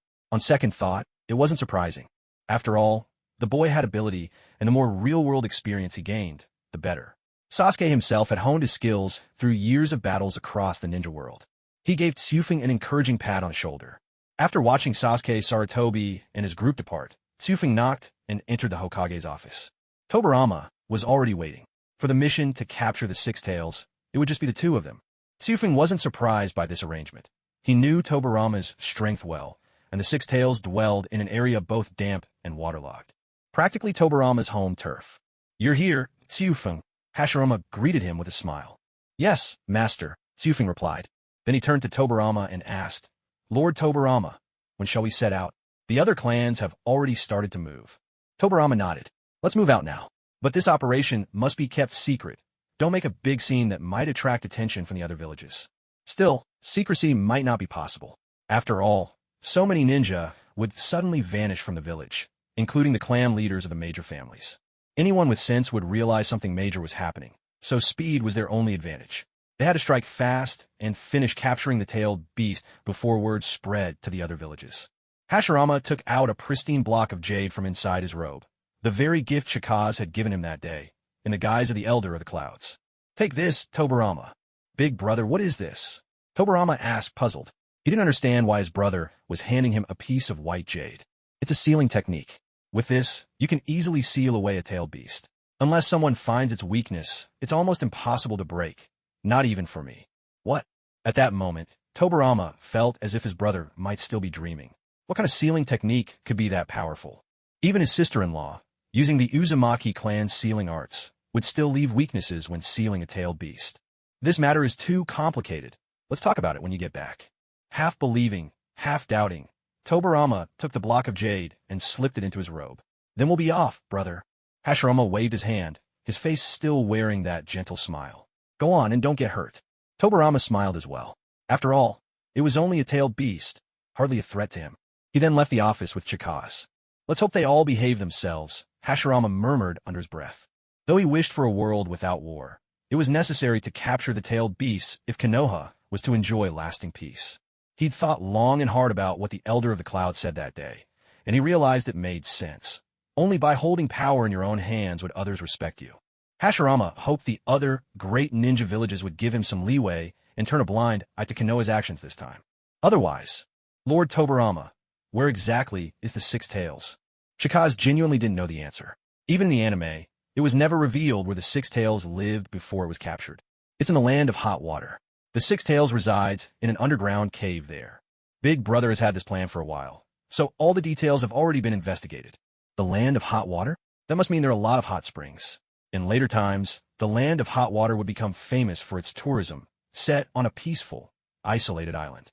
Because it was so remote and its territory so small, none of the great nations ever bothered to conquer it. Over time, people became used to a peaceful life there. Even ninja weren't really needed anymore. But that was all in the future. Right now, all Kaze no Kaze could hope for was that the ninja from the hidden hot water village wouldn't bring trouble upon themselves. After all, their mission was simply to capture the tailed beast, not to make enemies of the hot water ninja. Lord Tobirama, how strong are the ninja of the hidden hot water village? Tobirama answered without much thought. There aren't any particularly famous ninja, and their overall strength is rather weak. There aren't any particularly famous ninja, and their overall strength is rather weak. Although Kaze no Kaze hadn't looked into it specifically, his thoughts echoed Tobirama's words exactly. If the village had any real power, surely they'd be eyeing larger territories instead of hiding away on a small island. Using the Flying Thunder God technique, Tobirama whisked Kaze no Kaze away in an instant, and they appeared at the back mountain of the village. It wouldn't do to walk out the main gate when carrying out a secret mission, of course. Then Tobirama leapt onto a tree branch, darting and weaving through the forest. Since Kaze no Kaze didn't know the way, all he could do was follow closely behind Tobirama. Thankfully, Tobirama deliberately slowed his pace, so Kaze no Kaze wouldn't be left behind. After about half an hour, the two of them had left the boundaries of the Hidden Leaf Village and Tobarama finally came to a halt. The land of hot water is out at sea. We'll need a boat to get there. Kaze no Kaze nodded. If it were just an ordinary river or a wide stream, they could have crossed using ninjutsu. But crossing the sea with ninjutsu? That was just wishful thinking. Unless you had a summoning contract with a flying beast or a giant sea creature, it was best to stick with a boat. So, where are we supposed to find a boat? The coastline of the Land of Fire was quite far from the Land of Hot Water, and with the current shipbuilding technology, Kaze no Kaze doubted the reliability of a long sea voyage. Usually, the Hidden Leaf Village only communicated with the Land of Whirlpools out at sea, which was just close enough for boats to make the trip. We'll head to the Land of Iron first, and from there, make our way to the Land of Hot Water. Small countries usually maintain some contact with one another. Ah, the Land of Iron. Kaze no Kaze knew that name well. In the future, it would become the famous neutral nation, and the last true sanctuary for the samurai. With the rise of the ninja village system, more and more samurai abandoned their swords, becoming ninja and joining the villages. Only the samurai of the Land of Iron still clung stubbornly to their warrior's code. As countless samurai gave up the old ways, the samurai arts began to vanish, fueling the samurai's resentment toward the ninja. Given that the Land of Iron was entirely populated by samurai, would they really establish diplomatic ties with the Land of Hot Water? Kaze no Kaze had his doubts. But since Lord Tobarama seemed so confident, he must have a plan. With their next steps settled, Tobarama and Kaze no Kaze set off again, heading toward the Land of Hot Water. The journey was fairly uneventful. Nothing out of the ordinary happened along the way. However, the road was long, and more than once, the two had to spend the night in tree hollows. The forest stretched on, and as they traveled, Kaze no Kaze kept an eye out for any creatures that might one day make good summoning beasts. After all, you can never have too many of these. As long as you have spirit seeds, you can cultivate powerful spirit beasts.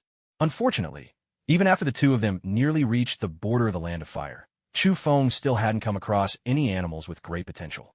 There was nothing to be done about it. Ultimately, it all came down to luck. If fortune isn't on your side, you could search the whole world and still always miss your chance. Gradually, the color of the trees around them deepened, and their trunks grew taller and straighter. Chu Feng had seen these trees before. They were a species called black ironwood, their trunks hard as steel. Wood from these trees made excellent material for sword sheaths and handles, but they were extremely difficult to cut down, making them very expensive.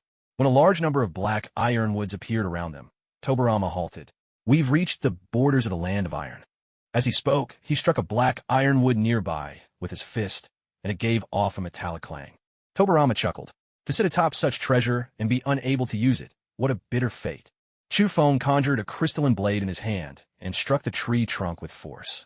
With a sharp crack, the blade snapped, leaving only a pale scratch on the tree surface. As expected, it's tough as iron. Tobarama ruffled Chu Feng's hair. Let's get moving. We'll head toward the coast.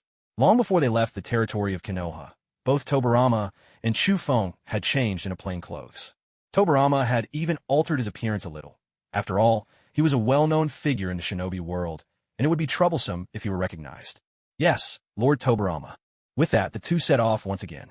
As dusk began to fall, Tobarama and Chu Feng arrived at a small village. There weren't many people there, and most were elderly, women, or children. The kids played with wooden samurai swords.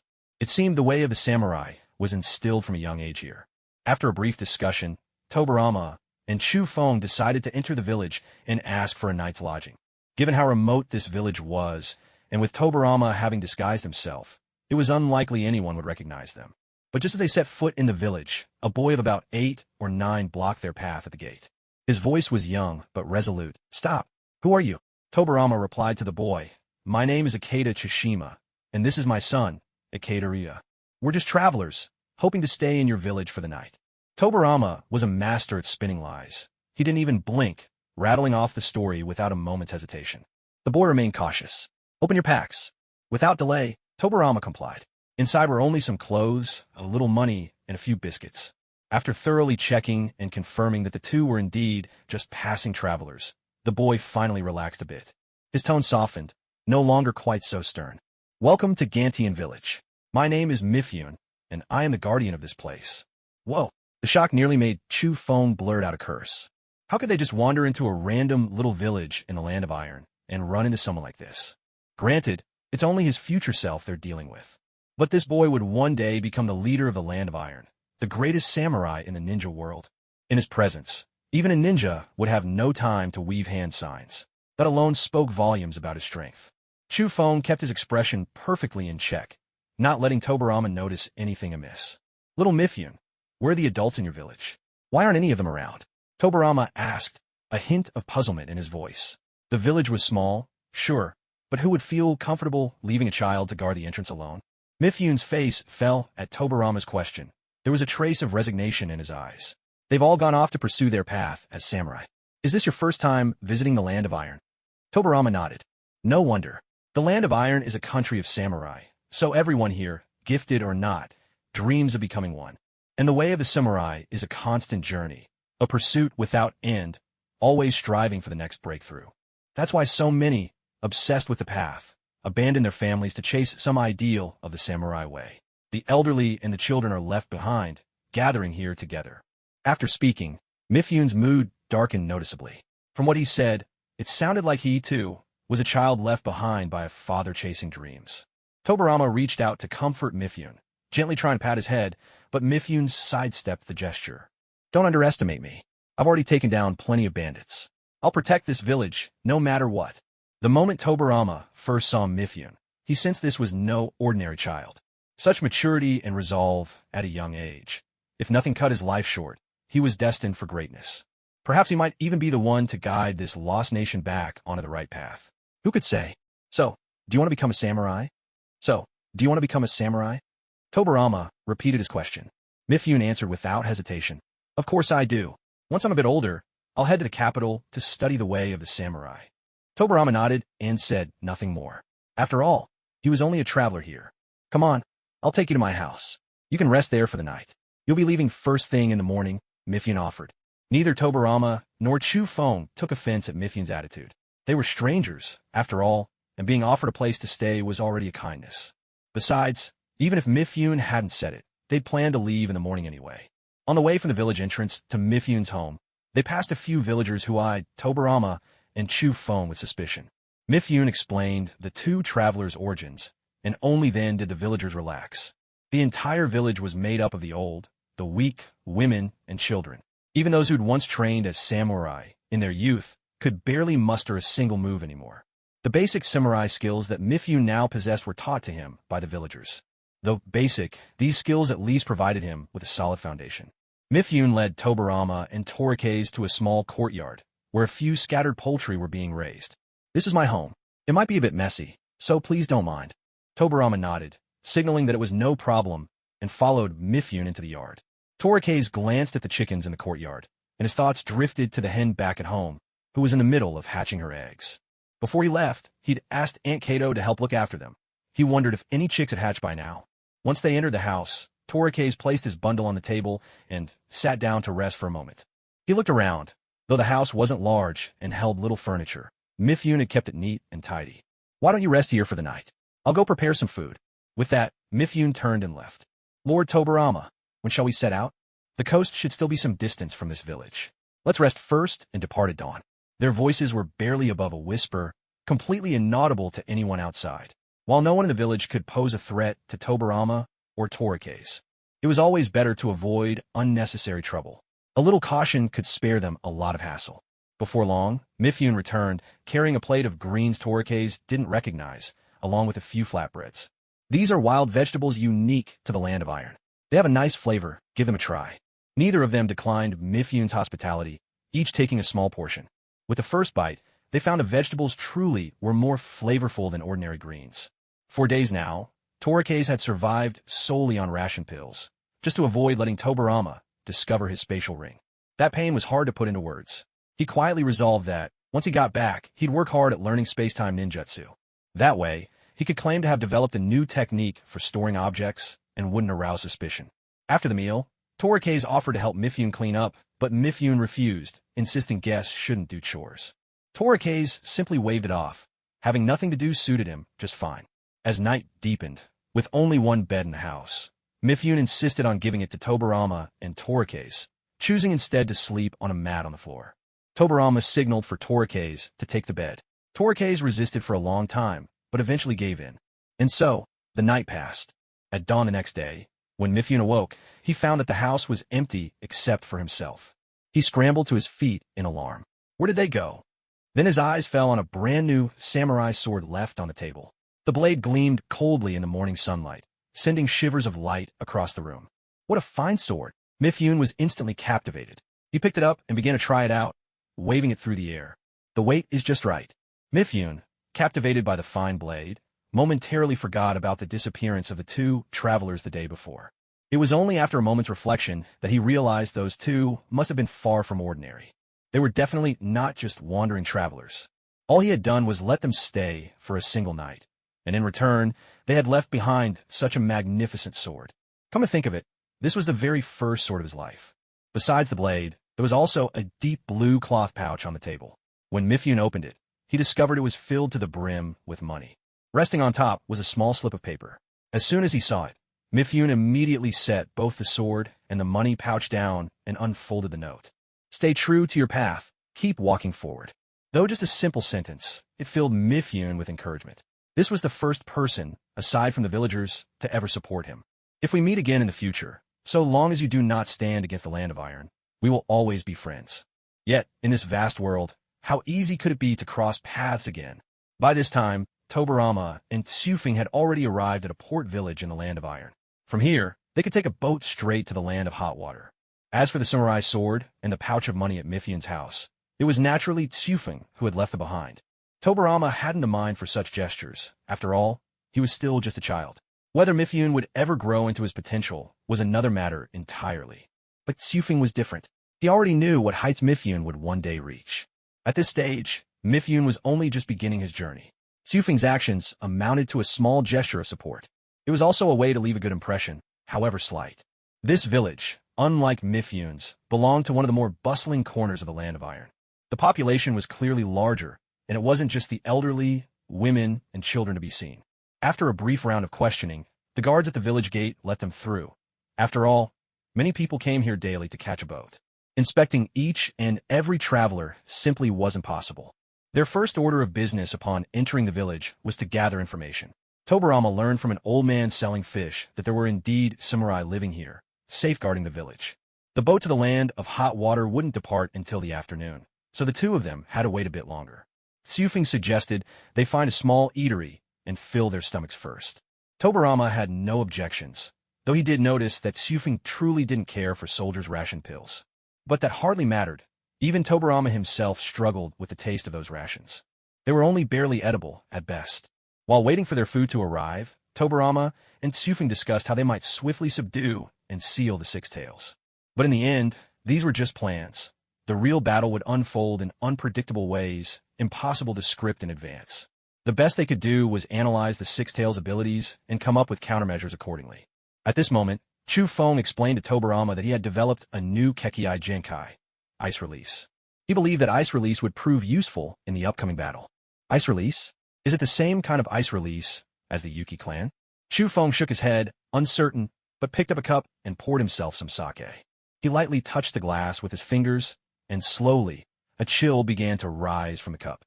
The sake inside was soon frozen into a solid block of ice. Tobarama picked up the glass and examined it. It is indeed Ice Release. It doesn't seem any different from the Yuki clan's technique. Chu Feng scratched his head. I stumbled upon it while developing a new jutsu, but I haven't created many Ice Release techniques yet. Tobarama gave a faint smile. No matter. We'll adapt, as the situation demands. Before long, all the dishes they ordered were served, and the two settled in, eating and chatting as they went. Time passed quickly, and soon the ship bound for the land of hot water was about to depart. They paid their bill early and boarded, finding a relatively quiet spot on deck.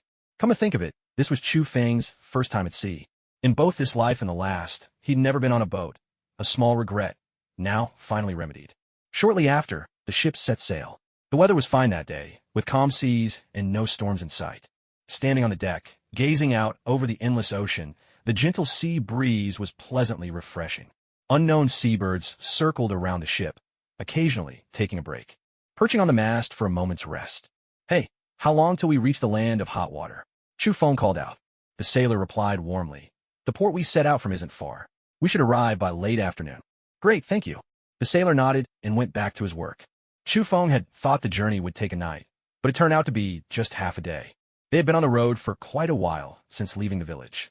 Usually, missions wrapped up in a day or two, but this round trip could easily take half a month. Now that he knew their arrival time, Chu Feng stopped asking questions and quietly sat beside Tobarama. The journey was uneventful, just as they'd hoped. They had picked a peaceful spot and weren't disturbed. No reckless bandits or thugs showed up to cause trouble. They arrived safely in the land of hot water. Stepping on his solid ground, Chu Feng couldn't help but stretch with relief. We finally made it. Let's rest for the night. After that, we'll start looking for the cave where the Six Tails is hiding. We know the general area, but not the exact location. In other words, the real challenge was only just beginning. The land of hot water, dotted with hot springs and volcanoes, is riddled with underground caverns. Even having only a general direction saved the two of them quite a bit of time. Xufeng had no complaints. After all, they weren't here to seize the tailed beast from the land of hot water, but to capture it. As soon as they landed, officials from the land of hot water came to conduct inspections, but the two of them had crafted their identities so perfectly. They passed through undetected, entering the country with ease. They casually picked a decent-looking inn and settled in. Afterward, Xufeng bought some dry provisions from a village near the port to take with them on the road. Though it meant carrying a bit more weight, he thought it was better than relying on soldier pills. And so, at dawn the next day, the two set out for the region where the Six Tails was said to be. The land of hot water truly lived up to its name as a nation of hot springs. Every pond they passed was bubbling with steam. The air was thick with the smell of sulfur. Still, the mist from the springs lifted Xufeng's spirits. If the caves were also filled with steam or fog, finding the Six Tails would be almost effortless. Sure enough, when they reached the cave region, Xufeng noticed that while there were no hot springs here, the entire area was shrouded in wisps of morning fog thanks to the early hour. Xufeng exhaled a breath, letting it merge into the morning mist, and quickly took control of the drifting fog. Under his guidance, the mist crept into every cave entrance. But after some time, Xufeng still couldn't sense any chakra-bearing life forms. The Six Tails is a giant slug. Tobarama reminded him when he saw Xufeng searching fruitlessly for so long. Don't just check the large caves. Slugs can squeeze into almost anywhere. Taking the advice to heart, Xufeng guided the mist into the smaller and medium-sized caves. This time, he finally found some traces. Lord Tobarama, I found a chakra trail. It looks like it might be where the Six Tails passed through. Tobarama nodded. Which direction? Northwest, in a medium-sized cave. With the location confirmed, the two immediately set off toward the cave where they'd found traces of the Six Tails. The cave was full of standing water, damp and clammy. As they entered, their footsteps startled a swarm of bats, which scattered wildly through the darkness. Guided by Xufeng's sense of the mist, the two navigated the labyrinthine cave system without losing their way.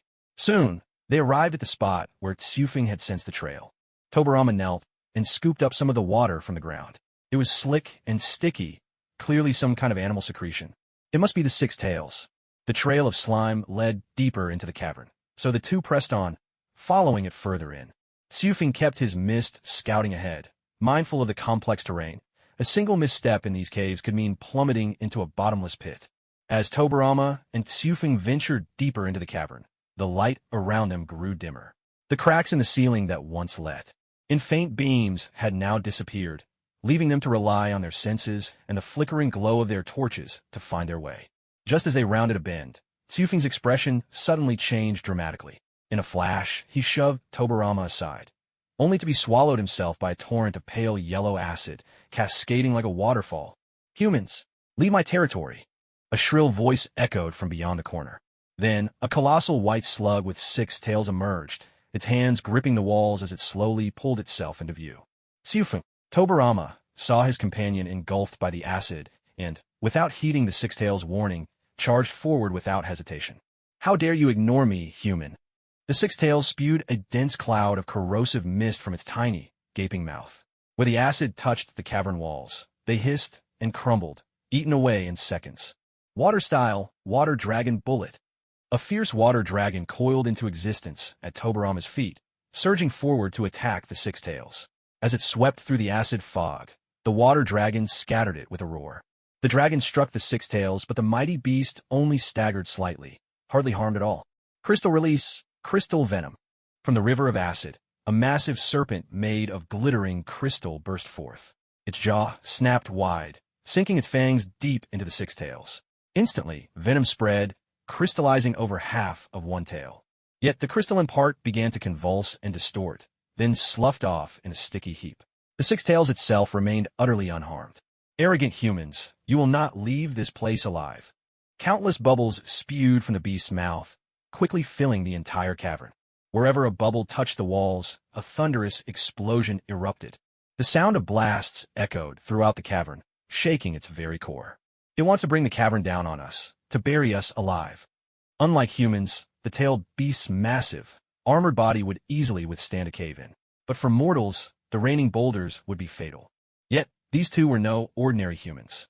Crystal release, hexagonal pillar.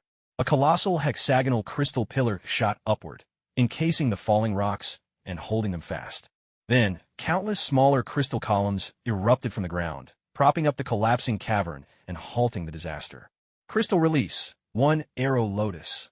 With a sweeping gesture, Tsufing caused countless crystal buds to blossom atop the pillars. Instantly, they launched toward the six tails in a dazzling storm, filling the air like a hail of arrows. Against such a barrage, there was nowhere to hide, especially for a target as gigantic as the six tails. The beast was now a living bullseye. In no time at all, its entire body was bristling with flower buds. Just as the six tails tried to repeat its trick, separating the struck areas by turning them into sticky slime. Countless flower buds exploded all at once. Razor-sharp petals stabbed deep into the six tails' flesh. The pain was so intense that not even a tailed beast could bear it.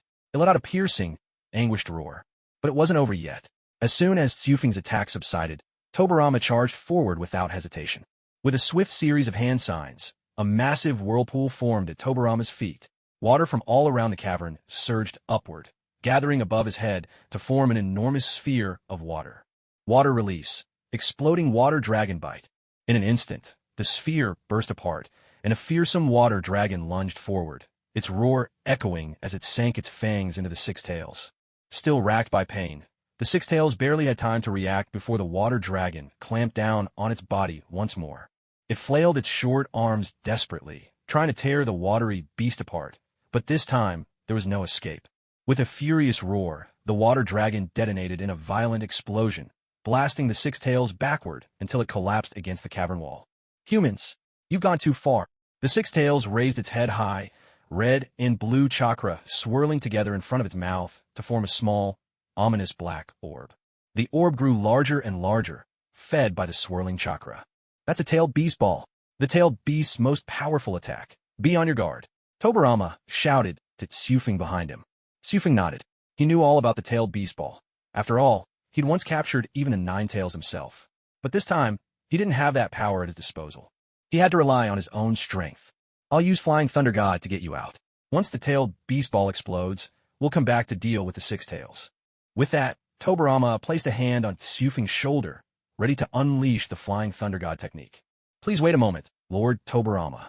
If the tailed beast ball explodes, the land of hot water will know something's wrong. I'm confident I can handle it. Tobarama looked at Tsufing with grave seriousness. Do you realize what you're saying? You've never seen the power of a tailed beast ball, or you wouldn't say such things. Don't worry, Lord Tobarama. I'm absolutely certain. Besides, I have no wish to die. I won't take any reckless risks. Seeing the determination in Tsufing's eyes, Tobarama reluctantly nodded. If you can't handle it, I'll get you out immediately. Tobarama trusted in his own abilities. The tailed beast ball's explosion could never outpace his Flying Thunder God. That was the only reason he allowed Tsufing to try. Otherwise, he wouldn't have waited for Tsufing to say another word. He'd have left long ago. Their conversation ended just as the tailed beast ball reached its full form. The orb was now a deep, ominous purple-black, radiating a sense of utter despair. Any living thing caught in its blast would be reduced to dust. The six tails swallowed the tailed beast ball in one gulp, then suddenly spat it out with force. Tailed beast ball. A tailed beast ball shot out from the six tails' mouth at incredible speed, radiating an orange-yellow glow like a miniature sun. Standing directly in its path, Tsufing showed not a trace of panic on his face. At this moment, Tsufing could even feel the searing heat of the tailed beast ball. Ordinary people wouldn't even survive this intense heat, let alone withstand a direct hit from the attack itself. Tsufing raised his left hand, aiming straight at the incoming sphere. In the very next instant, the blazing ball collided with his outstretched palms. Cloud style, reverse, crane scattering in bloom. With a thunderous burst, a dense cloud of mist exploded outward. From within the swirling clouds, 3 immaculate white cranes soared out, crying as they flew. In the blink of an eye, they vanished into thin air. Xufeng's hands remained perfectly unharmed, while the tailed beast ball had disappeared without a trace, as if it had never existed. It wasn't just Tobarama who was stunned. Even the Six Tails itself was bewildered. In all its years, it had never seen a human so effortlessly neutralize a tailed beast ball. Xufeng, what was that? Tobarama understood that this had to be a new technique Xufeng had devised, but no matter how he racked his brain, he couldn't fathom how it worked. It was originally a cloud-style travel technique. It allowed the user to transform into a crane made of cloud to journey swiftly. One day, I reversed the technique out of curiosity, and to my surprise, it produced this effect. Xufeng explained a little sheepishly. Strictly speaking, he hadn't created the technique from scratch. But it was certainly an improvement, turning a jutsu designed for travel into one capable of unraveling enemy attacks. It was, without a doubt, a major breakthrough. Tobarama nodded repeatedly, at a loss for words. He had praised Xufeng's genius so many times, he hardly knew what else to say. Every so often, Xufeng would come up with some new creation, each one earning Tobarama's sincere admiration. In ancient times, I once met someone skilled at manipulating clouds. I never thought I'd witness such a talent again today. The Six Tails' voice was sharp and thin, echoing with a cry that brought chills to the skin, almost like the wail of a newborn child. That must have been one of my clan's ancestors. The Six Tails fell silent, lost in memories of that long-ago encounter, back when it was still a small slug. It had once followed the Sage of Six Paths and remembered seeing a man who could command clouds, laughing and talking with the old sage. Now, meeting the man's descendant, it couldn't help but marvel at how swiftly time had passed. "Why have you come here?" The Six Tails asked in a calm voice, no longer the rampaging beast it had been at first meeting. "My village needs your power," Xufeng replied evenly, though he couldn't quite understand why the Six Tails' attitude had suddenly shifted. But in the end, it would be sealed away, regardless of its mood. "So, the other tailed beasts are facing the same fate as I am," the Six Tails replied. After a moment, it asked, "Can you tell me, who have you already captured?" After hearing this, Xufeng nearly blurted out that the Nine Tails had been captured, but fortunately, he bit his tongue just in time and managed to hold back. Tobarama stepped forward and addressed the Six Tails, the Nine Tails. The Six Tails was stunned for a moment. It hadn't expected that the strongest among them, the Nine Tails, would actually be caught. The ninja from this village were proving to be quite formidable. It's not just the Nine Tails. All the other tailed beasts will be captured as well, becoming the power of our Hidden Leaf village.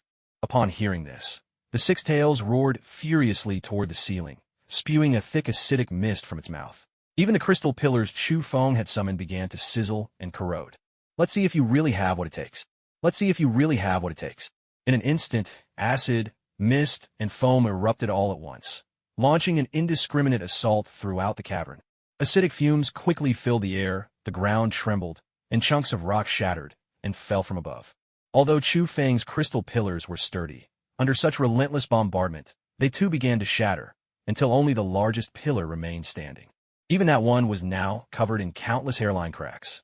Xufeng hurriedly conjured more crystal pillars to support the cave, while Tobarama launched his ninjutsu directly at the Six Tails. Against a tailed beast, physical attacks were almost useless. Blades and swords barely scratched the Six Tails' slippery hide. They couldn't even cut through its sticky mucus. Worse yet, the acid would corrode any weapon, stripping it of its edge. "Tobarama-sama, use this." Xufeng pulled the Crane's Cry sword from his spatial ring and tossed it to Tobarama. Ordinary weapons couldn't harm a tailed beast, but the Crane's Cry sword was another matter entirely. Tobarama drew the sword without a moment's hesitation and struck with a swift slash.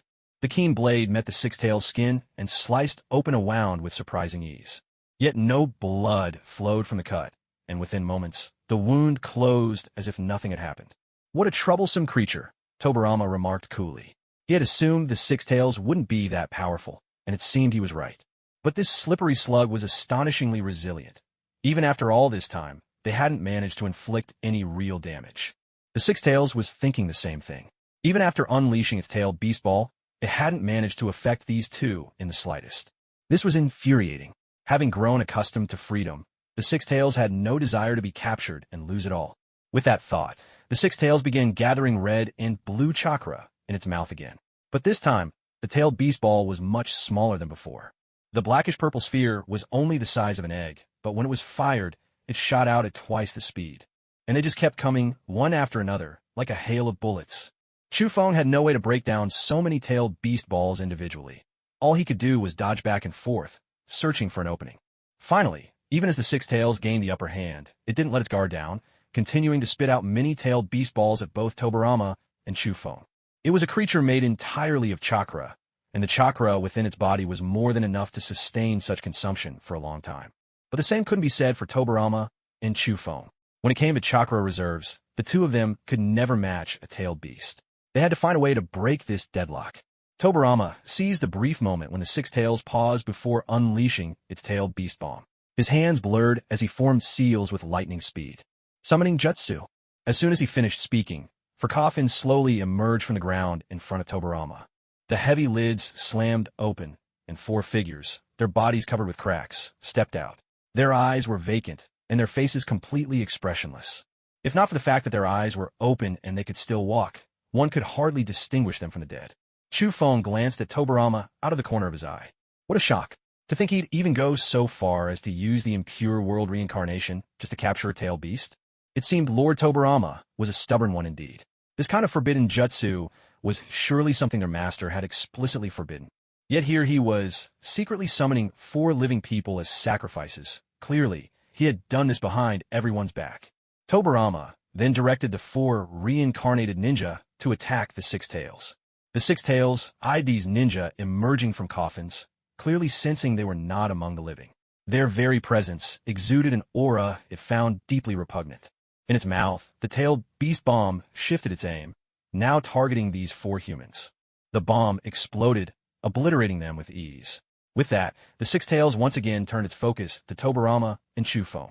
But in that very moment, the four ninja who had just been blasted to dust began to reassemble, piece by piece, until they regained human form, mutually multiplying explosive tags. The four ninja, controlled by Tobirama, swiftly surrounded the six tails, then plunged their hands into their own chests and yanked out fistfuls of explosive tags. They repeated the process relentlessly. One tag detonating would set off the rest in an endless chain reaction. What's more, the four reincarnated ninja kept producing new explosive tags, creating a barrage of continuous, pinpoint detonations. The destructive force was no less than that of a small-tailed beast bomb. And thanks to the sticky mucus covering the six tails, the explosive tags clung tightly to its body, barely separating before they erupted in blasts. The scene was nothing short of breathtaking. Explosive tags fluttered and detonated everywhere, shaking the entire cavern to its core. If Chufeng hadn't been constantly reinforcing the crystal supports, the cave would have collapsed long ago. At this moment, Chufeng was beyond excited. He had found it astonishing enough to see the second Hokage use mutually multiplying explosive tags in the anime. But now he was witnessing it all firsthand, right before his very eyes. Omans. The six tails was battered by a relentless barrage of explosive tags, unable to even finish its sentence. Chufeng could feel its deep, abiding resentment. Tobirama, however, paid the six tails no heed. He continued directing the reincarnated ninja in their bombardment. The moment he noticed the six tails trying to escape, he would immediately intervene to intercept it. The corner of the cavern where they had first encountered the six tails had long since been blasted into a gaping hole. Through this opening, they could see a vast pool of water inside. That must have been the place where the six tails used to rest. Unfortunately, for the creature, what was once so close was now likely out of reach forever. The barrage of explosive tags rained down for a full 20 minutes. During that time, the six tails tried to escape again and again, sometimes stopped by Tobirama, sometimes blocked by Chufeng's crystal barriers. In the end, it was forced to endure 20 relentless minutes of bombardment. Unable to withstand it any longer, the beast finally collapsed with a heavy thud. When the smoke cleared, the six tails' body was charred black, its one slick coating dried up into a brittle layer that would flake away with the slightest breeze. Tobirama let out a sigh. For the sake of the village's future, capturing the tailed beasts was necessary. No matter how secluded they lived, no matter how rarely they harmed others, possessing such immense power would always invite covetous eyes. He took out the white jade block his older brother had given him. Before he could even examine it or figure out how to use it, the jade block flew from his hand on its own. It hovered above the six tails, bathed the beast in a gentle, warm light, and in an instant, that massive form vanished without a trace. When it was done, the jade block drifted back into Tobirama's hand. This time, it bore a carving of a white slug with six tails etched into its surface. I suppose that means the capture is complete. I didn't expect my brother's creation to be this powerful, Tobarama remarked, a note of surprise in his voice. He wasn't in a hurry to study how it worked. After all, once they returned to the village, his brother would explain everything. There were never any secrets between them. After carefully putting away the J block, Tobarama swept his hand through the air. For coffins appeared once more, and the four reanimated shinobi, as if pulled by an invisible force, were swiftly drawn back inside. The lids slid shut, and the coffins sank quietly into the earth. Tobarama noticed Chu Feng was watching, utterly captivated, so he gave him a silent gesture, finger to lips, signaling for quiet. Chill. This is our little secret. Don't let my brother find out. Chu Feng nodded repeatedly. There was nothing to gain from doing things that harmed others without benefit. Tobarama-sama, does that mean our mission is finished? Tobarama was in high spirits, a faint smile on his face. Of course. It's a perfect conclusion. It's just that we made quite a commotion here. We need to leave immediately. Chu Feng glanced around at the shattered cavern walls. The once beautiful cave had been reduced to ruin. Under the Six Tails' wild rampage and Tobarama's precise detonations, the entire cavern had lost all its former beauty. All that remained were piles of broken stone. Tobarama placed his hand on Tsufeng's shoulder, and in the blink of an eye, the two of them appeared outside the cave. Breathing in the fresh air brought Tsufeng a sense of relief. Just moments ago, the cave was filled with a thick, acrid stench due to the Six Tails, and inhaling so much of it had left Tsufeng's lungs aching. Tobarama-sama, are we heading straight back to the village now? Tsufeng asked. Tobarama considered for a moment, then shook his head and replied, It's not often we come to the land of hot water. We should bring back a gift for Tsunade. Tobarama-sama, Tsunade is only a month old. What could you possibly buy for her? Tsufeng responded, puzzled. Just a month ago, a great joy befell the Hidden Leaf village. Hashirama's son had welcomed a baby girl. The entire Senju clan, and in fact the whole village, rejoiced. Lord Hashirama was utterly smitten with his little granddaughter. He personally named her Senju Tsunade, and the heads of all the major clans came to offer their congratulations. After all, she was the princess of the Hidden Leaf village, the granddaughter of the god of Shinobi and the first Hokage. Such an honor. And Tobarama, who had never married, cherished Tsunade as if she were his own granddaughter. Whenever he saw her, he couldn't help but smile. I'm not sure. Little girls probably like dolls, right? Maybe we should buy her the finest one. Tobarama mused aloud, growing less certain the more he spoke. He'd never had children or raised any, so he truly had no idea what babies might need. Tsufeng felt the touch of helplessness himself. In that case, they'd just buy whatever caught their eye. If something looked nice, they'd take it. After all, money wasn't an issue. How about we stroll around the capital of the land of hot water? Tsufeng suggested. Tobarama nodded. That's fine, but we shouldn't linger too long. Once we bought the gifts, we'll head straight back. With that, the two of them set off for the nation's capital. On the way, Tsufeng received a prompt from the system. Ding! Host has completed S-rank mission. Capture the Six Tails. Reward, 10,000 comm points. A smile crept across Tsufeng's face. The journey had been worth it. The reward was generous. He wondered how the other teams were faring. Still, every squad had at least one near Kage or Kage-level shinobi leading them. There shouldn't be any major problems. But against a tailed beast, escaping injury was impossible. He could only hope everyone would make it back alive. After Tsufeng and Tobarama left the Six Tails cave, several ninja squads arrived soon after.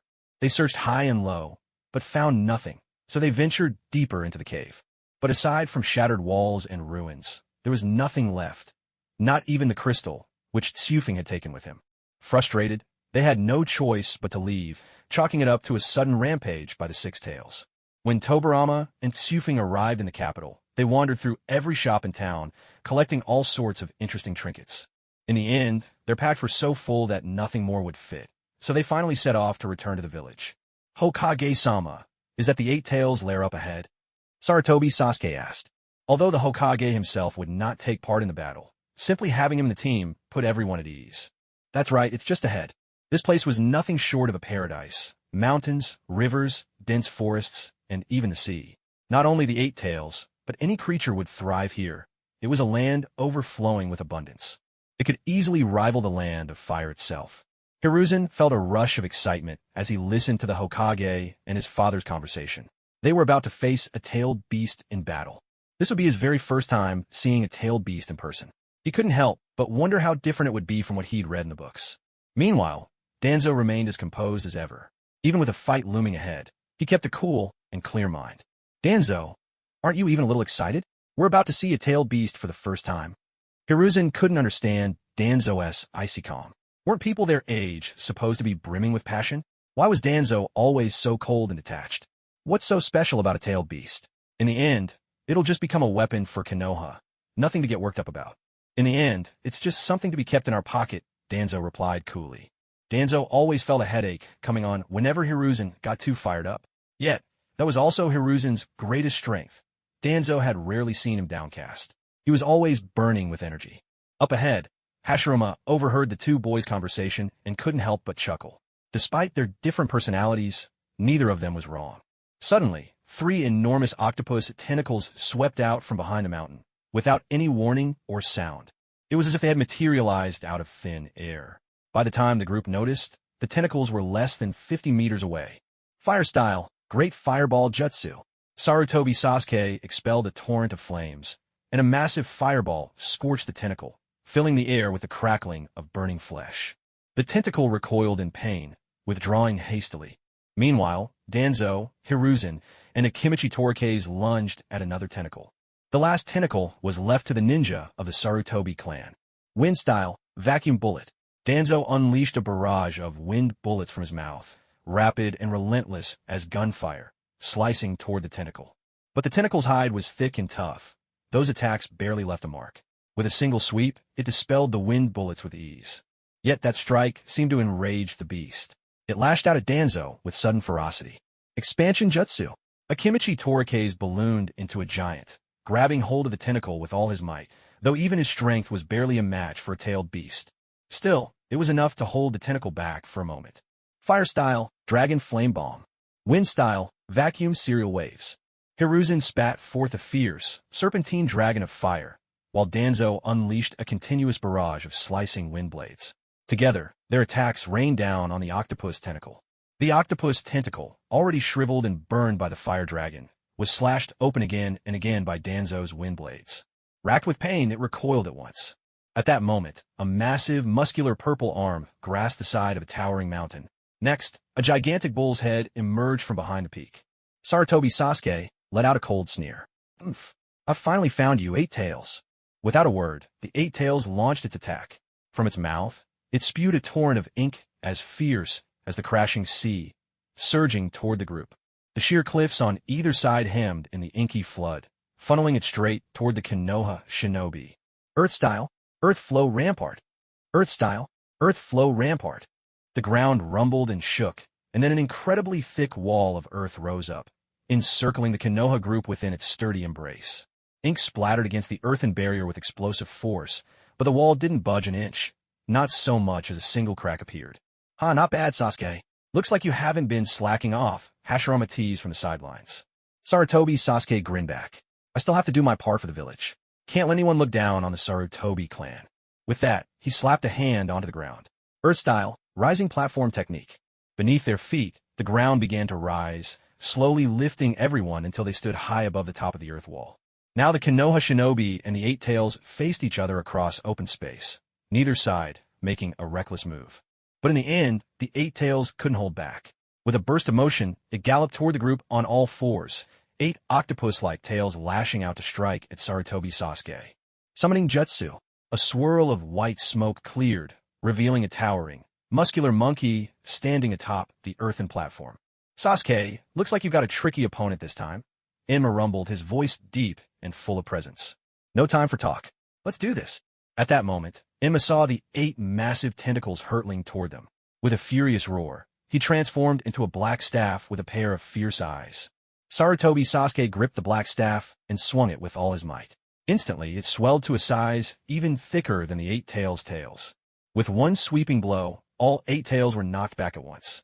Then, with agile leaps reminiscent of a true monkey, Sasuke bounded from one rocky hilltop to another.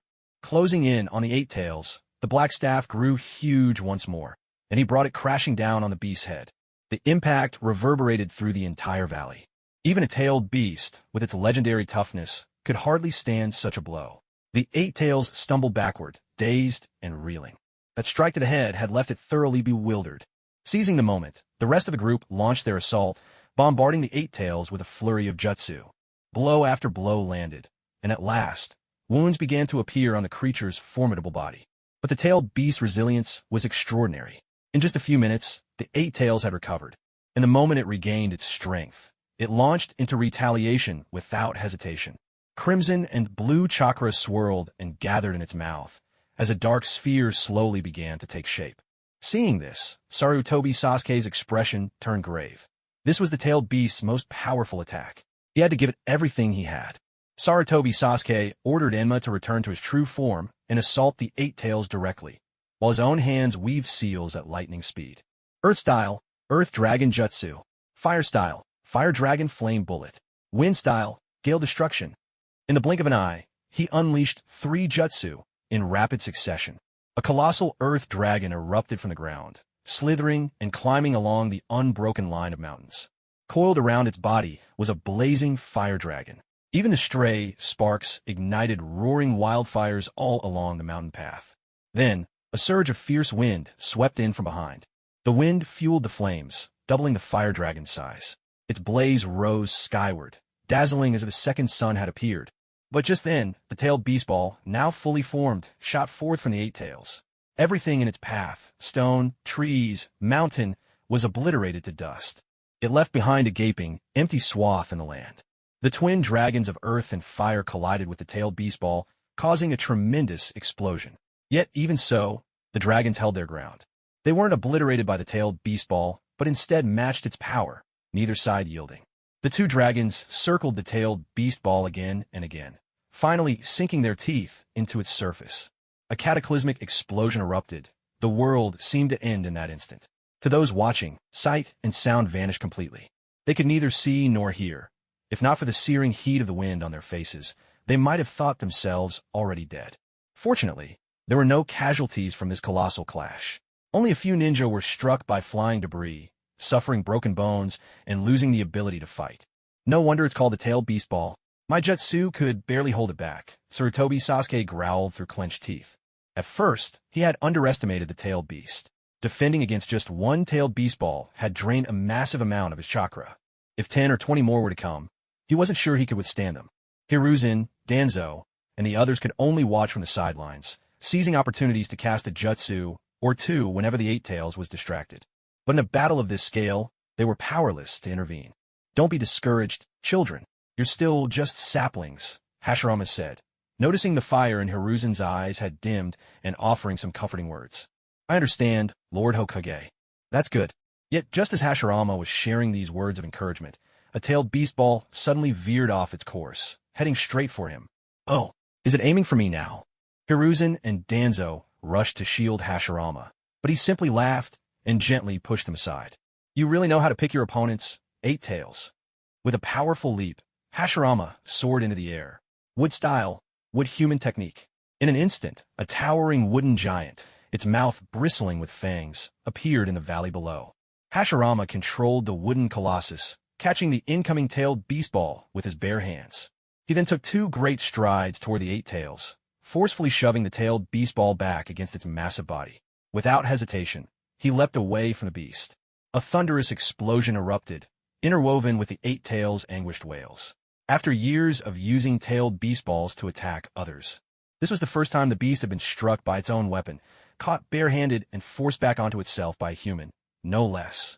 Humiliation and pain mingled together, unleashing an unending cry from its throat. Seizing the moment, Sarutobi Sasuke unleashed another composite jutsu. Once again, twin dragons of earth and fire. The attack crashed heavily onto the 8 tails, igniting a blazing inferno that danced across its hide. Even the 8 tails' ordinarily impenetrable skin was scorched and cracked, strips of it flaking away. As the thick smoke cleared, the 8 tails' body was covered with wounds. Yet, despite its injuries, it stubbornly clung to a nearby mountain peak with its tail, straining to haul itself upright.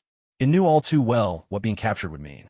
As a tailed beast, it had long grown accustomed to freedom. The thought of living in chains was unbearable, especially at the hands of frail humans. No sooner had it struggled to its feet and begun gathering chakra again, than a deep, commanding voice echoed through the valley. Let's end this here, 8 tails. You belong to the Hidden Leaf Village. Wood style, birth of the world of trees. Countless trees, thicker than even its tails, surged up like vines, winding relentlessly around its enormous form, binding it tight. The eight tails tried to break free, mustering every ounce of strength, but it was all in vain. Only then did it realize the truth. It had been defeated, destined now to become a tool wielded by others. Hashirama drew a polished, white sealing stone from his robes. A gentle, radiant light shone over the eight tails, healing the wounds inflicted by battle in an instant, and restoring its strength to its peak. But in the very next moment, the colossal beast, larger than any mountain, was drawn into the white jade stone, vanishing without a trace. But in the very next moment, the colossal beast, larger than any mountain, was drawn into the white jade stone, vanishing without a trace. Only then did Sarutobi Sasuke let out a sigh of relief, deeply impressed by the Hokage's power. To summon wood clones to join every squad and single-handedly capture two-tailed beasts. What an unfathomable amount of chakra that must take. Had it been him, he would have perished long ago from such exhaustion. He once again felt grateful for his decision years ago to lead his entire clan into joining the Hidden Leaf. With a leader like this, the village's future was surely bright. With the eight tails successfully sealed, the other ninja began gathering around Hashirama. Sarutobi Sasuke scanned the group and, seeing that everyone was accounted for, broke into a smile. Amazingly, not a single person had been lost in this mission to capture the tailed beast. Still, we have to thank the eight tails for looking for trouble on its own. It insisted on attacking the Hokage. Perhaps it felt it had stayed here long enough. Maybe it wanted a change of scenery? After all, the minds of tailed beasts are different from those of humans, and we can't really guess what they're thinking. All right, everyone, let's head back to the Leaf Village now, Hashirama commanded. At his word, the group quickly regained their composure and began the journey home. The place where the eight tails had been was still quite a distance from the Hidden Cloud Village, and even if they were discovered, it would take time for anyone to arrive. Besides, with one of Hashirama's wood clones among them, it was unlikely anyone would dare make a move. After all, Hashirama's reputation echoed throughout the ninja world. Anyone reckless enough to attack him must have grown tired of living. On Sarutobi Sasuke's side, the mission to capture the eight tails had ended, and the other teams soon finished their own battles as well, successfully sealing the tailed beasts. All teams returned safely to the Leaf Village without losing a single ninja. This was thanks to Hashirama, who intervened whenever anyone faced a fatal blow. As Hokage, he could never allow his villagers to die before his eyes. About 10 days later, inside the Hokage's office, Hashirama looked at the 9 pieces of white jade on his desk and couldn't help but burst into hearty laughter. Ha ha! Now all 9-tailed beasts belong to the Leaf. The clan leaders gathered before him were all beaming with satisfaction. After all, only with the village growing stronger could their clans thrive and flourish. At this point, it wasn't an exaggeration to call the Leaf Village the #1 village in the ninja world. This time, everyone's worked hard. The Senju clan will cover all expenses for the wounded for a full year. Be sure to take good care of them. Rest assured, Lord Hokage, the clan leaders replied in unison, fully aware of how deeply the Hokage cherished the people. Though none of the ninjas had died on this mission, there were still plenty of injuries. Medical fees and living expenses would be no small sum. By taking on all these costs himself, the Hokage had undoubtedly eased the burden on every clan. After discussing some plans for the Leaf's future with the clan leaders, Hashirama stood up to see the last of them off. Opportunities to have all the great clan leaders assembled in one room were rare. They each took the chance to build connections with clans they rarely interacted with. Phew, this matter can finally be laid to rest. Hashirama let out a long sigh of relief. These past few days, he'd been worried that other nations might seize the chance to cause trouble. But it seemed he'd worried too much. So far, the other countries had shown no reaction at all. Big brother, you still haven't told me. What exactly are these white jade pieces? Unlike the others, Tobirama had personally used the sealing jade, and the strange sensation still lingered in his memory. On the way back, he kept fiddling with a piece of jade, trying to figure out how it worked. Haha, don't be so impatient. It seems my little brother still hasn't kicked his habit of getting overly excited every time he encounters a new jutsu. After all these years, he's invented 100 or so ninja techniques, big and small, and yet only a handful have ever truly come in handy. I really don't understand why such incredible talent can't be put to better use. Pressed again and again by his brother's urging, Hashirama recounted in full detail the events of the night Uchiha Madara rebelled. What? Big brother, you can't be serious. The ancestor of the clan of the clouds actually stepped in to help you. Tobirama looked at his brother as if he'd just said something preposterous, and it was clear he didn't quite believe a word of it. Hashirama could only sigh helplessly. I told you already. He only stepped in because Kaze was in our village at the time. Seeing that his brother seemed genuinely earnest and not just spinning a wild tale, Tobarama pressed on. So, this white jade cube was given to you by the old patriarch from Clouds? And he's the one who told you to capture tailed beasts to increase your strength. Hashirama nodded. That's right. Tobarama narrowed his eyes, stroking his chin thoughtfully. Then, big brother, what was your original intention? Hearing this, Hashirama's expression immediately became awkward. Haha, what else could I have been thinking? Of course, I was thinking the same thing, haha. But who was Tobarama? He was Hashirama's own brother. He could see right through him.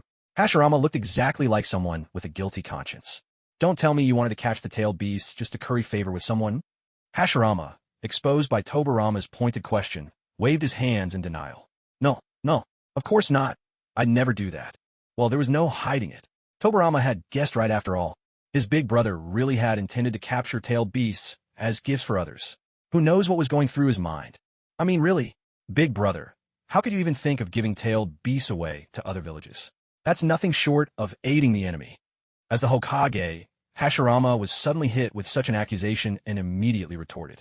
I admit my thinking was flawed, but I understand now. True peace is built on strength. So, let's not dwell on this anymore. It took quite a bit of back and forth before the matter was finally settled, and at last, Tobarama stopped accusing the first Hokage of being some kind of traitor who strengthened their rivals. What a relief. Truly something to celebrate. Haha. All right, big brother, tidy up and head home. Just leave it with Clone here. Tobarama urged, unable to stop himself. I still need to go see Tsunade, and I brought her lots of gifts this time. Tsunade's still just a little girl. It's not like she can even play with the gifts you bring. I told you, stop worrying about it, and get going. Tobarama suddenly raised his voice, and Hashirama was left deflated, his elder brotherly authority completely gone. Unable to argue with his brother, Hashirama could only do as he was told. After all, he only had the one brother.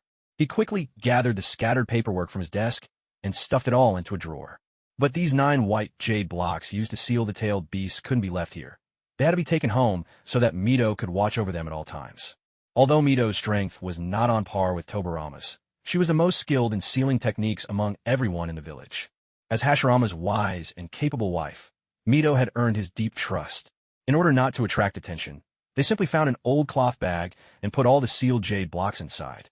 Then, the two of them left the Hokage's office and returned home. Meanwhile, Tsufing had just arrived back at the clan grounds, and the very first thing he did was rush to the room where the old hen was to see if the crane eggs had finally hatched. Before even pushing open the door, he heard the faint, delicate chirps of fledglings from inside. A surge of joy filled Tsufing's heart. He opened the door and, as expected, found 2 tiny cranes with snowy white down nestled beneath the hen. They were much larger than ordinary chicks and looked quite healthy. He wasn't sure exactly when they had hatched, and missing the very moment of their birth left him with a touch of regret. Still, the old hen seemed to be a natural caretaker. Both little cranes were tucked safely under her wings. As soon as Tsufing entered, the hen clucked in alarm, shielding the 2 little cranes even more protectively. Seeing this, Tsufing decided not to disturb them any further. It was enough to know that the cranes had hatched safely and were healthy. He thought it would be best to wait until they were older before forming a contract with them. Tsufing also planned to buy the hen from Aunt Kato, since she had, after all, become the mother of the 2 little cranes. It was already close to evening, and Tsufing had no intention of going out again. He looked around the house for something to eat, just enough to fill his stomach. After dinner, the sun soon slipped below the horizon, bringing the day to a close. The next morning, Tsufing woke up early, even before the system's usual prompt.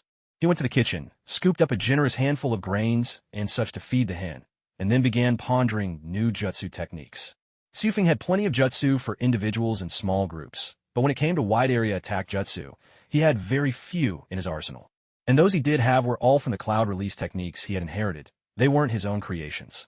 He'd had a spark of inspiration before falling asleep the night before, and by morning he was eager to turn that idea into reality. That was why he had gotten up at the crack of dawn. After an hour or 2 of practice, Tsufing finally paused, panting for breath. The constant expenditure of chakra had left him exhausted. Luckily, his teacher had given everyone the day off, so there was no need to gather for training.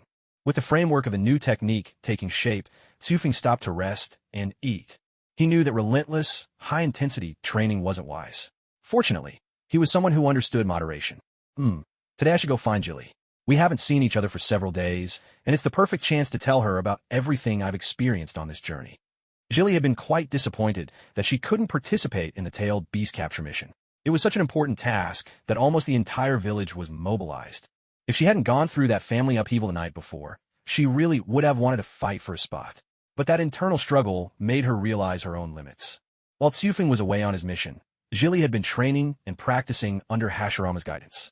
Her strength had improved greatly, thanks largely to her own diligence and drive to improve.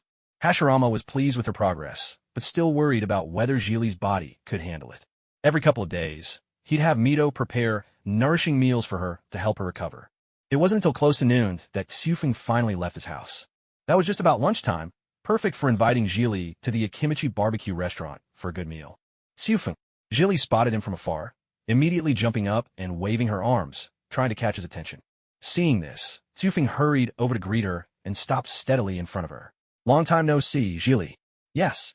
If you think about it, you've been away for almost a month, haven't you? Tsufeng nodded. It was just as Jilly said. But most of the time had been spent on the road. The actual tailed beast capture didn't take long at all. It was all over in just a few hours. Come on, tell me. Are the tailed beasts really as fierce as they say? What do they look like? Are they just like in the books? Jilly's eyes sparkled with curiosity, and she fired off 3 questions in a row, brimming with excitement. Don't rush, Jilly. Let's eat first and chat over lunch. You're right, haha. Let's go then. Seeing how full of energy Jilly was, Tsufeng felt relieved. He'd worried that missing out on the mission might have discouraged her, but clearly he'd been overthinking it. Well, if it isn't our best customer, come on in and have a seat. The owner spotted Tsufeng and Jilly as soon as they walked in, quickly coming over to greet them and leading them to the best seat in the house. You're too kind, Jilly replied with a gentle smile. The usual today? The owner asked, testing the waters. Tsufeng thought for a moment, then glanced at Jilly. From her look, he got the answer he needed. Yes, the usual. At that, the owner shouted to the kitchen. Full round of appetizers for table 1, and 20 plates of meat. The other diners were all amazed at the appetite of the guests at table 1. But Tsufeng and Jilly seemed completely used to it. They paid no attention to the curious stares around them.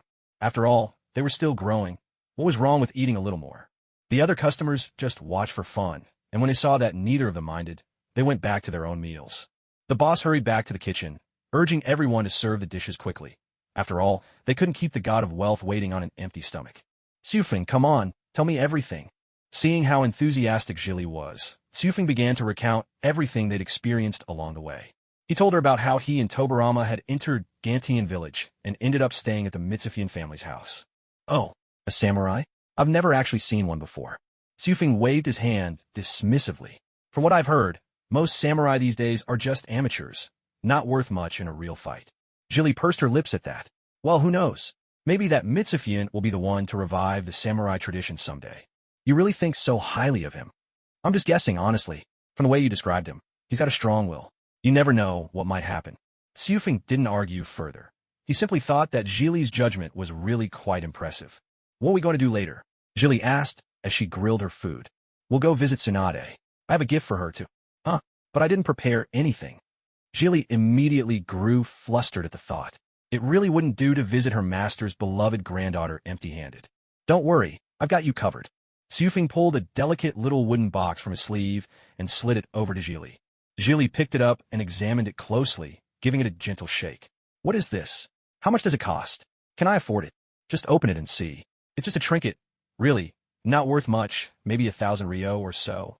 Jilly nodded. 1,000 ryo was nothing to her. What's the big secret? She set the box on the table and slowly lifted the lid. Instantly, a gentle, soft green light shone on Jilly's face. She felt an overwhelming sense of ease, as if all the aches and pains from her recent rigorous training had vanished completely. Those nearby were drawn to the glow, turning their heads in curiosity. Startled, Jilly quickly snapped the lid shut again. What is that, Tsufeng? She whispered, worried about drawing more attention. It's been in my family for generations. They say it keeps you from getting sick. Hearing this, Jilly pushed the box back. How can I give away a family heirloom? No, I can't. Tsufeng smiled. It was probably made by one of my elders. There are plenty of them. If you like, I can give you one too. Even though Tsufeng said this, Jilly was still a little doubtful. But after some gentle persuasion, she finally accepted the box. Of course, this so-called family heirloom was simply a story Tsufeng had made up to fool Jilly. In reality, It was simply a healing necklace exchanged from the system store, 200 comm points for one, and it would last about 5 or 6 years. It could only heal minor wounds and ward off common illnesses, but all in all, it was still quite a bargain. The other curious patrons, seeing that things had quieted down at Chu Feng's table, lost interest and went back to their meals. After settling the bill, Chu Feng and Jili set off for the Senju clan's estate. The barbecue shop owner's cheerful farewell, "Come again next time," still sounded as warm and inviting as ever. Before long, the two of them arrived at their destination. Both Chu Feng and Jili had visited more than once, so the members of the Senju clan were well acquainted with them, greeting them warmly as family. After all, they were the clan leader's disciples, practically kin in the eyes of everyone there. "Master, Mistress, Lord Tobarama, we're here," they called out. Lady Mito came out to welcome Chu Feng and Jili, gesturing for them to come inside. Ever since her granddaughter was born, Mito's face had been aglow with joy, her complexion looking healthier than ever. "Mistress, is little Tsunade home? We've come to bring her a gift," Chu Feng asked. Before Mito could reply, a voice came from inside the house. "You're just like Tobarama, always bringing gifts whenever you visit," said Hashirama, his tone half exasperated. Ever since his younger brother returned from the land of hot springs, he'd been coming back laden with bundles of presents.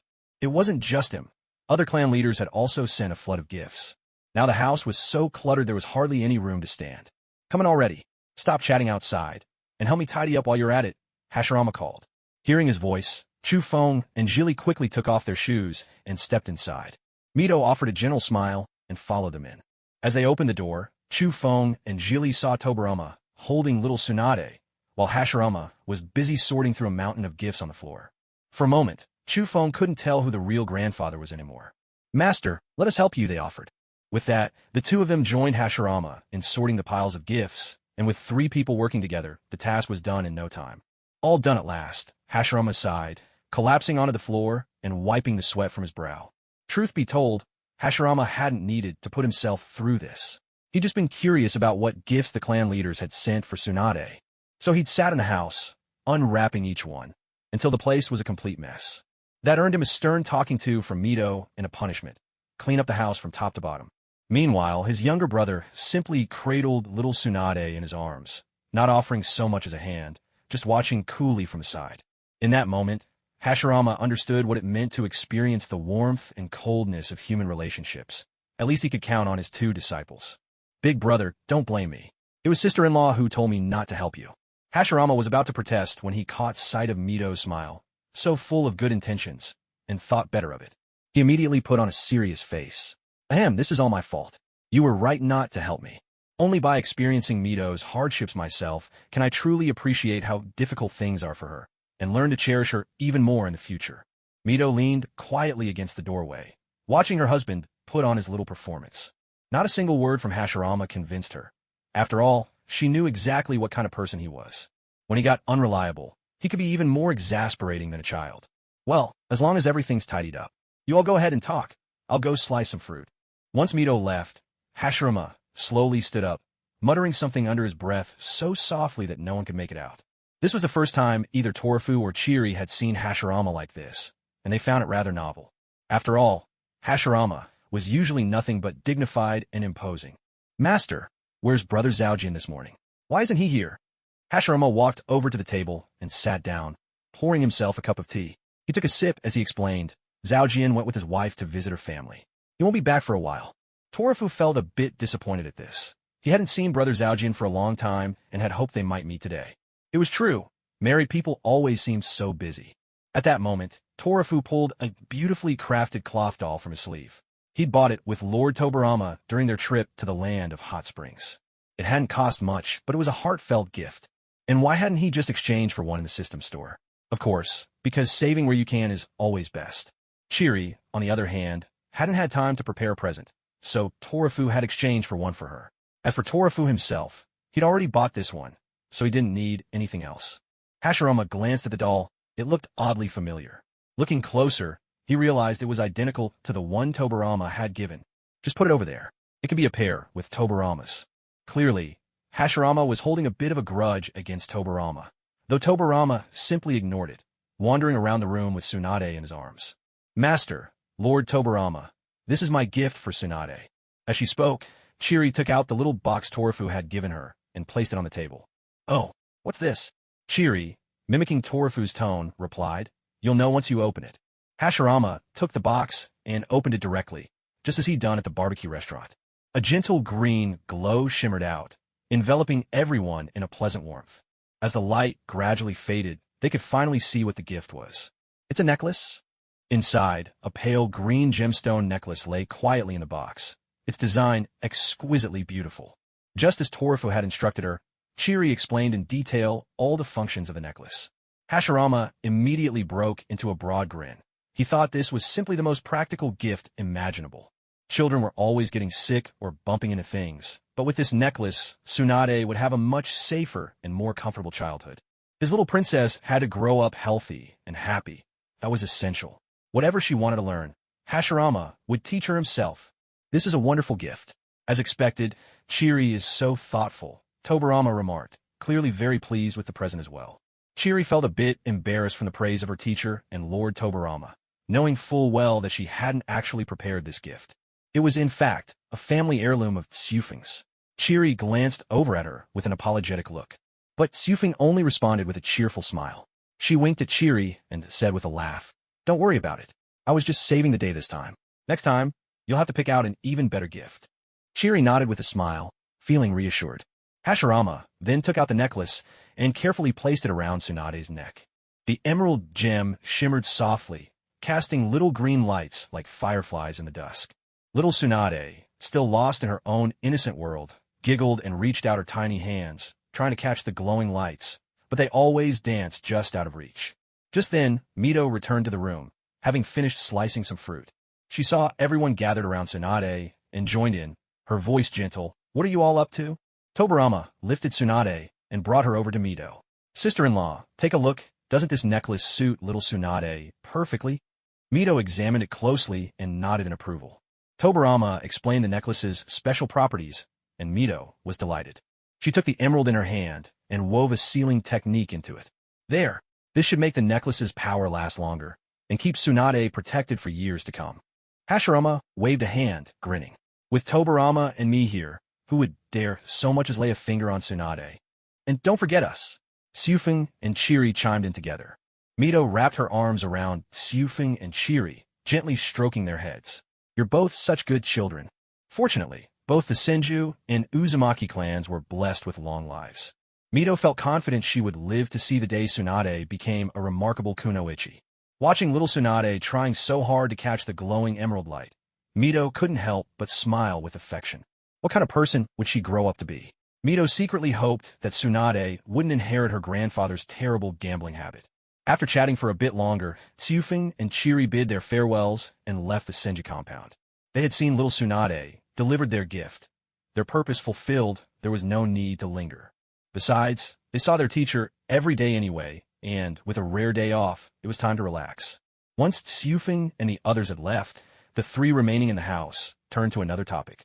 Tobarama placed little Tsunade back in her cradle, then spoke up. "Brother, what should we do with the 9-tailed beasts we've captured?" Hashirama paused for a moment in thought, then opened a hidden compartment in the wall and took out 2 sealed white jade pieces.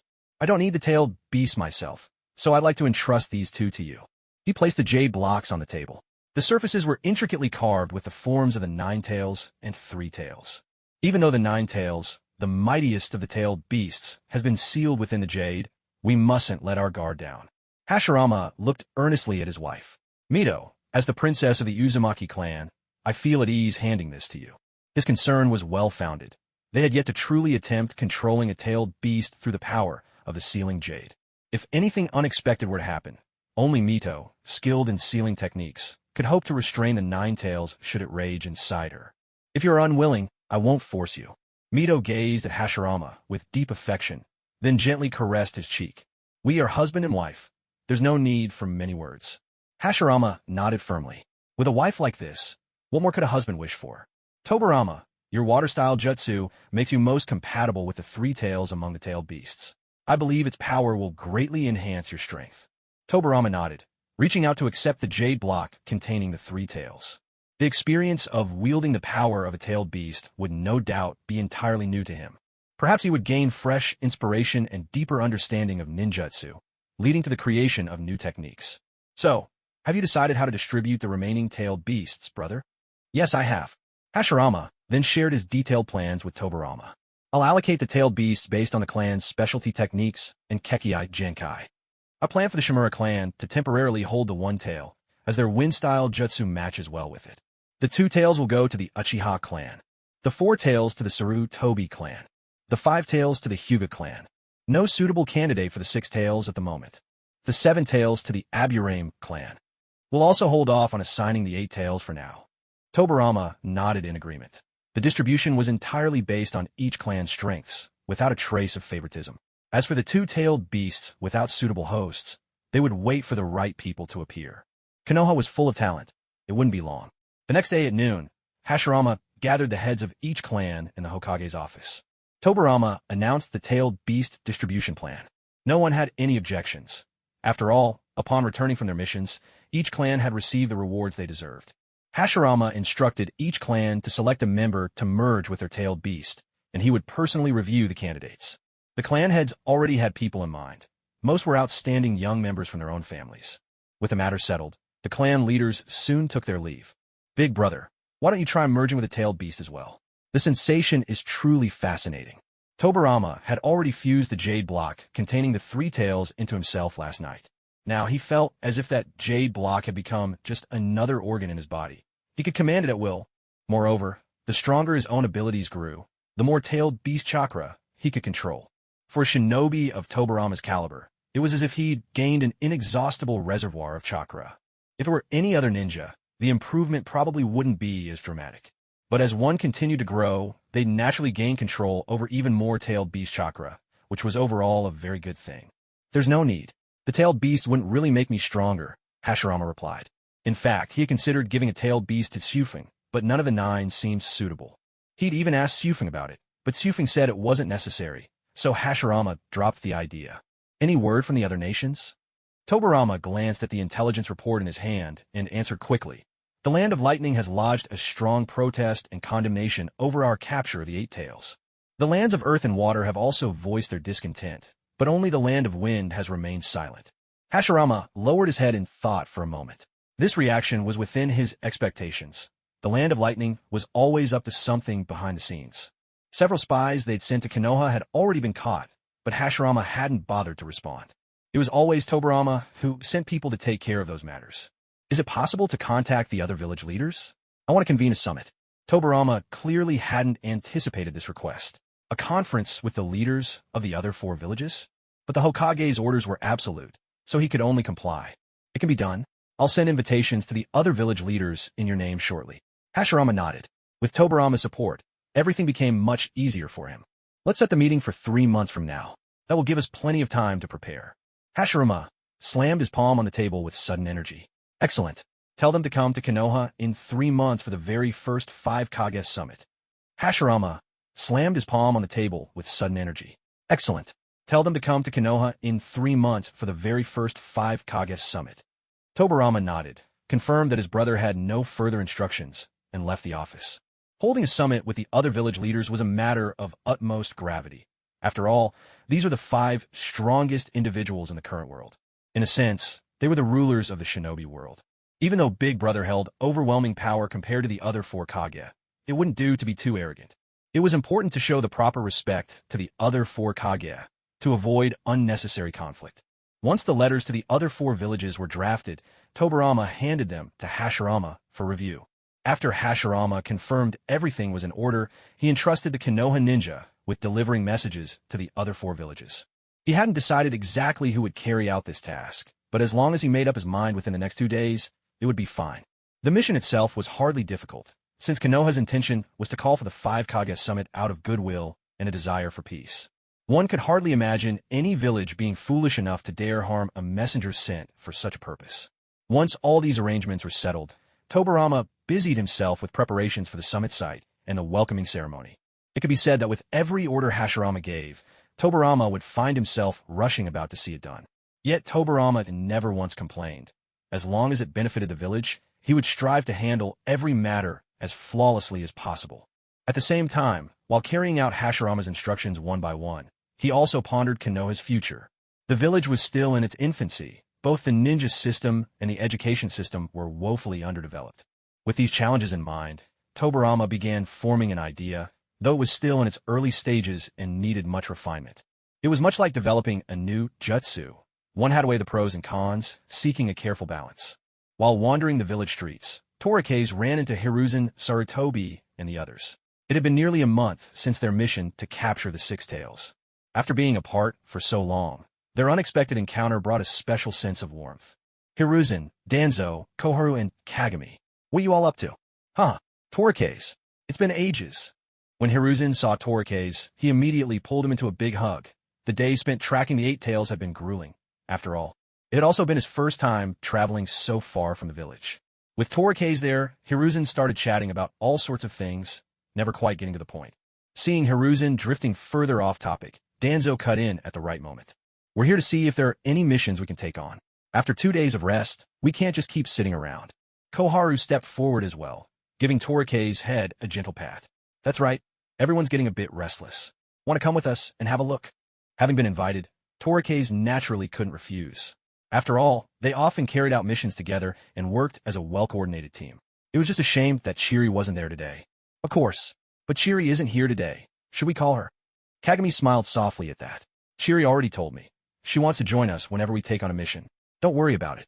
Hearing this, Torike's had no more reservations and followed Hiruzen and the others to the place where missions were assigned. It was worth mentioning that half a year ago, Tobarama had officially named the mission assignment building the mission assembly hall, placing it under the management of respected ninja from within the village. All the procedures for ninjas to accept missions, submit missions, and receive mission payments became far more professional. They even went so far as to construct a dedicated building for this purpose. This move was immediately met with unanimous praise from the village's ninjas. A more specialized mission system meant their interests would be better protected. For the Hidden Leaf Village, it was quite a significant improvement, and everyone was looking forward to even more bold initiatives from Lord Tobarama in the future. The group arrived at the mission assembly hall. The moment Hiruzen walked in, he saw a crowd gathered in front of the bulletin board, all talking at once, their voices overlapping in lively discussion. Hey, are you going to take this one? I'm not so sure. It's such a faraway place. I'm worried I might not make it back. Same here. My child was just born. I'd rather stick to the safer missions for now. It's fine. If we're not up to it, let the stronger ones handle it. We'll just do our part. Hearing everyone's chatter, Hiruzen's curiosity was piqued. Like a nimble monkey, he weaved his way through the crowd. Before long, he managed to squeeze into the front row. Wow, this is really something else. Hiruzen couldn't help but exclaim in awe. A ninja who recognized Hiruzen said, Hiruzen, why don't you take this one? I think there are only 3 left. Realizing there were only 3 of these missions remaining, Hiruzen was tempted to sign up right away, but after thinking of his teammates, he held back from making a rash decision. Instead, he quietly stepped back and returned to his friends. Danzo noticed the hesitation still lingering on Hiruzen's face as he came back from the crowd and asked, What's the matter, Hiruzen? What are they all looking at? Lord Hokage is about to convene the 5 Kage Summit, and now they need ninjas to deliver messages to the other villages. The moment he said this, everyone was taken aback. None of them had expected it would be something so important. Wouldn't that make this an S-rank mission? I'd love to go, but it depends on whether you're all willing. Of course we'll go. No sooner had Hiruzen spoken than everyone answered in unison. This is the very first 5 Kage Summit in history. If we take on this mission, it'll be like we're a part of it too. Koharu's right. This is such an important mission. We have to get one of them. Hiruzen hadn't expected his companions to feel the same way he did. He'd assumed that, having just returned from a tailed beast capture mission, no one would want to travel far again so soon. He could only think to himself, these really are my true friends. Well, what are you waiting for? Go claim the mission before they're all gone, Danzo said coolly, reminding Hiruzen not to let the team down. Right. Hiruzen dashed over to the mission desk. Since everyone else was still reading the notices on the bulletin board, there wasn't much of a line. Sir, I want to accept the mission to deliver messages for the 5 Kage Summit. The middle-aged ninja recognized Hiruzen, Sarutobi, and nodded in acknowledgement. If it had been any other ninja, he would have checked their previous mission records. After all, this was a matter of great importance and couldn't be taken lightly. But who in the village didn't recognize Lord Tobarama's student? And by now, Hiruzen had already earned considerable respect in the village. He was the pillar of the new generation of Konoha's ninja. You're a bit late. Right now, there's only one mission left, heading to the Land of Wind. The middle-aged ninja continued, Because of the geography, nobody really likes taking missions to the Land of Wind, so that one's still available. Do you want it? I'll take it. Of course I'll take it. Hiruzen agreed without the slightest hesitation, making the decision in an instant. This was the very first 5 Kage summit. If he missed it, that was it. The Land of Wind? That was nothing to worry about. This was the very first 5 Kage summit. If he missed it, that was it. The Land of Wind? That was nothing to worry about. After going through the necessary procedures, the mission to deliver a message to the Land of Wind was officially assigned to Hiruzen Sarutobi's team. However, the letter itself needed to be collected from Lord Tobarama. Returning to his teammates, Hiruzen waved the mission slip in his hand with a grin. Haha, I managed to snag the last mission. Everyone broke into smiles at his words. Just moments ago, they'd all been worried that someone else might take all the available missions before they could. Now, they could finally relax. Which country are we going to? Koharu asked eagerly. Hiruzen scratched his head. It's the Land of Wind. We were a bit late, so there wasn't much choice. Hearing it was the Land of Wind didn't come as a surprise to the group. It was one of the possibilities they considered. Apart from the harsh environment, there wasn't much else to worry about when it came to the Land of Wind. The Land of Wind, huh? Well, we'll just treat it like a desert vacation. Choza, a Kimichi, chimed in from the side, munching on snacks. Choza was never one to get hung up on details. Wherever the team went, he'd go too. Koharu only complained a bit about getting a suntan, and didn't have much else to say. All in all, everyone seemed pretty satisfied. And, as expected, this mission turned out to be another S-rank task. Ding! Detected that the host has accepted the mission. 5 Kage Summit, delivering a message to the Land of Wind. Mission rank, S. Choza was in high spirits. This S-rank mission really felt like a free reward. Once completed, it would bring in another chunk of calmness points. Right now, he had a total of 21,900 calmness points, which was still a comfortable amount. After some discussion, the team developed a rough plan for their journey to the Land of Wind. After all, the odds of running into unexpected trouble along the way were pretty high. They'd be wise to prepare and avoid being caught off guard. Once their discussion ended, Hiruzen spoke up. All right, let's go find our sensei and pick up the letter. Yeah, sensei should be in his office. Immediately, the group made their way to the Hokage's office to collect the letters from Tobarama and to see what their teacher thought of their new assignment. When they reached the office door, they knocked and entered. Both Hashirama and Tobarama were inside. Seeing the young students arrive, they put aside their work for the moment. What brings you all here? Hashirama asked. Hokage-sama, we've accepted the mission to deliver a letter to the Land of Wind. We're here to pick up the documents from our teacher, Sarutobi, Hiruzen replied. Hearing this, Hashirama's face lit up with pride. Excellent. Young people need to be tested and tempered. That's how you become the backbone of the future. Tobarama, too, was clearly pleased. With a smile, he pulled a finely crafted wooden box from his robes and handed it to Hiruzen. He gave Hiruzen an encouraging pat on the shoulder. Inside are the letters for the Kazekage. Make sure nothing happens to them. Hiruzen flashed a confident smile. Don't worry, sensei. We're not little kids anymore. At those words, both Hashirama and Tobarama paused for a moment. It was true. They were no longer children. They had become pillars of strength in their own right. Yet every time Tobarama looked at Sarutobi Hiruzen, he couldn't help but remember the mischievous boy who was always scrambling up trees, more monkey than man. You are the future of the Leaf Village. Give it your all.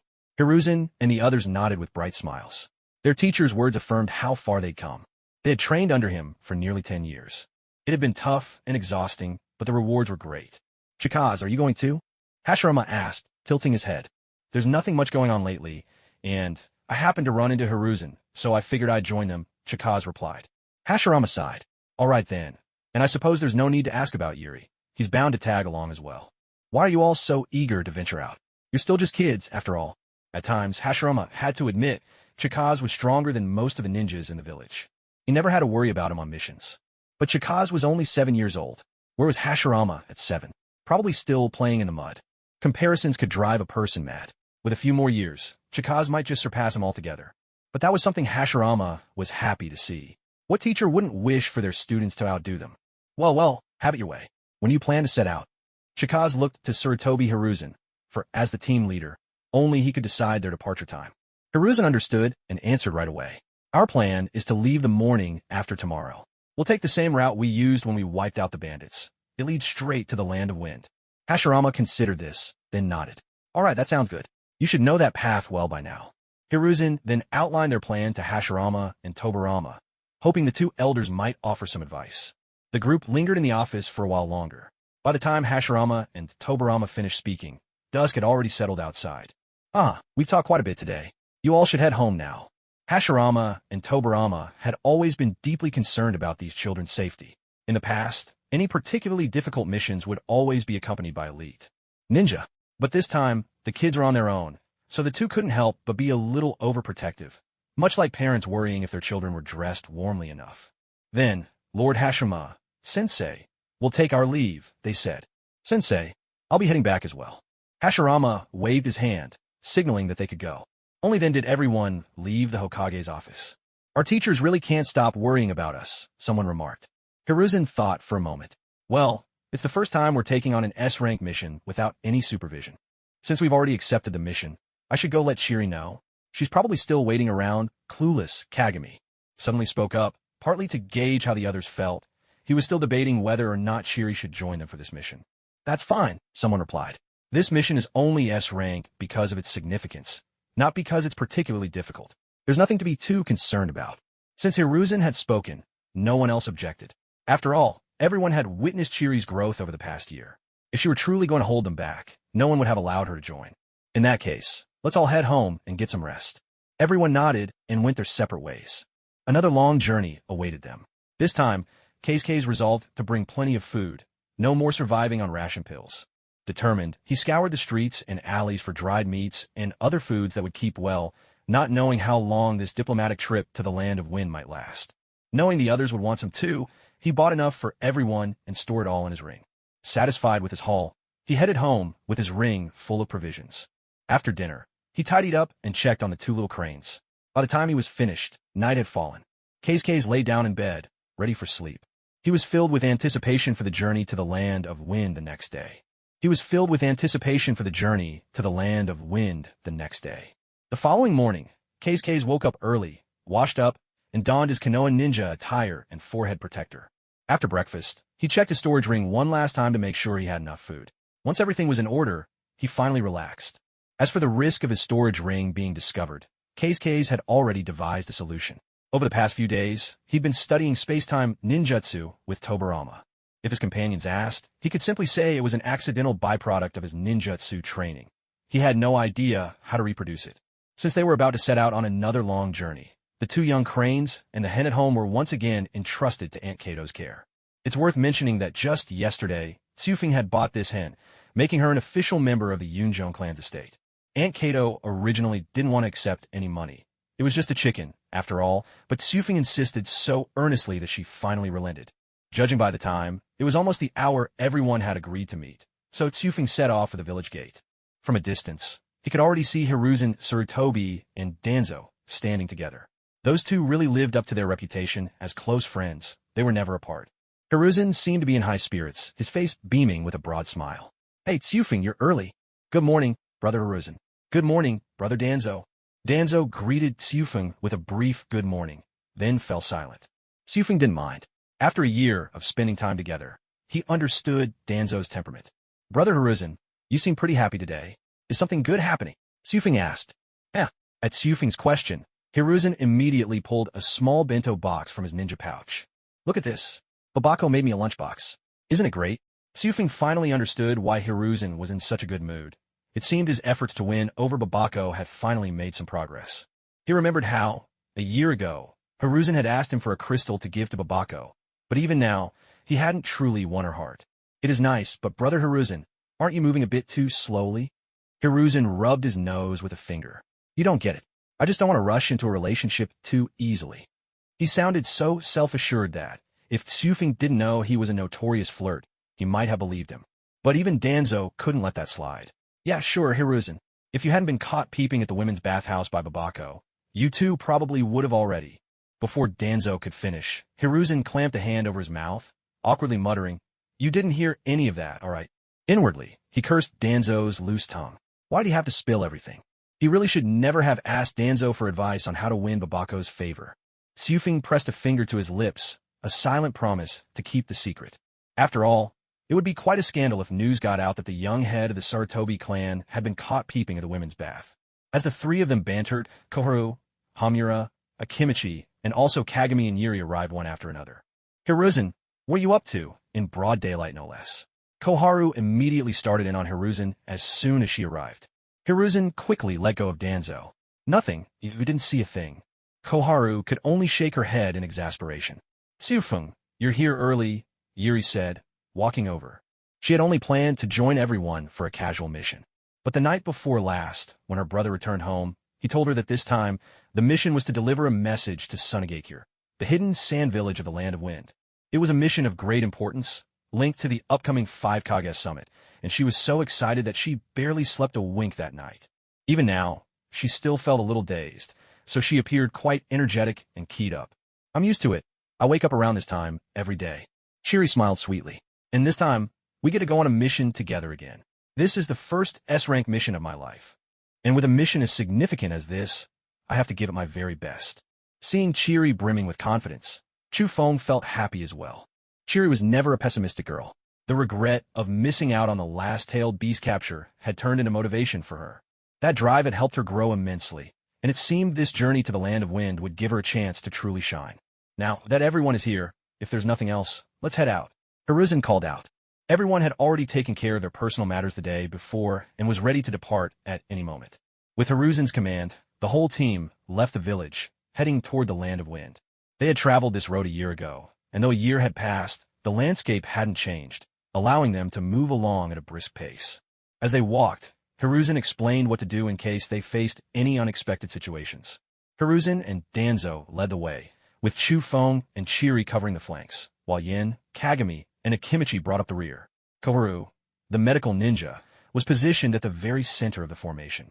Though Koharu's water-style ninjutsu was formidable, if anything happened to the medical ninja, it could spell disaster for the whole team.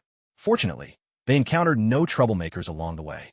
Perhaps it was because, over the past year, they'd carried out so many missions that most of the bandits in the area had been wiped out. The Land of Fire was now unusually peaceful. No external threats, no internal strife, and the nation was flourishing more than ever. By dusk, the group arrived once more at the small village they had visited a year before. This time, the mission schedule was more relaxed, so they decided to spend the night here. It might well be their last comfortable night of sleep. By tomorrow, they would likely reach the border of the Land of Wind.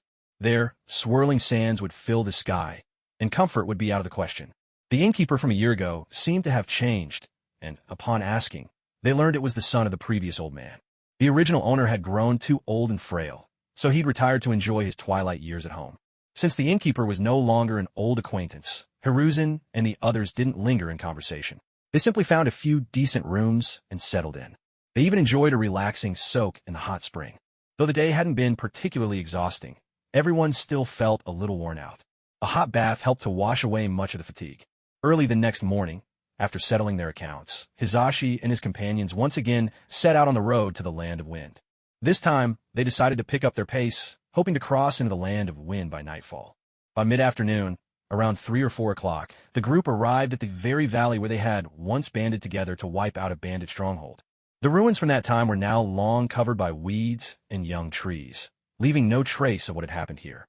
There was no time to dwell on memories. Everyone pressed forward, skirting around the valley, for a straight path ahead would soon take them into the Land of Wind. Everyone, stay alert. We're about to enter another country. There could be rogue ninja about. Everyone, stay sharp. Another nation's border is ahead. No telling if wandering shinobi are lying in wait. At Hizashi's command, the group immediately tensed, keeping a keen watch on their surroundings. The farther they went toward the Land of Wind, the harsher the wind and sand grew, and the sparser the trees became. The Land of Wind was a land of scarcity, its soil mostly arid yellow sand, with precious little land fit for crops. Water was a rare and valuable resource, usually found only in oases. Surviving in such a resource-starved nation was no easy feat. There's something up ahead, Q whispered to his companions. Behind that large boulder in front of us, I sense chakra. There are ninja hiding there. His voice was barely audible, meant only for the team to hear. Having a teammate with the Sharingan was a definite advantage, saving them from a lot of trouble. Yet, the group made no sudden moves, they simply kept going. Just as they were about to step into the enemy's range, Danzo's hands flashed through a series of seals. Wind release. Vacuum wave. A razor-sharp blade of wind shot from his mouth, slicing cleanly through the massive rock, and a ninja hiding behind it. The wind blade was so thin and precise that, even as it cleaved the boulder, it left it standing, undisturbed. When the group circled behind the rock, they found 2 decapitated corpses, blood still spurting from their necks. Their heads had rolled off somewhere out of sight. Blood was splattered everywhere, but not a single person showed the slightest discomfort. Scenes like this were all too familiar to them. Many had witnessed even greater horrors. This was mere child's play in comparison. Judging by their lack of headbands and shinobi attire, I'd say they weren't from Sunagakure, Hizashi remarked coolly. Danzo nodded. They must have been rogue ninja. Every land had its share of wandering shinobi, but none more so than the sand. The village was simply too poor. No matter how hard they worked, there was never enough money, not even to feed a family. Some ninjas, wild and unruly by nature, naturally refused to swallow such humiliation, so they took the risk and resorted to desperate measures. They lay in wait along the border, preying on travelers who happened to pass by. If luck was on their side and they ran into a wealthy merchant or noble, a single score could set them up for life. Unfortunately for these two, their luck had clearly run out. They encountered Tsufeng and his companions. These two are weak, Tsufeng remarked. I wonder if stronger ones will show up later. Hearing Tsufeng's question, Danzo continued his analysis. There probably will. It's likely these weaklings were sent as the vanguard just to wear us down. He then added, though it's also possible they're just two fools, reckless enough to risk their lives for a bit of money. Tsufeng waved his hand dismissively. He didn't care to pity such people. If you choose to live by the blade, you'd better be prepared to have your tongue cut by it. All right, let's keep moving. Stay alert. They didn't linger any longer, quickly leaving the scene and continuing on toward the land of wind. About an hour later, trees vanished completely from their surroundings, replaced by endless stretches of yellow sand. Some ninjas, wild and untamed by nature, naturally refused to swallow this kind of humiliation and instead chose to take desperate risks. They began to ambush travelers along the border, lying in wait to rob them.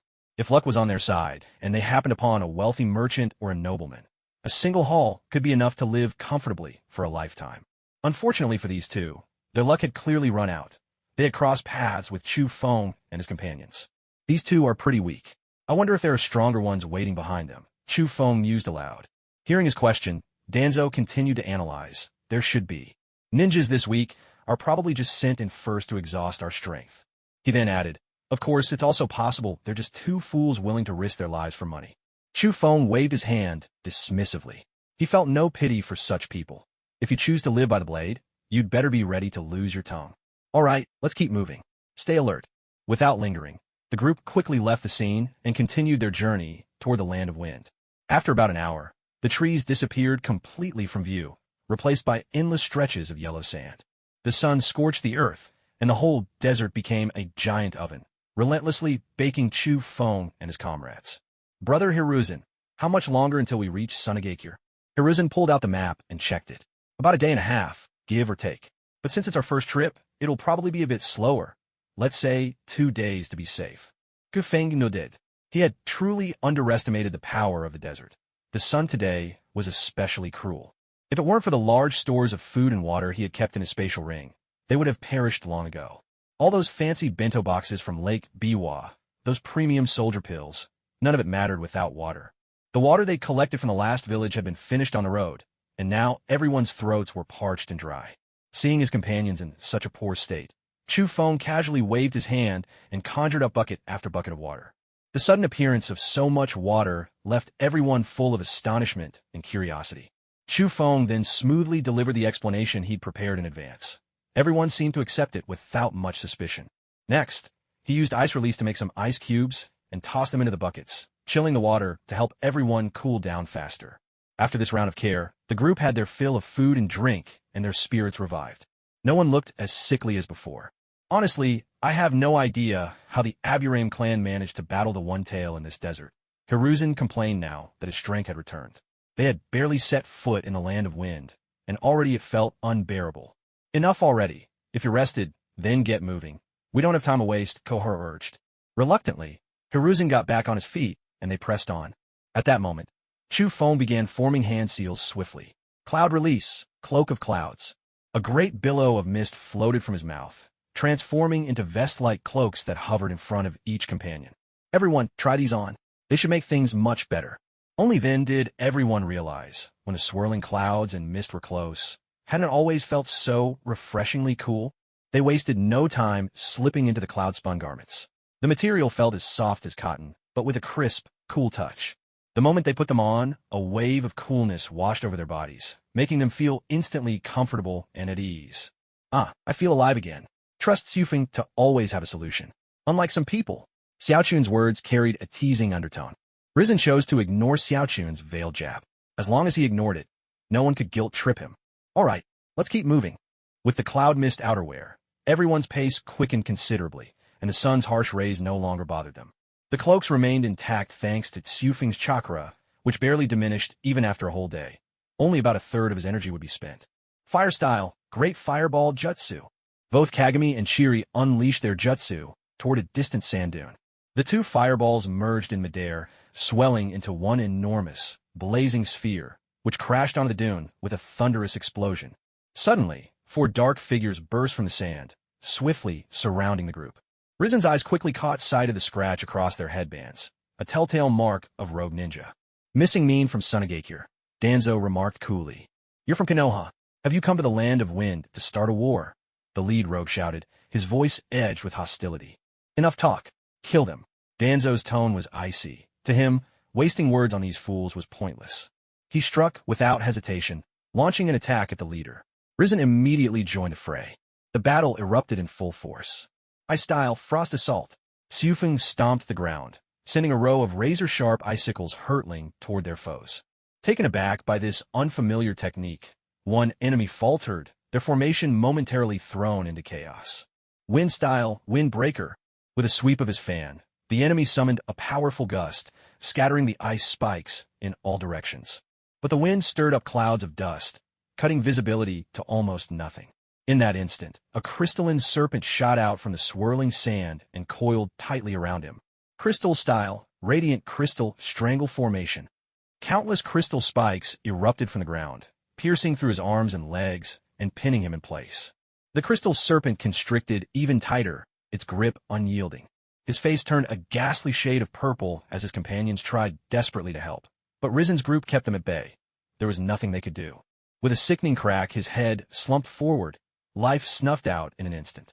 With the enemy defeated, Xufeng rushed to assist Chiri, only to find that Chiri had already dispatched his opponent, greeting Xufeng with a brilliant smile. Xufeng signaled with his eyes for Zhili to join him in attacking the leader of the rogue sand ninja. Zhili nodded in understanding, then drew his longsword and charged at the foe. Wind-style, Wind Pressure. The rogue leader unleashed a fierce gale from his mouth. A swirl of wind and sand swept through, making everyone's movements sluggish and heavy. Ice-style, Ice Wall. Xufeng slapped his hand on the ground, and a massive wall of ice erupted, completely shutting out the raging sandstorm. He could have used Earth-style, truth be told, but he'd want to try out some new ninjutsu. There was rarely a chance for this, and today just happened to bring a few sandbags their way. Ice-style, Ring of Eternal Frost. Suddenly, Xufeng unleashed a surge of chakra, stomping his foot into the earth. In an instant, a blue-white ring of light burst out from beneath him, spreading rapidly. Everywhere it touched, ice and snow sealed the world. A wide expanse of dunes was blanketed in frost, so much so that from afar, it looked like a mountain of snow. Every rogue, sand ninja who had attacked Xufeng and his companions was frozen solid, statues of ice forever captured in their final moments. Meanwhile, Hiruzen Sarutobi and the others stood completely unharmed. If anything, they found the cool air quite refreshing. Taking a step forward, Sarutobi nearly slipped, almost losing his balance on the slick ice. Xufeng, this ice style of yours is truly something, like a divine relic for the desert. Xufeng simply remained silent. Zhili, meanwhile, poked at one of the frozen rogue ninjas. Are we just going to leave the bodies here? Xufeng shook his head. It was best for ninja to leave no trace behind. He began weaving hand signs. Wind-style, Thousand Wind Needles. He spat out a dense sphere of wind, which exploded into countless razor-sharp needles. The frozen corpses were brittle as glass. Every needle that pierced them left a gaping hole. In no time, there was nothing left at all. Just to be sure, Zhili spat a ball of fire at the ground. Only then did everyone relax and move on, to run into rogue ninjas in the land of wind the very moment they arrived. This journey was off to a turbulent start. But for Xufeng and his team, this was a minor scuffle. With the exception of Zhili, every member of their squad was a jonin or an elite jonin. Unless a Kage stepped in personally, there was scarcely anyone who could stand against them. According to their map, they were drawing ever closer to Sunagakure. At their current pace, they would reach the sand village within 2 days. Come to think of it, none of them had visited another hidden village before. They wondered how it would compare to Konoha. It was doubtful there'd be much difference. After all, most hidden villages were founded in imitation of Konoha. It had only been a few years, hardly enough time for any real innovation. So they pressed on, encountering little more than a stray ninja or two along the way. No great dangers awaited them. That night, fortune smiled on them. They stumbled upon an oasis in the desert. This was, without a doubt, an excellent place to spend the night. The temperature difference in the desert after dark was significant, and one could easily fall ill without proper precautions. Fortunately, before setting out, Hiruzen had asked around for some tips on how to deal with these conditions, so the group managed to get through the night without any trouble. Early the next morning, everyone set out once more. At Hiruzen's urging, they picked up the pace, hoping to reach Sunagakure by the afternoon. After traveling swiftly for nearly half a day, a valley-like formation finally appeared on the distant horizon. "Look, everyone, that should be it. Let's push a little harder," Hiruzen called out, encouraging his companions. Everyone was still full of energy, so they managed to speed up a bit more. As they drew closer to the valley, excitement bubbled up among them. It was now certain this was Sunagakure. It matched Lord Hashirama's description exactly. To fend off the desert's storms and raging sands, a massive sand wall had been built around the village, serving as Sunagakure's distinctive landmark. When they were just 1,000 meters from the village, the group slowed down to catch their breath and steady themselves. Remember, don't act superior to people from other villages. Don't stir up unnecessary trouble. Hiruzen cautioned his friends repeatedly. Things are different outside our village. It's better to avoid complications whenever possible. Everyone understood the wisdom in these words. Before they could even reach the village gate, a kunai flew out from the shadows, landing right at Hiruzen's feet. It was a clear warning. Take another step and you'll be attacked. It was likely that their sentries already knew they were Leaf Village ninja, and this was their way of giving a warning. "We are ninja from Kanagankure, sent by the Hokage to invite the Kazekage to attend the 5 Kage Summit in the Leaf," Hiruzen announced. From somewhere unseen, a voice called out, "How can you prove it?" In response, Hiruzen drew out a letter from his robes, a document drafted by Tobarama and personally penned by Hashirama himself. Of course, this was only a copy. Just then, a fierce gust swept through, snatching the letter from Hiruzen's hand and carrying it away on the wind. Hiruzen made no move to chase after it. Immediately, a group of sand ninja emerged from the swirling sands, surrounding Hiruzen and his companions. From among them, a young man stepped forward. It was clear he was their leader, holding the wind-blown letter in his hand. "I am Ebizo, a jonin of Sunagakure. Please come with me," he said. He turned and led the sand ninja back toward the village. Seeing this, Hiruzen and the others promptly followed suit.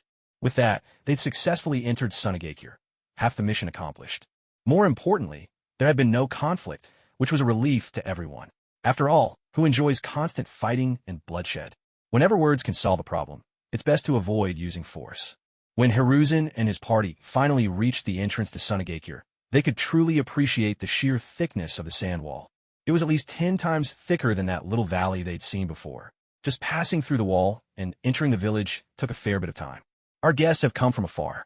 Allow me to arrange some accommodations so you may rest for a while," said Ebizo. His voice was not cold at all. In fact, it carried a warmth that made people feel at ease, as if they were already old acquaintances. "When will we have an audience with Lord Kazekage?" Hiruzen inquired. Ebizo smiled faintly. "You will be granted an audience with the Kazekage tomorrow.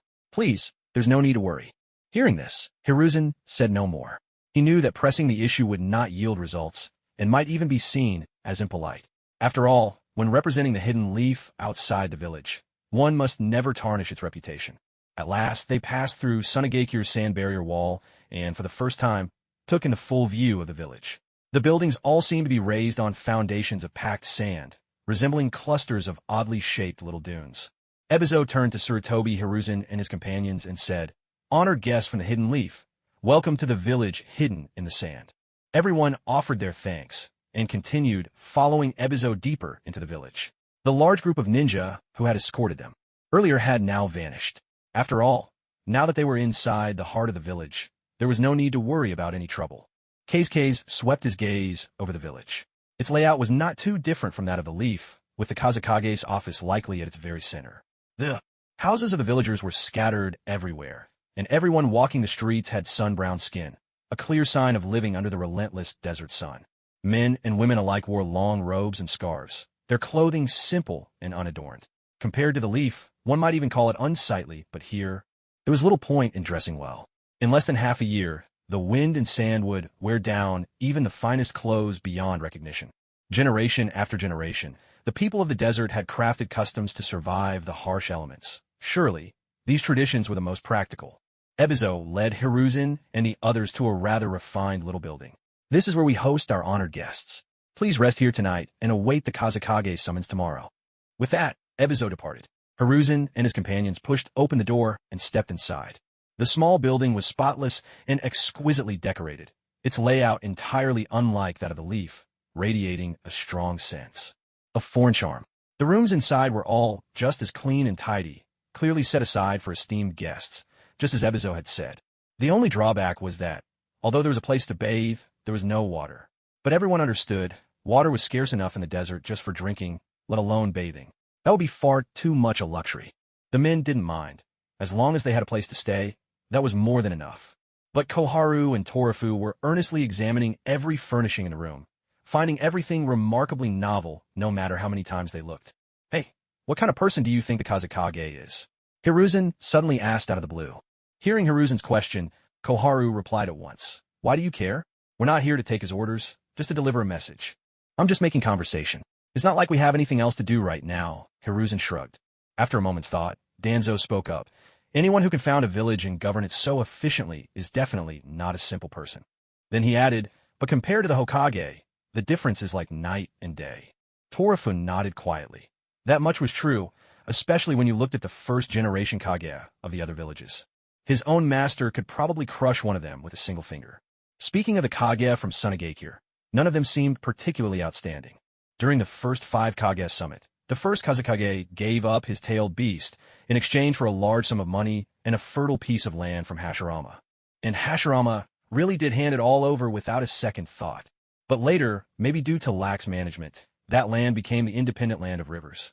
The second Kazekage invented puppet techniques, finally giving Sunagakure something to rely on, a secret technique to keep in reserve. But it was the third and fourth Kazekage who were truly outrageous. The third sent Sasori's parents to ambush Konoha, only to have them killed by Tsukumo Hatake. When Sasori grew up, he quietly killed the third Kazekage while no one was looking, then turned his corpse into a puppet.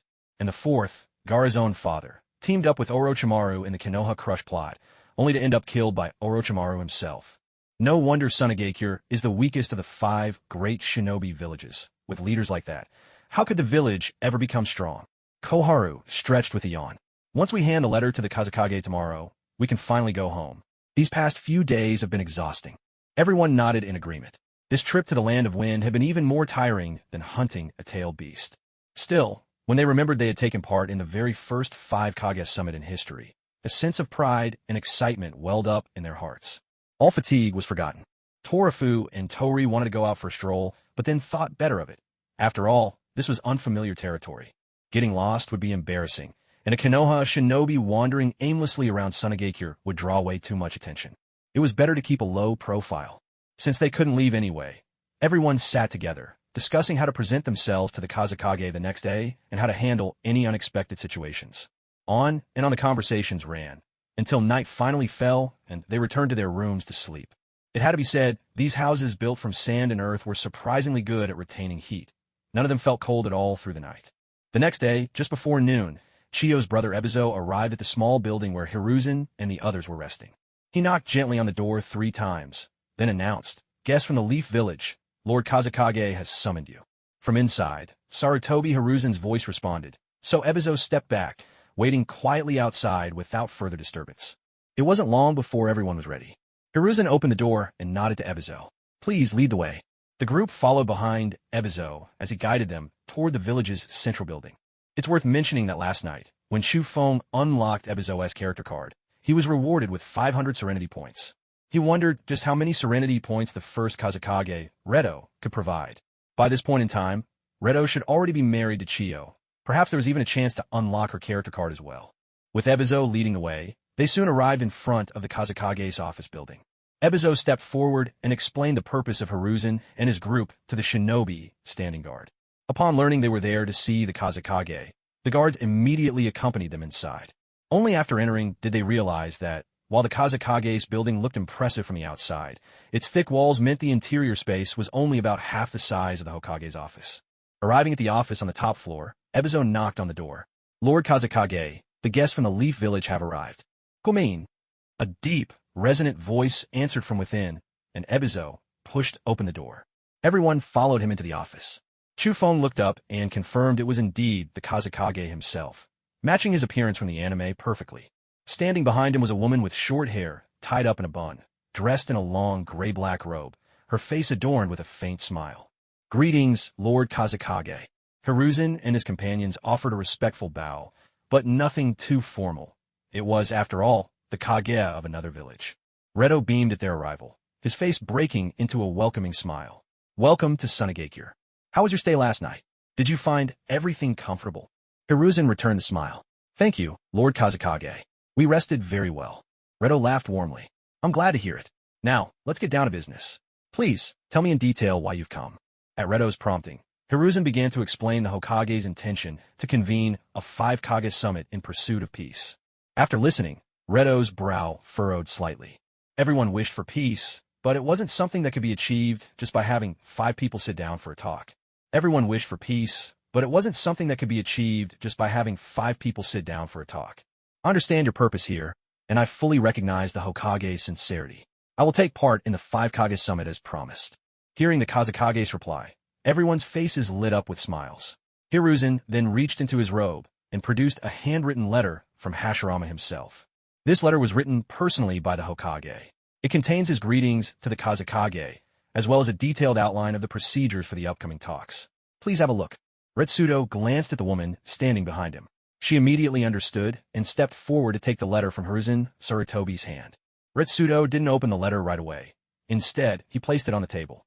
He turned his attention back to Sarutobi Hiruzen, engaging in some idle conversation, mostly small talk to smooth the way for their departure.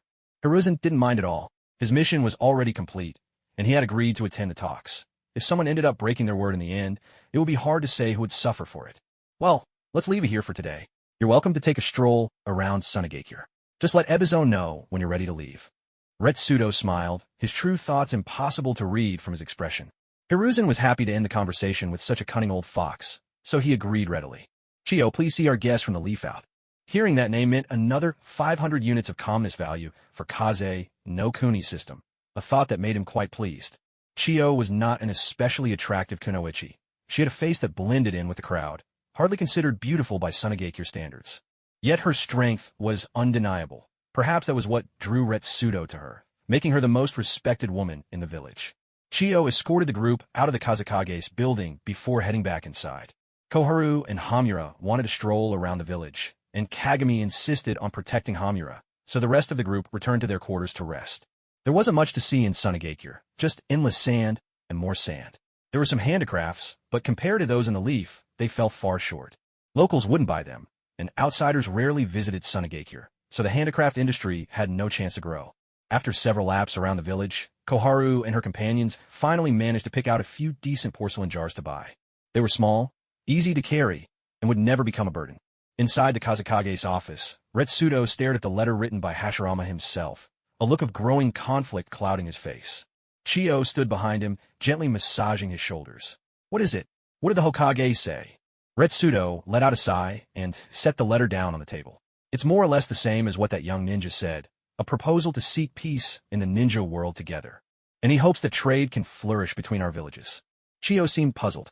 These sounded like wonderful things. Why was he so troubled? No one had raised these ideas before, but now the strongest man in the ninja world was taking the lead. Surely this should make things easier. Of course, I want to see lasting peace in the ninja world, but for Sunagakure to develop, we need resources. He rose and walked to a map of the ninja world that hung on the office wall. The land of wind is nothing but yellow sand, with precious little water, and even less arable land. I was originally planning to annex 1 or 2 of the small neighboring countries and turn them into resource states, but that seems unlikely now. Only then did Chio realize just how much her husband had considered. It's still too soon to draw conclusions about the talks. We might still have a chance. Retu shook his head. Chio was still seeing things too simply. Even if peace negotiations failed, things would likely just stay as they were. Everyone would give the Hokage some respect. But if Sunagakure were to launch an attack and annex other countries at a time like this, it would undoubtedly be seen as provoking Konoha. The strength of Hashirama Senju was known throughout the ninja world. Even if all four Kage joined forces, they might not be able to lay a finger on him, let alone just Rettu on his own. All we can do is take it one day at a time. If things really don't work out, we might have to buy land instead. Though who would be willing to sell, I wonder. Born amidst endless yellow sands, his only dream in life had been to lead his clan to survive in this harsh environment. Now that a village had been established, the weight on his shoulders had only grown heavier. The ones he had to protect had become countless families. With scarce resources, food shortages, and insufficient strength, Sunagakure was the weakest among the 5 major ninja villages. If not for the peace maintained by Hashirama Senju, Sunagakure would likely have already been targeted and divided up by others. How is that new jutsu Samon's been developing coming along? It should be close to completion. At last, some good news. Rettu finally let out a slow breath of relief. That's wonderful. If this jutsu can be developed successfully, Sunagakure's power will rise by leaps and bounds. Seeing her husband's spirits finally lift, Chiyo felt her own mood brighten as well. Let's go home early today, shall we? Little Suna's been clamoring for a father every day. All right. As dusk settled, Koharu, Chiri, and Kagami had already returned to their lodgings. Everyone gathered in the living room to discuss when they should prepare to return home. In truth, it all depended on whether Koharu and Chiri had had enough fun. If they were still interested in Sunagakure, they could stay another day. Oh, let's just head back to the village soon. Koharu and Chiri, without any need for discussion, both suggested leaving. After an afternoon of wandering, they had ended up with nothing but pockets full of sand carried by the wind and a few little porcelain bottles. Even the food hadn't been very appetizing. Everything paled in comparison to Konoha. The novelty had worn off after just the first day. By the second, they were already longing for home. All right then. If you two have had your fill, we'll set out for the village tomorrow. With the return date set, everyone planned to get an early night, resting up to face whatever awaited them. Back in his room, Tsufing opened the character compendium, and both Rettu's and Chiyo's portraits lit up. Ding! Congratulations, host! You have unlocked the compendium entry. First Kazekage Rettu. Reward: 1,000 com points. Ding! Congratulations, host! You have unlocked the compendium entry. Chiyo. Reward: 700 com points. Not bad at all. 1,700 points of calmness gained, and with the calmness points from the past few days' check-in rewards, Chufeng now had a total of 24,400 points. Completing this mission would probably bring in over 10,000 more. That was already quite impressive. An S-rank mission that wasn't particularly difficult, and with hardly any effort, he could earn 10,000 calmness points and enjoy a bit of travel along the way. Once everything was settled, Chufeng lay down on his bed and enjoyed a blissful sleep. Cold moonlight spilled quietly across the windowsill, making the night feel especially peaceful. The never-ending fierce winds still howled outside, but thanks to the new sand wall, the people of Sunagakure could finally dream sweetly, undisturbed. The next morning, Chufeng and the others packed up all their belongings, ready to return to the village and report on their success. This mission had gone remarkably smoothly, aside from running into a few minor thugs along the way. It was as if Chiyo had already sensed their plans. She came knocking at their door early in the morning. Honored guests, are you departing today? Won't you stay a little longer? Seeing Chiyo arrive in person, Hiruzen took the opportunity to approach her. No, we'll head back to the village now. We hope Lord Kazekage will join us as promised. Chiyo's eyes narrowed in a gentle smile. Naturally, if there is a chance for peace, Sunagakure will certainly attend. Hiruzen nodded. Very well. Please give our regards to Lord Kazekage and thank him for his hospitality these past days. We'll take our leave. Safe travels to you all. Everyone nodded to Chiyo in turn, then left the small building where they'd stayed for the past 2 days. Over these days, Chufeng had been deeply impressed. Unlike Konoha, which was prosperous from its inception, Sunagakure had truly risen from humble beginnings. They had built a village of their own amid these endless yellow sands. Whatever the future held, for now Chufeng could see the villagers' deep affection for their home in their eyes. But for the people of the entire ninja world, history was already beginning to shift with Chufeng's arrival. No one could say what the outcome of the 5 Kage summit would be. Even Chufeng himself had no idea what the ninja world would look like after the summit. Whether war would erupt or true peace would be maintained, all rested on the minds of the Kage. After all, they were the ones who ruled the entire ninja world. The group passed through the hefty sand wall and once again felt the wild storm raging in the desert. The storm whipped up clouds of sand and dust, lowering visibility almost to nothing, but everyone already had a good sense of the direction they needed to go. As long as they kept walking straight ahead, they would reach the oasis they'd found before. The sandstorms there should be much weaker. Still, there was always the chance someone else might have already taken over that spot. While traveling through the sandstorm, the group relied entirely on hand signals to communicate. Opening your mouth even a little was enough to get a mouthful of sand. They walked for a long time, unable to see the sun because of the blowing sand, which made it impossible to tell how much time had passed. Chikaz didn't dare to fly up into the sky either. Doing so would risk losing contact with his companions. So all they could do was keep moving blindly forward, though Nikizin's sense of direction was still fairly accurate. Even if they couldn't reach the oasis, as long as they kept walking, they would eventually reach the border of the Land of Wind. As they pressed on, the sandstorm gradually lessened, and before long, the silhouette of the oasis began to emerge before their eyes. What a terrible sandstorm!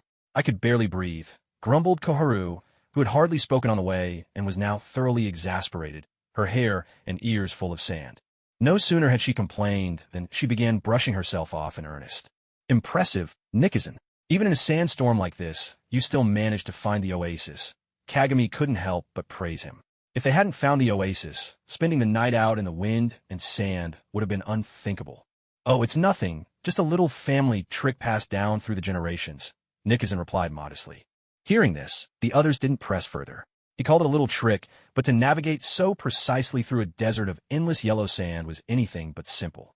After a while, Koharu and Osamu finished cleaning up and looked much less dusty. The men, on the other hand, didn't seem to care as much. They just shook their heads, sending clouds of sand flying, and left it at that. Let's go. We'll head deeper into the oasis, but keep your guard up. This oasis was large enough to shield them from a sandstorm, about half the size of Konoha village, by Nikizan's estimate. It seemed unlikely that such a big place would be completely deserted. Hopefully, they wouldn't cross paths with the wrong kind of people. Sure enough, when Chikaz and his group reached the center of the oasis, they found the water source already occupied by a group. They looked like a passing caravan, but if they thought they could fool Chikaz's group with such a simple trick, they were sorely mistaken. Still, without knowing the group's true intentions, it was best not to expose them right away. That way, the other side wouldn't feel threatened. Gentlemen, the sandstorm outside is fierce. We'd like to rest here for the night. Hope you don't mind. The leader of the group, a scar-faced man, replied, Hey, don't mention it, brother. This place doesn't belong to us. We're just taking shelter from the storm, too. He then added, Name's Hey Luo. May I ask yours? Nikizan, seeing the bait had been taken, smiled calmly. I am Fujimoto. A pleasure to meet you, brother Hey Luo. Of course, Hey Luo was clearly a fake name, and this lot were no merchants. They were ninja. They were likely connected to the rogue ninja who had attacked earlier, though their true strength was still a mystery, so caution was wise. So, brother, you don't look like you're from the Land of Wind. What brings you all the way out here? After leaving Sunagakure, Hizashi and his companions removed their forehead protectors and changed into ordinary clothes. This made it easier to travel and also served to confuse their enemies. We're from a land of fire, Hizashi explained, feigning innocence. We just want to do a little business in the Land of Wind, but ended up getting lost.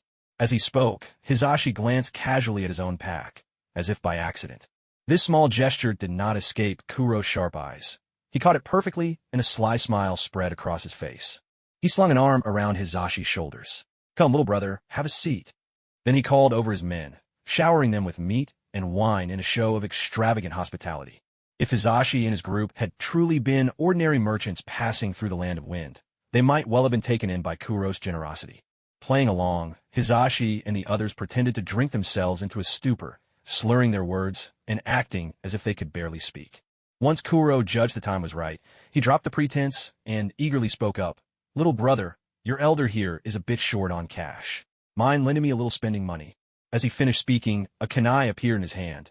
No one saw when he drew it, and he plunged it straight into Hizashi's abdomen. Ha ha, boys, looks like we got ourselves another round of drinks. Kuro shouted triumphantly, as if ambushing travelers had become second nature to him, to the point where he'd forgotten how to act like a real ninja. Suddenly, a sound like shattering glass rang out. To Kuro's shock, the Fujimoto beside him dissolved into fragments, scattering across the ground. He jerked his head up and saw the real Fujimoto standing not far away, a mocking smile on his face.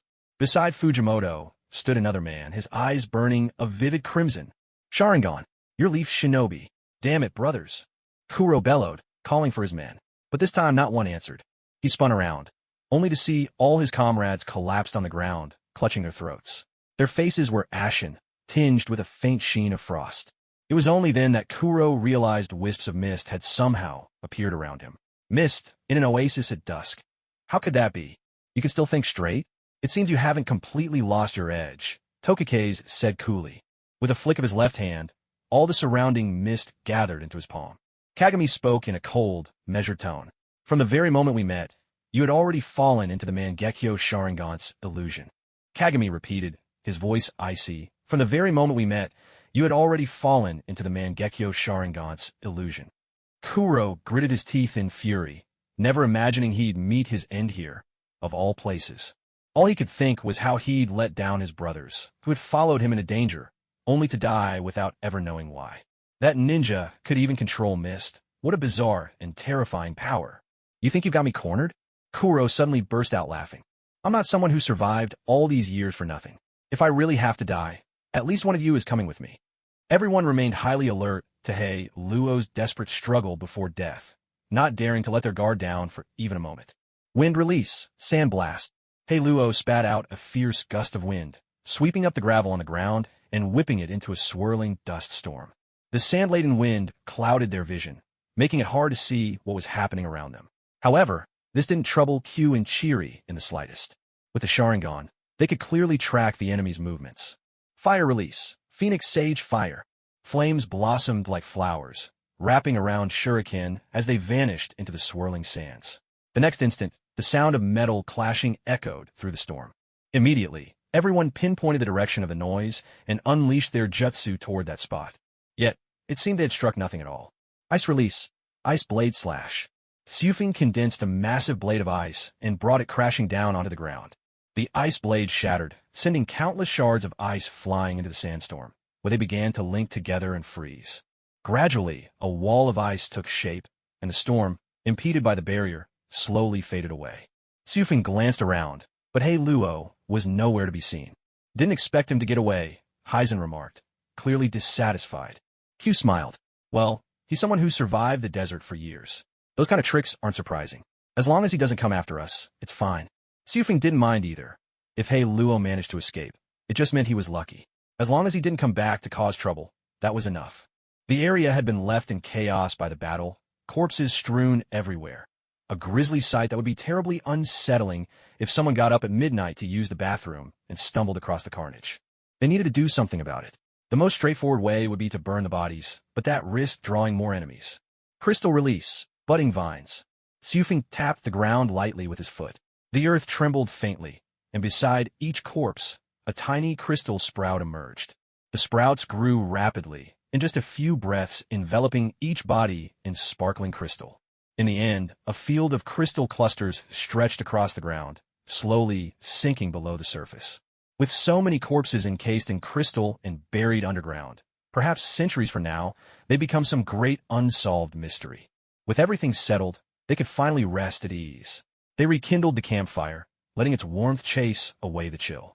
Sufing brought out more water and food for everyone. Since the supplies stored in his ring were meant to be shared, there was no way he could finish it all alone.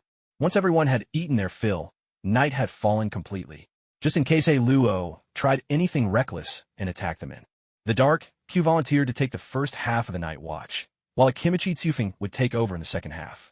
When you're traveling together, you have to trust your teammates, and so everyone felt secure enough to rest. The night passed peacefully. After his narrow escape, Hei Luo did not return to avenge his fallen comrades. Perhaps this is the true norm of the ninja world. There are not so many bonds as close as brothers. In the end, only oneself truly matters. If you die, then you really have nothing left at all. The next morning, Hiruzen woke everyone early. The best outcome for today's plan would be to return directly to the Land of Fire. So, as the sky just began to lighten, everyone set off on the road. They hurried along without pause, always maintaining a swift pace. When fatigue set in, they would only slightly slow down. But still, they kept moving forward. After traveling like this for 2.5 days, they finally returned to the Hidden Leaf Village. When the village gates came into view, everyone erupted in cheers. Though the mission itself had not been difficult, the journey had been grueling, and everyone expressed their feelings about it. Unless there was an exceptionally important mission, none of them wished to travel to the Land of Wind again. Upon returning to the village, their first priority was to report the mission to the Hokage. So, without delay, they headed straight for the Hokage's office. Hashirama had already received word that the children were back, so he was waiting for them in the office early that morning. When the sound of knocking came, Hashirama smiled and called out, "Come in." The door opened, and sure enough, it was Hiruzen Sarutobi and his team. "Lord Hokage, the The Sarutobi Hiruzen squad has successfully completed the mission to deliver the letter to Sunagakure, they reported. Hashirama nodded in approval. These children had indeed done well. You must have faced quite a few hardships on the way, didn't you? Hiruzen grinned broadly. No matter how tough it was worth it to complete the mission. Tell me about your experiences, Hashirama prompted. What did you gain from your journey to the Land of Wind? Immediately, the group started chattering away, with Koharu and Hiruzen especially eager to share, almost as if they were competing to see who could tell more. From time to time, their stories had Hashirama roaring with laughter. All in all, the journey had broadened their horizons, revealing the differences between their own village and others. They also gained insight into the way people lived in Sunagakure. Hashirama wrote the names of Hiruzen and the others on the S-rank mission scroll, marking the successful completion of this mission. With another S-rank mission reward in hand, everyone was in high spirits. Among them, Chiri was the happiest. This had been her very first S-rank mission, and now she too was a true ninja. Ding! Congratulations, host, on completing the S-rank mission. 5 Kage Summit, delivering the letter to the Land of Wind. Reward, 15,000 calmness points. Kafu nodded quietly to himself. This number satisfied him. It was well worth the long journey. From the calmness points he'd received for these last 2 missions, Kafu speculated that the maximum reward for an S-rank mission was 15,000 points. Still, it was only a guess. He hadn't completed enough missions yet. He would need to take on more S-rank assignments to confirm it through experience. All right, children, you've worked hard these past few days. Go collect your mission pay, then head home and get a good night's sleep. Then Hashirama added, and one more thing. No need to assemble early tomorrow. I'm giving you all a day off. The news of a day off brought instant joy to everyone. The thought of a whole day to rest was enough to make them feel relaxed already. Koharu and Toru even started whispering about where to go tomorrow, and they sneakily asked Kaze if he wanted to join. But Kaze only wanted a lounge at home, so he politely turned down their invitation. Meanwhile, Kagami was more than happy to wander around with his little sister in tow. Perhaps that's just what being an overprotective brother is all about. Once they left the Hokage's office, everyone simply went their separate ways without any sentimental farewells. After all, they'd spent so much time together that they were a bit fed up with each other. Now that they finally had some personal space, they were eager to enjoy it. After all, they'd spent so much time together that they were a bit fed up with each other. Now that they finally had some personal space, they were eager to enjoy it. The first thing Kaze did upon returning home was check on the 2 little cranes. As it happened, Aunt Kato seemed to have just finished feeding the chickens and was about to head home. Oh my, if it isn't Kaze, have you been away on duty for this long? Mamiko didn't know exactly what kind of mission Kaze had been sent on. She just thought it had taken far too long. Her own husband rarely stayed out for more than 2 or 3 days, but Kaze's missions always seemed to last nearly half a month before he came home. Yes, Aunt Kato, there have been a few things going on in the village lately. As the Hokage student, I have to do my part, don't I? Mamiko smiled and patted Kaze on the shoulder. You've grown up, Kaze. You're already a ninja who can stand on his own. I bet you're even better than your Uncle Kato now. Kaze scratched his head, a bit embarrassed. Not at all. I still have a lot to learn. Uncle Kato is a seasoned ninja. Then he asked, by the way, Aunt Kato, how are the 2 little cranes doing? Mamiko seemed to remember something, and with a conflicted look, she said to Kaze, it's good you're back. Come have a look with me. I'm not sure if what's happening is normal or not. Aunt Kato's words filled Kaze with uncertainty. Under her attentive care, nothing should have gone wrong. Either way, he decided to check on him first and deal with any surprises as they came. So Kaze and Mamiko headed together to the room where the old hen and the 2 little cranes were kept. As he opened the door, Kaze was greeted by a scene that left him stunned. Only then did he understand what Aunt Kato meant when she questioned whether things were normal. There was the old hen, leisurely strolling around the room, occasionally pecking at some feed on the floor, looking as content as could be. But the 2 young cranes, who should have been nestled in their bed, were both perched on the roof beam. When Sufing looked closer, he was astonished. Were these still the same little cranes? Their size had almost caught up with his own. Their feathers were pure white, with just a few black plumes on their wings, which only made them appear even more spirited and ethereal. This. Sufing was momentarily at a loss for words. When he left, they were still fluffy little chicks. How could they have grown into adults in just half a month? The room was quite small, suitable only for an old hen to live in. But now, with 2 cranes nearly as big as Sufing himself crouched on the beam, the space felt impossibly cramped. Mom Maisie pressed her palm to her forehead and sighed. Ah, they've grown so quickly. I have no idea what breed they are. I wanted to move them to a bigger place, but since you hadn't returned, I couldn't do it on my own. She continued, But now that you're back, you'd better find them a larger spot as soon as possible. Xiufeng shook his head, finally regaining his composure. Thank you, Aunt Kato. I'll move them right away. Sorry for all the trouble these days. Mom Maisie waved her hand dismissively. It's really no trouble at all. It only takes a few minutes. Besides, seeing such amazing creatures has truly opened my eyes. You're raising them as spirit beasts, aren't you? They seem to have remarkable talent. Hearing Aunt Kato's words, Xiufeng suddenly remembered. She was once a ninja too. She had simply chosen family life after marriage. With a teasing grin, Xiufeng replied, Yes, I'm planning to make a contract with them. I really should thank you for taking such good care of them. They're big enough for that now. She laughed. All right, enough. You've been away for so many days, you must be exhausted. I won't keep you, go rest. Xiufeng hurriedly escorted Mom Maisie to the clan's gate, thanking her again and again before returning to the henhouse. With Mom Maisie there, the cranes had been quite reserved. Though she'd fed them these past days, they had always kept their distance. But now, seeing Xiufeng, they became lively. Flapping their wings, they fluttered down from the beam. With their graceful posture and elegant appearance, they were truly worthy of the name celestial cranes. Even in such a cramped space, they radiated a sense of otherworldly grace. It was as if these two already recognized their master, showing great affection towards Xiufeng. They had only met twice before, yet it felt like the reunion of old friends long separated. Xiufeng was naturally delighted by their warm attitude. After all, they would be partners fighting side by side in the future. By nurturing their bond from an early age, they would surely become more in sync as time went on.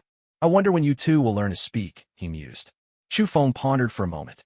In the world of Naruto, all the powerful summoned beasts could speak, and their intelligence was remarkably high. These two cranes had come from another realm, so surely they possessed even greater spiritual insight than the native creatures, didn't they? Still, there was no need to rush things. After all, strictly speaking, these two little ones had only been born for less than a month. Looking at the two elegant cranes before him, Xiufeng asked earnestly, Would you like to form a contract with me? The two cranes let out a call, and then gently rubbed their heads against Xiufeng's cheek. Though they didn't speak, Xiufeng clearly understood their answer. He then retrieved a summoning scroll from his spatial ring, a family heirloom, ancient in appearance. Ever since he'd returned to the village after capturing the tailed beast, Xiufeng had packed all his family's treasure items, books, and weapons into his spatial ring to keep them close by. He unrolled the scroll. While the outside looked aged, the inside was pristine, untouched. Xiufeng sliced open his finger and wrote his name in blood in the first box of the scroll. The crane, using its beak, made a small cut on its own leg. Blood trickled onto its claw, which it then pressed onto the summoning scroll. The other crane did the same in turn. And so, the summoning contract was officially sealed. From this moment on, these two cranes were Xiufeng's summoned beasts. Xiufeng could hardly contain his joy. He felt like soaring through the sky on the back of a crane that very instant. But for now, the two cranes were still small, both in size and age. It was best to let them grow a bit more. After all, responsibility went both ways. Moreover, Xiufeng sensed that he could somehow communicate with the cranes mind to mind. His intention seemed instantly understood without a word. This was quite a useful trait, especially since he could control it, an advantage in battle. Now that the contract was in place, it was no longer fitting for the cranes to stay cooped up in a little room. Xiufeng released them. He gave them free rein to fly anywhere within the Cloud Clan's territory, to choose any rooftop they liked as home. Perhaps, after spending a few days with the mystical cranes, even the old hen had absorbed a hint of their aura. Her eyes looked noticeably shrewder. Since they were now all part of the family, Xiufeng laid down some ground rules for the old hen and the cranes alike. For instance, no relieving themselves wherever they pleased. Whether they truly understood or not, Xiufeng made the rules known, and from then on, he let the old hen roam freely alongside the cranes within the clan grounds.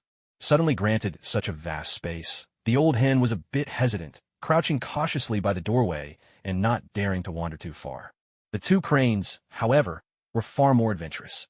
They spread their wings and soared into the air, circling high above the Cloud Clan's domain. Villagers passing by in the street all stopped to watch, marveling at the sight. Cranes are quite rare birds, so everyone wanted to take a closer look at them. Since Xiufeng had already formed a contract with the two cranes, he wasn't worried about them running off and simply let them roam and play as they pleased. After all, if they got tired or hungry, they'd surely find their way back on their own. At the same time, the old hen had relaxed a little and began to pace around the house, hesitantly exploring the area. Xiufeng paid her no mind, letting her get accustomed to her new surroundings at her own pace. It was at that moment that Xufeng suddenly realized, after these days in Sunagakure with the wind and sand blowing constantly and water being scarce, he hadn't bathed in quite a while. Dust and grit clung to his body, making him look a far cry from the head of a family. More like a beggar, really. Now that he was home, it was time to scrub himself clean. He returned to his room and took a long, refreshing bath. Afterward, he had a simple meal, then sat on his bed and started browsing through the system shop. His tranquility points had now reached 39,900, enough for a little bit of indulgence. At this stage, increasing his own strength simply by boosting chakra wasn't very effective anymore.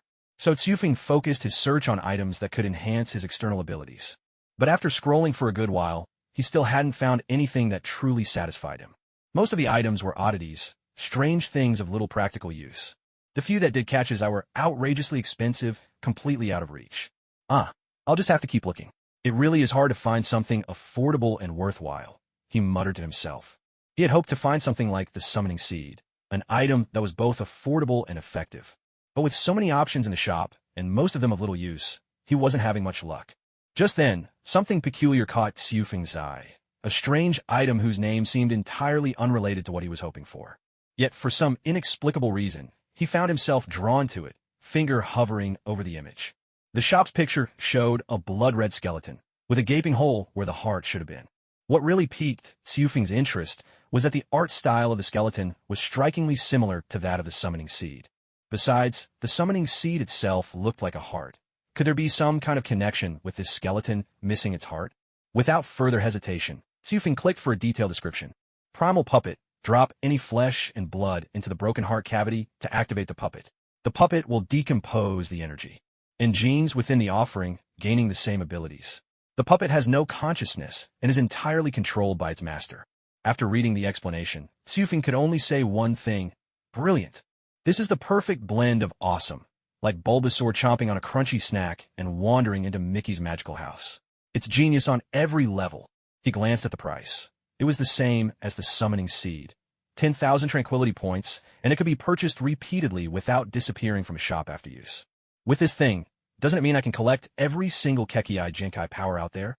According to the description, as long as he placed flesh and blood into the puppet's heart, it would activate and gain the same abilities as the owner of that flesh. This meant that, as long as he had enough comm points, he could even assemble an entire army made up solely of Kekii Jinkai, or Kekii Toda users. Xufeng had to admit, this product truly amazed him. There really was value in rummaging around. Hadn't he just stumbled upon a brand new item? Without further ado, Xufeng immediately pressed the redeem button. After a flash of scarlet light, a skeleton, still carrying traces of flesh, appeared in Xufeng's room. The skeleton was incredibly bizarre, sending a chill down Xufeng's spine. Why do I suddenly feel like a mad scientist performing experiments on humans? Xufeng had expected the stench of blood to be overwhelming, so he hesitated to approach. Yet after a while, instead of blood, he caught a faint, pleasant aroma, like exotic spices, fresh and unique. He slowly moved closer to the skeleton, and the scent grew stronger with every step, until he stood right beside it. Only then did he confirm. The fragrance was coming from the skeleton itself. But all of these strange details only left Xufeng more perplexed. Where on earth does this ridiculous system get such magical things? He couldn't help but speculate in his heart. The skeleton looked as though a human had been stripped of their skin and most of their flesh. Then a wild thought flashed through Xufeng's mind. Could this be from some unknown species in the universe? Perhaps the system had captured and broken one down, just like it had done with a wisp of his ancestors' consciousness. But soon Xufeng realized he was worrying for nothing. Honestly, there was nothing about him worth the system's attention. Even if it really had come from some alien race, what difference did it make to him? If anything, it was all the system's doing. With that, Xufeng stopped overthinking and began inspecting the skeleton without guilt. It was taller and more robust than an average adult male, with thicker bones. Otherwise, it didn't differ much from human skeleton, except for a large hole where the heart should be and shattered ribs. No doubt, the heart had been removed and sold separately. Perhaps the two little cranes were using it right now. Though the sight was rather gruesome, it only took a moment to get used to it, and that eerie feeling gradually faded. But then he realized it was nearly dark, and here he was fiddling with a skeleton at home. It did feel a bit ominous. Better hurry up and figure out how to use it. Since this was his very first puppet, he had to find the perfect ability to activate it. At the moment, he actually had quite a few sources of blood and other materials on hand. His teachers and teachers' wife's abilities were both excellent. Would release, and the Uzumaki clan's adamantine sealing chains. After all, puppets are meant to be sent out on missions. If another person with would release were to emerge in the ninja world, it could lead to trouble. So it's best not to try it right now. Then there's the matter of the Uchiha and Akimichi clans. By rights, the Akimichi clan's multi-size technique should count as a secret art, so it's uncertain whether it could be used to activate the puppet. As for the Uchiha, every individual's Sharingan and ocular abilities are unique. If I were to activate the puppet using the blood of either Kyu or Chiri, leading to the same abilities, it would easily arouse suspicion and risk exposure. After weighing all options, my own blood remains the safest choice, and I possess more than one Kekkei Genkai. In fact, I have 3. As long as I limit the puppet to using just one, it won't attract undue attention. Just as I was about to draw my own blood, a sudden thought flashed through my mind. Without hesitation, I focused my consciousness and began rummaging through my spatial ring. The collection of treasures my clan built up over centuries all lay inside, and as a result, it was a cluttered mess. It took me quite a while to finally fish out the item I was looking for. Ah, I nearly forgot about you. I grinned, holding a small vial of glass in my hand. Inside that tiny bottle lay the Mangekyo Sharingan of Uchiha Kai. Ever since I pried it free, it had been gathering dust inside the ring. After all, without Uchiha blood, wielding the Sharingan is no easy feat. My own power is formidable enough. There's no need to transplant this Mangekyo. Yet I couldn't simply toss it away, nor did transplanting it make sense, so I sealed it away in a nutrient solution, waiting for a day it might prove useful. To be honest, I'd nearly forgotten all about it, treating it as nothing more than a collector's item. Who would have thought today it would serve its purpose? Using the Mangekyo Sharingan to awaken the original puppet, there couldn't be a more perfect match. Besides, Uchiha Kai's Susanoo is quite the spectacle. In short, I was absolutely delighted. I conjured a tiny, crystalline spoon, tipping the Mangekyo Sharingan into it. Then, I carefully slid the spoon into the hollow of the skeleton's chest, gently pouring the Sharingan inside. The instant the eye slipped into the cavity, the blood and flesh upon the skeleton seemed to spring to life, writhing and pulsating. From the empty chest, fresh tissue began to grow, gradually enveloping the Sharingan. A rhythmic thumping began. The Sharingan had become a new heart. With every beat of this ocular heart, golden veins began to spread across the skeleton's form. They branched and wove, covering the entire body. The sight left me utterly awestruck. Scenes like this were the kind most people would never witness in a lifetime. Then, muscle began to wrap tightly around every vein. Now, the outline of a human form was clearly taking shape. But this was far from over. Tendons, skin, and hair all began to grow slowly, and even the hollow eye sockets and mouth started to form eyeballs and a tongue.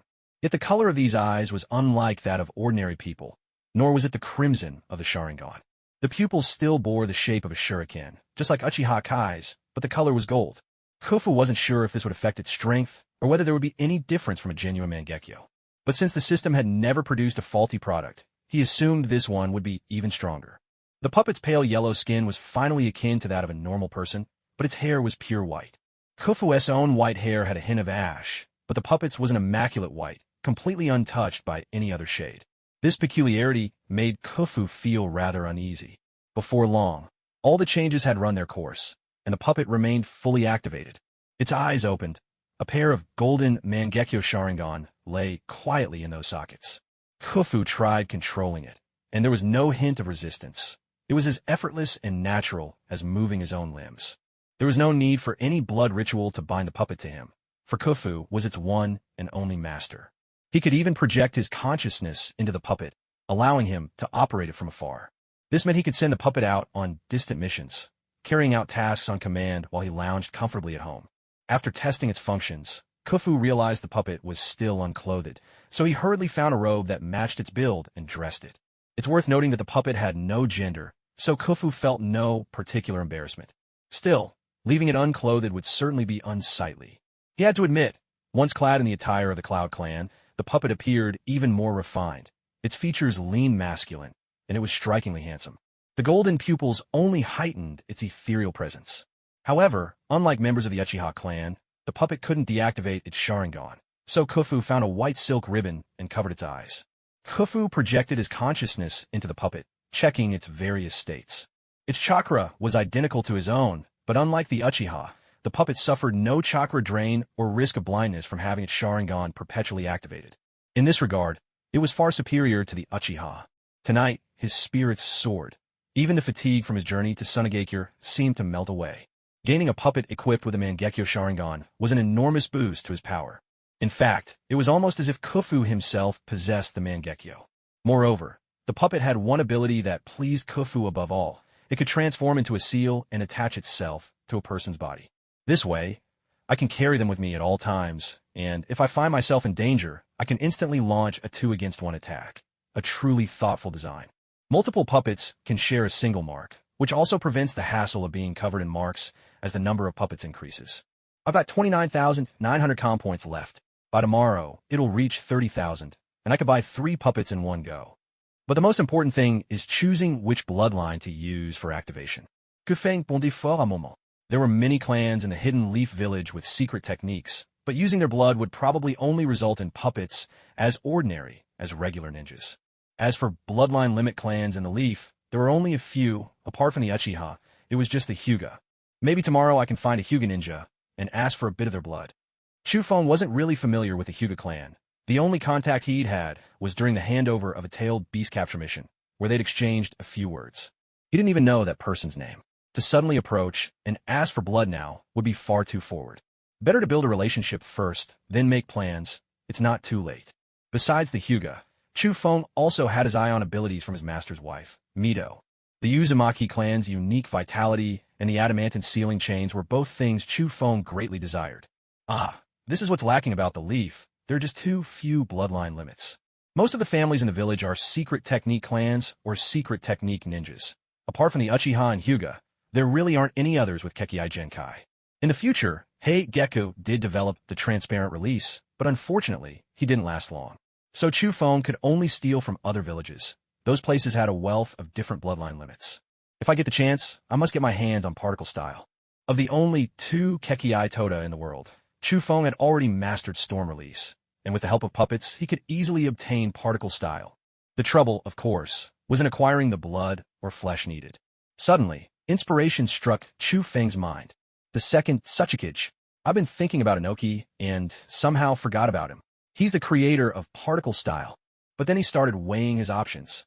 Come to think of it, didn't Mu once come to the Leaf to seek an alliance, only to be driven off by Madara Uchiha? He probably doesn't have the best impression of the Leaf. That could be tricky. If it came to a head-on fight, Chufeng figured he could hold his own against Mu, but he wouldn't really gain anything from it. Just dodging particle style would take an enormous amount of energy, unless he relied on the Rinnegan's ability to absorb ninjutsu. Other than that, nothing else seemed capable of stopping particle style's attack. It could disintegrate objects down to the atomic level, utterly terrifying. And precisely because of that, Chufeng wanted particle style all the more. In the story, Mu was supposed to have died near the end of the First Great Ninja War. I wonder if there's a chance to scavenge his remains. Come to think of it, Mu's death was rather frustrating. He originally planned to take advantage of the chaos after Konoha's second Hokage, Tobirama Senju, fell in battle against the Hidden Cloud Village. He wanted to launch a surprise attack on Konoha and make a fortune. But it turned out that the second Mizukage, Genjutsu Hozuki, had the exact same idea. These two rivals, both eager for spoils, happened to run into each other by pure chance in the Land of Fire. And as the saying goes, when enemies meet, tempers flare, they started fighting without hesitation. In the end, both perished in the struggle, a truly lamentable outcome. After Genjutsu Hozuki's death, the Hidden Mist Village began to decline. During the reign of the third Mizukage, he merely polished a few of Genjutsu's unfinished policies, such as assembling the 7 ninja swordsmen of the mist. But overall, his tenure lacked any truly dazzling achievements. On the other hand, the Hidden Stone Village saw a smooth succession. After the second Suchikage, Mu, died, his student, Inoki of both scales, became the third Suchikage. It was a legitimate transition. Not only was he Mu's disciple, but also the grandson of the first Suchikage. His strength was remarkable. Even during the Fourth Great Ninja War, when he was already advanced in years, he remained the strongest among the 5 Kage. Well, there are only 2.5 months left until the 5 Kage summit. I'll get to meet him in person then. After all, Mu was the bodyguard for the first Suchikage and would certainly come to Konoha for the summit. Perhaps there would even be a chance to cross swords. Sufin glanced out the window. It was almost time for lights out and bed. He stored his puppet away in a golden leaf-shaped seal on his arm, then gave it a little shake. Since he didn't feel any discomfort, he climbed into bed to sleep. The next morning, the system woke Tsufeng up, and another 100 comm points were credited to his account. At this point, his comm points had reached 30,000. Tsufeng rubbed his eyes and got out of bed to wash up. He'd been so excited last night that he barely slept a wink. Now he was in a groggy haze. Only muscle memory was getting him out of bed. A splash of cold water on his face woke him up, and he rolled up his sleeve to check the golden leaf mark on his arm. Thank goodness it wasn't a dream. After freshening up, he summoned his puppet again and examined it carefully. He had to admit, though the puppet was activated using that old Uchiha guy's eye, its appearance was 100 times more impressive than that geezer's. Unfortunately, there weren't many opportunities to use it for now. His own strength was still lacking, and using something like this recklessly would only bring trouble. But if he were to go on a mission alone, those concerns wouldn't matter. After all, the dead tell no tales. Having finished washing up, Tsufeng stepped outside. The morning sunlight warmed his face. It was a beautiful day. The old mother hen had clearly been up for a while, strolling leisurely around the yard, occasionally pecking at bugs, looking quite content. Since the old hen had heroically helped Tsufeng hatch 2 crane chicks, Tsufeng resolved to take good care of this heroic mother. Although the 2 young cranes had formed a contract with Tsufeng and were very affectionate with him, the first creature they had seen upon hatching was the mother hen, so they instinctively treated her as their mother, curling up beside her at night to sleep. Despite their large size, the crane chicks were still very young, and it was a good thing for them to have the old hen's company during their childhood. Who knows, once they're grown, perhaps they'll even learn to speak. After all, in the ninja world, many summoning beasts can talk. If cranes from another world can't do the same, that would be rather odd, wouldn't it?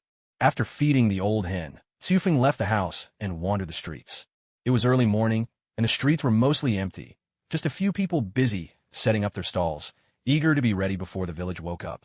Tsufeng stopped by a familiar shop to buy some breakfast, eating as he walked along the road. Today, Chiri was going shopping with Koharu, so with nothing else to do, Tsufeng considered whether he might run into some familiar faces in the village to fill out his character compendium. By Tsufeng's estimation, Tsunade should be about 2 months old by now.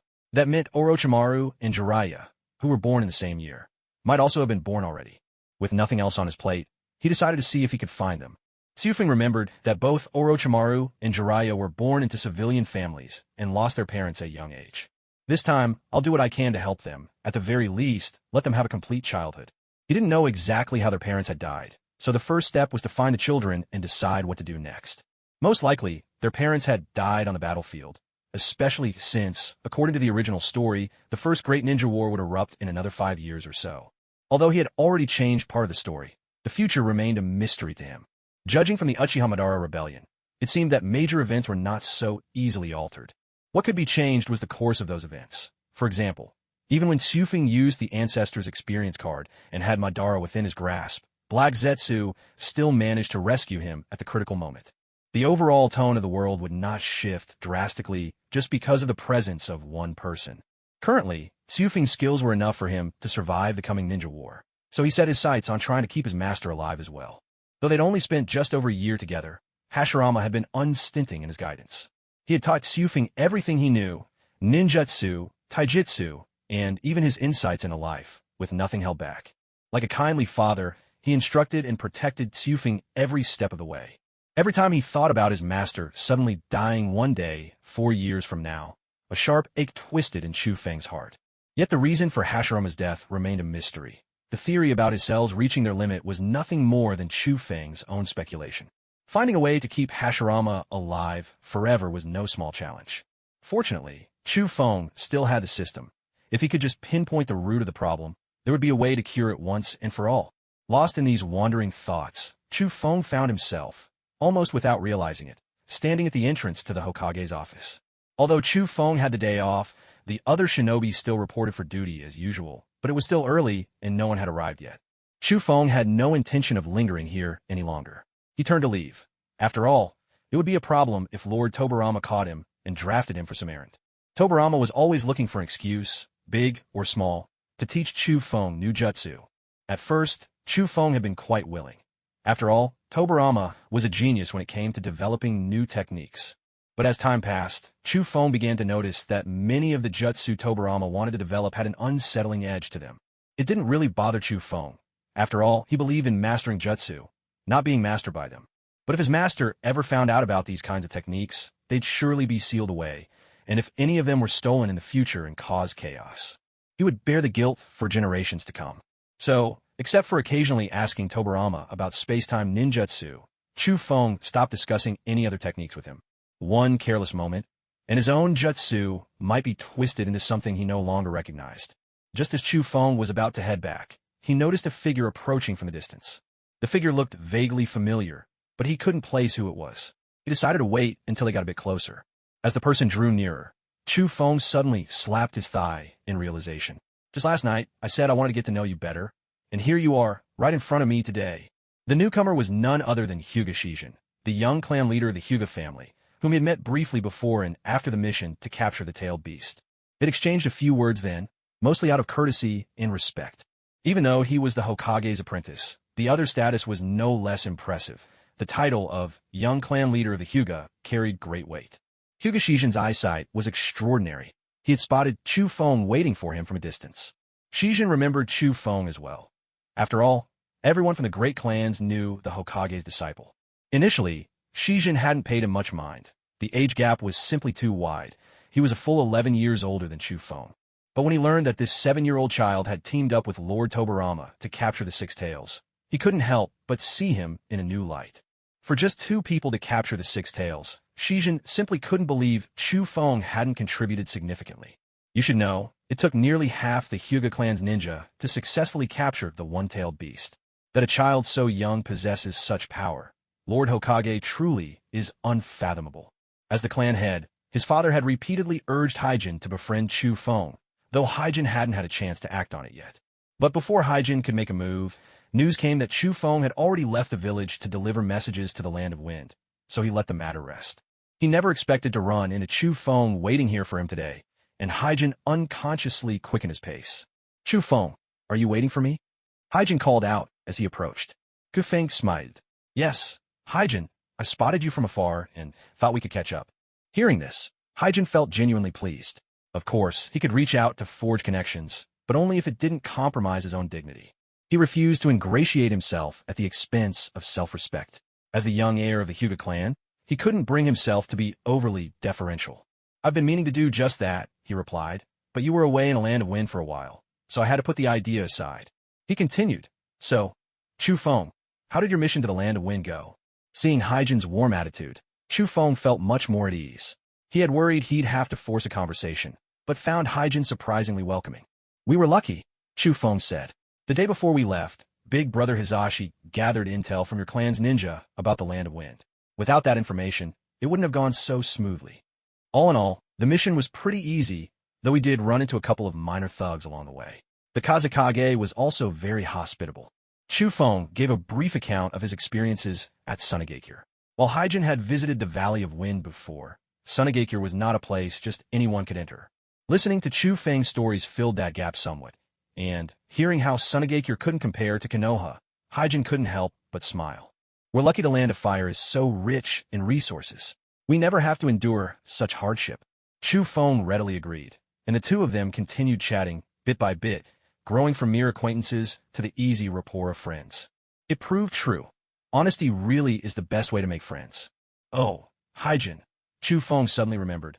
Why are you here at the Hokage Tower so early? Isn't it before working hours? He was genuinely curious. The building was empty, the doors still locked. What was the point of coming so early? I'm actually heading to the Mission Assembly Hall. It's a bit closer this way, and the place gets really crowded every day. So I figured I'd come early to pick up a mission, and maybe even snag a good one. At this, Chu Feng understood. So getting up at the crack of dawn was just Haijin's way of making work a little easier and more comfortable. Though Chu Feng was somewhat taken aback, he still sympathized. After all, the more missions a ninja completed, the more experience and reputation they gained. As the young clan leader, Hizen was certainly expected to be more outstanding and hard-working than others. There was nothing unusual about that. So where's Chu Feng? If I recall correctly, Lord Hokage gave you all the day off today, didn't he? He'd gotten this news from Hizen. Since they were all about the same age, they knew each other well. Chu Feng scratched his head, a little embarrassed. Oh, I just bought some snacks and started eating as I walked. Before I knew it, I'd wandered all the way here. Haha, Chu Feng, you really are quite an interesting person. After that, The two of them swapped stories about their adventures capturing tailed beasts, always picking the most thrilling and bizarre tales to share. It felt just like a storytelling session, and they kept chatting until the crowd around them grew, forcing them to finally wrap things up.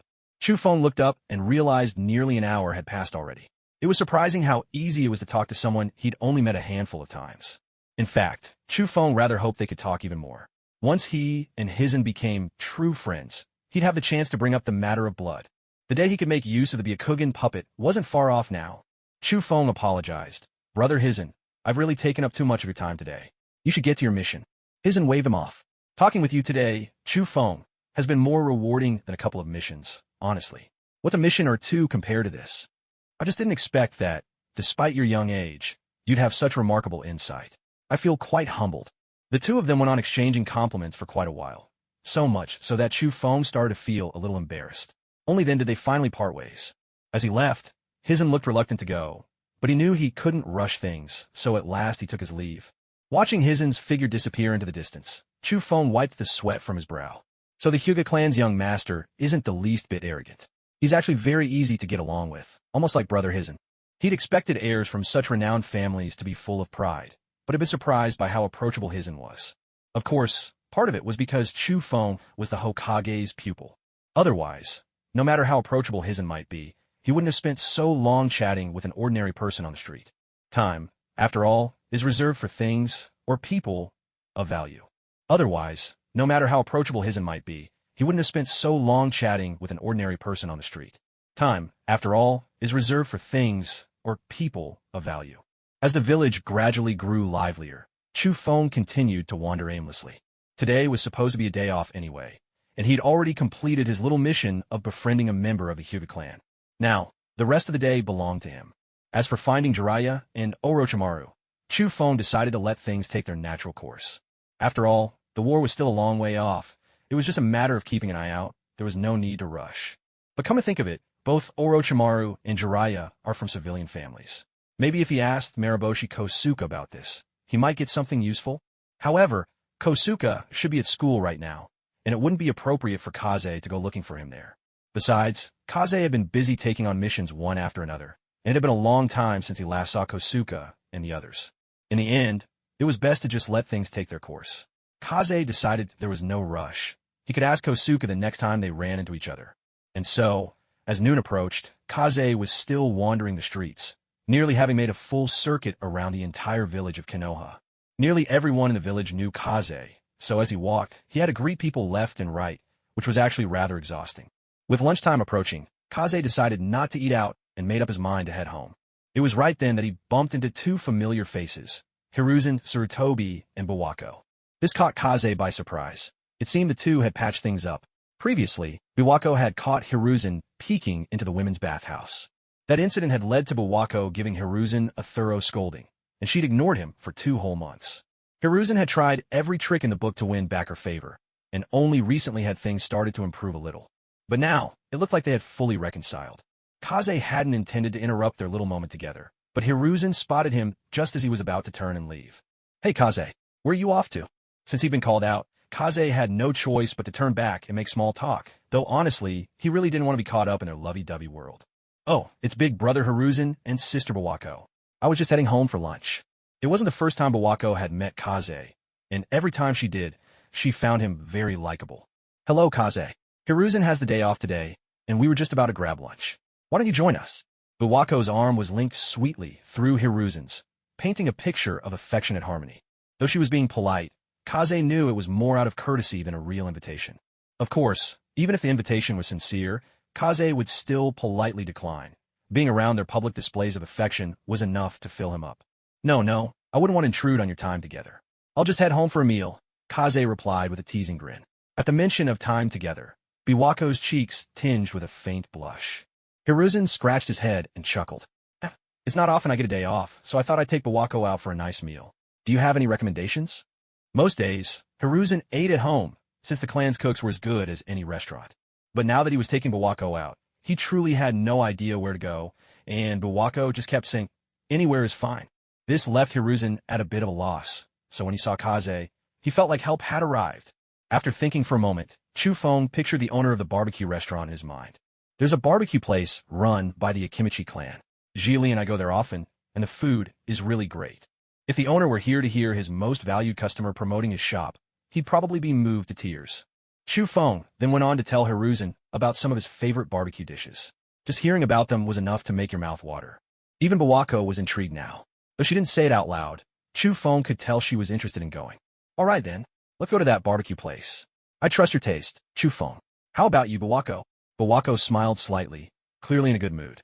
After hearing your recommendation, I'm practically drooling too. Let's give it a try. With Bawako's agreement, Hiruzen finally felt at ease. He owed Chu Feng for saving the day. Otherwise, he might have ruined this rare chance for a date. After all, it had taken a lot for Bawako to forgive Hiruzen. If things went wrong now, their relationship might really come to an end. Hiruzen shot Chu Feng a grateful look, and Chu Feng nodded back, signaling it was nothing. The three of them continued chatting about everyday topics, and before long, it was almost noon. Hiruzen and Bawako had to say their goodbyes and hurry off to the barbecue restaurant, worried they'd miss out on seats. The two even broke into a jog. The sight made Chu Feng chuckle.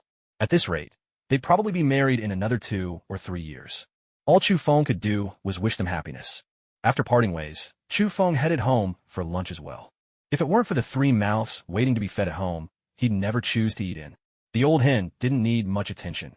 She could peck around the yard for bugs on her own, but the 2 young cranes were a different story. Their appetites were astonishing. Chu Feng had to buy 5 or 6 pounds of fresh little fish to feed them, hoping it would help them grow faster. Whenever he was with the 2 cranes, he always felt refreshed and clear-headed. Maybe it was because they were sacred cranes. As soon as he returned to the clan grounds, the young cranes, still circling above, swooped down. They rubbed their heads against Chu Feng's face just like 2 kittens. All right, I know you're hungry.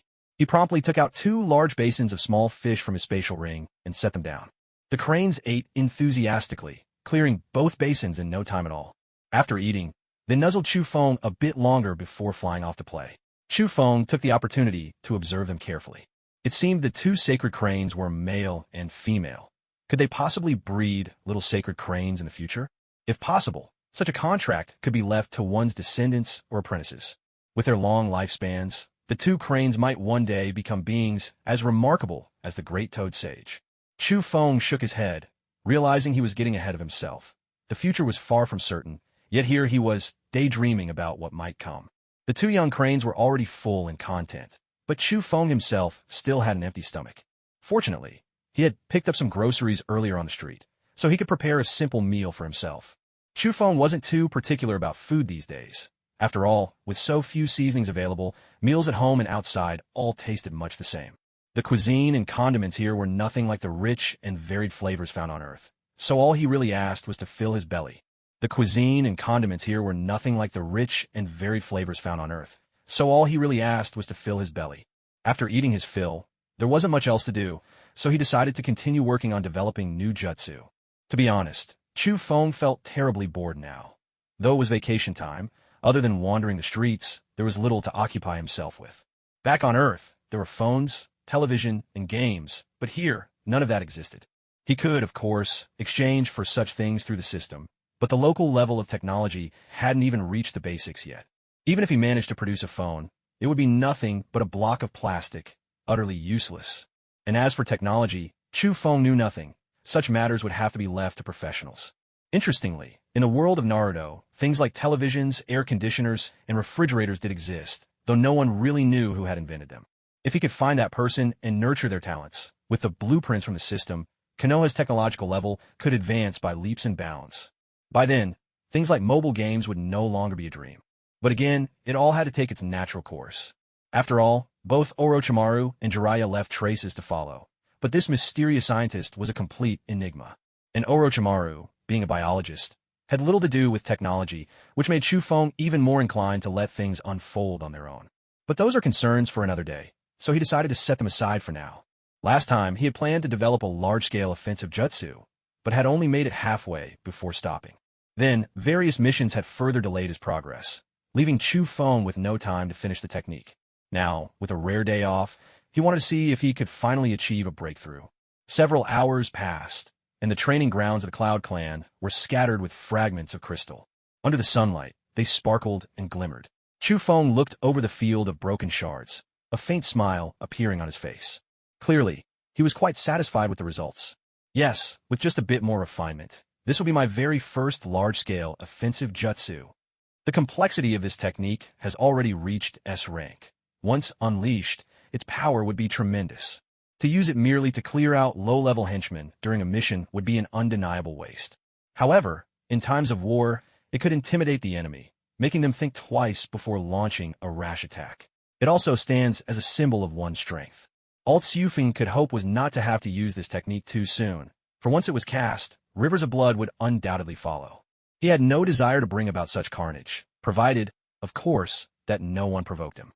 If things could remain as peaceful as they were now, that would be more than enough. He lifted his gaze to the sky and saw the sun already sinking toward the west. Only then did he realize how much time had quietly slipped by. So, another day has come and gone.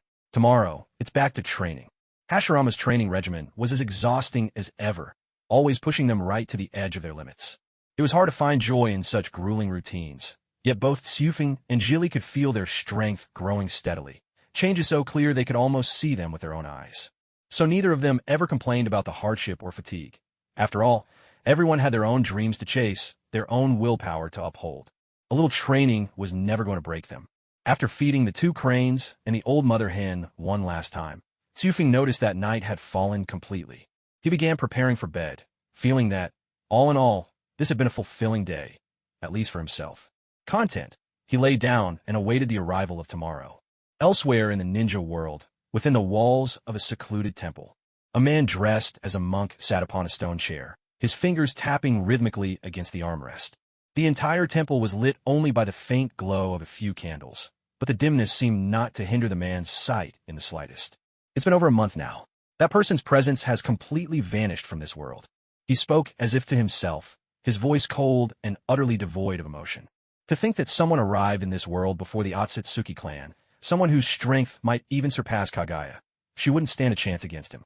At the mention of Kagaya's name, a trace of anger and confusion crept into his tone, though it faded away in moments. He let out a soft, ironic chuckle. Those who betrayed me end up betrayed by their own sons. How laughable. After a while, his expression returned to calm. He pondered in silence before speaking again. Now that the powerful being from another world has left, I can finally begin my own plans. This body is far too fragile. It cannot contain my power. If not for Kagaya, I would never have been reduced to this. This man was none other than Otsutsuki Ishiki, the one betrayed by Kagaya herself. He and Kagaya had come to the ninja world together. As one of lower status, Kagaya was meant to be sacrificed to the 10 tails so it could bear the chakra fruit. But no one expected that Kagaya, unwilling to meet such an end, would suddenly turn against him. He gravely wounded Ishiki, then hurled half of his body into the jaws of the 10 tails, where chakra fruit was born. Yet Ishiki did not die. Instead, he possessed the body of a monk named Jigen. Because he was so weakened, it took him a very long time to suppress Jigen's ordinary human consciousness and fully seize control of the body. He could any time use the karma to reincarnate and revive himself. But Jigen's body was far too fragile to withstand the overwhelming power of Otsutsuki Ishiki. Even if he managed to resurrect, he would have only 2 days to live. Thus, Ishiki was desperate to find a suitable vessel. However, because Yunjong Huachen's spiritual presence still lingered in the world, Ishiki dared not make a move.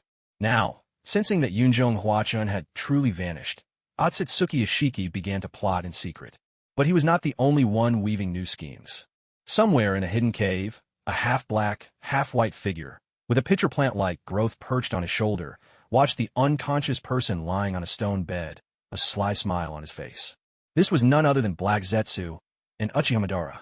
However, after that fateful battle, Madara, easily erased by divine power, remained deep in unconsciousness. White Zetsu asked in confusion, "Is he really dead? Why hasn't he woken up yet? He should be fine. Maybe his pride took a hit, and he's just trying to escape reality." Black Zetsu replied. "These types are always like that.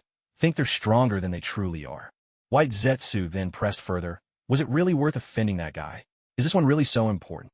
Black Zetsu answered with a carefree chuckle. "He possesses the eternal Mangekyo Sharingan, the key to awakening the Rinnegan. He cannot be allowed to die." He continued, "It's true, making an enemy of that man isn't wise. After all, even Mother couldn't defeat him. But it seems he's already left this world." "Oh," White Zetsu responded. "I can't sense his presence anymore." White Zetsu seemed relieved. Maybe he's dead. Still, his descendants are out there. Should we deal with them, too? Black Zetsu recalled the jet-propelled boy from a year ago and said, no need. After all, he's not Yunjong Huachin. Since he has left this world, it's finally time for my plan to unfold. To Black Zetsu, Yunjong Kafong was of little concern. Everyone in the Yunjong clan could use Cloud Release, but none could compare to Yunjong Huachin. In his eyes, Kafong was just another talented youth. Black Zetsu had seen plenty of those. He didn't believe Kuai Feng's presence could ever derail the 1,000-year scheme that was finally within his grasp. Black Zetsu turned to look at Uchiha Madara. As long as he could manipulate this man, half of his grand plan would already be achieved. What Black Zetsu truly needed was simply Uchiha Madara's Sharingan, so that he could awaken the Rinnegan. They were all just pawns in a larger game. It should be about time for them to wake up, don't you think? Yeah, it's just about time. The next morning, Tsufeng was awakened by the system. He had no idea that the two old schemers in the ninja world had already begun to move in secret last night. He got out of bed, washed up, and ate breakfast in one smooth sequence. Yesterday's rest had left Tsufeng's body and mind much more relaxed, and all his fatigue had melted away. Now he felt full of energy, but when he remembered he still had to train, that enthusiasm quickly faded. He glanced at the two young cranes and was surprised to see how much they'd grown overnight. Each day, they looked different. Just a single night, and they were noticeably bigger than yesterday. In just a few more days, they'd probably be big enough to carry him flying through the skies. After a quick check, he found nothing unusual. Both cranes seemed lively and in good spirits. He wasn't sure if this was because of their celestial crane bloodline or the summoning seed. Either way, as long as there were no downsides, it was a good thing. The faster they grew, the sooner they'd become real assets in battle. But now that they'd grown so much, he couldn't keep calling them little cranes forever. It was time to give them proper names. But for the moment, nothing came to mind, and Tsufeng decided not to force it. It was nearly time to gather anyway, so he would think about names while training. Cloud style, Crane's song scatters the blossoms. A thick haze of clouds burst forth, and Tsufeng split into 3 pure white cloud cranes, soaring off in the direction of the Hokage Rock. This was the first time Tsufeng had used this jutsu openly in the village, so the villagers had never seen it before. Still, those familiar with the timing of his daily gatherings guessed it was him and waved in greeting as he passed by. Speaking of which, the Yinshu clan really did have a deep connection with cranes. Not only was a crane their family crest, but even their ninjutsu featured cranes. It was a bit like the Nara clan and their generations of deer keepers. Cranes seemed to have long since become a symbol of the Yinshu clan. Tsufeng figured that maybe their ancestors kept celestial cranes at their side, and the later generations, thinking the founder loved cranes, designed the clan crest after them. According to family records, cranes were difficult to tame as summoning beasts, simply because they were born proud and free, never easily bound. The elders summoning cranes had mostly been raised from hatchlings, forming deep bonds through years of care. Only then could they become true summons. By chance, Tsufeng's 2 cranes had also been raised from a young age, so perhaps they qualified as well. In his cloud crane form, Tsufeng flew with remarkable speed. After all, this jutsu wasn't just for travel. Its greatest strength lay in escape and retreat. The 3 cloud cranes that split off from him could each reform into Tsufeng's main body. So long as even one cloud crane survived, Tsufeng would be able to escape danger unscathed. As they spoke, Tsufeng had already arrived above the Yin Cliff. The 3 cloud cranes merged together, clouds swirling around, and Tsufeng's figure slowly took shape. He glanced around. No one else had arrived yet. It seemed he was early once again. After about 15 minutes, everyone began to trickle in, one after another. Yesterday's rest had clearly allowed everyone to relax a bit. Today, their spirits and energy were noticeably high. Just then, Tobirama appeared at the summit, bringing Hashirama with him using the Flying Thunder God technique. Good morning, children. Did you all rest well yesterday? A smile played on Sarutobi Hiruzen's face. Anyone with a discerning eye could tell he was in an especially good mood. Good morning, Lord Hokage. Good morning, Sensei. We all rested pretty well, the group replied. Hashirama nodded, clearly pleased to see the children so lively today. That's good to hear. I have nothing pressing on my end today. Go and talk with Tobirama, he said, almost shooing Sarutobi Hiruzen and the others toward Tobirama. Meanwhile, Hashirama turned his gaze to Tsufeng and Jili, pondering how best to tailor today's training for them. Both children were growing stronger by the day, and there was less and less they could gain from ordinary training. So Hashirama could only have them reinforce their fundamentals again and again. This way, whatever they practice in the future would yield twice the results with half the effort. Today will be the same as always. Stick to your usual training, and don't stop before noon. Yes, Sensei. At times like this, Hashirama was strict, a far cry from his usual easygoing demeanor. He truly became a stern master. Any sloppy movement or sign of laziness would be met with direct, unyielding correction. During these moments, Sarutobi Hiruzen and the others could often be seen gathered around Tobarama, sitting together. Sometimes they chatted idly, sometimes they were serious, but overall, their time seemed leisurely, a sight that made Tsufeng quite envious. He was clearly stronger than them, yet he still had to keep training. What was even more infuriating was having to watch them relax and chat on the side. It was enough to make his blood boil. As they were chatting, Hiruzen suddenly felt a chill run down his spine. He looked back and saw Tsufeng staring straight at him. He couldn't help but shudder. Finally, training was over, and it was noon. The entire morning had been spent either training or sparring with Hashirama. Not a moment's rest. Yet Hashirama was in high spirits, watching his disciples steadily improve and feeling deeply gratified. In a few years, these children would become the pillars of Hidden Leaf Village, and he would finally be able to take things a bit easier. To tell the truth, Hashirama was already starting to long for a time when he could set aside his burdens and enjoy a quieter life. It's just that there are still quite a few matters to handle right now. If the 5 Kage summit goes smoothly, perhaps Hashirama can finally step down from the position of Hokage. He could then let his younger brother, Tobarama, take over as Hokage. Tobarama had told him about many policies that would benefit the village's development. Policies Hashirama felt he could never implement himself. If his brother were to take charge of Konoha, there was no doubt the village would reach new heights. As for himself, he would only need to ensure the village remained peaceful and safe, a much lighter burden to bear.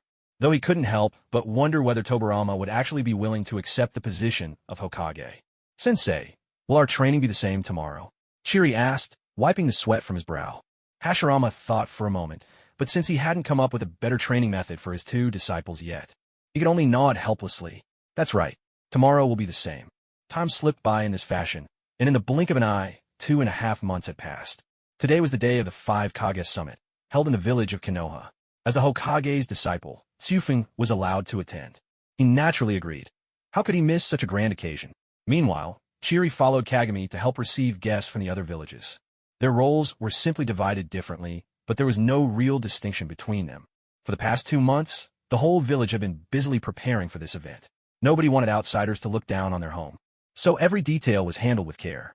Under Tobarama's arrangements, they even rehearsed every few days, just to ensure nothing would go wrong at the crucial moment. The Kage from the other villages were expected to arrive around noon, so Tsufeng didn't need to rush. After getting dressed and freshening up, Tsufeng went to feed his 2 young cranes. In fact, he had named them a month ago. The male was called Qingyun, and the female Lufeng, names that suited their nature as cranes, and the birds seemed to like them well enough, so Tsufeng kept calling them that. Over these 2.5 months, Qingyun and Lufeng had grown to more than twice the size of ordinary cranes. A normal adult crane looked like a newly hatched chick next to them. They were more than large enough to carry Tsufeng into the sky, and he'd even tried flying with them a few times. It felt pretty good. He just needed a little more practice to get used to it and improve his control. After all, Qingyun and Lufeng had never fought alongside Tsufeng before, so they weren't especially in sync. But Tsufeng wasn't in any hurry. True teamwork can't be built in a single day. It's something that grows over time. There was still plenty of time ahead, so Tsufeng remained patient. Once he'd finished feeding them, Qingyun and Lufeng flew off to play again. These 2 cranes often disappeared for an entire day, off on their own mysterious adventures. And every evening at dinner time, it would return right on the dot, which left Tsufeng feeling rather speechless. Once he saw that they had all left, Tsufeng set off to leave the clan grounds as well. Stepping outside, Tsufeng noticed that there were clearly more people on the streets than usual. Most of them were villagers in disguise, keeping up appearances. After all, this was the very first time Konoha was negotiating with the other villages. In case any part of the talks fell through and the other villages tried to join forces to undermine Konoha, the villagers would be able to react in time. But such a thing was almost impossible. The village's precautions were really just to cover all bases. With Hashirama, the great Buddha, holding down the fort, even if the other 4 Kage were given all the courage in the world, they wouldn't dare make trouble in Konoha. After buying some food from a familiar shop, Tsufeng made his way to the Hokage building to report in. Because of today's 5 Kage summit, Tsufeng had deliberately dressed in a black and gold robe, attire reserved for important occasions. But as soon as he entered the office, he was surprised to see how casual Hashirama and Tobarama looked. It was just like any ordinary day. Nothing had changed about their appearance. Instead, Tsufeng felt like a flamboyant peacock, sticking out like a sore thumb. If he stood behind Hashirama in this getup, he'd probably draw all eyes in the room. Master, Lord Tobarama, why are you both dressed so simply? Seeing Tsufing come in, Hashirama put down his speech draft and smiled. It's really not that big of a deal, just the village heads from a few places chatting, that's all. Tobarama's already made things so formal that I'm not used to it. If I had to put on armor or anything else, I'd feel even more restricted. Well then, even Master gets nervous sometimes. He must be worried that his own nerves might affect the village's image during the summit. Hence the deliberate nonchalance. All right, Tsufing replied. I'll go change back in a bit. Otherwise, I'll be the one feeling uncomfortable. Hashirama nodded, agreeing that there was no need to put on airs in their own home. Today's summit isn't just about discussing peace. It's also an opportunity for you youngsters to get a sense of the other village's strength. It'll lay some groundwork for your future. Tsufing understood what Hashirama meant. This was basically a chance for the ninjas from each village to test each other's skills, giving everyone a rough idea of what their counterparts were capable of.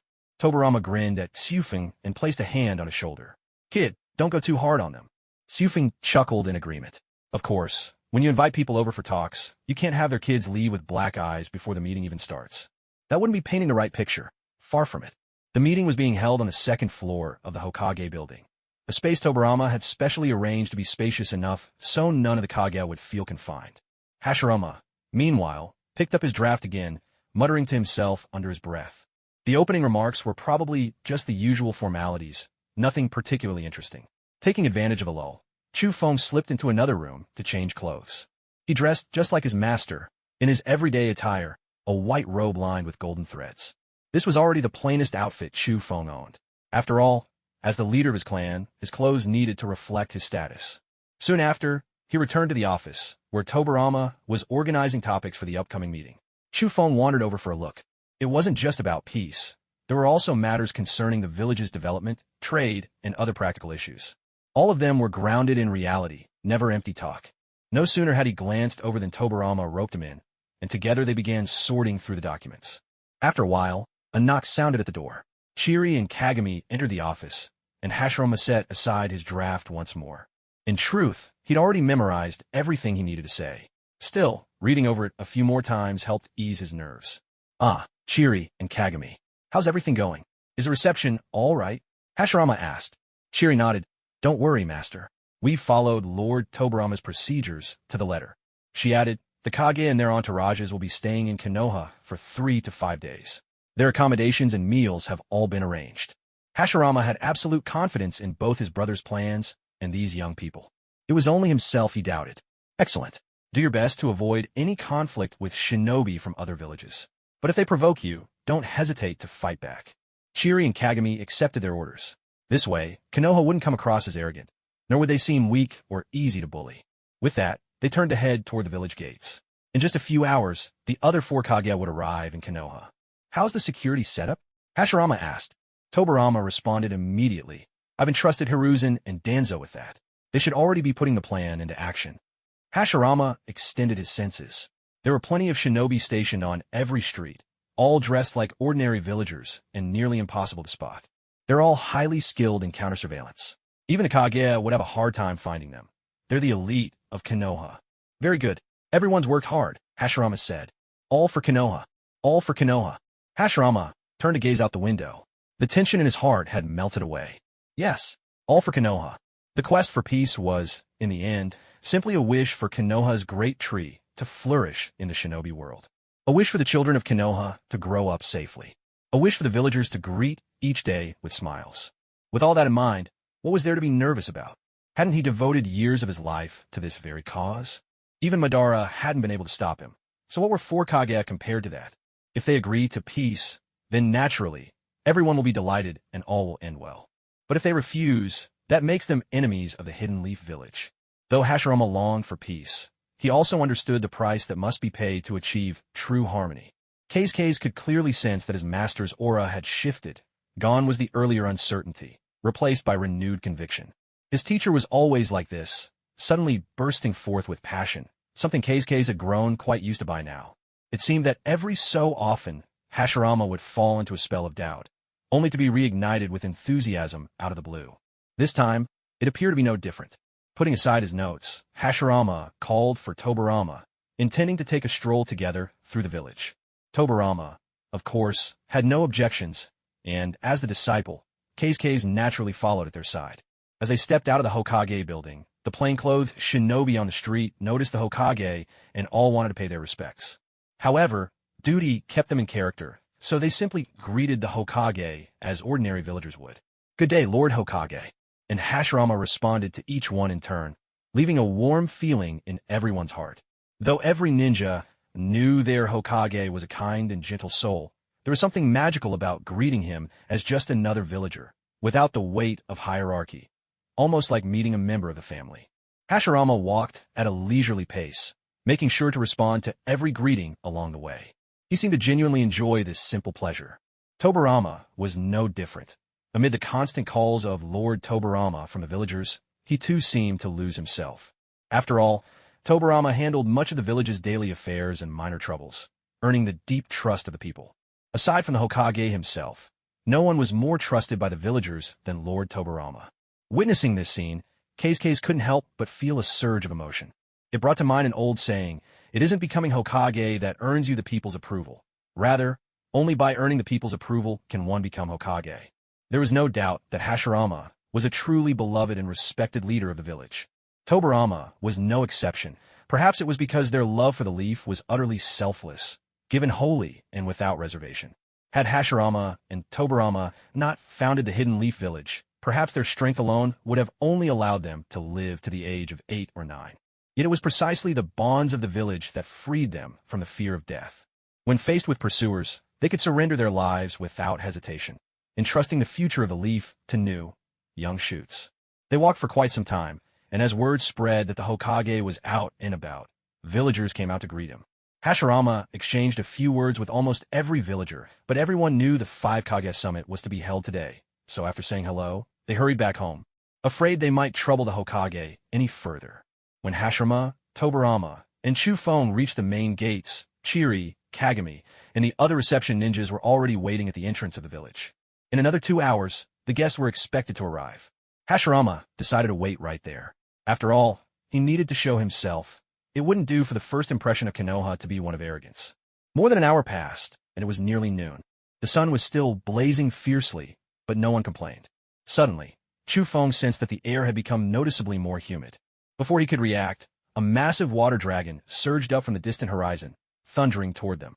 Chufeng glanced at his master, but Hashirama simply smiled, making no move to intervene. The water dragon crashed down about 50 meters from the group, exploding into a tremendous splash. Yet, as if guided by some invisible force, not a single drop landed on the Konoha welcome party.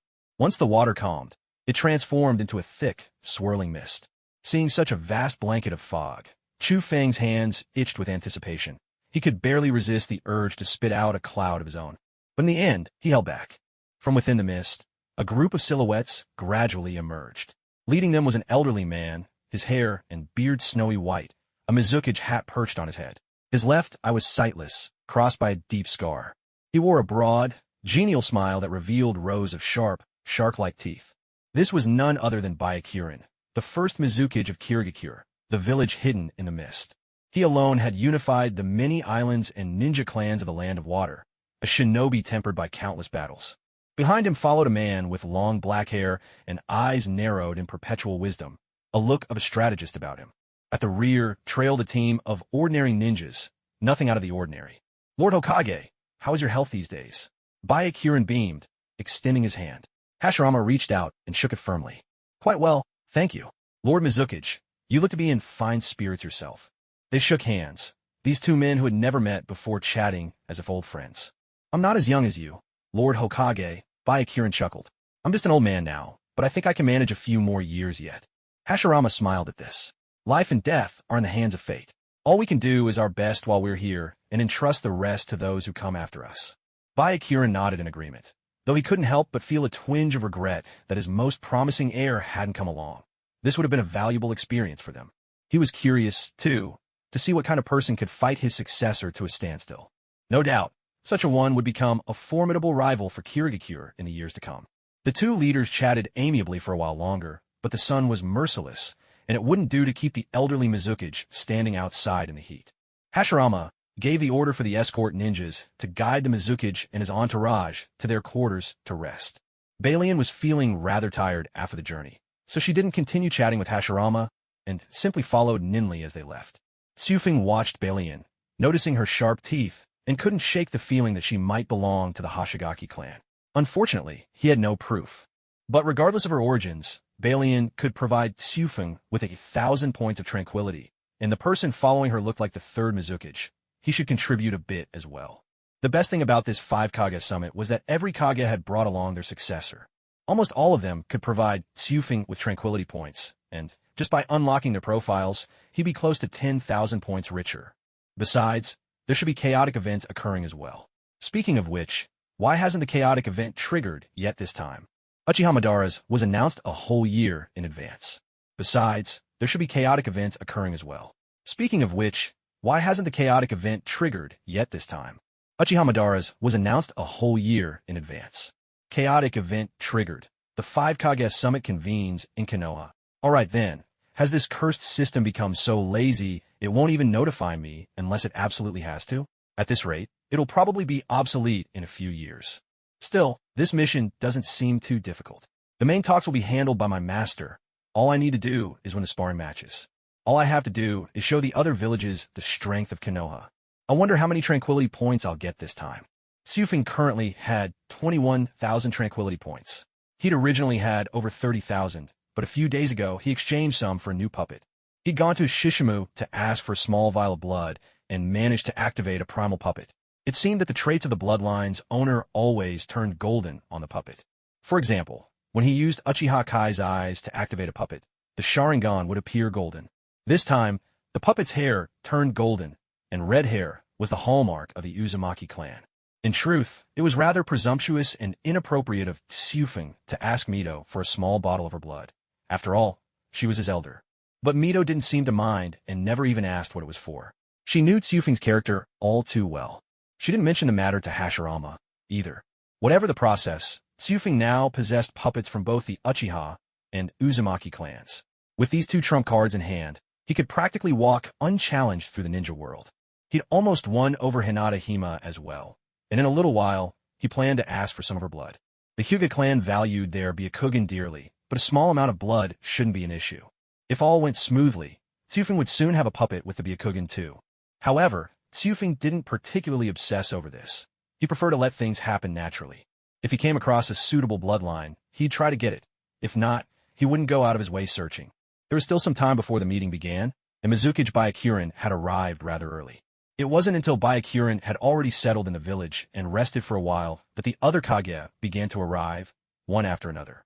Suddenly, a violent storm took shape, whipping up dust and debris at the gate of Konoha. Within moments, the tempest subsided, revealing a group of figures emerging from its center. Hokage, it's a pleasure to meet you. Redo extended his hand to greet Hashirama. It was his first time meeting the Hokage, and he was surprised to find Hashirama so young, about his own age, yet already commanding respect across the entire shinobi world. Meanwhile, Redo couldn't help feeling that he had little to show for himself. Hashirama smiled warmly as he shook Redo's hand. Kazekage, the pleasure is mine. My students didn't trouble you while delivering the message, did they? Redo paused, caught off guard. He hadn't realized that the young shinobi who had come to deliver the message that day were actually the Hokage's students. Not at all. Those youngsters were very polite. If anything, it's Sunagakure that may have been lacking in hospitality. It was clear that only those capable of founding a village could possess such poise, never leaving a handle to be grasped, nor betraying the slightest emotion. It was impossible to read what they were truly thinking. Standing nearby, Chu Feng found the formal politeness between the 2 Kage rather dull and began to quietly observe the scene. This time, the Kazekage hadn't brought his wife, Chiyo, but instead was accompanied by a burly man with a tattoo curling across his face like a coiled dragon. If Chu Feng guessed right, this must be the second Kazekage, shaman, the originator of both puppet and sand manipulation techniques. These 2 arts had greatly raised Sunagekire's standing. Without them, the village might not even qualify as one of the 5 great shinobi villages. And sand manipulation had become a hallmark skill for every generation of Kazekage. Whether it was iron sand, gold dust, or simply ordinary sand, a Kazekage had to master at least one to claim the title. As for puppet techniques, Chu Feng wasn't particularly concerned. No puppet, no matter how refined, could compare to those in his own hands. All he cared about was how much tranquility shaman might bring him. As Hashirama and Redo's conversation grew lively, a giant made of packed earth suddenly rose from the ground. Compared to Hashirama's wood golem, though, this earthen giant was far inferior, barely half its size, and could easily be torn apart. Standing atop the earth giant's head, floating in mid-air, was a short, elderly man. He looked rather like a little potato. With his Tsuchikage hat perched on his head, it was clear that this was Ishikawa, the first Tsuchikage, Inoki's grandfather. Ishikawa floated down from his perch atop the earth giant, descending until he stood before Hashirama and Redo. He then shook hands and exchanged greetings with each of them in turn. Hokage Kazekage, are you both in good health? Haha. Tsuchikage, it seems you like the Mizukage are particularly concerned about our well-being. Ishi chuckled at these words and said, for old men like Lord Mizukage and myself, every extra day we live is a blessing. Naturally, we ought to pay more attention to our health. Hashirama waved his hand dismissively. I don't take such matters to heart. I simply let things happen as they will. Redo did not join in on this topic. He believed talking about life and death was inauspicious. So he decided to steer the conversation elsewhere. Lord Tsuchikage, why did you come alone? Where are your guards? Hearing this, Ishi glanced behind himself and discovered that, indeed, there was no one following him. He looked a bit confused. Where had everyone gone? Then, suddenly slapping his palm, he remembered. I must have walked too fast for them to keep up. They must have been left behind. When I saw Lord Kazekage's sandstorm from far away, I hurried over, eager to meet everyone. I didn't realize I'd lost my guards along the way. Ishi burst into hearty laughter, stroking his beard like a mischievous old man, seemingly amused that he had left his guards in the dust. Hashirama and Redo were not at all surprised by Ishi's demeanor. After all, when people grow old, they tend to let go of many things. Becoming a bit of a playful elder isn't a bad way to be.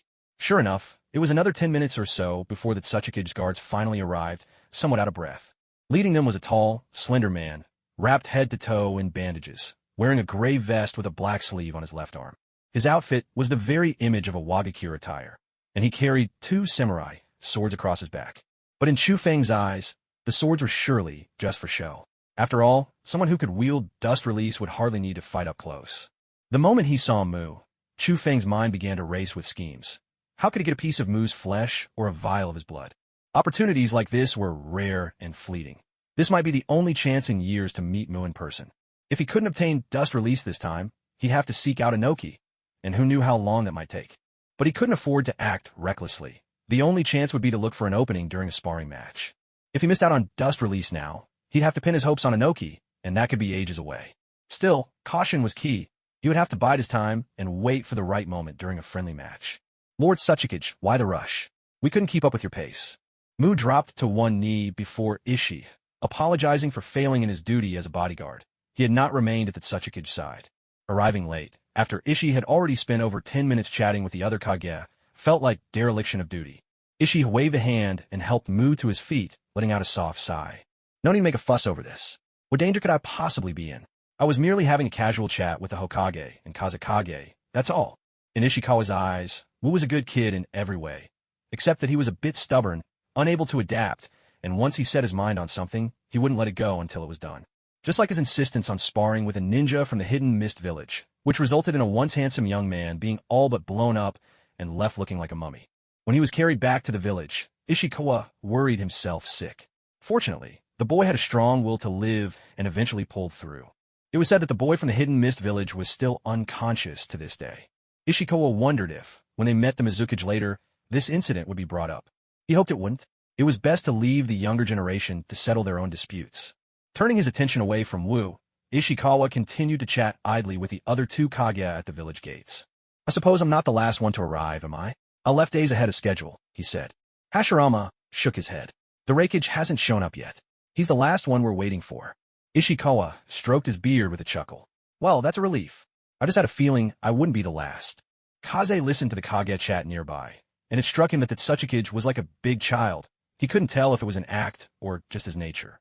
Either way, he came across as easy to get along with. They chatted for nearly half an hour, but the Reikage still hadn't arrived. At that point, Hashirama suggested that the Kazekage and Tsuchikage head into the village to rest, so they'd be at their best when a meeting began.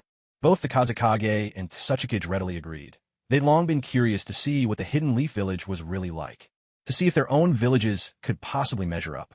Just then, however, the sky suddenly darkened with thick clouds, and the air pressure dropped sharply, as if holding its breath before a storm.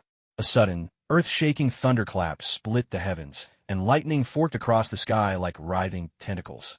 A massive bolt of lightning crashed to the ground with a beast's fury, charring the earth black and sending up billowing smoke. From within the smoke, a large hand swept the haze aside, and a figure stepped forward, a person with deep ebony skin. His lips were full. He wore a simple yellow robe, a purple scarf wrapped around his neck, and atop his head sat the distinctive rakeage hat. It was an entrance perfectly suited to the rakeage reputation. Amid the thunder and lightning, the first rakeage, A, had finally arrived at the Hidden Leaf Village. Seeing that the rakeage had come as promised, Hashirama let out a sigh of relief. At last, the summit could begin in earnest. The people from the Hidden Cloud Village were known for their pride and ambition. Tobarama had already reported on multiple occasions that Cloud had sent spies into the leaf. Yet for the sake of peace, Hashirama had always chosen to turn a blind eye. But if the rakeage didn't even bother to attend the 5 Kage summit, it might well have meant that the Hidden Cloud Village no longer considered itself part of the 5 great shinobi villages.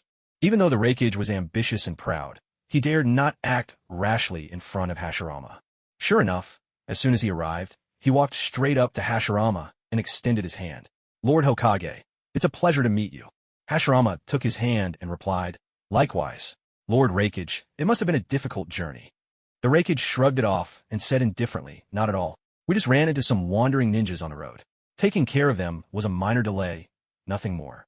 Hashirama smiled, glanced behind the Rakeage, and noticed that, just like the Tsuchikage, he had no escort.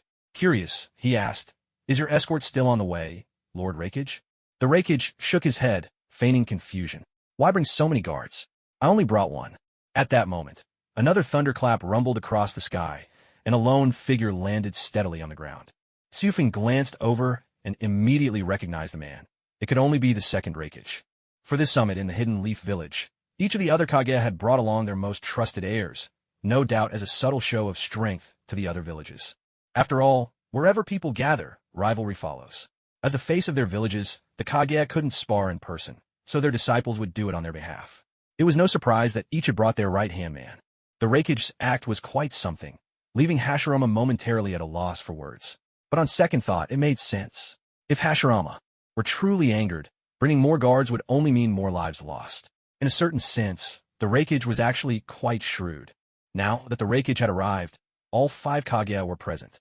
Hashirama decided not to keep everyone standing around in the sun at the village gates. He arranged for some ninjas to guide the Kage to their temporary accommodations, where they could rest for a while. The meeting would be held in the afternoon, once it had cooled down a bit. At the moment, Tsufing had nothing to do, so he checked the character guide. As he expected, aside from Lai Tu, who was already unlocked, each person had contributed 1,000 comm points. With that, Tsufing's comm points were back up to 30,000. Once the 5 Kage summit concluded, he expected to gain even more. While Tsufing was at ease, Zhili, on the other hand, was run off his feet, busy organizing all sorts of personnel, meals, and clothing, everything needed for the event. After all, since it was Konoha hosting the summit, they had to be generous and not stingy.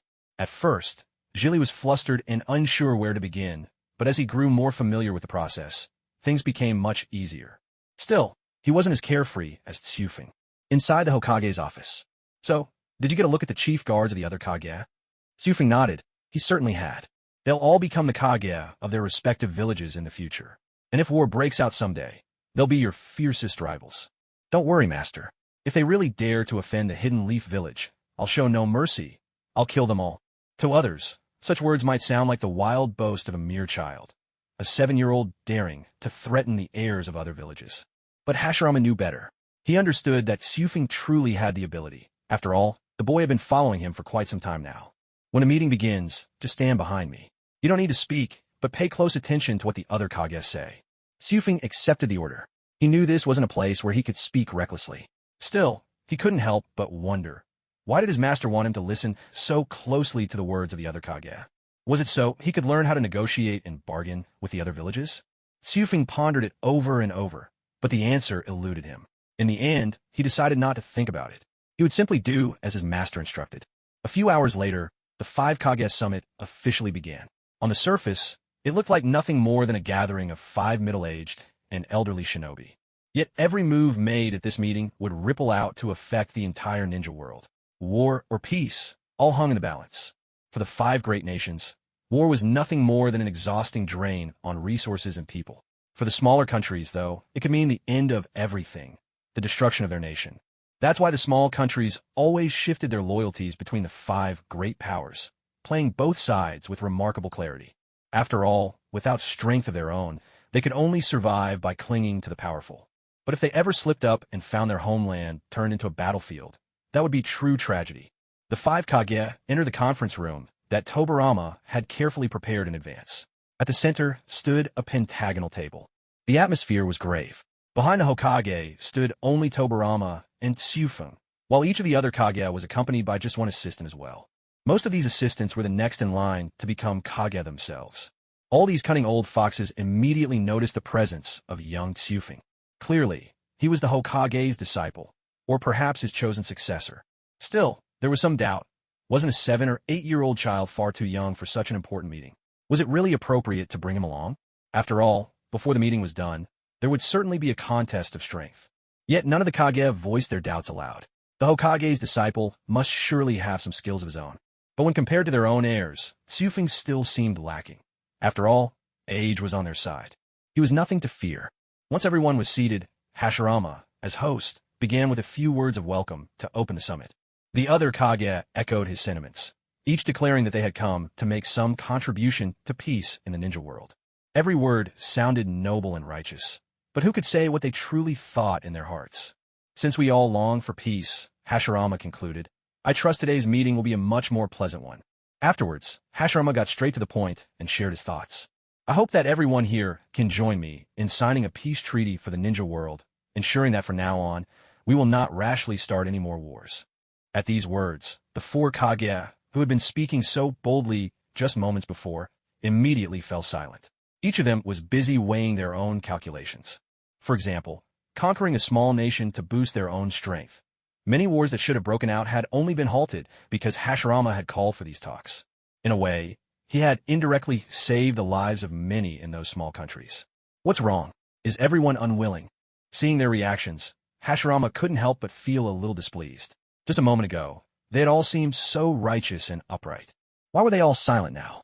At that moment, the Kazekage spoke calmly. Lord Hokage, Sunagakure is willing to sign a peace treaty. Hearing Retsudo say this, Hashirama's mood lifted quite a bit. If not a single Kage was willing to sign, this meeting would have been for nothing. But then Retsudo continued. However, as everyone knows, Sunagakure's situation is dire. The endless sands leave us with no arable land for farming. Water is scarce, and the lives of our villagers are far from secure. Retsudo shook his head and sighed. I can sign a treaty to preserve peace in the ninja world, but who will guarantee the well-being of my people in Sunagakure? Retsudo spoke with complete honesty. What Chu Feng had seen in Sunagakure was just as he described. The villagers lived in hardship. Yet none of them had lost hope. The people lacked food and clothing. Even bathing was a rare luxury. Still, they faced life with energy and resilience. Hearing all this, Hashirama truly sympathized with Sunagakure's plight. The other Kage were also well aware of the land of wind's harsh conditions.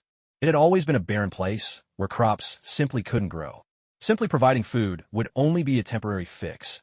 It might feed Sunagakure's people for a few months, maybe even years. Hashirama wanted to find a more lasting solution, but there was always the risk that Sunagakure might later turn against them. Just then, Chu Feng leaned in close to Hashirama's ear and whispered a suggestion only he could hear. After listening, Hashirama nodded, the hesitation on his face vanishing. He then spoke up, I can use wood release to create a forest for you. As long as you fertilize it diligently, in a few years you'll have a vast area of land ready for cultivation. Retsudo's face lit up with joy at these words. This was truly a wonderful solution. If things went as the Hokage promised, Sunagakure would finally have a firm foundation. Even if the harvest started out small, it would certainly be better than having nothing at all. Once Sunagakure could reliably produce its own food, their strength would surely rise steadily. Then I thank you, Lord Hokage. On behalf of Sunagakure, I will sign the peace treaty. Though he voiced his gratitude, Retsudo's thoughts were already busy calculating the possibilities of the future. How could the method proposed by Kazekage possibly allow the hidden sand village to become prosperous and powerful so easily? After all, none of these Kage are truly generous. Once they grow strong, their thoughts turn immediately to war. If things really went as Hashirama described, it would be no different than aiding the enemy. The forest created by style can indeed be used to grow food after a few years of consolidation, and the yields are even higher in the first few years.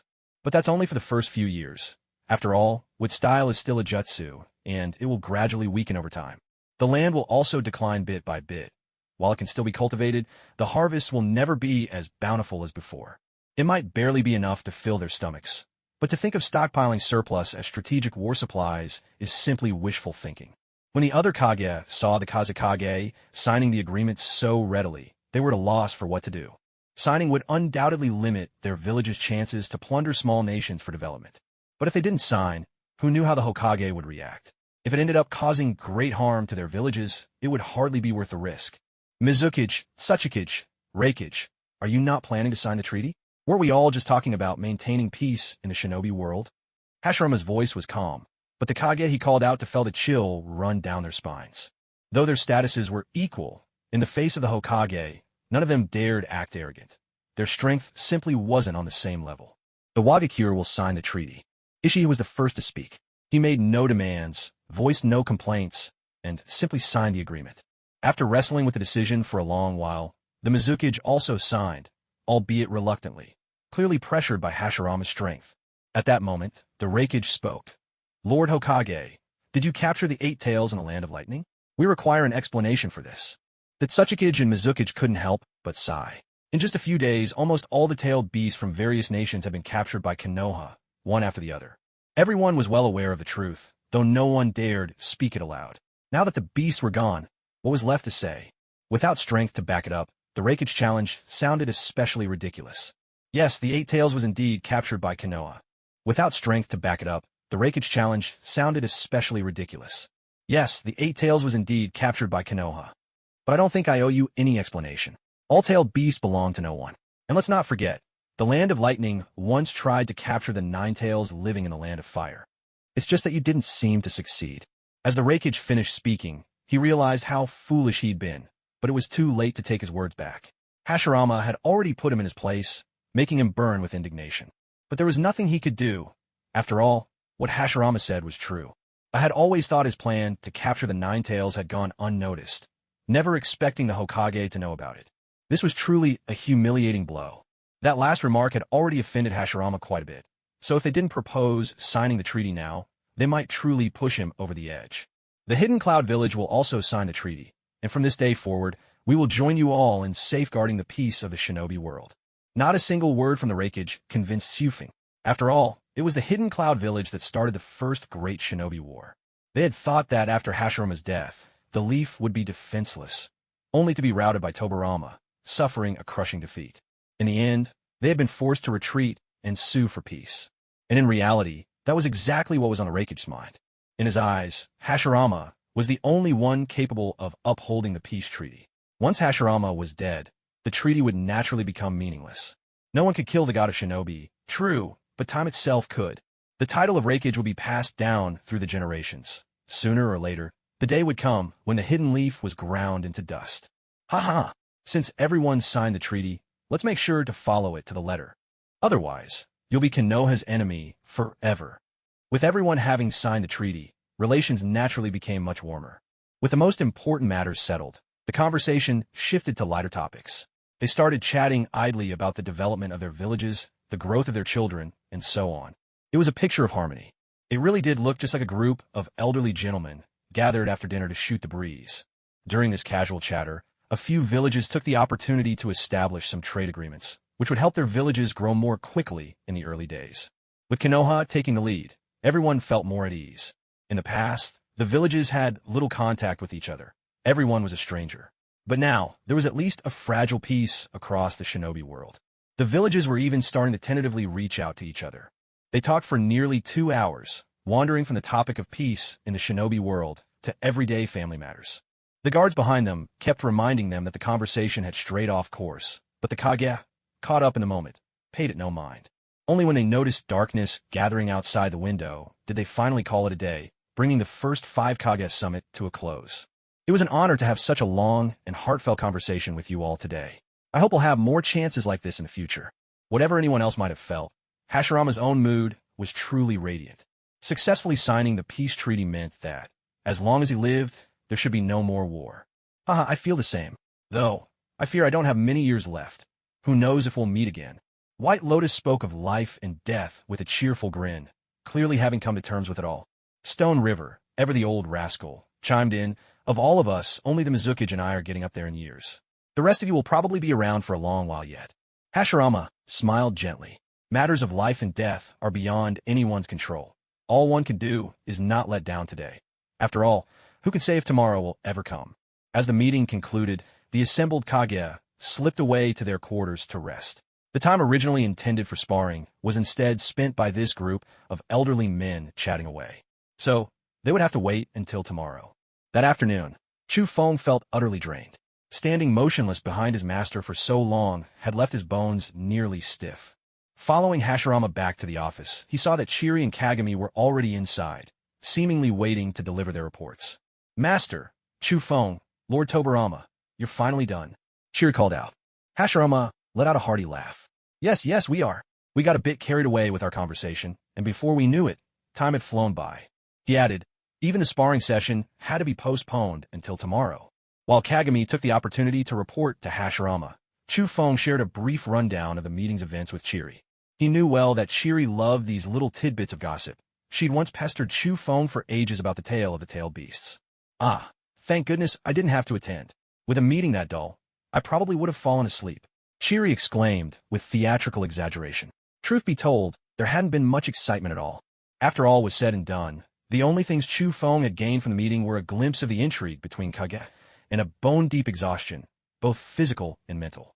Kagami and Chiri finished their reports, exchanged a few words with Chu Feng, and took their leave. Hashirama quickly briefed Chu Feng on the sparring arrangements for tomorrow, then sent him home to rest. He himself still had paperwork to sort out, with Tobarama staying to assist. Chu Feng glanced around, saw that he wasn't needed, and headed home. He could have used a ninja technique, but with outsiders in the village and tomorrow's sparring ahead, it was best not to draw unnecessary attention. Upon arriving home, he found both Qin Yun and Lu Feng. His two birds had returned to the clan, nestling close to the mother hen. The old hen, full of motherly affection, was gently preening Qin Yun and Liu Feng's feathers with her beak. Seeing this heartwarming scene, Chu Feng didn't want to disturb them. He simply fed them and quietly withdrew. Back inside, he drew himself a hot bath. The warm water washed away much of his fatigue, reviving both body and spirit. It struck Chu Feng as odd. He never felt this worn out after regular training. Perhaps it was the heavy atmosphere. After all, these were Kaga-level figures. Their presence alone was almost suffocating. Such scenes would be rare now that the gathering was over. 5 Kage summits weren't everyday affairs. They couldn't be called at a whim. After his bath, Chu Feng went straight to bed. Tomorrow's sparring match awaited, and he needed to be at his best. It was more than just Konoha's honor at stake. His own peace of mind depended on it, too. The night slipped by, and at dawn, Chu Feng was awakened by the system. The sparring match was scheduled for the afternoon, so there was no need to rush. With no training today, they could enjoy a little extra rest. Chu Feng moved efficiently through his morning routine, washing up and getting dressed in one go. He grabbed some filling food from his ring, took a few quick bites, and headed out the door. Hey, Kufeng, we got the morning off, and you're still up this early? Hearing a familiar voice, Chu Feng turned around to see Ji Li grinning at him. I'm used to it, Chu Feng replied. Once I'm up at this time, I just can't fall back asleep. Same here. Otherwise, I wouldn't be outside so early either. Ji Li added. Do you feel confident about this afternoon's sparring? The other village's ninja are all a lot older than you. Chu Feng answered, half joking, piece of cake. Ji Li pulled a face at him. Yeah, right, bragging again. Well, believe it or not, it'll be clear enough this afternoon. Chu Feng replied with a shrug. To be honest, he didn't expect much excitement from the sparring later. The other 4 were all second-generation Kage, or heirs raised by their villages, not likely to reveal their true skills or use their real techniques in a friendly match. At best, it was just a show of camaraderie. Nothing much would be revealed. Still, the Kage might be able to glean some insights from the exchanges. But if no one else planned to go all out, Chu Feng felt no pressure to do so either. Basic ninjutsu would suffice. That said, his opponents were all seasoned ninja, veterans of countless battles, their combat experience far surpassing his own. He would still need to stay sharp, or he risked making a costly mistake. Do your best this afternoon, okay? Bring some glory to the village, Ji Li said, brimming with excitement, as if he were the one heading into the match. Kufeng should. I don't have any tasks this morning, so I'm pretty free. How about you? Got anything on your plate? Zili grinat suadli. My only assignment for this morning was to accompany the other Kage on a tour around the village. But they didn't need me, so I get to rest. Chu Feng nodded in understanding. It was true, this sort of duty didn't really suit Zili, mainly because he was still so young. People might not see him as steady enough, so the village usually chose older ninja for this kind of task. And Mirrored was one of them. He'd been called to the Hokage's office first thing in the morning to get his assignment. After waking up, Zili had found home a little dull, so he decided to go out for a stroll. So, what's your plan for the morning? Want to get some barbecue? At the mention of barbecue, Zili immediately agreed. Count me in. Barbecue was truly Zili's favorite, and thanks to training with Hashirama, he could indulge without worrying about gaining weight. Because of this, Chiri became even more unrestrained. Whenever Tsufeng mentioned barbecue, she would agree without a second thought. I've been so busy lately, I haven't gone to that restaurant in a while. I heard the owner tore down the whole building and rebuilt it. I didn't know that. I only care about the meat there, not the place or the owner. As long as the restaurant doesn't go out of business, I'm happy. The two of them wandered the streets of Konoha village several times over, even stopping to chat with Hiruzen, who was disguised as a plainclothes ninja, for quite a while. But, if you ask Tsufeng, this whole idea of plainclothes ninja seemed pointless. Whoever thought it up clearly didn't think it through. Back in Sunagakure, Hiruzen had spent a long time talking with Redo. Even if you couldn't remember his face, the Kazekage would find him familiar. So just dressing up as an ordinary villager felt a bit slapdash. Still, since those were the orders, Tsufeng had no intention of questioning it. If it exists, there must be a reason for it. By noon, Tsufeng and Chiri arrived at the Akimichi barbecue house. Well, you two are here. I've saved a private room just for you. Come on in. The owner was as warm as ever, but the whole restaurant had transformed dramatically. What once was a small bungalow had become a cozy two-story building. To be honest, even if Tsufeng and Chiri came here every single day, the owner wouldn't have gotten this far on their business alone. It really came down to their celebrity effect. When a shop is frequented by the Hokage students, it's bound to thrive. It's been ages since you two last dropped by. Have you gotten tired of barbecue? Chiri waved her hands hastily. No, we've just been busy with missions lately, that's all. Hearing this, the owner finally relaxed. As long as Tsufeng and Chiri kept coming, the barbecue house would always have customers. After leading them upstairs, the owner quickly had over 30 plates of meat brought in, all their usual favorites. They were regulars, after all, so the owner knew exactly what they liked, ensuring a comfortable dining experience. Once the food was all on the table, the owner discreetly left the room. Tsufeng and Chiri started digging in. Before long, the 30-plus plates had been devoured down to the last bite. I'm on a diet lately, so I'll just eat until I'm 80% full today. Tsufeng was momentarily at a loss for words. If the other guests outside heard that, their jaws would surely drop. Barbecue kept streaming into the private room like a never-ending river, and yet she claimed she was only 80% full. If she really wanted to eat her fill, she'd probably have to eat enough for an entire person. As long as you're happy. By the way, what time was your sparring match again? Tsufeng realized even she couldn't quite remember, but it should be around the same time as yesterday. After all, sparring matches never lasted long. At best, victory could be decided in mere moments. I've forgotten as well. Let's keep an eye on things for now. Tsufeng exhaled softly, sending a few cloud birds out the window. They began to circle above the hidden leaf village, quietly observing every movement below. Last night, Master was really happy.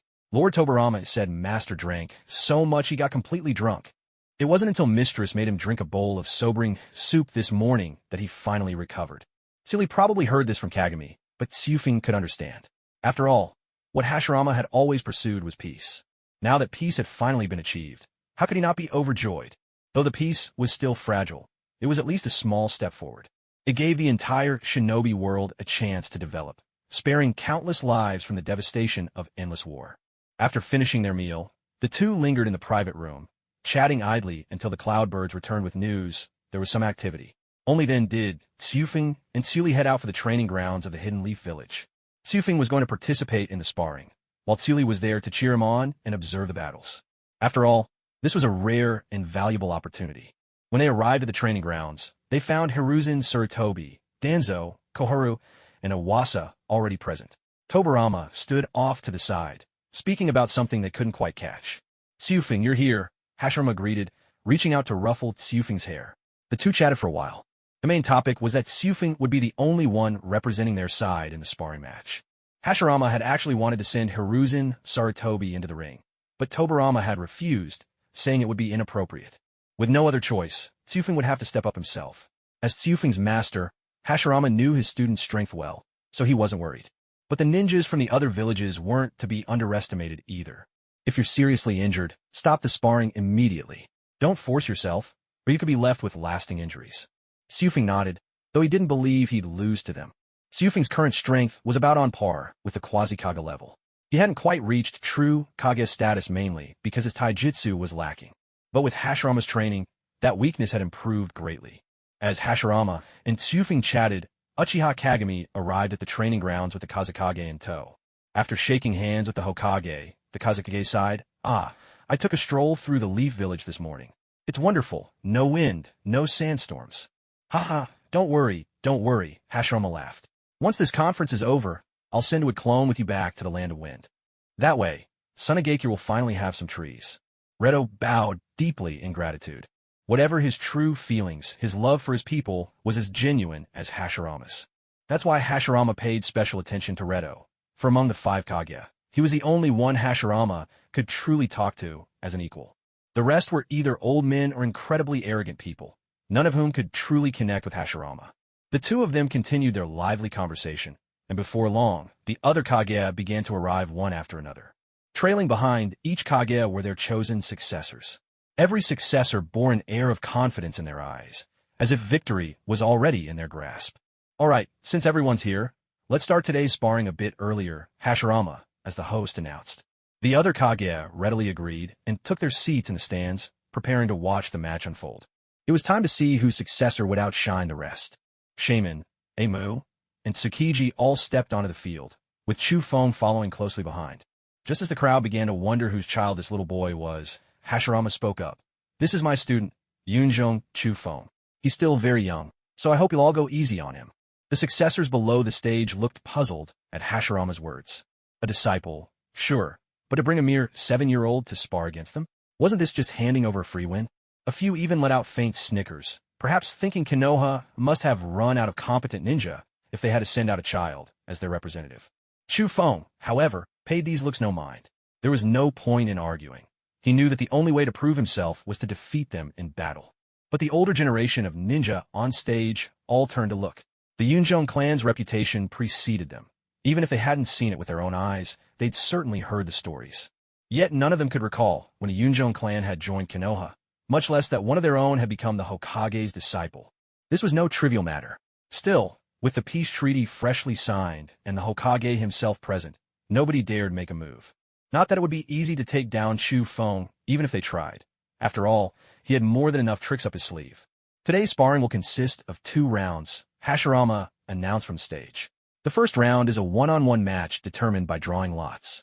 The second round will be a 5-way free-for-all. Anyone who receives a bye in the first round can conserve their strength and advance straight to the second match. And the last one, standing in the free-for-all, will receive a special prize. I hope you'll all give it your best. As Hashirama explained the rules, the competitors below were already itching for action. None more so than who could barely contain his excitement and was practically vibrating with anticipation. Kagami walked over with a box of lots and held it out to each participant in turn. Chufeng turned over his bamboo stick and saw the letter A inscribed on it. Everyone revealed their own lots. The letters were clear for all to see. Chufeng and Mu both had the letter A, while Shaman and each drew B. As for Tsukiji, luck was clearly on his side. His stick bore the letter C, granting him a bye for the first round and allowing him to save his strength for the chaotic free-for-all. Ueji kept his eyes narrowed, offering a faint smile before turning away and taking a seat by the stands. Tsufeng was starting to feel that luck wasn't on his side today. He'd actually run into Mu. Was this really a fated showdown? 2 people with Keki Tota, destined to fight and see who was stronger. But surely Mu wouldn't use dust release in such a small match, would he? That technique could kill in an instant. While Tsufeng's thoughts ran wild, Mu remained calm and indifferent. He didn't know Tsufeng possessed Keki Tota, so he paid him no special mind. What he truly regretted was that the man from Kirigakure hadn't shown up. He was Mu's destined rival. At that moment, Uchiha Kagami announced, "Contestants who drew up, please come forward." Mu didn't hesitate. He strode confidently onto the field, with Tsufeng following right behind. Everyone else withdrew to the stands. On the training grounds, Mu and Tsufeng took their positions opposite one another, both waiting for the match to begin. Earth-style, ultra-lightweight rock technique. The moment Kagami called for the start, Mu shot up from the ground, rising high into the air and looking down at Tsyufing from above. This signature jutsu of Tsuchikage-level ninja from a Wagakure was one of the very few in the Shinobi world that allowed a person to fly. Despite Mu seizing the advantage, Tsyufing didn't panic. He had long anticipated this move. He could use a flying technique as well, just not at this moment. Without hesitation, Tsyufing bit his finger, summoning jutsu. A thick cloud of white smoke erupted, obscuring everyone's view of Tsyufing for a moment. A few heartbeats later, a crane, twice the size of a normal one, soared out of the smoke, carrying Tsyufing straight toward Mu. Mu clearly hadn't expected such a counter, nor that Tsyufing had such a large flying summoning beast at his command. Earth-style, rock rain. Instantly, small rocks gathered around Mu and, at his direction, hurtled toward Tsyufing like a sudden downpour. Tsyufing's hands moved in a blur, forming seals. Wind-style, air pressure. He exhaled a gust of wind, and wherever it passed, the rocks shattered under an immense force, bursting apart into fine dust. Interesting, Mu remarked coolly. It seemed he had underestimated this 7-year-old ninja. Tsyufing said nothing, seizing the momentum to press his attack. Sharp blades of wind shot from his mouth, swift as lightning. In a flash, they slashed through Mu's throat. But in the next instant, Mu crumbled into a pile of earth, just a substitution. Tsyufing looked around, but couldn't spot Mu's whereabouts, and even Shinyan the crane sensed nothing out of the ordinary. He knew Mu possessed a terrifying ability. He could completely mask his chakra, making him all the more dangerous when paired with his dust release. With no way to sense him, all Tsyufing could do was stay vigilant. Water-style, gentle rain. Countless droplets of water condensed around him and then fell, like a gentle rain nurturing all living things. There was no grand spectacle, no thunderous noise. It was just like any ordinary light rain. But little did they know, every single raindrop was infused with the essence of the gathering wind technique. If even a single drop touched someone, no matter how slight, Tsyufeng could use it to pinpoint the enemy's location. The area covered by this rain was vast, enveloping the entire training ground, making it nearly impossible for anyone to evade.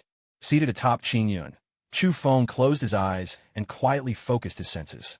Before long, a smile appeared on his face. Found you. Water-style, water dragon bullet. Fire-style, fire dragon bullet.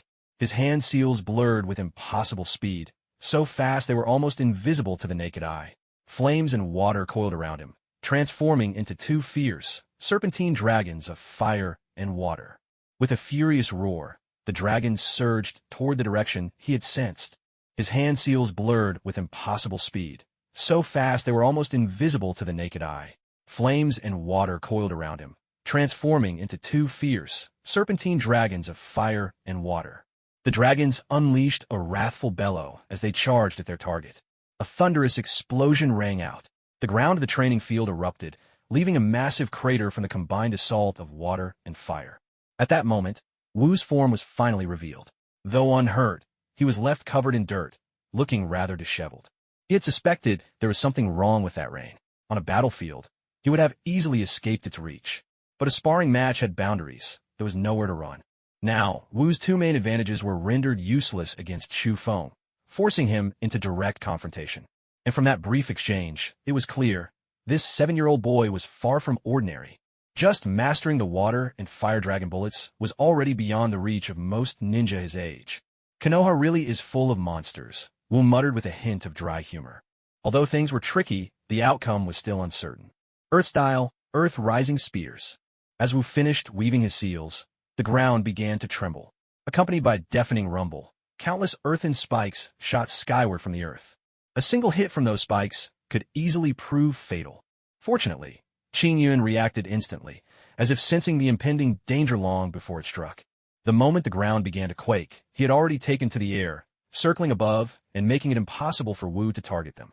Indeed, though the forest of earthen spikes was a spectacular sight, not a single one managed to harm Tsyufeng. Even Tsyufeng himself didn't fully understand the source of Qingyun's uncanny ability. Earth-style, earth dragon bullet.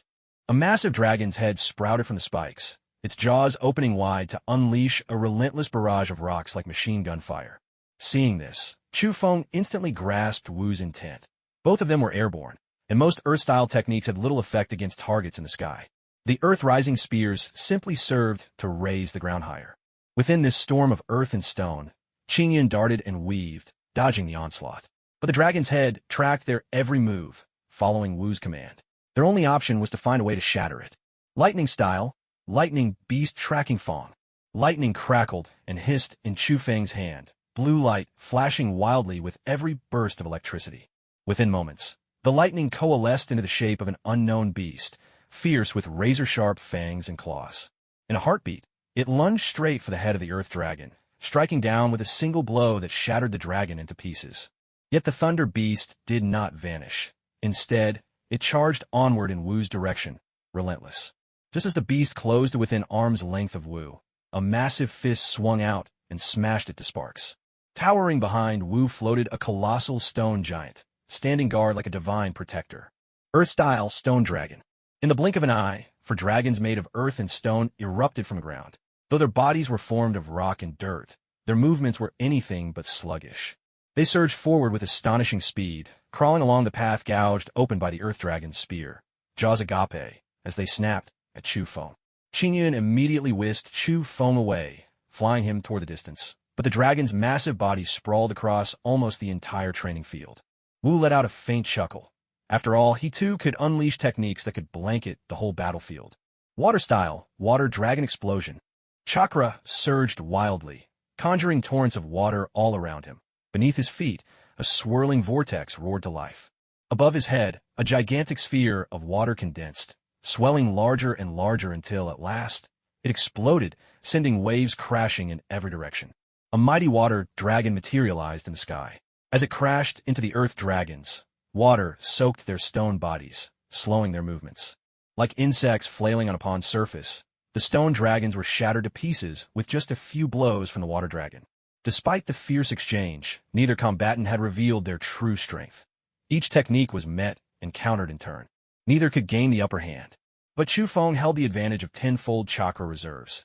If Wu intended to avoid using his dust style for the whole battle, dragging things out would only spell his defeat. Konoha Ninja, you're truly impressive.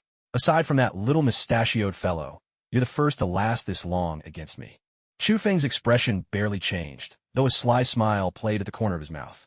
Likewise, if Chu Feng told him that even Madara Uchiha hadn't lasted a single round against him, Wu might very well lose his composure on the spot. Of course, that's assuming the experience card didn't count as cheating. Chu Feng suspected Madara was something of a psychological shadow for Wu. Beaten with ease, humiliated despite wielding the dust style. Anyone would have trouble living that down. Show me your real strength. Let's see what you're truly capable of. Qingyun gently touched down and then, with a swirl of smoke, vanished. Since Wu was itching for a real fight, Chu Feng was happy to oblige. But Qingyun was still young and inexperienced, and if he were injured in the heat of battle, that would be unfortunate. With the summoning beast gone, the sky once again belonged to Wu. But now Wu grew cautious. He didn't know the true extent of Chu Feng's strength, but the fact that Chu Feng dared to abandon flight and return to the ground meant this person was absolutely confident. So Wu decided to strike first and gain the upper hand. Earth-style, super-weighted boulder technique. He gathered a massive ball of earth in his hands, and just as he hurled it, he unleashed the super-weighted boulder technique. In an instant, the earthen sphere multiplied in weight hundreds of times, crashing down like a meteor. The sheer force shattered the ground, sending chunks of soil and stone flying in all directions. Even the spectators nearby were almost caught in the chaos. Dust and sand billowed, cloaking the entire training field, leaving those in the air unable to see a thing. For a moment, the whole arena fell silent, but Wu knew that a single jutsu like this could never defeat Chu Feng. Sure enough, before Wu could sense anything, for crystalline vines shot out from the swirling dust, quickly winding themselves around his limbs. He struggled with all his might, only to realize that these seemingly frail crystal vines were harder than solid rock. Left with no choice, he summoned his stone giant to smash them apart. No matter how tough the crystal, it couldn't withstand such a punch. With a flurry of heavy blows, the 4 crystal vines shattered, dissolving into a cloud of fine dust that drifted through the air. Crystal-style, crystal spikes. Manipulated by Chu Feng's chakra, the tiny crystal dust in the air began to grow, each particle lengthening into a slender, razor-sharp spike. One alone might not be much, but all the dust in the air sprouted at once. The entire sky became a forest of crystalline needles. Caught off guard, Wu was pierced through the leg by a cluster of crystal thorns, as fine as strands of hair. Ignoring the pain, Wu broke free at once. In the very next instant, the spot where he'd just stood was consumed by a tide of crystal. Had he hesitated a second longer, he'd surely have been swallowed up and fused into the crystal mass. What a bizarre jutsu, he muttered. Even after shattering one technique, the scattered fragments could give rise to another. This was undoubtedly a Kekkei Genkai, a bloodline limit, but for a 7-year-old child to have such a terrifying grasp of jutsu was truly astonishing. Your jutsu is strong, each one chaining seamlessly into the next. But today you're facing me. Wu extended both hands, striking his signature pose. Dust style, detachment of the primitive world technique. From his palms, a white point of light emerged, swelling into a semi-transparent, white cube. In a single breath, the cube expanded to an enormous size, enveloping all the crystal and dust in midair. Then, in an instant, the cube vanished, and with it, everything it had enclosed disappeared as well. Watching Wu unravel his technique, Chu Feng couldn't help but smile. This is the dust release, truly formidable. It could disintegrate any object directly down to its atomic state. Even Hashirama himself would surely perish if struck by dust release. However, its drawbacks are just as glaring. The technique lacks flexibility. It's nearly impossible to hit a Kage-level shinobi with it, so it's only effective against those below that rank. Mu had no intention of giving Tsufeng another chance to unleash ninjutsu. Light shimmered in his hands once more, and a semi-transparent cylinder materialized in his grasp. He immediately launched it towards Tsufeng. Seeing this, Tsufeng dodged at once, but Mu pursued him across the training ground as if plowing the earth, relentlessly closing the distance. Wherever he passed, a deep, smooth, and tidy trench was left behind. Tsufeng had no intention of evading forever. With a casual flick, he tossed a handful of crystal seeds into the air. Mu, thinking this was another strange ninjutsu, prepared to clear it away with dust release. But Tsufeng detonated the seeds prematurely. Countless shards of crystal burst outward in every direction. By then, it was already too late for Mu to use dust release. In that instant, the swirling crystal fragments rapidly converged, forming numerous crystal mirrors. There were so many that even dust release couldn't shatter them all. By now, Tsufeng's figure had vanished, leaving only a single crystal mirror on the ground. Mu tried to sense his presence, but every mirror radiated the same amount of chakra. There was no way to tell which held Tsufeng's true form. Suddenly, the sound of shattering glass echoed through the field. The outermost crystal mirrors fractured and fell to the ground. Yet in moments, they transformed into massive crystal vines that shot skyward. Countless vines twisted and wove together, their branching tendrils tightly binding them into a solid mass. As the last ray of sunlight was blotted out, the entire training ground became a giant cage. You're only the second person ever to witness this jutsu. Let's see how long you can last. Tsufeng's voice rang out from within the prison, but as Mu looked around, he saw nothing but mirrors. If I smash the crystals, more will appear. My only hope is dust release. At this point, Mu had to admit, Tsufeng was the most troublesome opponent he had ever faced. His excessive use of dust release had left his chakra reserves running low. He could only remain on high alert, hoping to avoid danger and minimize chakra expenditure. Truth be told, things shouldn't have escalated to this point. This was supposed to be a friendly spar, nothing more. But both men represented their respective villages, and neither was willing to see his home shamed. Just then, a lotus bud shot out from the mirror behind him. Mu twisted aside to dodge, and the bud disappeared into another mirror, vanishing without a trace. If he used dust release to smash the vines and escape, he'd be leaving the arena, and that would count as a loss. That's why Mu kept wandering inside, which was also part of Chu Feng's strategy. Chu Feng had deliberately created the crystal to be a light pink and transparent, so that everyone outside could clearly see what was happening inside. However, because of the twisted vines, the view was rather blurred. Even so, the Kage could still sense what was going on within the arena. Even Tsuchikage Ishikawa, who usually looked like a mischievous old man, felt a surge of frustration when he saw his hand-picked successor being completely outmaneuvered by a 7-year-old child. What a remarkable match this is. To think the Hokage's student is so talented, Redo couldn't help but exclaim from the sidelines. He had seen his boy back when they were in Sunagakure. He had thought the child was just along for the visit, never expecting him to be the Hokage's own pupil. Indeed, for a jutsu of this scale, the chakra required is immense. This child's potential is limitless, said Balian, simply enjoying the duel and occasionally sharing his own observations. Among the 5 Kage, Balian was probably the oldest, so his words carried some weight. My apprentice is a bit unruly. Please don't laugh, said Hashirama, though his heart was brimming with delight. He had long known about the existence of a Kekkei Toda user in Iwagakure. But today, it was clear that Chu Feng had the upper hand, even if this was just a friendly match and not a real battlefield. Inside the crystalline cage, Mu had already recovered some of his chakra, and he'd begun to unravel the secrets behind the crystal mirror jutsu.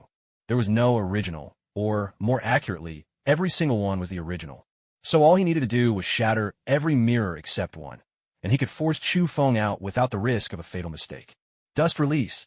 Yet before Mu could unleash his dust release, the crystal mirrors all sank to the ground. From the crystalline vines, buds began to bloom. And within each flower, another mirror appeared, each one reflecting Chu Feng's form. Countless versions of Chu Feng stepped slowly out from the mirrors. Crystal release, Ishal Lotus. Each Chu Feng conjured a crystalline lotus bud in his hand and hurled it straight at Mu. With an onslaught like a storm of arrows, Mu found himself with no way to dodge. He truly wanted to cry out. Just how much chakra does this 7-year-old have? He had no choice but to counter with dust release. Once again, Mu unleashed a cylindrical dust release, spinning it in a full circle. Everything in its path vanished instantly. The vine cage was slashed open, leaving a wide gap. The dome above lost its support and immediately collapsed in a shower of fragments.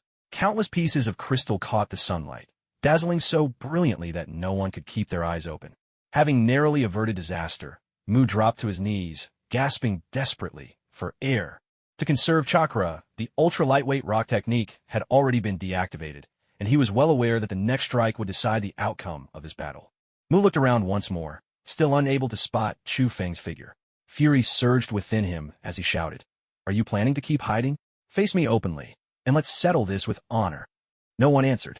Yet at that moment, Mu felt a faint tremor beneath his feet. A sudden sense of foreboding gripped him. He leapt to evade, but it was too late. A vine, twice as thick as before, burst from the ground, tightly wrapping around him and hoisting him into the air. Struggling with all his might, Mu tried to break free from the vine's grasp, but it was useless.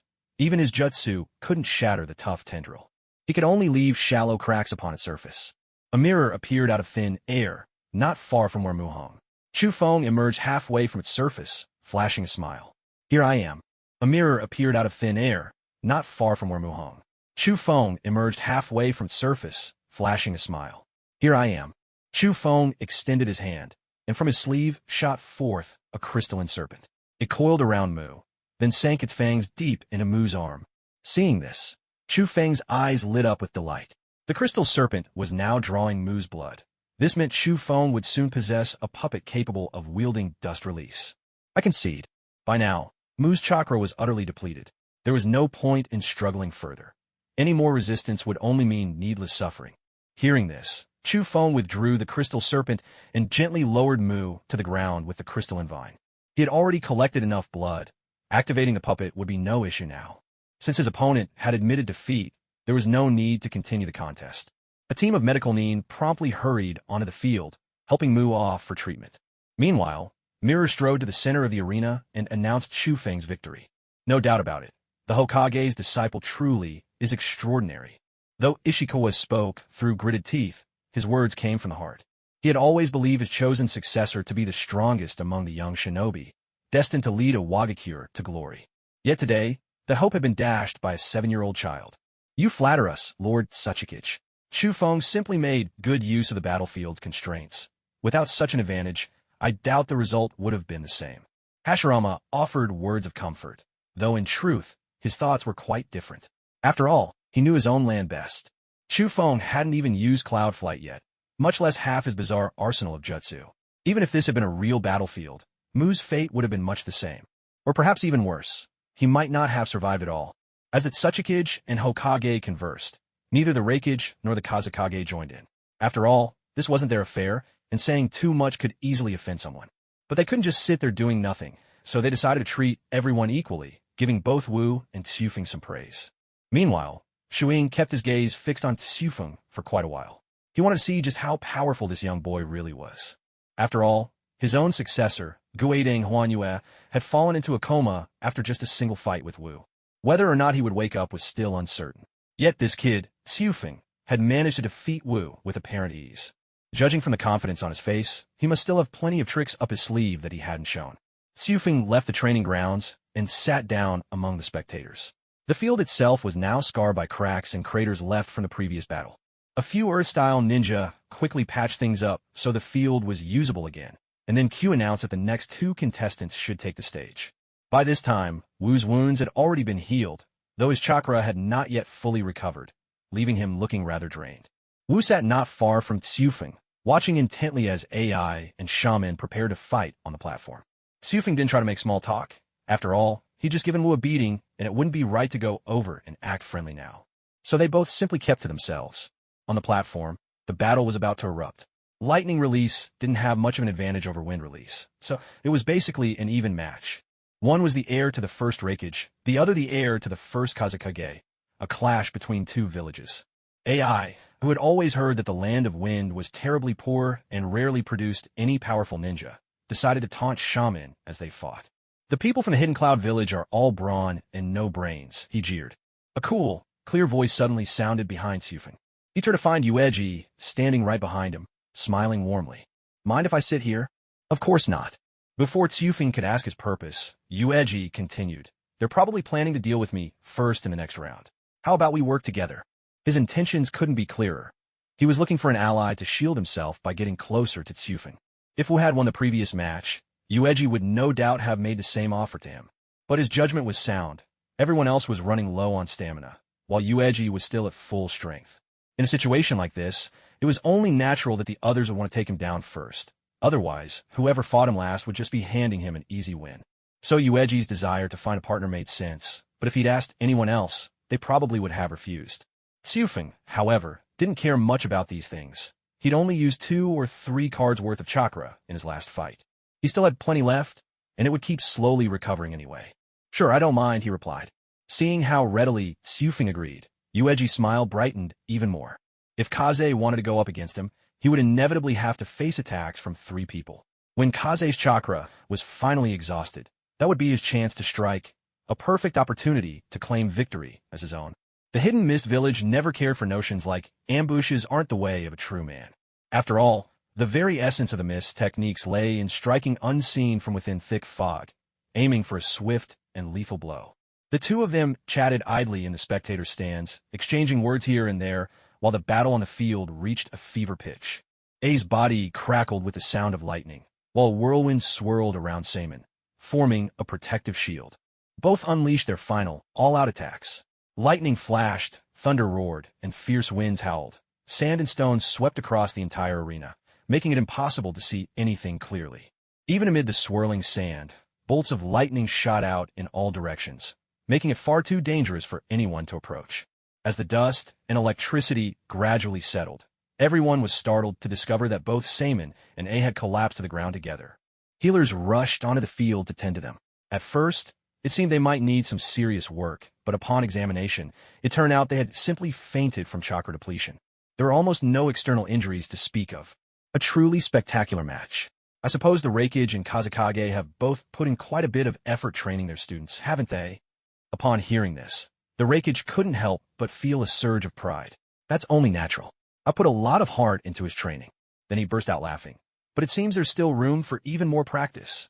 You should be careful not to wear out these young people. White Lotus chimed in, sounding every bit like a wellness guru. Rest is just as important as hard work. The Reikage, with his fiery temper, could hardly stand such nagging. Just as he was about to snap, Hashirama stopped him. Let's focus on the match, he said simply. That brief statement was enough to calm the Reikage down. About an hour later, A, Saman, and the others had more or less recovered their strength. At that moment, Kagami stepped onto the field to announce the next set of rules. Now it's time for the final round, a mixed-mode sparring match. The 5 of you can choose to form temporary teams or go it alone. But in the end, only one can emerge as the winner. And the ultimate victor will receive a special reward from Lord Hokage. A's desire for battle could hardly be contained. The draw with Saman had left him feeling anything but satisfied. Let's get started already. He could barely keep his impatience in check. Let's get started already. His frustration was clear. Kagami, unfazed by A's urging, kept the proceedings moving at his own deliberate pace. This only irritated him further. He was just about to curse when a voice drifted over from nearby, calm and unhurried. That's a member of the Uchiha clan you're dealing with, big guy. You'd be wise not to pick a fight there. AI looked around, but couldn't spot who it was, though the name of the Uchiha clan did make him a bit wary, just a bit. Oomph. All the fury blazing in his heart was finally reduced to a soft, dismissive snort. At last, with Kagami's announcement, the mixed spar officially began. Shaman, AI, and Mu, as if they had already agreed beforehand, charged straight at Getsujuki. Getsujuki nimbly dodged their taijutsu attacks, then countered with a water-style, water pellet barrage. Tiny spheres of water swept across the entire field like a hail of bullets from a machine gun, targeting everyone except for Chu Feng. But this move was easily neutralized by Mu's Earth style. So, you've all decided to go after me? Wouldn't it be better if we joined forces and took down the hidden cloud village together? Getsujuki's tone was as calm as ever. Being singled out was something he had anticipated. You're the only one among us who hasn't revealed his hand.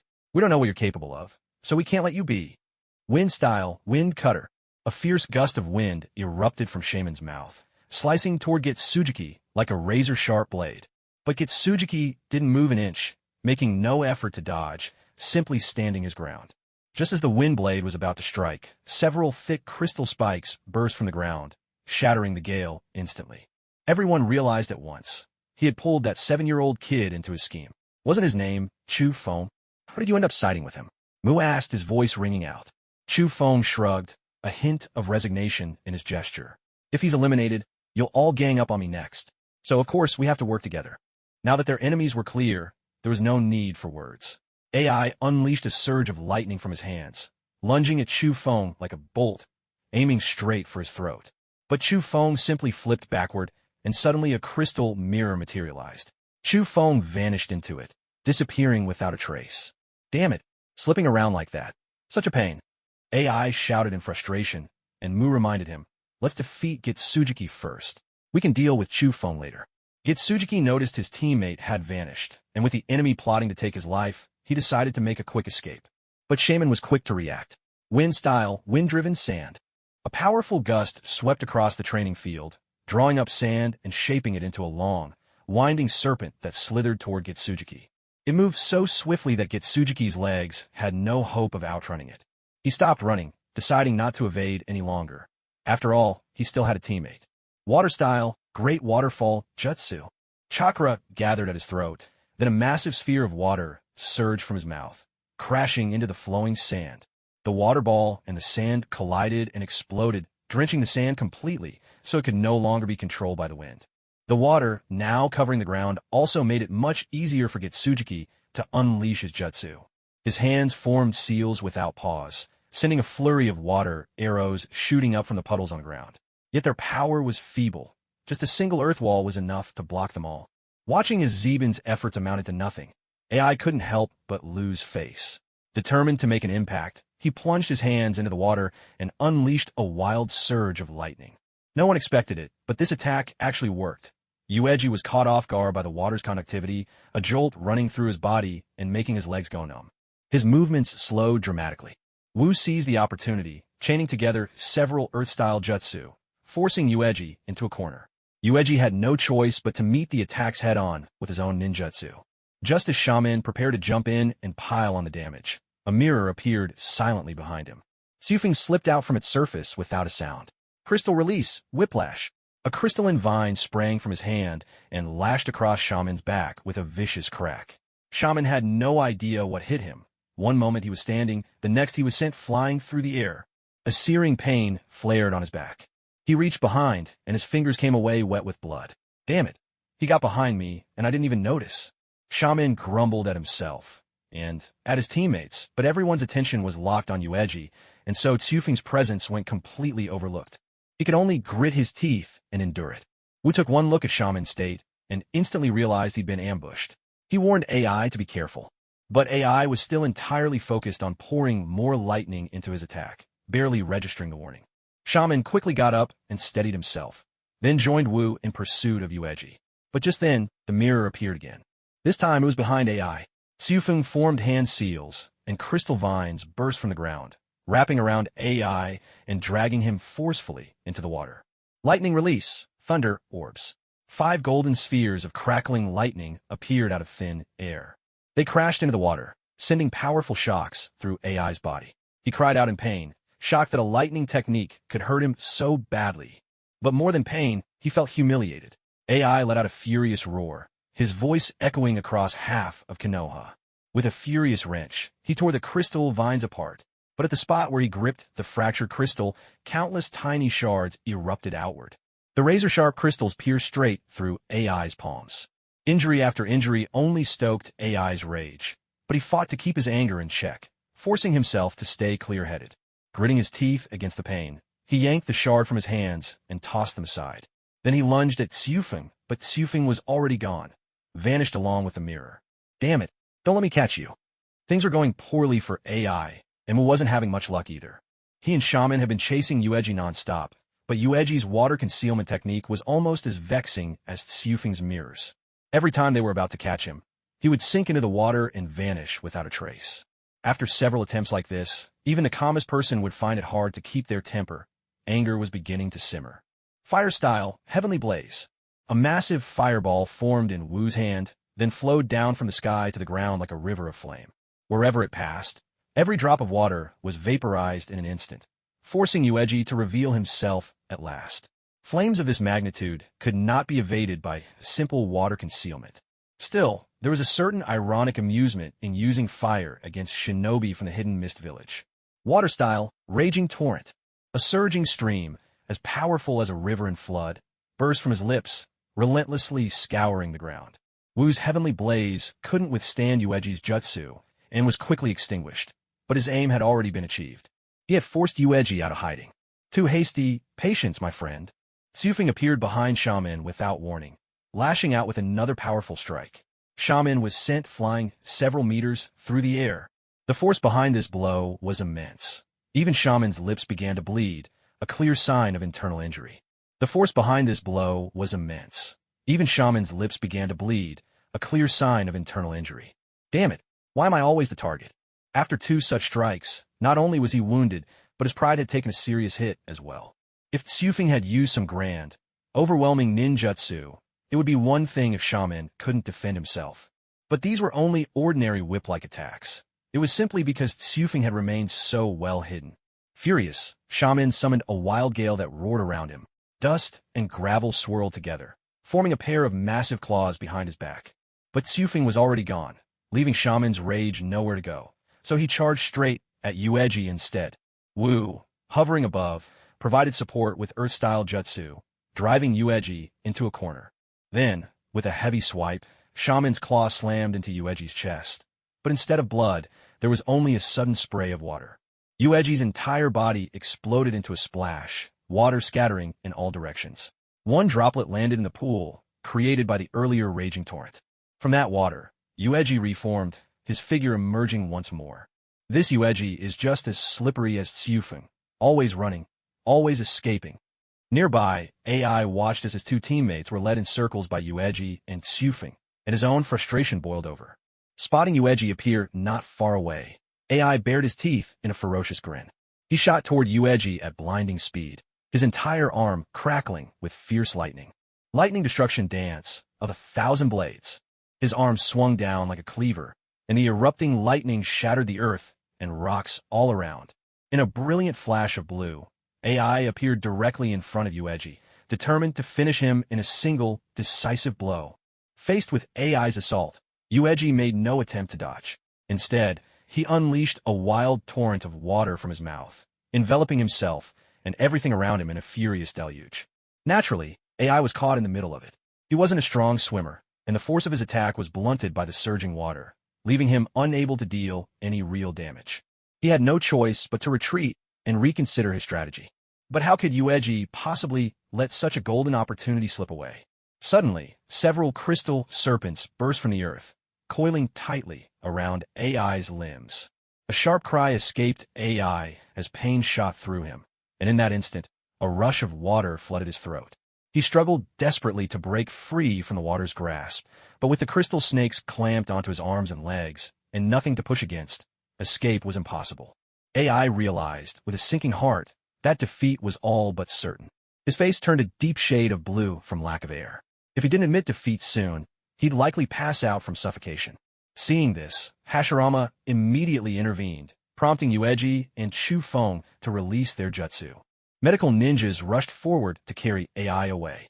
Fortunately, He hadn't suffered any serious injuries, and a simple round of treatment would suffice. Only 4 contestants remained now. The least capable among them had been eliminated, but the overall situation on the field hadn't changed much. After all, AI hadn't contributed much. If anything, he'd been more of a hindrance than a help. Hiding no longer? Yueji narrowed his eyes as he asked. Kufeng nodded. With the match now 2 against 2, there was no need for him to keep skulking in the shadows, even though that would have made victory far easier. Still, he didn't want people thinking that the Hokage's pupil was nothing more than a sneak attacker. Shaman and Wu, sensing the shift in intensity, grew more serious as well. What they thought would be a simple sparring match had turned out to be a real test of skill. Everyone was stronger than they'd expected. Shaman unleashed a storm of wind bullets, each sharp as a needle. Wherever they struck, rock or earth, they left behind a small, perfect hole. The power was truly formidable. Up above, Wu rained down stone spears, disrupting Yueji and Chu Feng's movements and making it impossible for them to dodge Shaman's wind attacks with full focus. Before long, both bore several fresh scratches. Clearly, they couldn't keep dodging forever. The only way out was to silence Shaman. Chu Feng spun around and stomped his foot hard on the ground. Instantly, the earth turned sticky and began to flow, transforming half the training ground into a vast expanse of mud. Shaman felt the ground beneath him turning to sludge and immediately leapt clear of the danger zone. Still, he continued casting his jutsu without pause, though every time he shifted direction, blind spots appeared. Chu Feng seized upon these openings and launched a fierce attack. A gigantic hexagonal shuriken slowly took shape in Chu Feng's hands, before he hurled it with all his might. In the blink of an eye, the shuriken hurtled toward Shaman. Shaman responded by intensifying his wind bullets, hoping to shatter the incoming weapon. But Chu Feng had poured a tremendous amount of chakra into this 6-sided crystal shuriken, making it incredibly tough and resilient. With no other choice, Shaman was forced to unleash even more powerful ninjutsu to defend himself. In this way, the onslaught of wind bullets was neutralized, but Chika's attacks were far from over. Countless small hexagonal crystal shuriken whirled through the air, sparkling in the sunlight like a flurry of snowflakes. Just as they were about to strike Shaman, Mu used dust release to disintegrate them down to their atoms. But when he turned his attention back to Shaman, he discovered that Shaman had already lost consciousness.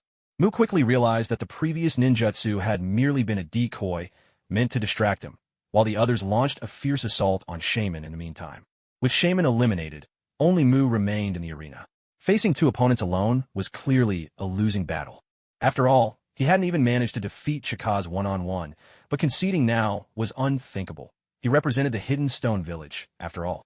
Mu quickly formed hand signs, and several earth dragons burst from the ground, hurtling toward Chika's. He had expected dust release, but it turned out to be nothing more than a standard earth release technique. Clearly, Mu had no intention of revealing any more of his true strength. Chika's had no desire to waste energy for nothing, so he slipped into a mirror and vanished from sight. With their target gone, the earth dragons thrashed about the field, biting and clawing at the air in vain. At that very moment, Mu heard a dragon's roar rise up behind him. He tried to dodge, but it was too late. Chika's burst from the mirror astride a dragon, leaping high into the air. The crystal dragon slammed straight into Mu's abdomen, sending him plummeting from the sky and crashing into the ground. Yueji immediately followed up with a water prison jutsu, trapping Mu in an unbreakable hold. Mu hadn't expected to meet the same fate as AI, suffocated and defeated by sheer force. And to make matters worse, the impact of that dragon hadn't been easy to endure either. Realizing there was no longer any chance of victory, he chose to admit defeat. Now it was up to Yueji and Chika's to face off. Yueji's expression grew serious, the earlier air of nonchalance gone. Clearly, Chika's presence put him under immense pressure. Throughout the match, Yueji had been watching Chika's closely, but he still couldn't understand how a 7-year-old child could be this powerful. Even Mu, whom Lady Jinjetsu herself could only fight to a draw, had been handily defeated. Whether to buy himself more time to recover or for some other reason, Yueji called out to Chika's. Chika's of the clouds, it's finally our turn to face off. Who do you think will win? Chika's scratched his head. Yueji was indeed quite strong, easily among the top 3 of the 5, but as far as he was concerned, Yueji was only average. In his opinion, Yueji wasn't even a match for Hiruzen Sarutobi.